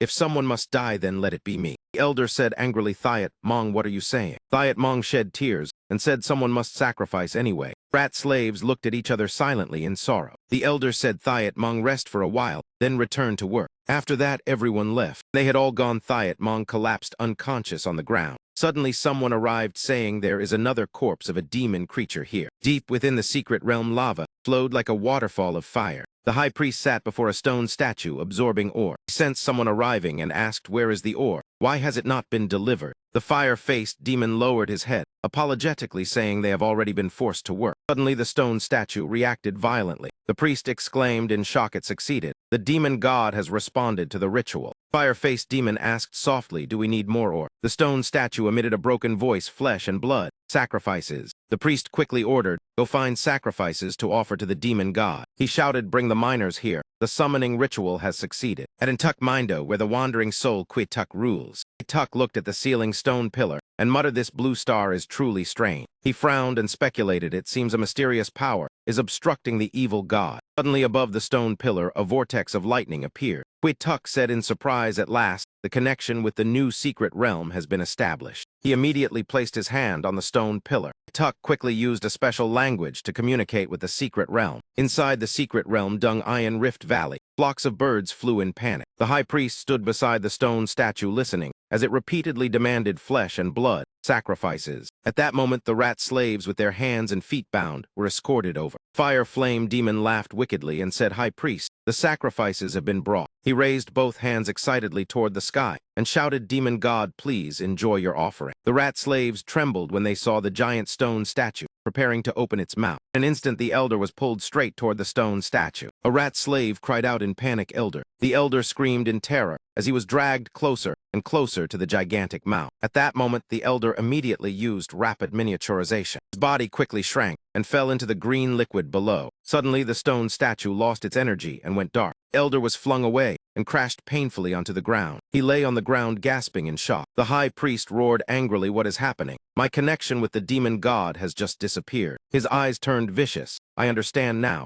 These lowly creatures are not worthy as sacrifices." He pointed at the rat slaves and roared, "Then I will absorb your power and find better sacrifices for the demon god." He raised both hands and cast Abyss Devour All. Both hands thrust the attack forward. Rat slaves closed their eyes in terror, but nothing happened, leaving the priest's face filled with extreme shock. At the cave entrance, Nin Fong suddenly appeared together with Thiat Mong. He quickly raised his hand and cast a spell. Rat slaves were stunned when the chains vanished and cried out, "The restraints are gone. Look at his Thiat Mong." Seeing Thiat Mong run over, they asked who that human was. He smiled and said, "That is the demon god I invited to save everyone." The other rat slaves asked in confusion, "Rescue? What is a demon god?" Thiat Mong calmly replied, "It is a long story, but I have already pledged my strength to the demon god." He immediately raised a hand to his mouth, signaling everyone to be quiet. The high priest roared angrily, "Abyss Devour All," but his body was suddenly bound by purple light. He said in shock, "What is this?" The priest's body was locked in place and slowly dissolved in terror. Ninfang lowered his hand coldly. Pieces of armor on the priest's body fell scattered. Fire Flame Demon trembled and said, "What kind of magic is that?" Even the high priest was sealed. Ninfang calmly summoned a communication projection. Outside the secret realm, Johnny immediately gave the order, "No problem. Tell the guilds to bring suitable skill books." In the blink of an eye, a book appeared in Ninfang's hand. The system displayed skill information, short-range teleportation, rebirth, space-time correction magic, a dark forbidden spell capable of twisting, separating, and merging low-level worlds through the power of fate. Ninfang smiled slightly and thought this skill will likely be very useful. Suddenly, a stone fell from the sky. It plunged down at extreme speed. A glowing badge appeared in midair. On the badge was a flame symbol. The system introduced Abyss Badge, a consumable orange-grade item, permanently increases spirit and critical damage. Ninfang clenched the badge and said, "Now the badge is obtained. Next, a few things are still missing." Suddenly, he widened his eyes and looked downward. Before him, the elder and the rat slaves were kneeling in gratitude. Ninfang asked Thiat Mong, "What is this?" He explained, "My clansmen want to express loyalty and ask what tribute you require." Thiat Mong loudly said, "Everyone listen. The demon god has given an order. We must present various ores and gemstones." Ninfang laughed and said, "For example, right now, I need 10 transformation essences." The elder raised his head and replied, "No problem. You only need to give us 100 transformation stones." Ninfang laughed generously and handed over a bag of stones, saying, "Only 100. I thought more would be needed." The elder accepted and said, "Forging the essence requires some time. If you want more gemstones, Thiat Mong can lead you to the treasury." Thiat Mong immediately said, "Please follow me." The two stopped before a large door. He gently opened the door. Inside was an entire treasure vault. Thiet Mong said these are resources collected by high-level demons. Nin Fang held 2 gems and said these flawless gems are far stronger than the gems of Blue Star. At that moment, Han Am appeared and reported, Divine Lord, there is something valuable over there. Ahead floated a rare treasure in midair. Han Am picked it up and said, this is Mystic Ice Fire Seed. It can upgrade your divine artifact necklace. Thiet Mong jumped back in shock when he saw Han Am appear. Nin Fang smiled and said, do not worry, he is my subordinate. Thiet Mong nodded in understanding, so that is the case. Han Am looked at the treasure vault and said the other materials here are also available. Immediately afterward, a mysterious stream of energy flew toward Han Am. His eyes lit up, and he raised his hand to catch it. Thiet Mong stared in amazement at the converging energy. He thought happily, the power of darkness is truly strong. The demon god has accepted my offering. Nin Fang looked at the treasure vault and said there are many precious items here. I will accept them. Thiet Mong immediately knelt and said, thank you, demon god. Nin Fang thought silently. He had received sacrificial energy. He ordered Thiet Mong to check the progress of forging the transformation essence. Thiet Mong immediately ran off happily. At the same time, in the priest's area, a shadow appeared. The rat slaves trembled and said, what is that? The fire flame demon laughed wickedly and grabbed the elder, asking, where did everyone go? What are you guarding? Rat slave stood before the stone statue and said, this is the transformation essence of the demon god. We cannot let you take it. Thiet Mong's eyes burned with hatred. He rushed forward and punched the fire flame demon in the face. Rat slaves shouted in shock, Thiet Mong. The fire flame demon was smashed heavily to the ground. Another fire flame demon said in horror, how is this possible? Thiet Mong sneered, let me clean up you all on behalf of the demon god. Rat slave's tail spun rapidly, forming a whirlwind. The rat slaves knelt in gratitude. Seseda and Han Am also appeared. Nin Fang wondered why I feel their tails are wagging even faster than before. Thiet Mong bowed his head and burst into tears, silently thanking the demon god lord for granting power. From now on, they would no longer have to bow and endure oppression. Nin Fang picked up the crystal and examined it carefully, realizing that this was the essence of a transmutation star, its structure far more complex than ordinary transmutation stones. Han Am suddenly spoke to explain that the more advanced the world, the higher the grade of gemstones and the more their forms would change. Those tiny creatures would later bring countless benefits if used properly. Nin Fang smiled and nodded. Thanks to them discovering the divine weapon upgrade gem, he realized that above orange equipment there was still something even higher. System displayed information. Han Am necklace accessory. Red divine weapon quality can be upgraded. Increases spirit by 2400. Increases casting speed by 200%. Restores mana by 200%. Magic resistance 60%. Magic critical rate 30%. Permanent equipment with no durability loss. Normal attacks carry water attribute with 25% chance to trigger freeze effect. Water movement allows free movement underwater. Cold aura every 30 seconds. Reduces nearby enemy speed by 15%. Set effect 2 increases all attributes by 10%.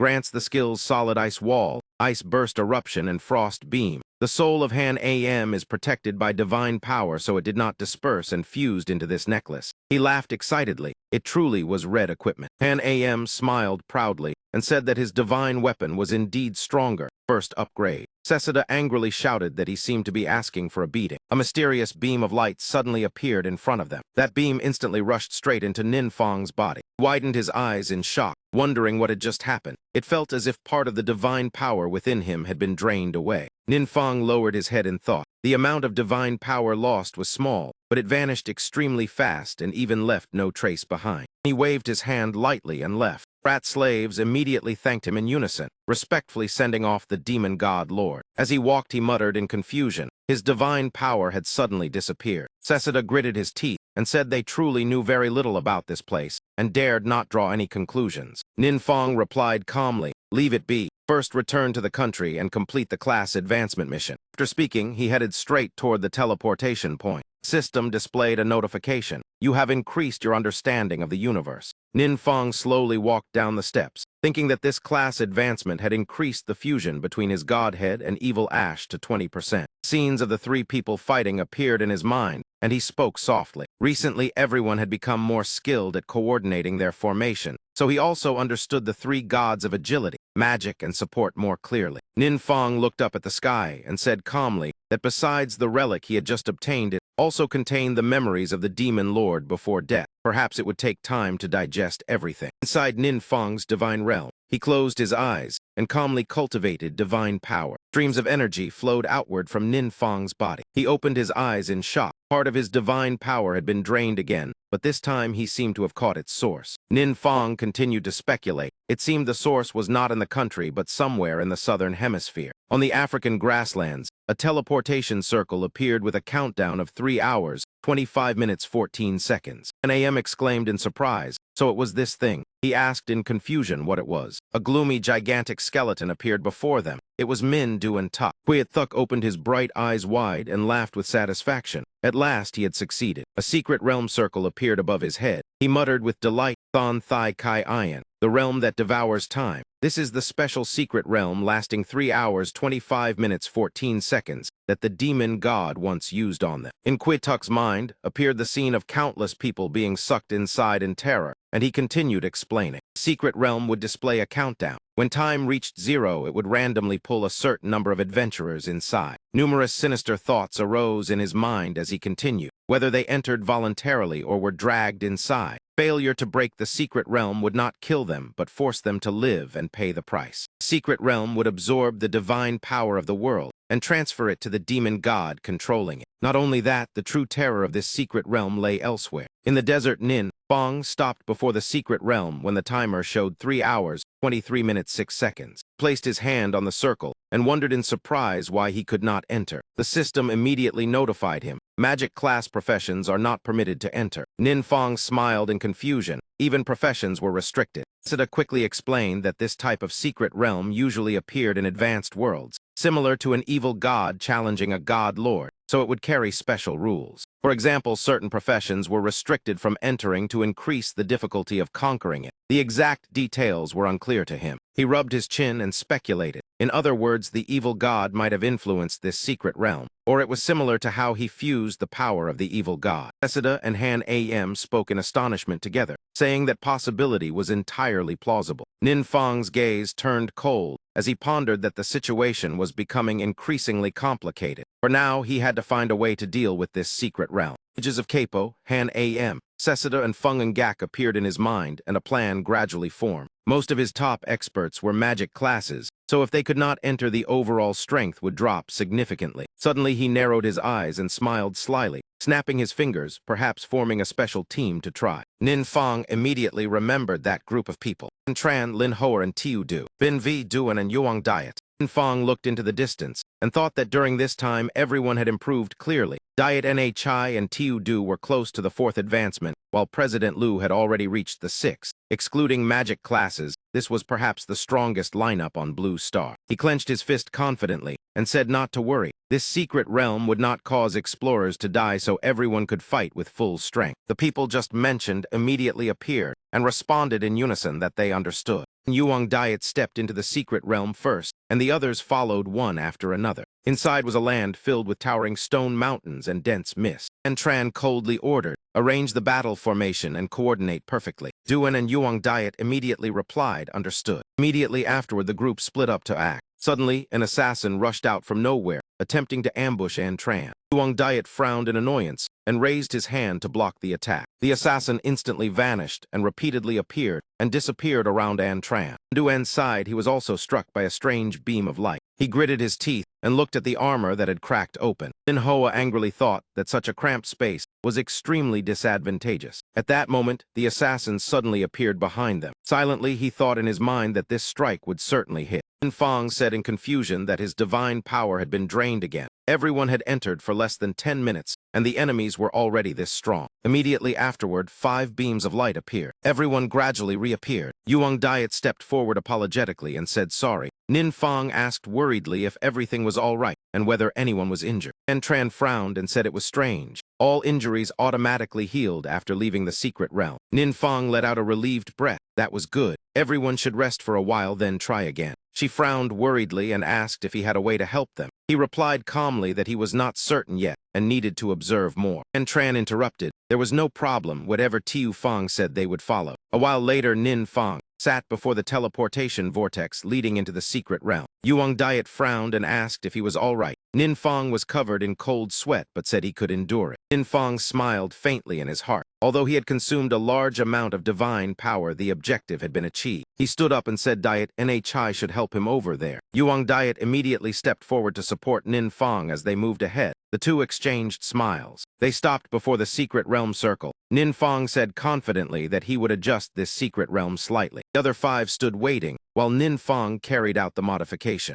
Yuang Diet hesitated and asked if it was finished. He smiled and replied that it was done, and they could try entering again. Tran wondered in confusion. The entrance seemed unchanged, so what exactly had Tiu Fong done? Everyone slowly approached the secret realm circle, looked in surprise at the system screen that had just appeared. The screen displayed mode selections: easy with little experience and poor items, normal with average experience and normal items, hard with high experience and good items, painful with very high experience and very good items, nightmare with enormous experience and extremely good items. Yuang Diet hesitated and said which one should they choose in the end. Duan also replied awkwardly, should they choose easy difficulty or normal difficulty? Inside the secret realm, somewhere in a desolate forest, assassins quietly patrolled the entire area. Suddenly an energy arrow shot out from behind, piercing straight into the darkness. One after another they fell, all of them completely wiped out. Yuang Diet smiled and said this easy mode was almost the same as the common secret realm level on Blue Star. As long as adventurers reached 3rd advancement, they could pass it. Tran nodded and replied, but the experience gained was truly too little. When they went out, they had to report everything to Tiu Fong. Outside the secret realm, Ninfang together with Han Am and Sesida stood before the teleportation circle waiting. Sesida asked curiously what exactly the God Lord had modified. Han Am said in surprise that he had not expected them to last so long without coming out. Ninfang smiled calmly and explained he let them try repeatedly many times. In the end, he found the convergence point of the dark power within the secret realm. After that, he made adjustments and used forbidden magic to create 5 small spaces separating that area. Ninfang looked ahead thoughtfully. 5 small spaces were already the limit of divine power he could maintain. He did not know what further changes might occur inside. At that moment, Yuang Diet stepped out from the secret realm. Ninfang smiled in surprise and asked Diet Nhi how the result was. She clenched her fist happily and replied that they had already defeated the boss in the secret realm. Ninfang stepped forward and placed his hand on the secret realm circle. He silently sensed that the dark power inside had weakened slightly. Although this method could not completely conquer the secret realm, it could slow its strengthening process. Duan asked in confusion whether they still had to go in again. Yuang Diet raised her hand excitedly and said she wanted to try normal and hard difficulty. She stepped forward intending to select the mode, but the system immediately displayed a notice that she could not enter again for 7 days. Yuang Diet muttered in annoyance why there was still such a restriction. Ninfang smiled and said it was fine. They could ask others to try in order to find the rules of the secret realm. Ninfang became serious in thought. As long as he prevented the secret realm from growing stronger, he would gain more time to find a countermeasure. Glanced at Yuang Diet and thought that at the very least, he must help everyone become stronger first. She asked softly with embarrassment what was wrong. Ninfang smiled lightly and replied that it was nothing. He rested his chin in thought. Earlier in the turbulent flow of space-time, he obtained a new alien race and absorbed the memories of the Demon Lord. Among them, there was an extremely important piece of information. Ninfang recalled the sparkling crystal he once received. Inside, it reflected the image of a vast ocean. Beneath the deep-sea schools of fish swam freely. Bo was stuck among the coral reef. Ninfang suddenly thought in shock, could that Bao be? At this moment, a person stood silently looking at the 4 strangers before him. Commander Tat An slightly pressed his lips while calculating. She darkened her face while looking at the lightning striking the back of her hand. Tat An raised her sword high and secretly marked Hack Ma. Night fell at Min Duan Tuk. Hui Tuk placed his hand on the stone pillar and said in surprise that it was strange. Had something happened again? He remembered the secret realm in the desert and continued. Thon Thoi Kai Ion on Blue Star still existed, but it had not absorbed divine power for a long time. Hui Tuk muttered irritably that it was really troublesome. If only he could directly inspect it. The scene shifted to a field where many people were gathering. Zep stood before the tent with folded arms and said that 3rd advancement should only choose easy difficulty. To challenge normal difficulty, at least 4 5th advancement members were required in a team. A man stood before Tran repeatedly thanking her. He said he truly appreciated Long Kwok helping them open this secret realm. It was Commander Kwong Kitta of the Skalu Alliance. He said emotionally that this place had now become the most famous secret realm in the world, and thanks to it they had more resources to train adventurers. Not only had resources increased, but their lives had also improved. A slab of roasted meat released a fragrant aroma everywhere. Ninfang sat on a rock roasting meat while thinking. The large number of adventurers continuously consuming dark power caused the countdown of the secret realm to extend, and temporarily, it could no longer actively draw people in. Bit a piece of meat and thought to himself that currently they had only cleared normal difficulty. He must find a way to increase the strength of Du Chai and the others. Ninfang recalled the bow he had seen and silently confirmed. In the memory of the demon lord, there was mention of a lost divine weapon called the divine bow Theme-Ngan. In his imagination, he held that bow. Theme-Ngan was the divine weapon of Tat-An, one of the 112 main gods. The image of Tat-An holding the bow appeared in his mind. Ninfang speculated that after he killed her, the divine weapon fell into the mortal world, and someone once used its power to resist the demon lord, so it was remembered. He ate while secretly smiling. Once he accumulated enough divine power, he would go to that world to retrieve the divine weapon and give it to Diet Chai. With a divine weapon, perhaps they could conquer higher difficulty of the secret realm. At that moment, Antran walked over smiling and called Tiu Fang. Ninfang immediately greeted President Lu and Lord Kita. Kita took out a book and said, "Mr. Nin, this is the signature skill book of our country." Ninfang accepted it. Kita honestly explained that the power of this skill was not high, so few people used it, and he did not know whether it would be useful. Ninfang opened the first page. The title was Nonsense Speech. He hesitated and asked what the effect of this skill was. Kita hurriedly explained that it could cause the opponent to fall into linguistic confusion for a short time. It was usually used to interrupt a mage's incantation, but because it had little effect, it was gradually forgotten. Ninfang shook his hand and smiled, saying thanks for this precious gift. Kita replied happily that it was good as long as he liked it, and they were truly grateful to Long Kwok and to him. Ninfang put the book away and thought that in his hands it would become forbidden magic anyway, so it certainly would not be wasted. After finishing the conversation, the three sat beside the grill chatting happily.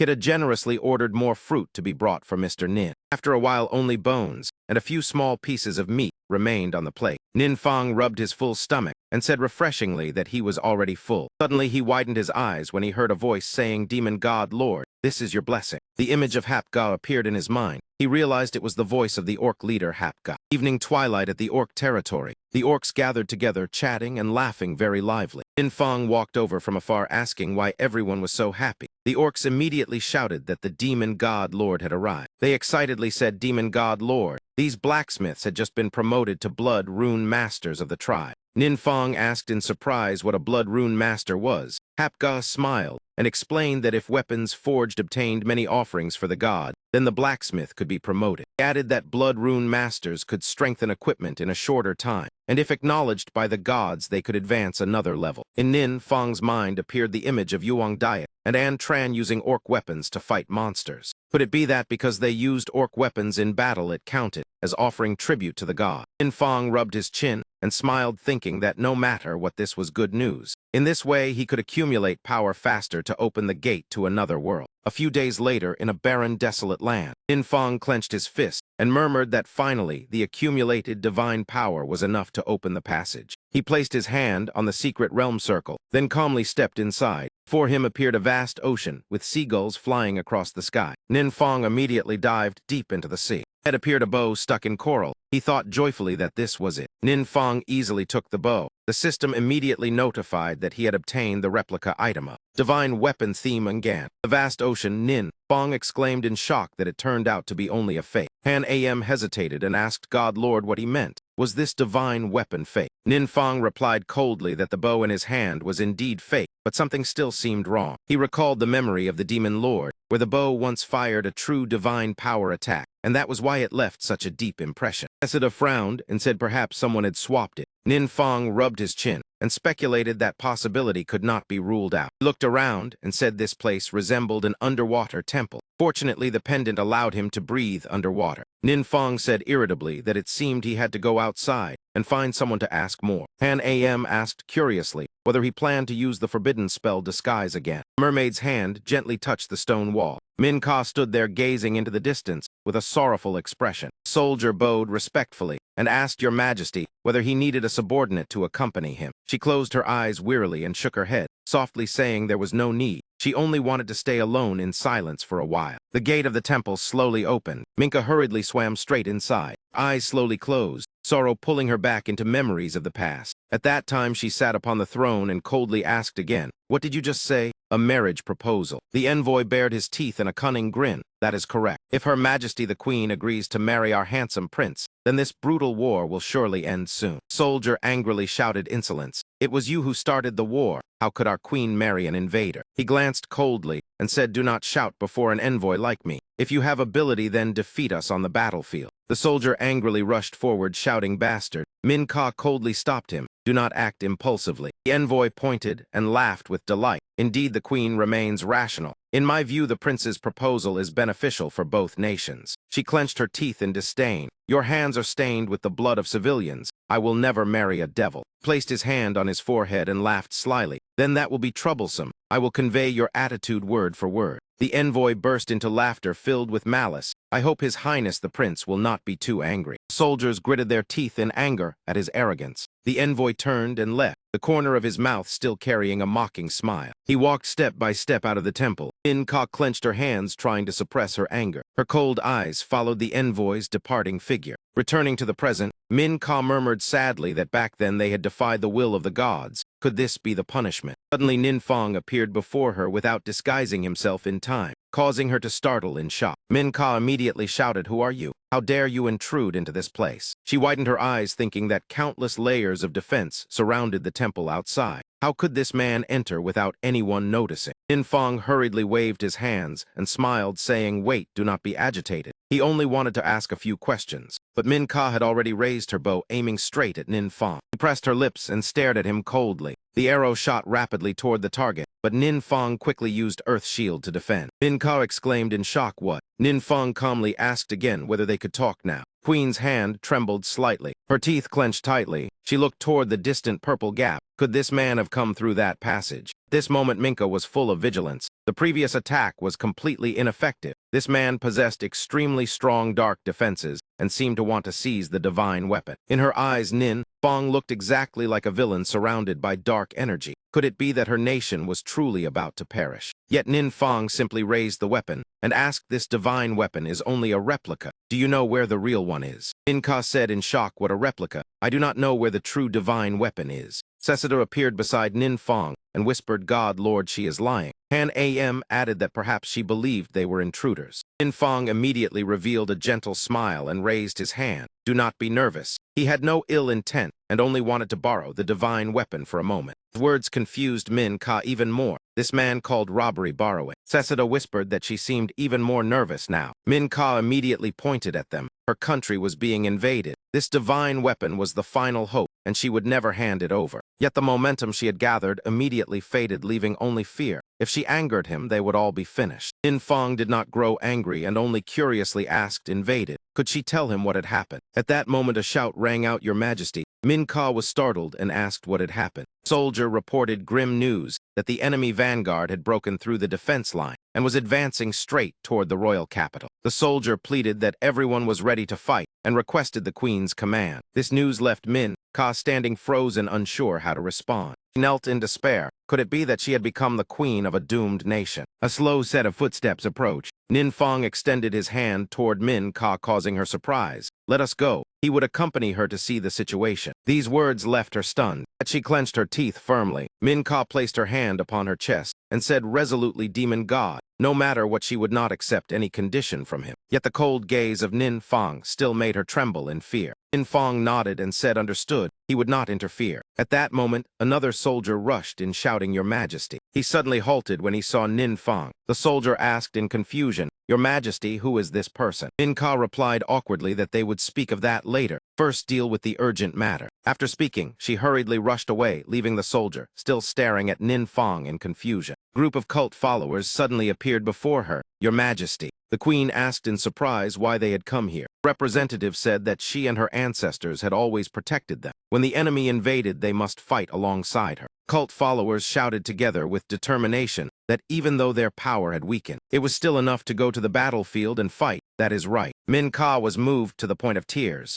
She bowed her head gratefully, thanking everyone. The scene before them caused Seseda to say, "God Lord, these cult followers." Her eyes remained firm as they continued to speak. "We are all followers of Lord A." The envoy bowed and said, "Your Highness, this is the reply from Queen Min-Ka." The prince sitting upon the sea beast sneered, "Foolish woman. She truly thinks that she can block his army." Below stood rows of ferocious warriors. Warrior folded his arms and said, "Your Highness, could this be a trap? After all, they still possess Tat Ann's divine weapon." But the prince seemed unconcerned. Behind him appeared the shadow of a dark demon god. Soul of Quituk laughed arrogantly. There was no need to worry. How could a declining god compare with the god lord he served? He clenched his fist, feeling power surge within him. Recently he had grown much stronger. Surely this was the blessing of the god lord. The prince waved his hand, giving the order to attack. The sea beasts roared, while the warriors below were filled with battle intent. A wooden staff struck the surface of the water. A spiritual barrier surrounded an elderly cult follower with silver hair. Nin Fong looked at the group inside the barrier and wondered what they were doing. Seseda explained they were forming an enhancement array to increase strength, but it did not reach maximum effect.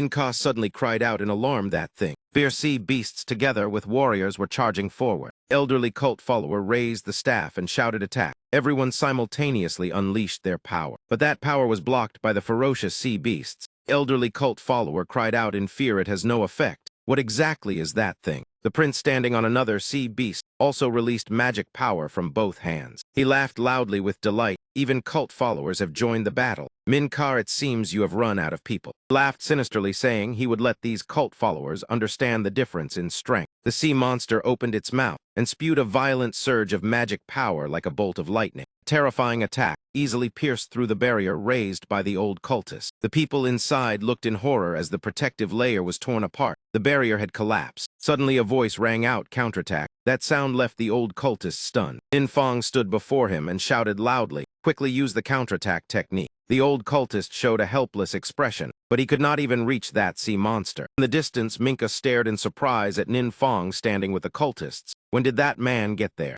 A soldier hurriedly reported in panic. Your Majesty, the sea monster is preparing to attack again, startling her. Queen Minka immediately shouted, tell those people to retreat. They cannot block it. But at that moment, the sea monster was struck hard in the abdomen by a powerful blow. Strike immediately caused it to stagger. Both the soldiers and Minka cried out in shock. Nin Fong leaned against the old cultist's shoulder and smiled, saying, well done, while the old man stared wide-eyed in astonishment. Did he just launch that attack? Seseda said proudly that the god lord personally adjusted the formation. Han Am muttered that it truly made others jealous. The prince looked at that scene and clenched his fist, his expression filled with disbelief. He roared angrily that it was impossible. Did they think they could defeat him like that? Sea monster's eyes flashed fiercely as dark energy gathered before its chest. The prince grinned, revealing sharp teeth. Those rotten sea beasts were all summoned by him. As long as the connection to him remained, they would revive endlessly. Nin Fong glanced at the cultists and said, did they hear clearly? They stammered that they did. He shouted so loudly. One cultist said suspiciously that no one would reveal his own weakness like that. Nin Fong's expression became both serious and intrigued. This new forbidden spell seemed rather interesting. Inside the system space appeared the book Nonsense Speech. Active skill, dark forbidden spell. Enemies within the range of the forbidden spell would be continuously cursed, and the caster could see and control their minds. At that moment the sea monster charged again,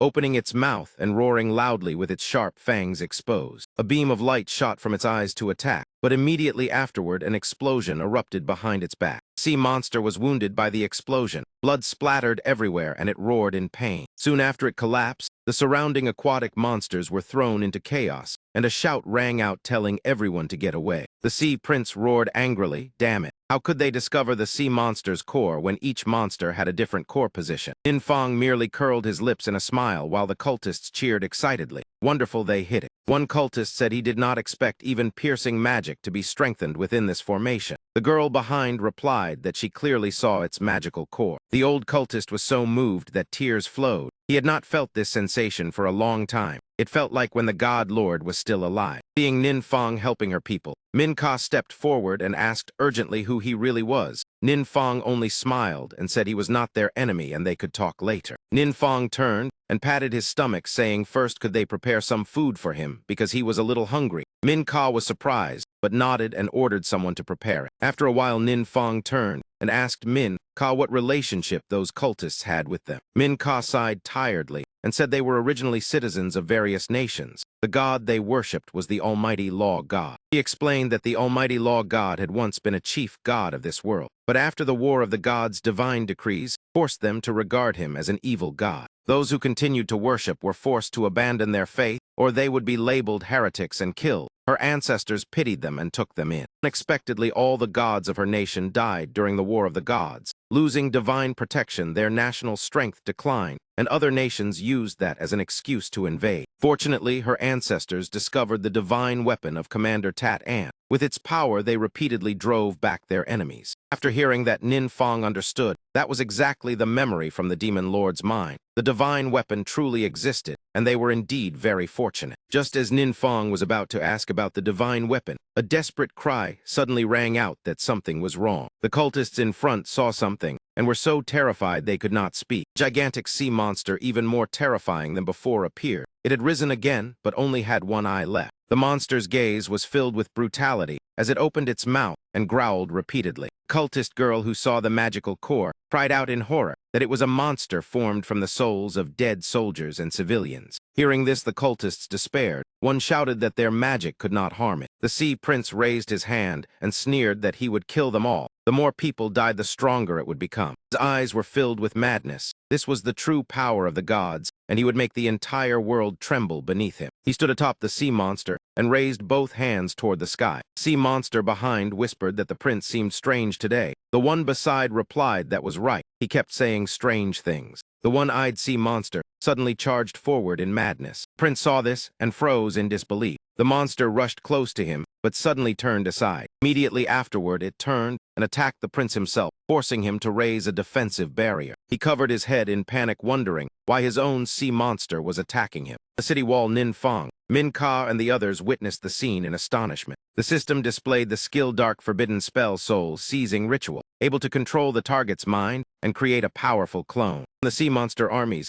inside the sea monster rampaged wildly. Desperate screams echoed everywhere, begging for mercy and crying that their legs were gone. The prince stood frozen while soldiers screamed, "Commander, do not abandon them. It hurts." Countless skull-like souls flew through the air, while the prince roared madly that even if he died, he would never surrender. Min Ka and the cultists watched the scene in horror. On the ground, the corpse of the sea prince lay motionless with rolled white eyes and an open mouth. Several sea monsters ran over and surrounded him. One tremblingly called out, "Your Highness." Suddenly, the prince opened his eyes and smiled, saying, "Do not panic." He served the great soul Quituk and could not die so easily. His body quickly recovered and even became more vigorous than before. He laughed, saying he could be immune to death 10 times, and he had only used one just now. Hearing that, Nin Fong said there were still 9 times left. Immediately afterward, an even more terrifying sea monster appeared, surrounded by lightning, making the prince panic. The monster instantly wrapped its tentacles around the prince and shook him violently. At the same time, it chased the other sea monsters, causing them to flee while screaming. In the end, the prince's army completely collapsed. The battle ended in a way no one expected. Several days later, a few surviving sea monsters hid behind seaweed, saying this defeat was merely an accident. Min Ka's soldiers, together with a cultist on patrol, discovered them and approached. The sea monsters still spoke resentfully, saying next time, when granted power by their god, those people would not be able to resist. Hearing this, the female soldier immediately raised her bow and shot straight at him. The arrow struck the target and shattered him into pieces. The other sea monsters stared at the scene in shock. One tremblingly said, "Were not their gods already dead?" Female soldier gripped her bow tightly and replied that they had been acknowledged by a new god, a powerful and benevolent god. Inside the palace, Nin Fong was happily eating at a table filled with food. Seeing Min Ka and the old cultist standing there watching, he said they should sit down as well. The old cultist wiped his tears and said he had only read legends about the God Lord in books and never expected to see him with his own eyes today. Min Ka smiled, thinking that the almighty law god was even stronger than recorded in the historical texts. After that, Nin Fong and Min Ka stood on the city wall.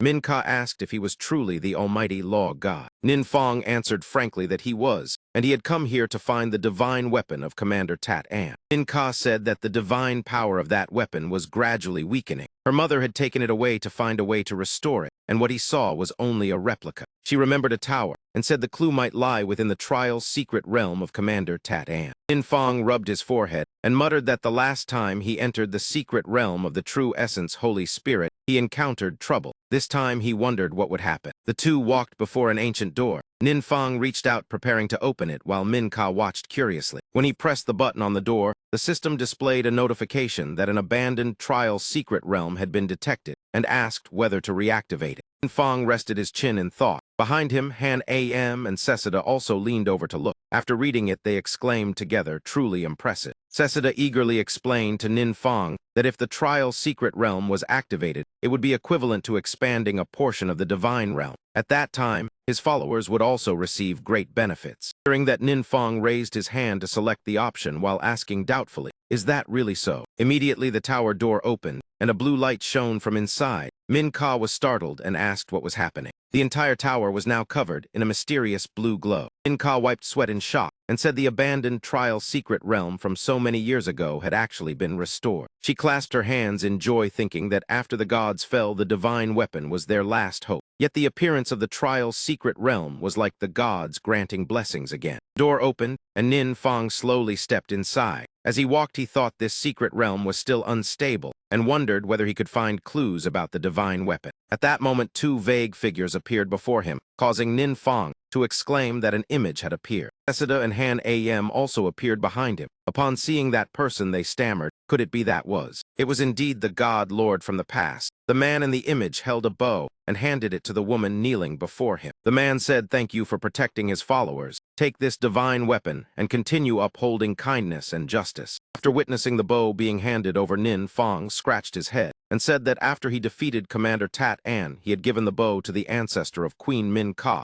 Han Am floated in the air, saying that everything made sense now. Nin Fong continued, saying the connection between the divine weapon and the divine realm was too weak, so he searched for a long time. Now that the location was confirmed, once he recovered, he would go there. The scene shifted as Nin Fong stepped outside. Min Ka saw this and asked whether the god lord needed their assistance. Nin Fong smiled and interrupted her. They still had matters in their country to resolve. He could go by himself. After saying that, Nin Fong immediately turned and left. He arrived at a black vortex beneath the sea. Nin Fong stood before it, saying this was the place. After observing for a moment, he muttered that he could not see anything. He tried reaching out to touch it, and immediately the area lit up. Dark vortex suddenly emitted light, and energy flowed outward. Sesida exclaimed in shock that this was a hidden cave. Han Am nodded and said that was correct. Beneath it were runes representing Commander Tat An. A whirlpool symbol appeared on the surface of the cave. Han Am pointed at it and said, "Wait, what was that deep within the vortex?" Suddenly from the whirlpool, a mermaid with an orange tail slowly emerged. She was still sleeping. Nin Fong caught her and asked if she could hear him and told her to wake up. Mermaid slowly opened her eyes and asked who he was.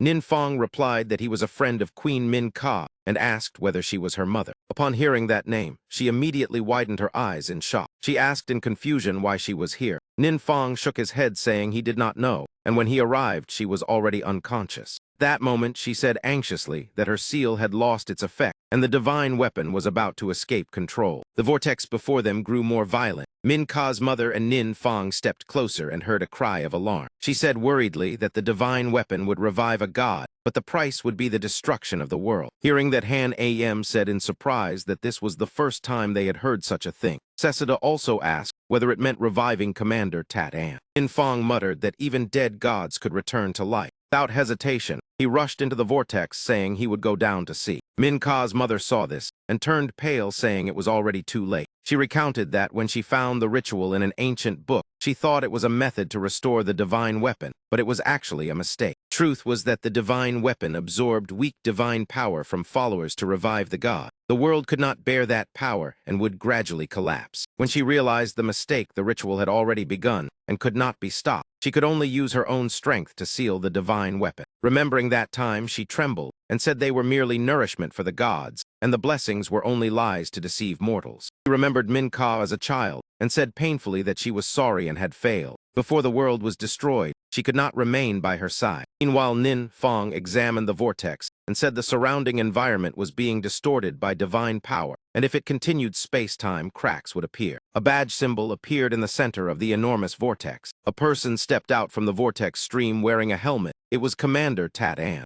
Seeing Nin Fong, she said she could sense her power within him and asked whether he wished to become her subordinate race. Nin Fong asked cautiously what a subordinate race meant. She explained it was the highest rank of follower recognized by a god. He would be allowed to enter the divine realm and assist her in completing the ritual. Nin Fong replied calmly that he had no interest. Tat An laughed disdainfully, saying he was as foolish as that woman, abandoning the chance to become a subordinate race just to protect mortals. Hearing her mention that woman, Nin Fong fell into thought. Perhaps she meant the mother of Queen Min Ka, which meant she had once rejected Tat An's proposal. Seeing Nin Fong refuse submission, her eyes turned vicious, and she said it seemed mortals had forgotten her divine might. As soon as she finished speaking, she cast magic and shouted, "Kneel down, mortal." Yet Nin Fong remained standing and looked at her with a bored expression. Immediately afterward, he only gave a single glance. Commander Tat and immediately knelt before him in shock. Her face showed obvious astonishment, and her mouth hung open, unable to speak. She shouted that a god was kneeling before a mortal. Still kneeling, she gritted her teeth, angrily saying she would make him pay. Tat-An tried to stand, but could not, and could only roar in anger. Finally, she bent forward helplessly, saying she could not stand.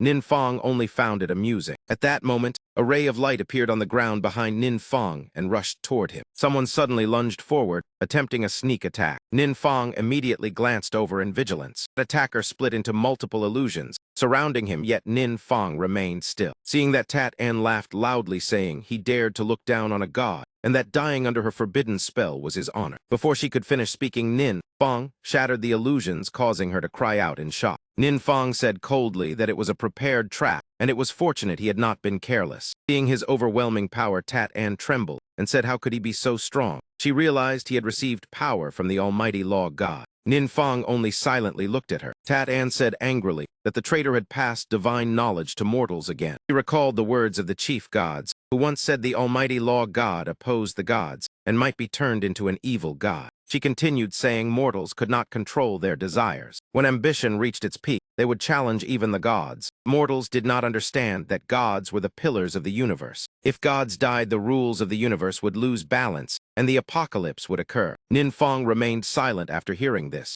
Seeing this, she hurriedly said he should help her complete the resurrection ritual, and she would recommend him to become a new god. Nin Fong released a cold aura and said gods were the pillars. Then why did they want to destroy the almighty law god? Seeing him preparing to attack, she hurriedly shouted to stop and said if she died, the laws of the universe would collapse. Nin Fong replied coldly that it did not matter because he still remained. Immediately afterward, a purple explosion erupted as Min Ka's mother also arrived. She covered her face before the explosion and murmured that the god had revived. Nin Fong appeared beside her and asked whether she was all right. Seeing Nin Fong holding the bow, she was shocked. She pointed at the bow and asked how he could hold it because before it had always rejected her. Nin Fong smiled awkwardly, saying it was a long story, and in short, its consciousness had vanished. She asked whether she could look at the bow, and Nin Fong immediately handed it to her. After observing it for a moment, she said in shock why this bow seemed to have 2 additional terrifying words, God slaying. What did that mean? The system immediately displayed information: weapon Godslayer silver flash bow, an orange divine artifact weapon that can be upgraded. Agility attribute plus 1500, attack speed plus 120%,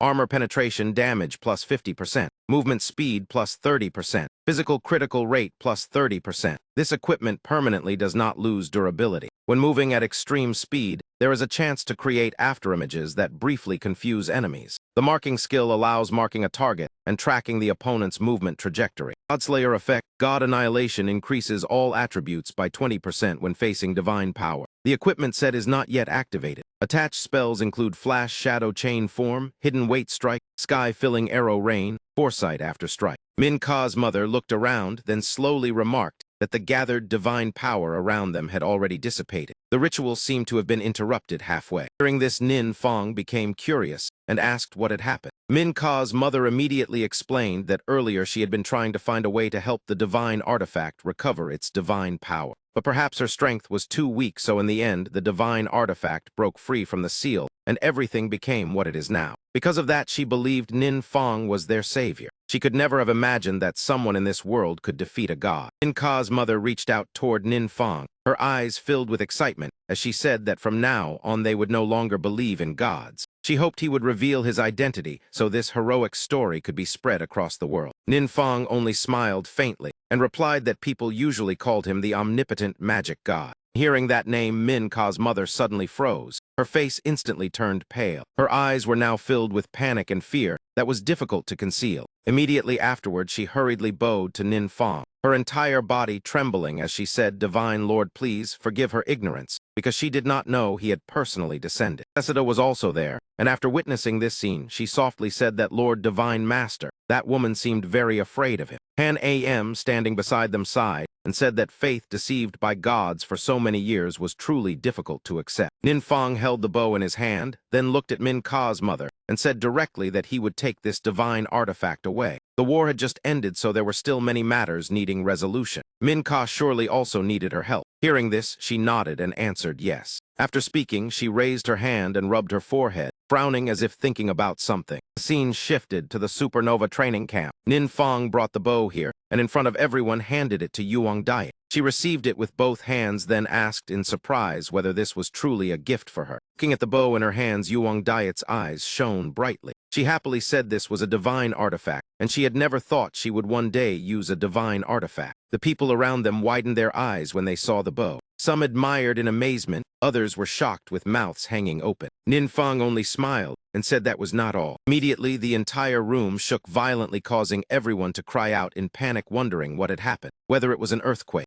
Yuang Diet's group also looked upward and instantly froze in astonishment. Before their eyes appeared a towering, glowing spatial gate. Nin Fong crossed his arms and said this was a trial secret realm suitable for her, similar to the type that Du and Kai had challenged before. Seeing Nin Fong bring so many things for her, Yuang Diet stood there stunned, her face filled only with astonishment. Nin Fong raised his hand to activate it, silently thinking that after opening the trial secret realm it could connect to the world he controlled. Everyone was at a crucial stage of increasing strength, so first let Diet NHI try it. Scene change, Yuang Diet had already entered the secret realm. She stopped and observed the road ahead, then murmured that this place looked like the skeleton of a giant creature. At that moment, a group of monsters suddenly jumped out and rushed forward to attack. Yuang Diet startled and turned to face them. In only a moment, she had already drawn her bow and shot straight toward the monsters. 3 monsters were immediately slain by the arrows she had just fired. At the training camp, everyone watched her battle through the screen. They discussed that the attack power was terrifying.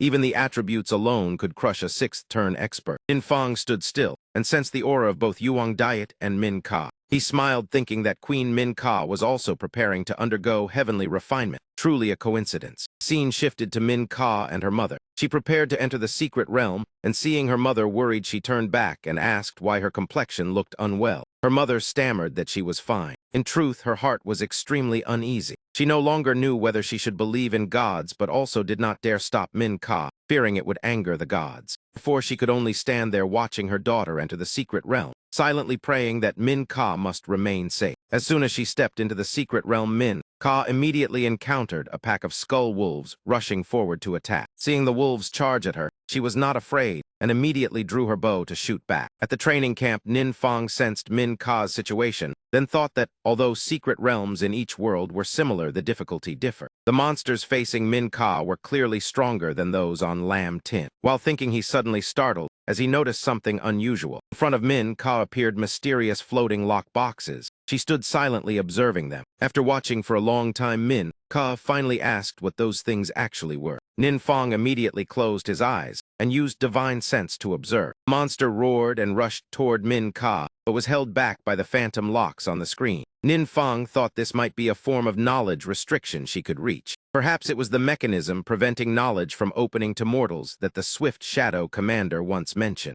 Nin Fong continued thinking with divine sense while keeping his eyes closed. Min Ka seemed unaware of this, so only a god like him could see the existence of the restriction. He could intervene and remove it, but did not know what the consequences would be. At this moment, a voice called out to Min Ka. She turned around and recognized Nin Fong's voice, so she immediately responded, "Lord Divine Master." Nin Fong reminded her not to rush through the challenge, but slow down a little, because he needed to confirm several things. Hearing this, Min Ka continued drawing her bow and shooting monsters while replying that was fine. Scene shifted outside the tower that led into the secret realm. Min Ka's mother still stood there, hands clasped together in sincere prayer. Inside the secret realm, Min Ka was still drawing her bow and fighting. Meanwhile, Nin Fong continued using divine sense to monitor both Min Ka and Yuang Diet simultaneously. After observing for a long time, Nin Fong opened his eyes and happily said, "So that is how it is." Outside the tower, Min Ka's mother still stood praying for her daughter. She thought that Min Ka had been inside for quite a long time, yet her progress was very slow.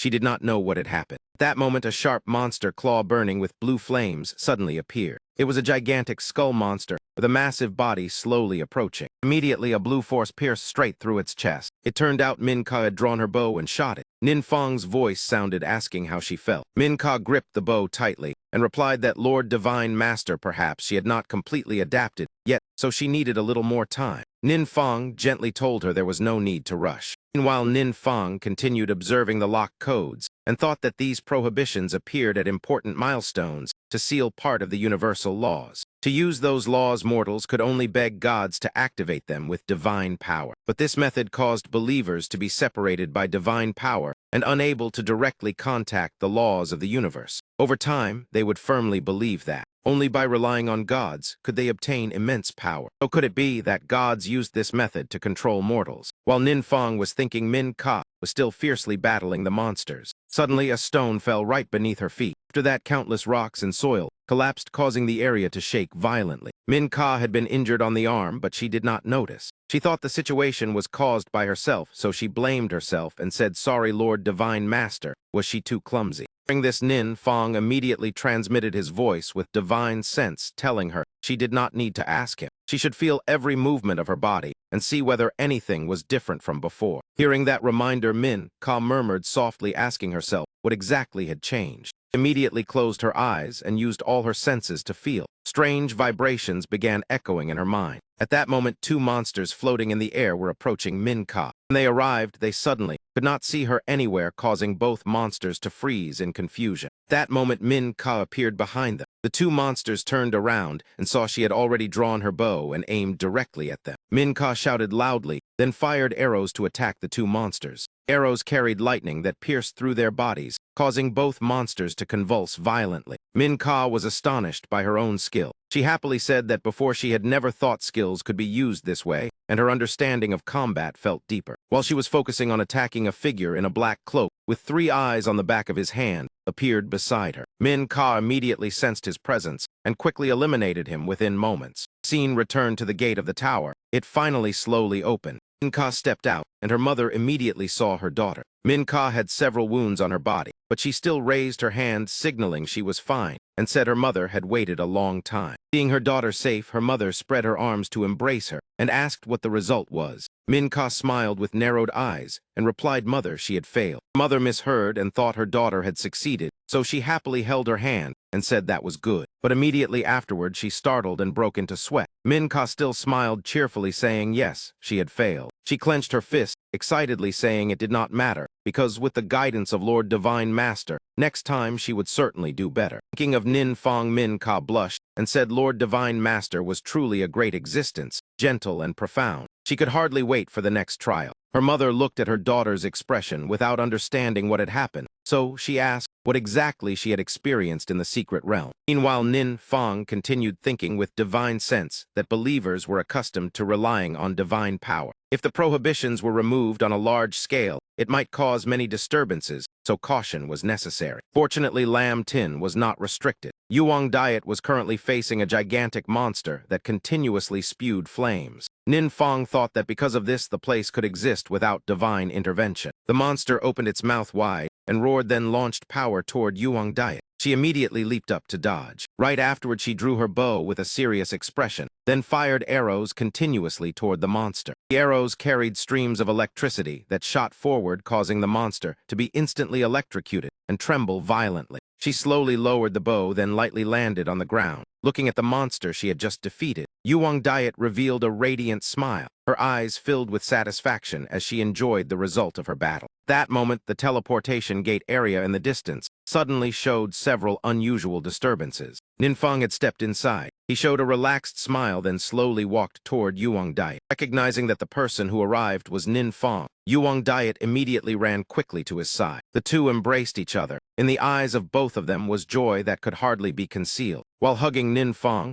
Yuang Diet excitedly exclaimed that they had succeeded. That sudden action made Ninfang blush slightly. At that moment, the system also displayed a notification sent to Yuang Diet. She raised her head and read the content. The notification stated that she had received a blessing from a god, along with the reward for her first successful trial. The scene shifted to a reading room. Ninfang, Seseda, and Han Am were all present here. Seseda spoke and explained that forbidden spells were extremely powerful magic. Normally, the conditions for casting them were extremely harsh. The body of a mortal could hardly meet them. Ninfang supported his chin with one hand, while the other hand was raised, as he said that then the forbidden spell reward in the trial secret realm, could it be merely an illusion? Hearing this, Seseda calmly replied briefly that it was not. She raised her hand to cover her mouth, then continued explaining that in the past, only a very small number of races passed the final trial and obtained forbidden spells. However, due to the influence of the universal laws, those powerful beings would enter the divine realm and serve the gods. An AM, who had been sitting beside them resting his chin with a bored expression, said that if back then he and Sessida had been able to obtain forbidden spells, they could have followed Lord Divine Master into battle. The scene returned to Yuang Diet. The system continued displaying a notification that her adventurer profession was not yet complete, so she could not learn a forbidden spell. The reward was adjusted to upgrading her current profession to level 4. The scene shifted to a large-scale research building. General Hai appeared here. He happily waved and greeted Nin Fong and said that it had been a long time since meeting the great master. Nin Fong had now arrived. Both of his hands were still in his pockets as he asked Tu Nguyen that he heard Tu Nguyen had created a new type of medicine again. Hearing this, Tu Nguyen immediately nodded in confirmation. He excitedly introduced to Nin Fong 3 types of medicine he had just formulated. All of them were based on the formulas that Nin Fong had once provided, including advanced healing medicine, advanced guardian medicine, and advanced resistance medicine. These medicines could force the body of the user to unleash power during battle.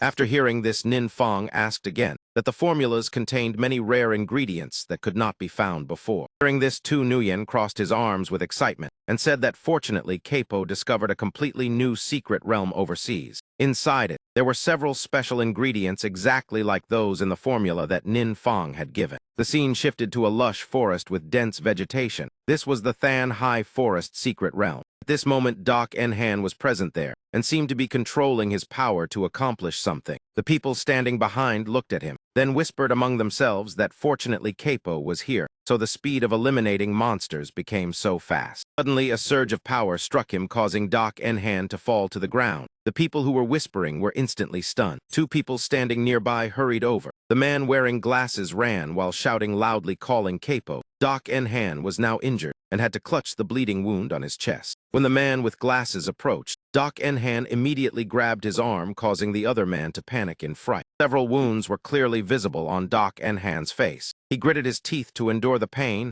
then urgently said they must leave immediately. 2 followers looked at the scene before them and were extremely terrified. The person behind trembled as he raised his hand and pointed forward. The 2 men, after barely suppressing Doc Enhan for the moment, staggered to their feet. From deep within the dense forest, a pair of blazing red eyes silently observed all of them from above. The scene shifts to Trin Jia Thin rushing over in panic, sweat covering his forehead. He urgently pleaded, "Great Lord, please save my master." Outside the medical room, the door had already been opened. Inside, Doc Enhan lay motionless on the hospital bed. He was being treated by Tu Din and Thuong Muk Thur. Nin Fong and Trin Jia Thin were also present. Nin Fong stood with his hands in his pockets and looked at Jia Thin, asking what exactly happened. Jia Thin immediately recounted everything. "My master was ambushed in the secret realm, but he never saw the opponent." After hearing this, Nin Fong held his chin and thought. Although Capo had weakened greatly after losing his shadow guard, someone capable of injuring Capo like this had clearly surpassed the level of monsters on Lam Tin. Man sat beside Doc Enhan's hospital bed. It leaned closer and sniffed the lingering scent on his body. In the sky, Sessida and Han AM floated in the air.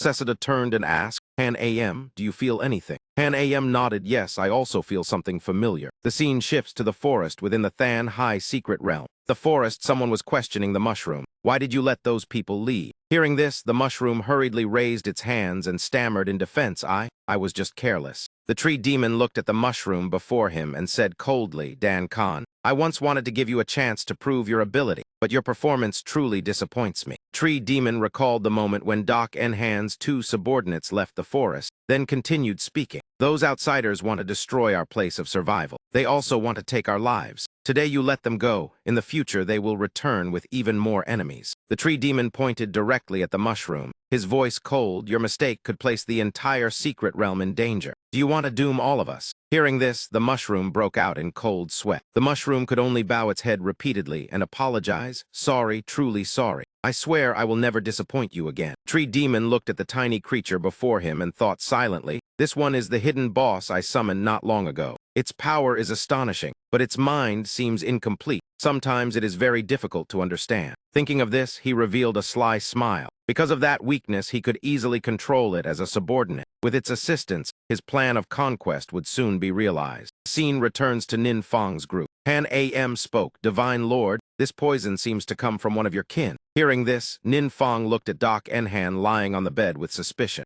Han AM continued explaining his name is Maka, a natural element mage. In terms of pure strength, he is probably the strongest among us. Hearing the word strongest, Nin Fong frowned and asked again, that's strong. Seseda standing beside him also said, I once told you before, in history only a few kin have passed the final trial and mastered forbidden spells. He is one of them. Hanam's forehead was covered with sweat as he added, if he has also lost his memory like this subordinate, he could become an extremely dangerous enemy. Scene shifts back to the forest of the Than Hai Lam Deen secret realm. In the forest, a source of energy was gathering. It laughed loudly and said to the tree demon, soon the awakening energy will be activated. The tree demon immediately replied, at that time I will merge the outside world into my territory. The mushroom also stood nearby, silently listening to their conversation. The tree demon turned to the mushroom and asked, little one, what is wrong? Startled by the question, the mushroom immediately turned pale and waved its hands. No, I am fine. It turned around. The words little one stirred a familiar feeling in its heart. It seemed that long ago someone very close also called it that. The mushroom continued looking at the source of power and the tree demon, thinking in its mind, at first I thought he was that person, but when it attacked that intruder, a strange sense of familiarity suddenly appeared, so it did not strike too cruelly. The mushroom held its head and tried to remember everything, but the memories remained blurry. It only felt as if it was about to recall something yet could not grasp it. At that moment, a gigantic vortex appeared in the sky accompanied by continuous flashes of lightning. The mushroom standing behind muttered, the entrance has opened. Seeing this, the tree demon became extremely excited. Little one, next it is your turn. Scene shifts to Nin Fong traveling with the other two. After landing, Trin Jia Thin immediately asked the man beside him what happened. The man replied, Mr. Trin, we are not sure either. Hearing this, Jia Thin became even more curious. The man pointed toward the distant village and said, that secret realm has invaded a very large area, but the monsters inside have not appeared in large numbers. We have evacuated the villagers, so there are almost no casualties, but the enemy's complete silence makes us extremely uneasy. After hearing the report, Trin Jia Thin turned to Nin Fong and said, Big brother, could the monsters be gathering power for a major attack? Nin Fong remained silent in thought. Han AM, standing behind, nodded and said, there may also be another possibility. Deep within the forest of the secret realm, an army of leaf people appeared, their eyes glowing with a strange light. Tree Demon was also there. He looked at the leaf people and gave an order, stop hiding,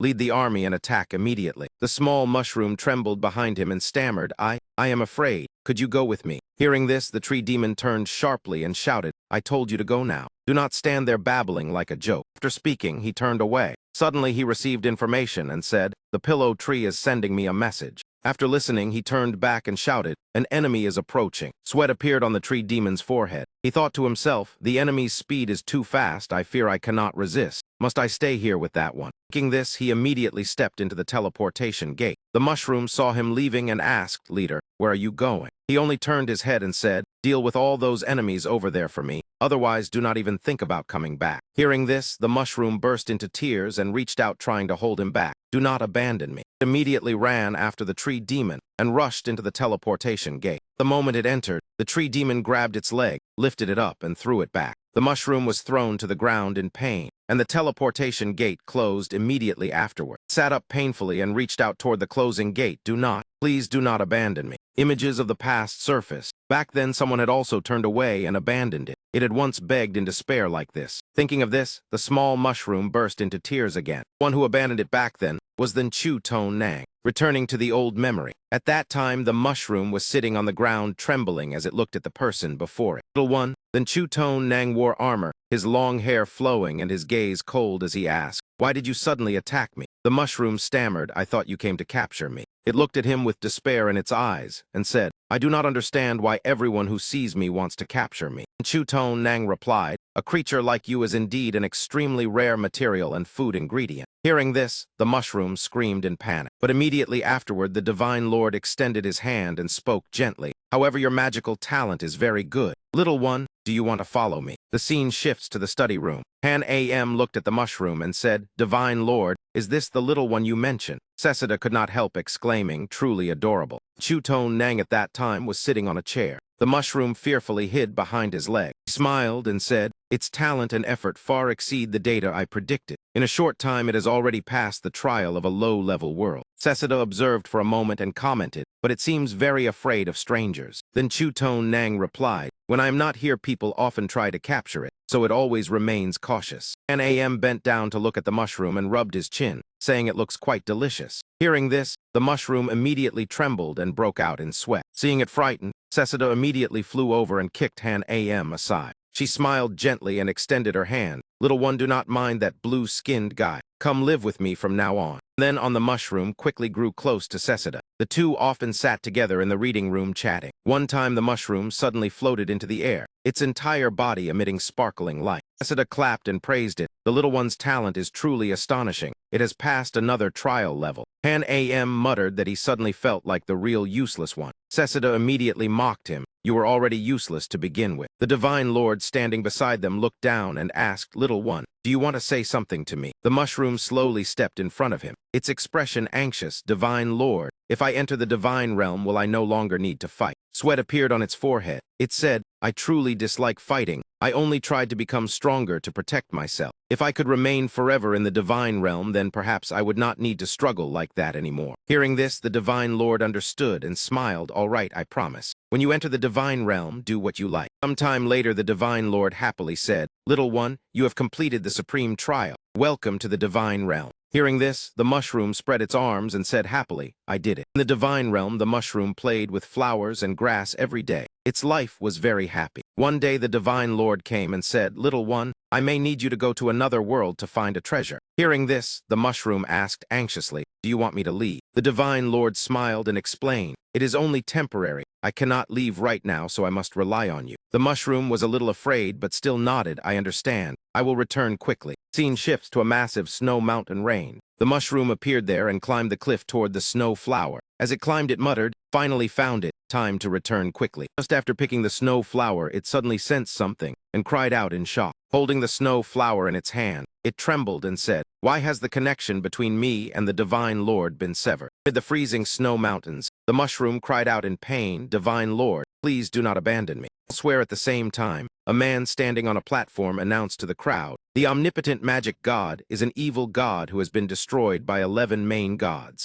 From now on, anyone who still worships him will be unforgivable heretics. At that time in the forest, a figure wearing a black cloak silently appeared. That figure immediately ran deeper into the forest without turning back. At that time, the small mushroom completely did not understand what was happening. It only wondered in its mind why chaos existed everywhere, what exactly the world had become. Just as it was still lost in thought, a sudden attack rushed toward it and made it instantly alert. Without hesitation, the small mushroom poured all of its strength into resisting that sudden strike. The two forces collided violently, immediately creating a massive explosion that shook the entire area. While the small mushroom was still stunned and confused, loud shouts suddenly echoed around it. Found him. A minion of the evil god is hiding here. A man standing before it stepped forward, carrying a gigantic axe on his shoulder. An overwhelming aura spread out, making the air heavy. The small mushroom recognized him and said, I know you. You are a kin of the Berserk Blood War Lord. Why are you attacking me? Hearing this, that man sneered coldly and replied, You still pretend not to know. The evil god you worship has already been destroyed.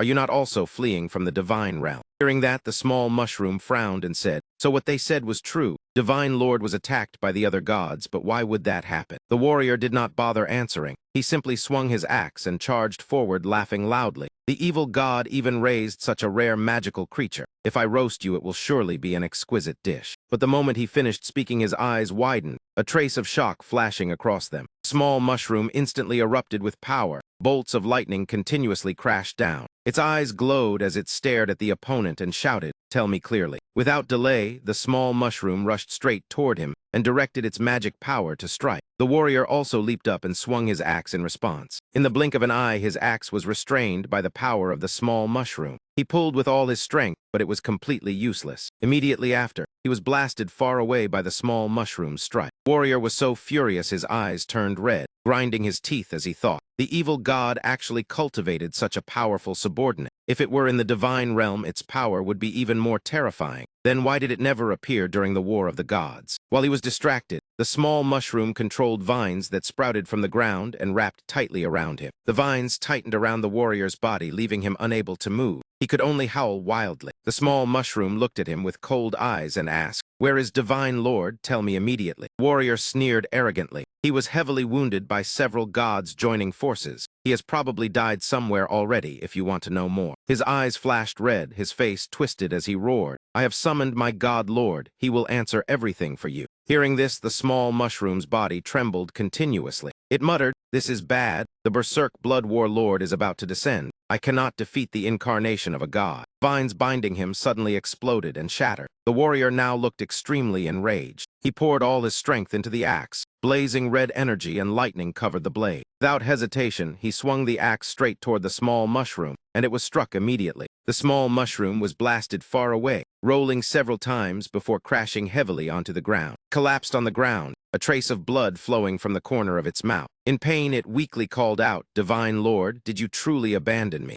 At that moment, a brilliant golden light suddenly appeared in the space. Nin Fong stepped out from that light. Two others followed behind him. From above, Nin Fong looked down at the small mushroom. Following him were Han Am and Seseda. Turning to reality, the small mushroom still lay on the ground crying. When it saw Nin Fong appear, it murmured, "Am I about to die? Is that why I see an illusion?" Han Am stepped forward and sat down, rubbing its head with his hand while smiling. "Little one, long time no see." The small mushroom still lay there trembling as it said, "Divine Lord Han Am, is it really you all?" Seseda, standing behind Nin Fong, smiled and replied, "Of course." Nin Fong walked to the small mushroom and gently smiled at it. Seeing that smile, the small mushroom could not hold back its tears and ran forward with open arms. It tightly hugged Nin Fong's leg and burst into tears. Am stood with folded arms watching this scene and said, "I told you already, this little one is very timid. Even after becoming the hidden boss of a secret realm, this habit still has not changed." Seseda only smiled when hearing that. The small mushroom wiped its tears and looked up asking, "Divine Lord, is it because I am too weak that you no longer want me?" Nin Fong immediately shook his head. "It is not like that, otherwise we would not have returned to find you." For reunited, Seseda sat down and stroked the small mushroom's head. It happily nodded and replied, "Yes." Deep within the forest, teleportation gate opened. Behind it, a pair of eyes silently observed. The tree demon witnessed that scene and could not help murmuring in shock, "What exactly is going on?" Turning to the small mushroom, after learning that the one it attacked was Doc Enhan, it said guiltily, "So he is also a believer of the Divine Lord. Sorry, I can help remove the poison from him." Hearing that, Nin Fong extended his hand toward it and said, "If so, then after we deal with the secret realm here, we will return." The small mushroom withdrew its power and said, "There is no need to trouble you. Let this subordinate handle it personally."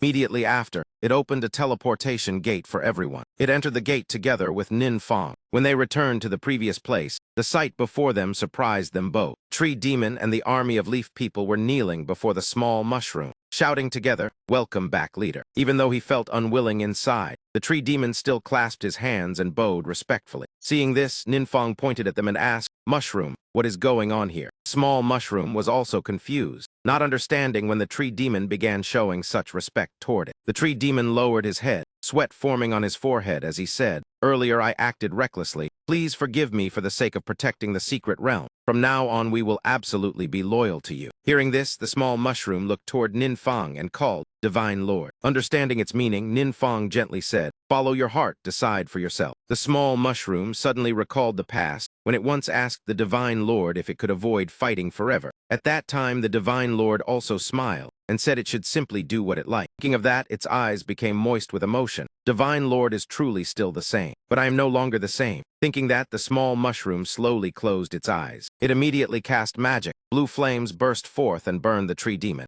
Expecting to be attacked like that, the Tree Demon screamed in terror, "Do not kill me, spare my life." The small mushroom looked at him coldly and said, "I hate those who abandon their companions. From now on, I will fight bravely to protect those who are important." Scene shifts back to the research base. The small mushroom was still frightened and hid behind Nin Fong's leg. He looked down and said, "Mushroom, you are braver than before." Seeing Doc Enhan already sitting up on the bed, the small mushroom lowered its head and said, "Sorry, I was the one who injured you." Doc Enhan smiled kindly and placed a hand on his chest, replying, "You cannot be blamed. Besides, thanks to you removing the poison, I have already recovered." Even so, the small mushroom still clutched Nin Fong's trouser leg tightly, its body trembling. Nin Fong looked at Doc Enhan and said, "Capo, you have worked hard during this time. Rest for a few days." Doc Enhan smiled and replied, "It was not difficult. Working together with everyone makes me very happy." Nin Fong stroked his chin thoughtfully. During this time, Capo has proven himself trustworthy. If there is a chance, he will reward him. At that moment, the small mushroom suddenly felt its head grow dizzy. Immediately after, it collapsed onto the floor, making everyone cry out worriedly, "Mushroom." Its body gradually darkened. It struggled to speak to Nin Fong, "Divine Lord, I am fine, just a little tired." Han Am immediately stepped forward and picked it up. Looking at it unconscious in Han Am's arms, Nin Fong thought, "To revive it, I used the final fragment of the world heart. Now it has consumed too much strength to detoxify and cannot endure it." Thinking that, Nin Fong sent energy into it and decided to temporally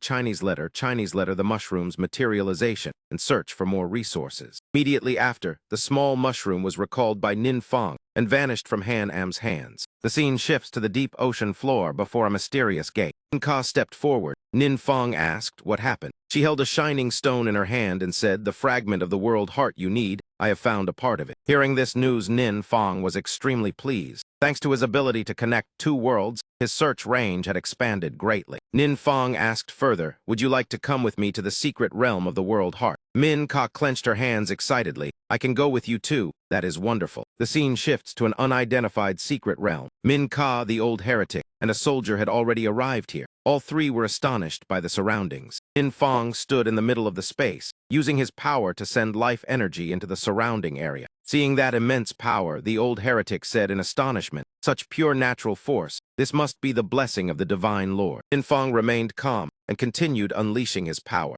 This time he obtained another piece of equipment, a pair of boots. System displayed information, spirit invading boots, orange divine equipment that can be upgraded, spirit attribute plus 1200, movement speed plus 100%, life recovery plus 100%, natural resistance plus 50%, magic critical damage plus 20%, paralysis effect 20%, forest traversal skill ignores complex terrain, accompanied by spells Thorn Wall, Swamp Spike, Life Transfer, and Nature Mark. The soul of Mushroom is protected by divine power and preserved within these boots. From afar, someone secretly watched Nin Fong cast magic and evaluated in his mind. This mage is not bad. He could serve as a support. That man revealed a cunning smile and continued thinking, "But you are far too careless. Such a weak mage, and yet completely without guard." Thinking of that, he immediately narrowed his eyes and rushed straight toward Nin Fong at extreme speed. In the blink of an eye, he appeared behind Nin Fong. His blazing red eyes stared as he spoke with a hoarse voice. "Blood prey has delivered itself to the door." Nin Fong instantly sensed his presence and became alert. That man bared his teeth, revealing two long, sharp fangs, lunging forward to bite while laughing loudly. "I will gladly accept it." But before he could bite down, Nin Fong had already thrown a punch straight into his face. Within that punch, 3 spells were activated at once: freezing, weakening, and paralysis. Struck by the blow, that man was instantly blasted far away and slammed into the ground, causing a violent explosion. He lay stiff on the ground, encased in ice, his eyes filled with disbelief. His bloodshot red eyes suddenly became blank with shock. Nin Fong, together with Min Ka and the other two, walked closer, carefully observing him. Vampire immediately knelt down, raising both hands in surrender, his mouth producing a string of incomprehensible sounds. Nin Fong turned to ask the queen, "What is he saying?" She replied, "We do not understand what he is saying either." He trembled while pointing at the ice covering his mouth, thinking in panic, "Numb and frozen like this, how can I speak?" After a moment, he switched to gestures, raising both hands and pointing toward the path ahead. He repeatedly kowtowed before Nin Fong. The old heretic guessed, "He wants to guide us in exchange for his life. That is what he means." Nin Fong coldly looked at the kneeling vampire. "Fine, walk ahead and lead the way, but do not try anything." The group entered a gloomy forest with withered trees and a sky filled with thick dark clouds. Suddenly, a swarm of ugly red-eyed vampires flew out from the shadows, flapping their wings to attack. Immediately, Min Ka's soldier rushed forward, raising a shield to defend, while the others behind launched a counterattack. Min Ka drew her bow and shot an arrow. It streaked into the sky, aiming at a vampire. That vampire dodged the arrow and turned back to mock the queen. But immediately, another arrow suddenly pierced through and burned him into ashes, terrifying his companions. Min Ka focused on the battle and thought, "The skills Divine Lord taught me have become much more proficient. Before long, I can attempt another trial." Nin Fong observed the surroundings and asked, "Are all the monsters here vampires?" The guiding vampire nodded nervously in confirmation. Nin Fong looked at him in surprise. "You can speak now." He stammered in reply, "Only a little." Mordor began explaining. "Many years ago, our world was invaded by a swarm of vampires. They were too powerful and destroyed this world. One ruling that castle is Count Mako. He was originally a human of this world, but submitted to the vampires, willingly transformed into one of them, and helped them control the world. Later, the original invaders left. Ninfang looked at Mordor and asked, "What relationship do you have with Count Markov?" "My name is Mordor. I am the illegitimate son of the old Count. Markov is my half-brother." The scene shifts to a dark, gloomy castle, standing alone atop a snow mountain. A man appeared carrying a sword on his shoulder, a deep crimson aura surrounding him. He shouted angrily, "Mordor, so it is you. You dare bring outsiders to challenge my authority." Mordor hurriedly refuted, "That is not true. I have no interest in your authority. My lord, please do not listen to his nonsense. I absolutely would not dare take advantage of you." Minka immediately shot a magical arrow toward the enemy. Count quickly swung his sword and shattered the arrow, a flash of red light appearing. He laughed with disdain. "With such little ability you want to defeat me, truly ridiculous." But immediately afterward, he suddenly opened his mouth in shock. Ninfang had already calmly sat upon his throne, and even remarked that the chair was quite comfortable. It would be even better with food.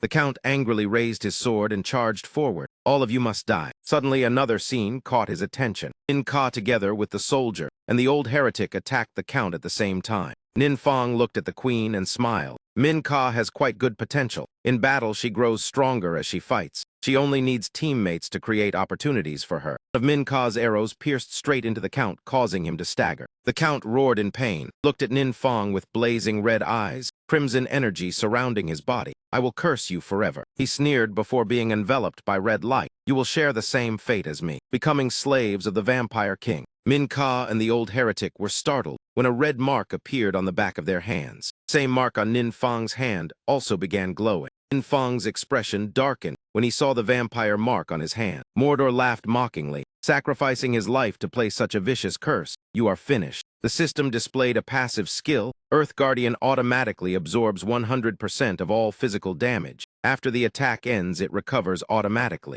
Ninfang thought he was almost immune to physical attacks. Another passive skill is Malicious Retribution, immune to all mental attacks and reflects them back 100-fold. Ninfang looked at the mark on his hand, but this curse is neither a physical attack nor a mental one. That means he has already been cursed. Mordor pointed at Ninfang and laughed loudly. "Congratulations, you have helped Kakata gain freedom. From now on you will replace him, becoming loyal slaves of the Vampire King." The marks on everyone's hands began emitting red light. A red vortex appeared on the ceiling. An old man with gray hair emerged from it. He looked down at Ninfang's group. "HMPH, more new blood slaves. Do not worry, I will not kill you immediately. From now on you will be lowly slaves, serving me for life." Suddenly, the old vampire raised his hand. A loud slap sounded as that hand struck the face of the Vampire King. Inkar exclaimed in shock. Why did he hit himself? The Vampire King stared at his right hand in confusion. "Why has my hand lost control?" Slap, another strike landed, making him spit blood. He panicked as his own hand continued beating him. Min Ka together with the soldier and the old heretic stood frozen before the unbelievable scene. In Fong thought with satisfaction, "This is the correct way to use unrestrained will. Through the curse I can even force him to commit suicide." The system displayed the active skill Unrestrained Will, a dark forbidden spell that allows observation and control of an enemy's thoughts within range. The Vampire King was terrified when he saw his hand holding a sword against his own neck. He shouted, "Spare me, I will be loyal to you."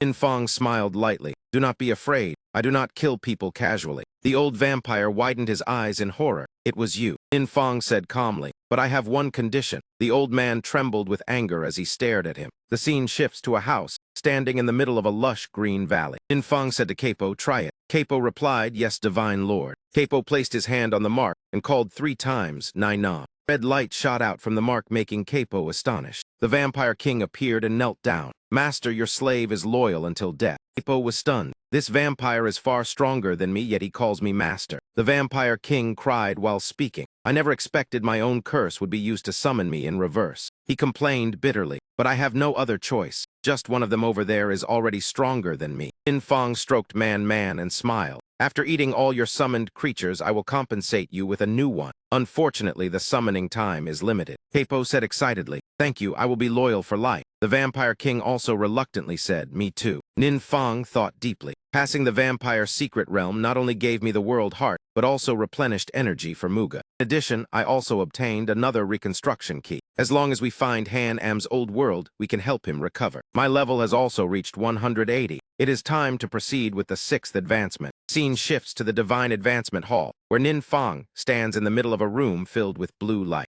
Fong looked at the location information displayed by the system and paused slightly. The requirement for the 6th advancement mission of the Magic God was to enter the secret realm Dao An Mountain Range, obtain the item Battle Law Emblem, and collect 20 transformation crystals, 300 Rage Demon Armor fragments, and 300 War Beast Fangs within 50 days. He wondered where this secret realm was located. The system screen immediately displayed a notice that it was searching for a suitable secret realm. Soon an image of a land appeared with a herd of giant elephants and a strange purple vortex. Nin Fong was surprised to realize this place seemed very familiar. He said with concern to the system that the secret realm had already been seized by other gods. It was currently in time devouring abyss mode, so he could not enter it at all. Nin Fong stood before the vortex leading to the secret realm when a girl explained that there was still a way to break the special rule here. Someone only needed to pass the trial successfully. That meant within 50 days, someone had to clear the highest nightmare difficulty before Nin Fong could enter the secret realm. Du Lin Hoa glanced at him and asked, "Xiao Fong, do you want to clear this secret realm quickly?"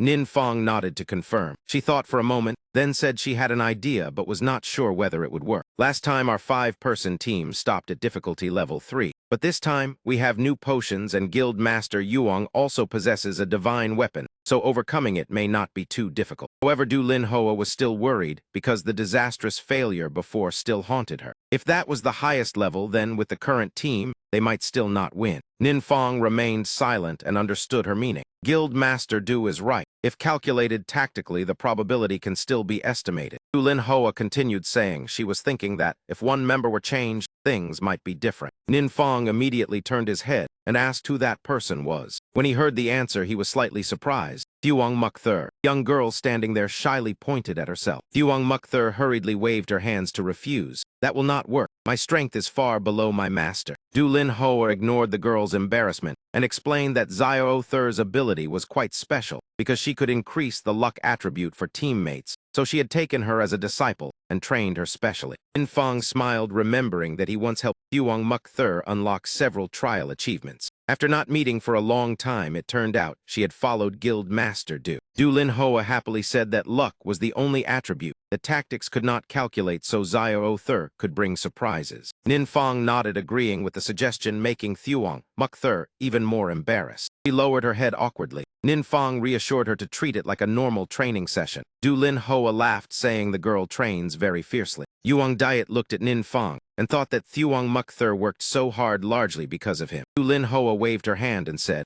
"Let us go prepare to enter the secret realm." Thuong Muk-thur immediately replied yes. The system displayed the difficulty selection panel, including simple, normal, difficult, painful, and nightmare with increasing rewards. A special notification appeared before Thuong Muk-thur. The skill Desperate Survival was activated. It can accumulate and block 10 critical damages for teammates while doubling the luck rate when health is below 20%. At this moment, Du An's health was exactly 20%. A ferocious monster rushed forward to attack him. Du An continuously dodged its attacks and had not been hit once. Suddenly, he raised his fist and golden light gathered. Du An threw a powerful punch, knocking the enemy down instantly. He thought that keeping health at 20% was dangerous but would increase luck. This fighting style was truly thrilling. Elsewhere, Yuang Diet fired a blue magic arrow. The monster was immediately burned by blue flames. Yuang Diet looked at Thuong Muk-thur using her skill and realized she had clearly improved, truly a disciple trained by Guild Master Du. Outside the secret realm, Nin Fong and Du Lin Hoa waited anxiously. Nin Fong noticed pink lights withdrawing from his body. His divine power was being consumed, so he guessed they had not cleared it yet. After a while, Yuang Diet's group nervously stepped out. Du Lin Hoa asked how it felt. An Chan clenched his fist before his chest, saying he had never fought so close to death before. Yuang Diet excitedly told Nin Fong that although it was difficult, they saw hope to clear it if luck improved slightly. Turned to the others, saying their coordination could still improve, because earlier she had used a skill too early. The scene shifts to Tuk Mindo, decorated in a strange style. Tuk suddenly cried out, making Vin, who asked what happened, said the secret realm he placed on Lam Tin had begun absorbing divine power again. It seems the omnipotent magic god has not found a solution yet. Tuk clenched his fist, saying more time devouring abysses should be created on Lam Tin to drain all the magic god's divine power. After speaking, he burst into manic laughter. Tran Nguyen stood beside Vin Hu with arms folded in silence. Suddenly, Quid Tuk's expression changed. He screamed in pain, causing Tran Nguyen and Vin Hu to panic and ask what was wrong. Inside the secret realm, Yuong Diet was hiding behind a large rock. She observed the enemy and realized he was preparing to release a skill. That man raised his staff, and dozens of spears appeared. Spears flew upward, then rained down behind the rock, making Yuong Diet panic. She immediately moved continuously to dodge.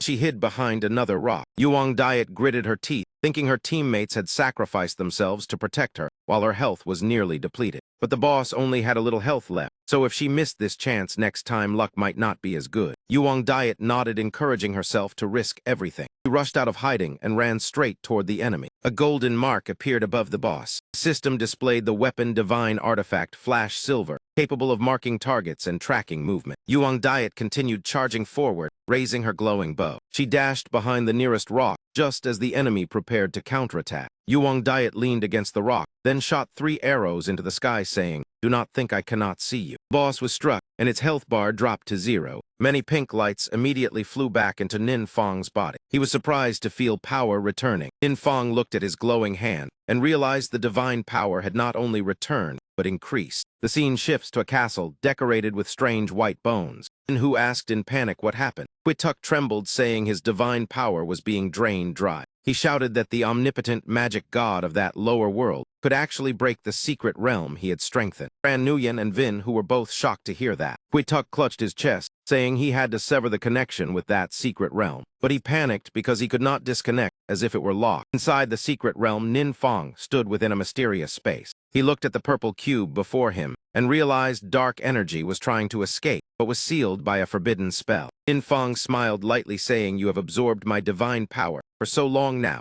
It is time to return it." Suddenly, 2 shadows rushed from behind to attack. Nin Fong clenched his hand, activating the skill Ice Barrier Burst. Han Am exclaimed that the skill accompanying the red divine weapon was truly powerful. Cessida said it was because Divine Lord was formidable, not because of him. The boss that fought Yuong Diet panicked and summoned spears, but the moment they touched Nin Fong, they were shattered by his skill. Nin Fong narrowed his eyes, thinking destroying the secret realm would be a pity, so there was no need to use a forbidden spell. Ice blocks immediately flew forward. The boss screamed when struck and disappeared. Brilliant golden emblem appeared in midair. The orange quality battle law emblem permanently increases strength by 5, agility by 5, and spirit by 8. Nin Fong suddenly felt another surge of divine power flowing into his body. Thinking of this, Nin Fong suddenly realized the situation had reversed. Before others absorbed his divine power, now he was absorbing the divine power of others. He slightly curled his lips, truly an unexpected delight. Inside the strange castle, Vin Hu asked anxiously,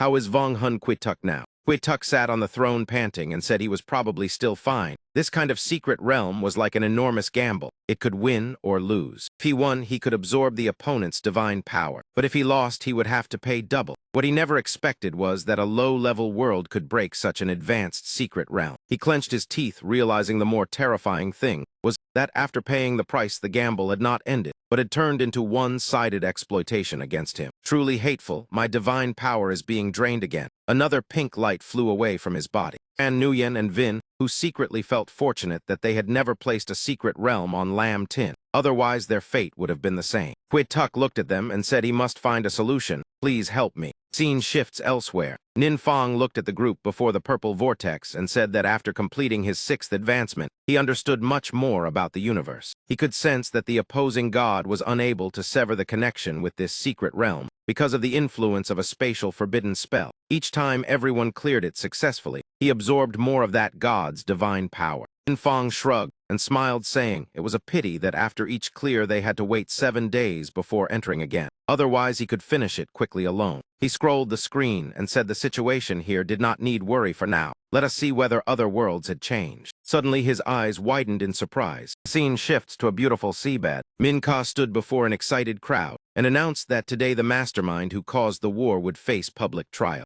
Surrounding people looked angrily at the escorted warriors. On the other side, Nin Fong looked at the screen and realized they seemed to be subordinates of that prince. The scene returns to the seabed. Min Ka's people glared furiously at the warriors and cursed them. The old heretic asked the leader whether he had planned the invasion of this country. That man glanced over and said sorry, but he did not understand what they were saying. He defended himself, saying their country despised divine revelation and imprisoned heretics. So so his army only followed divine instructions to purge heresy. Min-Ka was astonished because earlier they had confessed, yet now they completely denied it. The old heretic shouted, asking whether he had ordered the massacre of civilians in Hong Tiu town. One warrior sneered, saying he could not distinguish civilians from warriors because everyone resisted. The crowd below roared in fury, saying that was only an excuse. Another warrior laughed, saying just kill them, because dying in a holy war was glorious. Min-Ka gritted her teeth, staring at them, while the old heretic beside her also frowned. The warriors opposite grinned provocatively. Min-Ka entered the palace and said that, although they denied their crimes, they could still be judged. Yet she felt things were not simple. The old heretic agreed that their fearless attitude proved another conspiracy behind them. Min-Ka said in confusion that a normal trial might fall into their trap, but the people were enraged, so it could not be delayed long. At that moment, a girl waved to Min-Ka and told the two of them to follow her. Min-Ka and the old heretic looked confused, but still followed. When they arrived, they were astonished to see Nin-Fong sitting and eating happily.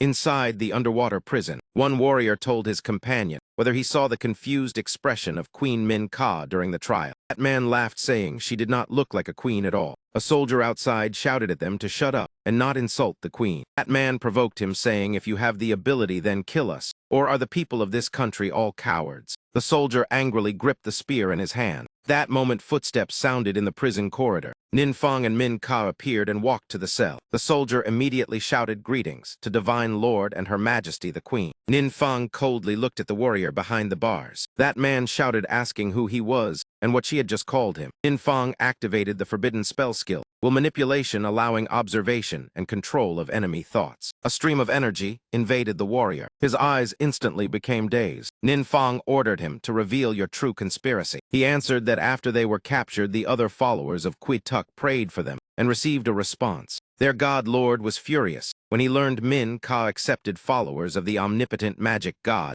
so he supported them to start the war. He said their god lord also granted protection, and whoever killed them would be cursed for life. Nin-Fong continued asking what becoming a servant of the god lord meant. The warrior's body suddenly emitted red light. The light surrounded him, and his body began to distort. Min-Ka asked in shock what was happening. Nin-Fong coldly said evil god power was hidden inside their bodies. When they were killed, they would transform into monsters. Nin-Fong added that these monsters were not weak in combat, so if unprepared, they could cause heavy losses. He thought silently that fortunately after his 6th advancement, his fusion with divine power had increased, so he could temporarily control it. Min-Ka asked in confusion why Qui-Tuk would use such evil god power. Nin-Fong guessed that man wanted to shift the blame onto Min-Ka and make the people turn against her. Nin-Fong placed his hand on the queen's shoulder and told her not to worry because he would help her. He said that man's scheme would certainly fail. Min-Ka clenched her fists, saying these men had killed countless innocent people, so she asked the Divine Lord to punish them. Nin-Fong snapped his fingers and said, "As you wish." Warriors who were transforming were instantly teleported away. One of them looked at his hand in shock because his body had returned to normal. He panicked, realizing he was in an unfamiliar place. Before him was a barren and gloomy land. Red flames fell from the sky. They gathered and gradually formed human shapes. Warrior asked in fear what that was when a young aquatic man appeared holding a knife. He laughed with contempt, thinking it was only a civilian. The young man suddenly rushed forward to attack. He tried to dodge, but the knife had already stabbed into him. Panicked because he could not avoid it, and memories of those he had killed suddenly surfaced. He remembered a man shielding a girl before being killed in a village. The warrior angrily cast magic, believing a civilian could not frighten him. Just as he attacked, the man rushed forward. The knife again tore through the air and stabbed him. The two separated after the clash. The man activated the skill world torment vision, causing the enemy to fall into an illusion, revealing every weakness. Villagers he had killed appeared one after another. They surrounded him with weapons in hand and eyes filled with hatred. Nin-Fong declared that the trial had begun. The villagers rushed forward together to attack the warrior. In the end, he collapsed with his body covered in wounds. He muttered in despair that the Lord had promised to shelter them. So why had everything turned out like this? Standing beside him, Min-Ka could not help asking softly, "Lord Client, what exactly happened to them?" Nin-Fong glanced at the warrior behind the iron bars. That man was trembling uncontrollably with fear. You calmly replied that it was merely a small punishment. Nin-Fong turned around and left, hoping that when the official trial began their minds would be a little clearer. Minka frowned in thought. The wandering soul Tuk granting such a blessing to his followers was truly cruel to an inhuman degree. Fong told her that quite a few followers of the wandering soul Tuk were still hiding in the shadows and needed to be found quickly. If you encounter difficulties, come find me. Min Ka nodded and replied yes. Suddenly Hapga and Thiat Mong called out at the same time, Lord Divine Master, are you free right now? Nin Fong wondered in surprise, strange. Why were Hapga and Thiat Mong contacting him at the same time? Scene shifted to the tribal secret realm of Hapga, a place personally named by the Lord Divine Master. Hapga held an axe in front of Nin Fong and said, Lord Divine Master, please take a look. A surge of red magic power flared up and quickly transformed into armor protecting the arm. Nin Fong stared in astonishment as Hapga turned the pair of gloves back into a sickle. He exclaimed, how did you do that? Hapga pointed to the person standing beside him and said that not long ago the tribe's blood curse mage had awakened a new skill. When enhancing equipment, 1 to 3 keywords could appear randomly. He raised the weapon high and explained that the highest level of keywords at present was purple. For example, this speed swap keyword could help change equipment in an instant. Nin Fong could not help sighing in admiration. It truly was a powerful skill, especially suitable for calculation-based tactics. Hapga laughed proudly. I knew you would be interested in this. Hapga's tribesmen shouted excitedly that since worshipping the Lord Divine Master, their strength had grown stronger day by day. Being acknowledged by you was the greatest honor of the tribe. Nin Fong smiled at them and said, then Thiat Mong must also have similar good news. The scene shifted to the cave's secret realm of Thiat Mong, also a place named by the Lord Divine Master. Thiat Mong came forward to greet Nin Fong and said your guess was correct. We have just awakened a new skill called Earth Vein Blessing, which increases the ability to detect rare minerals. He raised his hand and pointed at a chest full of gemstones and said these were the recent harvest, hoping the Lord Divine Master would be satisfied. Sesida, Han Am, and Nam all exclaimed in shock. Were those not materials used to upgrade divine artifacts? Nin Fong showed a satisfied smile. It seemed the remaining 2 divine artifacts of mine would complete their transformation before long. The scene moved to a land where a purple vortex leading into a secret realm was swirling. This was a hard-mode secret realm. The experience gained was extremely high, and the item rewards were also very abundant. The boss looked at the people in front of him and thought that this group was truly difficult to deal with. A surge of red magic power slowly gathered in Professor Ta's hand. In her palm was blazing Flame Guardian. Flame Grade added 20% chance to cause a burning effect similar to free fire. Burn Enhancement extended the burning duration and increased damage. Only a few seconds later, a powerful wave of magic struck, forcing the boss to barely dodge aside. He stared in shock at his left shoulder bursting into flames. Damn it, just a small hit and it was already burning. Not giving the opponent time to breathe, Teacher Luke immediately swung his blade downward, activating a skill. Exposed Surface, taking the opportunity to attack an enemy in a burning state like free fire to increase damage. The boss looked in terror at the blood-soaked left shoulder. Outside the secret realm, Nin Fong leisurely sat eating an apple. He felt the magic power within his body surge again, divine power returning once more. It seemed Professor Ta's group had completed the mission, although the equipment keyword system had only appeared recently. Because it was related to calculation-based tactics, many people quickly adapted. Some even created new techniques, allowing even low-level adventurers to increase their strength rapidly. Nin Fong smiled slightly. What was even more interesting was that when adventurers died in this secret realm, they could still revive. But the cost was not his divine power, but the power of fate. It was very suitable for real combat training. He secretly calculated that currently 2 worlds were providing faith for him. As long as it was arranged properly, the consumption could completely be controlled within an acceptable range. Scene shifted to where the wandering soul Tuk stood, his face filled with panic. Even with Vin Hu and Chan Nguyen supporting him, his divine power was still draining at an astonishing speed. Chan Nguyen gritted his teeth as he clearly sensed the wandering soul Tuk's condition growing worse. He looked at Tuk struggling to endure and said the speed of divine power disappearance was increasing rapidly. It could not be suppressed at all. At the same time, Vin Hu also noticed something strange. If it were simply the loss of divine power, Tuk's condition would not become so bizarre. Suddenly, Vin Hu asked in shock, "What are you laughing at?" Tuk collapsed to the ground and let out a strange laugh. Tuk's body began to distort, his arms stretching out with the sinister aura of Diet Thuong. Chan Nguyen clenched his teeth anxiously. Diet Thuong, one of the 7 great evil gods. Vin Hu noticed the wall behind Tuk was shattering. The wall of light had disappeared. Tuk raised his hand, and a surge of purple magic immediately appeared. He attacked Vin Hu, forcing her to hurriedly create a shield to block the strike. Tuk pressed Vin Hu into a defensive position, forcing Chan Nguyen to raise his fist, preparing to counterattack. He threw a punch forward. Golden light pierced straight through Quituk's body. Right after that, Chan Nguyen discovered that the Quituk before him had vanished, leaving only an afterimage. Chan Nguyen immediately turned his head back when he saw a dark figure flash past. The figure shot straight into the sky, leaving them stunned. Vin Hu and Chan Nguyen both stared in shock. Quituk swept his cloak, and two attacks immediately shot out. Chan Nguyen and Vin, who hurriedly erected multiple layers of shields to resist. Chan Nguyen asked whether the wandering soul Quituk had already absorbed the divine core of Diet Thuong. She replied that was correct. On the opposite side, Quituk observed his body and muttered that he had not yet completely controlled this body. This was not his divine realm, so fighting two alone was too disadvantageous. After speaking, he turned into a speck of light and vanished. And Nguyen cried out anxiously, "This is bad. He wants to escape." Vin Hu said in shock, "He has really disappeared." Chan Nguyen roared angrily, "Damn it. One evil god has not even been dealt with yet, and now another one appears." Vin Hu pondered that perhaps, because the wandering soul Quituk's divine power had been exhausted, Diet Thuong seized the chance to take control. Chan Nguyen gritted his teeth in worry. The divine core has already been absorbed. Will there be backlash?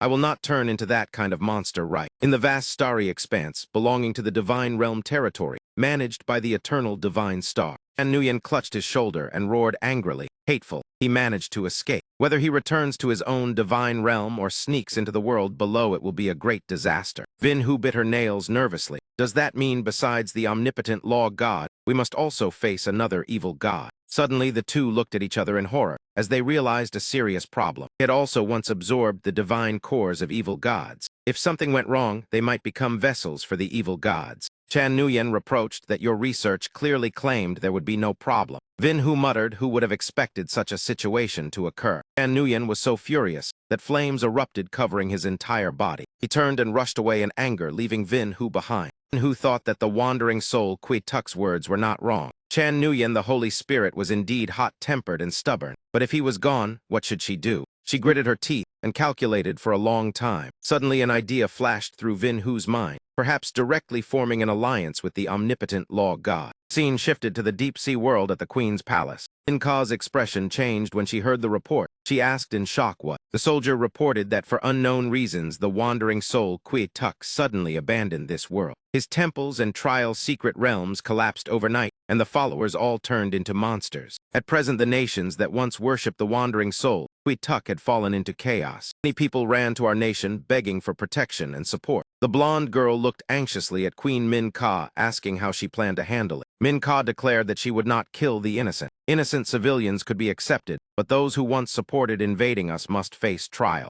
Scene shifted to the prison at the bottom of the sea. The warrior had now collapsed to the ground from exhaustion. He suddenly opened his eyes when he heard a series of approaching footsteps. Warriors who once served under him were now being escorted by the Queen's soldiers. One person called out happily, "General, you are still alive." He asked in surprise, "Did you not run away already? How were you captured?" That person shouted angrily, "Did you not know? The wandering soul Quituk was actually an evil god and turned the followers into monsters." The Queen's soldiers asked each other whether they should immediately escort them away. Another replied, "Not yet. Let them talk a little longer." The warrior imprisoned in the dungeon cried out in panic. Could it be that in the end we have all been abandoned? He shouted toward the outside, "Wait, I want to see Queen Minka. I am willing to repent. Please give me a chance to be forgiven." However, the soldiers standing guard outside showed no reaction. Not a single one even bothered to look in his direction. One of them replied coldly that it was already too late now, trembled, and slowly collapsed to his knees on the ground. Through the observation screen, Nin Fong looked at the warrior and said, "The dark power inside their bodies has been suppressed by me. They will no longer transform into monsters and can obediently wait for the day of judgment." Suddenly, he felt that something was not right. What exactly was happening? He turned his gaze toward the right. The exposed part of the god beneath the tower seemed to have increased compared to before. Nin Fong narrowed his eyes cautiously. Within that mist, something seemed to be quietly drawing him.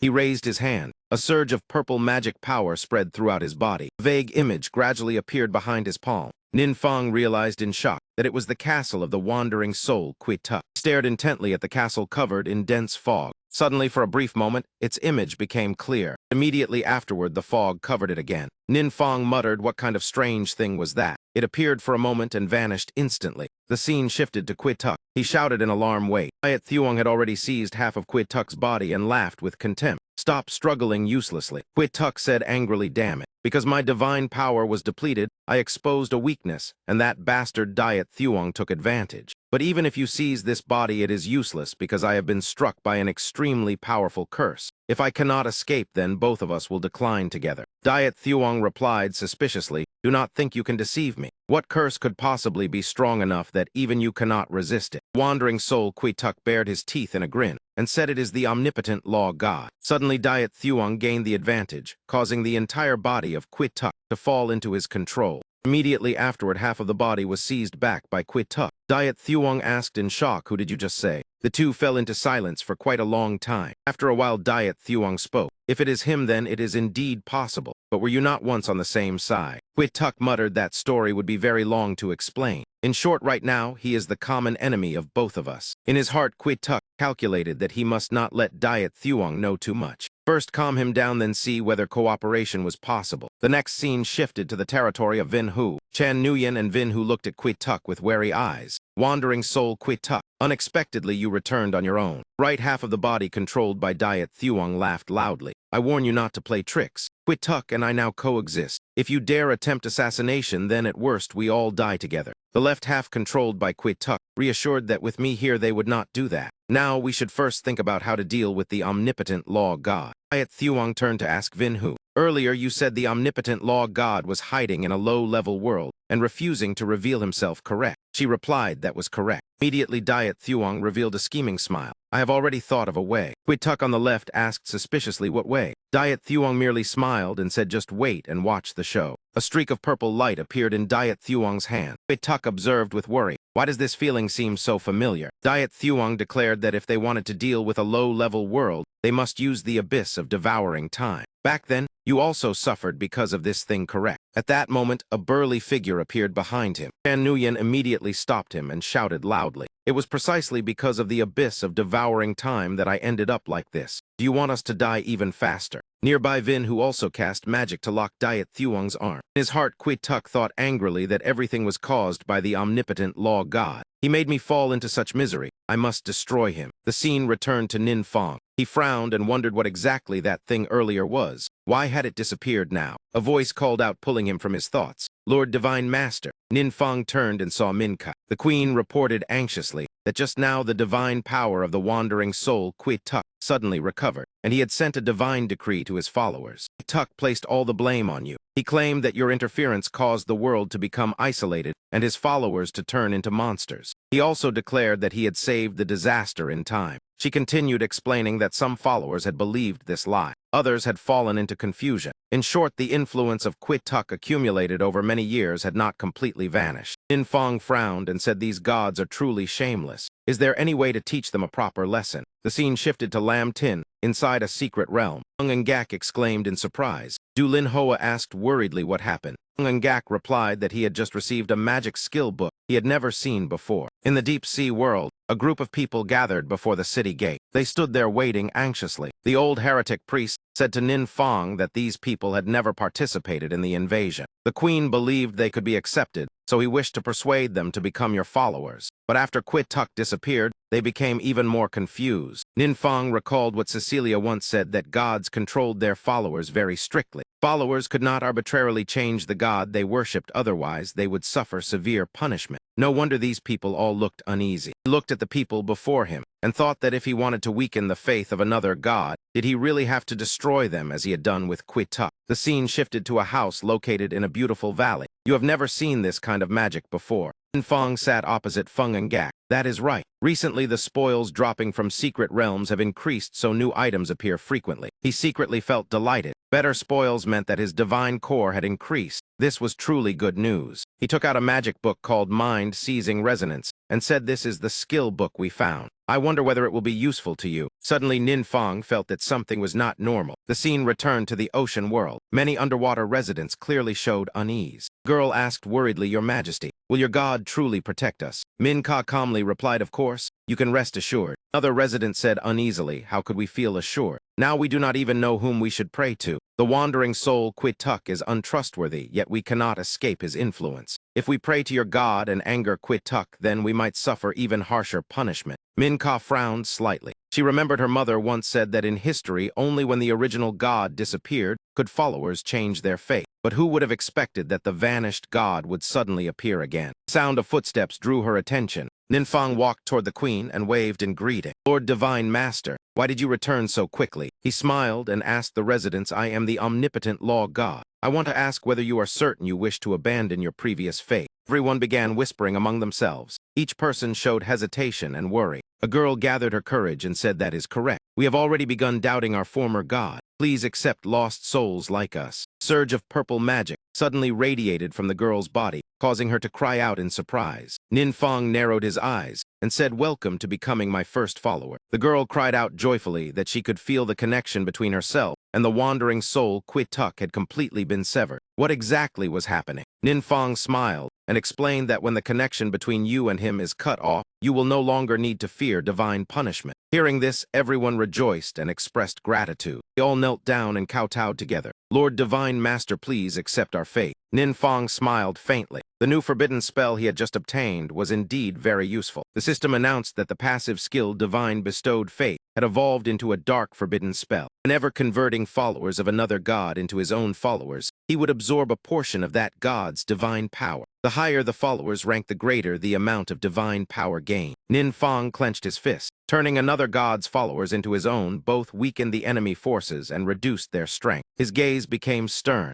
Since the wandering soul Quituk wanted to frame him, then the counterattack would begin with him first. Scene shifted to the vast starry expanse within the territory of Vinhu. The purple magic within Quituk's body once again began to show signs of being drained. Vinhu looked at him anxiously and asked what happened now. Quituk replied that his divine power was continuing to decline, and it was even more serious than before. Vinhu guessed, could it be because of Lam Tin? Quituk shook his head and said it was not Lam Tin, but another world. He could feel his followers gradually decreasing. Every time he lost one, his divine power was also drained by a portion. Chan Nguyen asked what exactly was happening. Quituk replied that he was also unclear because the connection with that world was becoming weaker. Tuk ordered Vinhu to immediately contact Thin Kung Kai Tun because he also had followers in that world. Tell him if he discovers anything abnormal. Quituk narrowed his eyes with killing intent and said, "Destroy that world immediately." Suddenly a strange blue screen flashed before him. On it appeared a line asking whether he wanted to initiate a divine war with the designated world. The choices were yes and no. The wandering soul Quituk stared thoughtfully at the information before him. According to the rules of the universe, gods cannot directly destroy a world, especially one protected by a deity. When two gods declare hostility toward the same world, a divine war will be activated there. Gods may personally take the field or let their followers fight on their behalf. They may even designate a high-level race as the vanguard. However, when descending into a lower level world, their power will be affected by faith. Simply put, the stronger the faith, the greater the power of the god.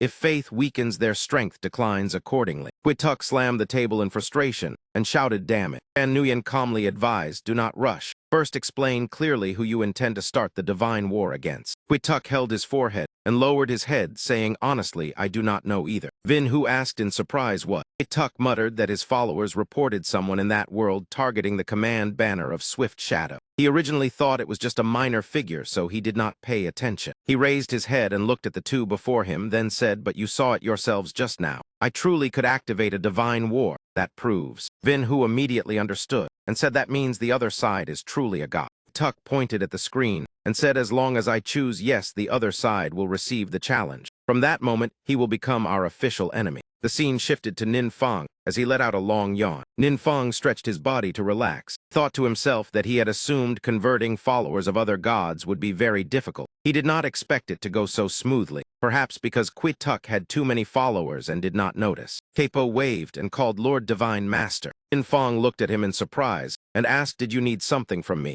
Capo explained that yesterday he heard you say the followers of the wandering soul Quituk had turned into monsters. The world where I once lived also worshipped him, so I am a bit worried. Ninfang immediately said, "Is that so? If that is the case, then let us go there and take a look." Capo scratched his head awkwardly and said, "I was swept into a spatial time current, so I cannot return to my old world anymore." Ninfang placed a hand on his shoulder and smiled reassuringly. "It is fine. I can send you back." A surge of purple light emerged from Ninfang's hand. Under Capo's astonished gaze, the light gradually expanded into a teleportation gate. Capo stepped through the gate, then turned his head to look around in amazement. He said joyfully, "Am I dreaming? This is truly my former world." Ninfang smiled and thought that after this class advancement, His understanding of the universe had greatly increased. The system once notified that he could now temporarily open a passage to another world through the secret realm of followers. Opening and maintaining the gate would consume dark power created by the sacrifices of followers. Ninfang looked at Capo, still full of shock, and thought that with a local guide perhaps he could persuade even more followers. He asked, "Where should we go first?" Capo pointed into the distance and said, "I want to go to the Red Scale Tavern." He explained excitedly that was the place where we used to gather secretly. "The owner is also a loyal follower of yours. If she learns you have appeared, she will surely be very moved." Inside the Red Scale Tavern, a girl with skillful hands was happily cleaning. Suddenly the tavern door opened. She turned around and smiled to welcome the guests. 4 men dressed in black with fierce presence stepped in. The girl still smiled and said, "Please have a seat." But in her heart she grew worried as she recognized they were followers of the wandering soul Quita. Suddenly one man in black grabbed her by the throat. She was lifted into the air, coughing violently in pain. She suddenly realized the face before her seemed somewhat familiar. Another man tightened his grip on her throat. The remaining one asked coldly where those people were hiding. Vanna replied painfully with a broken voice, "I do not know who you are talking about." Sharp slap struck her face as one of the men in black swung his hand. The other tightened his grip on Vanna's neck, causing her to grit her teeth in pain. Hansen, standing in front, said coldly, "The traitors are hiding in your tavern. If you do not confess, then you are also an enemy of the church." Vanna gritted her teeth and replied, "I truly do not know." The man before her grew furious and began activating magic. A violent surge of energy flooded into Vanna's body, causing her to scream in agony. One man in black turned to Hansen and said, "My lord, perhaps we should search elsewhere." Hansen replied coldly, "There is no need to rush." He observed the tiny tavern and said, "A place like this does not seem suitable for hiding people." The corner of his mouth curled as he said, "More precisely, hiding here would be difficult. Discovering secrets requires a little method." Vanna immediately felt a chill down her spine. Hansen activated magic, and a blazing red sphere appeared in his hand. He threw the sphere to the ceiling, and a red beam shot out instantly. Magic formations suddenly appeared before everyone. Vanna struggled in terror and said, "It is over. They have discovered it." At that moment, a knife suddenly flew in. The blade sliced Vanna's sleeve and tore open the curtain behind her. Hansen muttered unexpectedly, "It is the hidden formation of the omnipotent law god." He looked at her suspiciously. "Could it be that you are a follower of an evil god?" Hansen laughed smugly and said, "No wonder you dared to hide traitors. Ordinary people cannot detect this hidden formation." He said arrogantly, "But I am one of the 5 holy seats of the order. The tricks of the omnipotent law god cannot deceive me." Strange purple magic began to spread around Hansen. "If the one inside does not come out, then I will destroy this formation and make your omnipotent law god perish." At that moment, a surge of red magic swept across Hansen, causing him to freeze. In the blink of an eye, a sword flash appeared. The Vampire King swung his blade once and Hansen collapsed. The remaining man in black looked at his hand in shock and shouted, "Where did that woman go?" Behind him, Fang was holding the tavern owner in his arms. Capo hurried over and called anxiously, "Vanna, do not be afraid. We are here." He looked at the 2 men in black before him and quickly realized he was not their opponent. Capo glanced toward the Vampire King, thinking that if it came to summons. At the same time, Hansen said to his companion that summoned creature came from a higher world. The other gritted his teeth, angrily asking why he would serve a mage from a low-level world. The Vampire King did not answer and respectfully asked Capo whether any survivors should be left. Capo replied briefly, "No need." He ordered that they had already discovered the formation of the Divine Master, so they might report it to Quita. Therefore, they must be dealt with immediately. The 2 men in black immediately cast magic to attack the Vampire King, but it was completely useless. Vampire King rushed forward and delivered a fatal slash. Vanna stared in shock at the scene before her. She wondered how the once weak Capo had become so powerful. She looked toward Ninfang with deep suspicion. Moreover, who exactly was the one who saved her? In a previous conversation, Ninfang once asked what your world was like. Capo pondered for a moment, then said, "Let me think about where to begin." His voice lowered as he said, "Our world was once protected by 3 gods. Besides the Divine Master, there was also the wandering soul Quita and the frenzied blood Warlord. That place was once extremely beautiful and orderly, but after you left, the situation of the world began to change. People no longer followed order but worshipped strength. The strong seized everything while the weak could only live at the bottom of society." Capo scratched his head and forced a smile, saying, "Earlier, I once said I had no intention of ruling Earth. That was not to flatter you." He lowered his head and said, "I simply did not want Earth to become a world like the one we once lived in." The scene returned to the present in the Red Scale Tavern. The 2 men in black lay dead on the floor. Capo raised his hand apologetically and said, "Sorry for dirtying your tavern." Vanna smiled and replied, "No. I should thank you instead for eliminating the members of the order." He grabbed Capo's hand and said, "Quickly take your friend and leave." I will not let anyone know you return. Nin Fong looked at the man in black lying on the ground and asked, does this person hold an important position? Anna stared at Capo in shock. Do you not recognize him? That was Hansen, one of the 5 holy seats of the Wandering Soul Kui Tuk's order, and also the youngest yet strongest among them. She said worriedly that if news of his death spread, the entire order would be shaken. By then it would already be too late for us to leave. Capo spoke gently to reassure her. First, do not panic. Tell us what exactly happened. Vanna recounted that a few days ago the divine power of the Wandering Soul Kui Tuk suddenly disappeared, causing his followers to turn into monsters. Afterward, everything returned to normal, and the order immediately declared that the omnipotent law god was the one who caused the mutation. Fong rested his chin on his hand and thought it seemed the Wandering Soul Kui Tuk, in other words, also used the same excuse to shift the blame. Vanna lowered her head and continued saying his order had allied with the order of the frenzied Blood Lord and began arresting followers of the omnipotent law god. Anyone not loyal was labeled a heretic. She said angrily that those people were clearly innocent, but as long as they showed even a little doubt toward the Wandering Soul Kui Tuk, they would be suppressed by the order. Capo looked at her and asked, so that is why you saved them, right? She nodded and said that is right, but recently too many people have come seeking refuge, so the order eventually discovered it. Vanna clenched her fists and said angrily if the omnipotent law god were still here, he would never allow those people to act so arrogantly. Nin Fong and Capo looked at each other and fell silent. Finally, Capo spoke. Vanna, actually.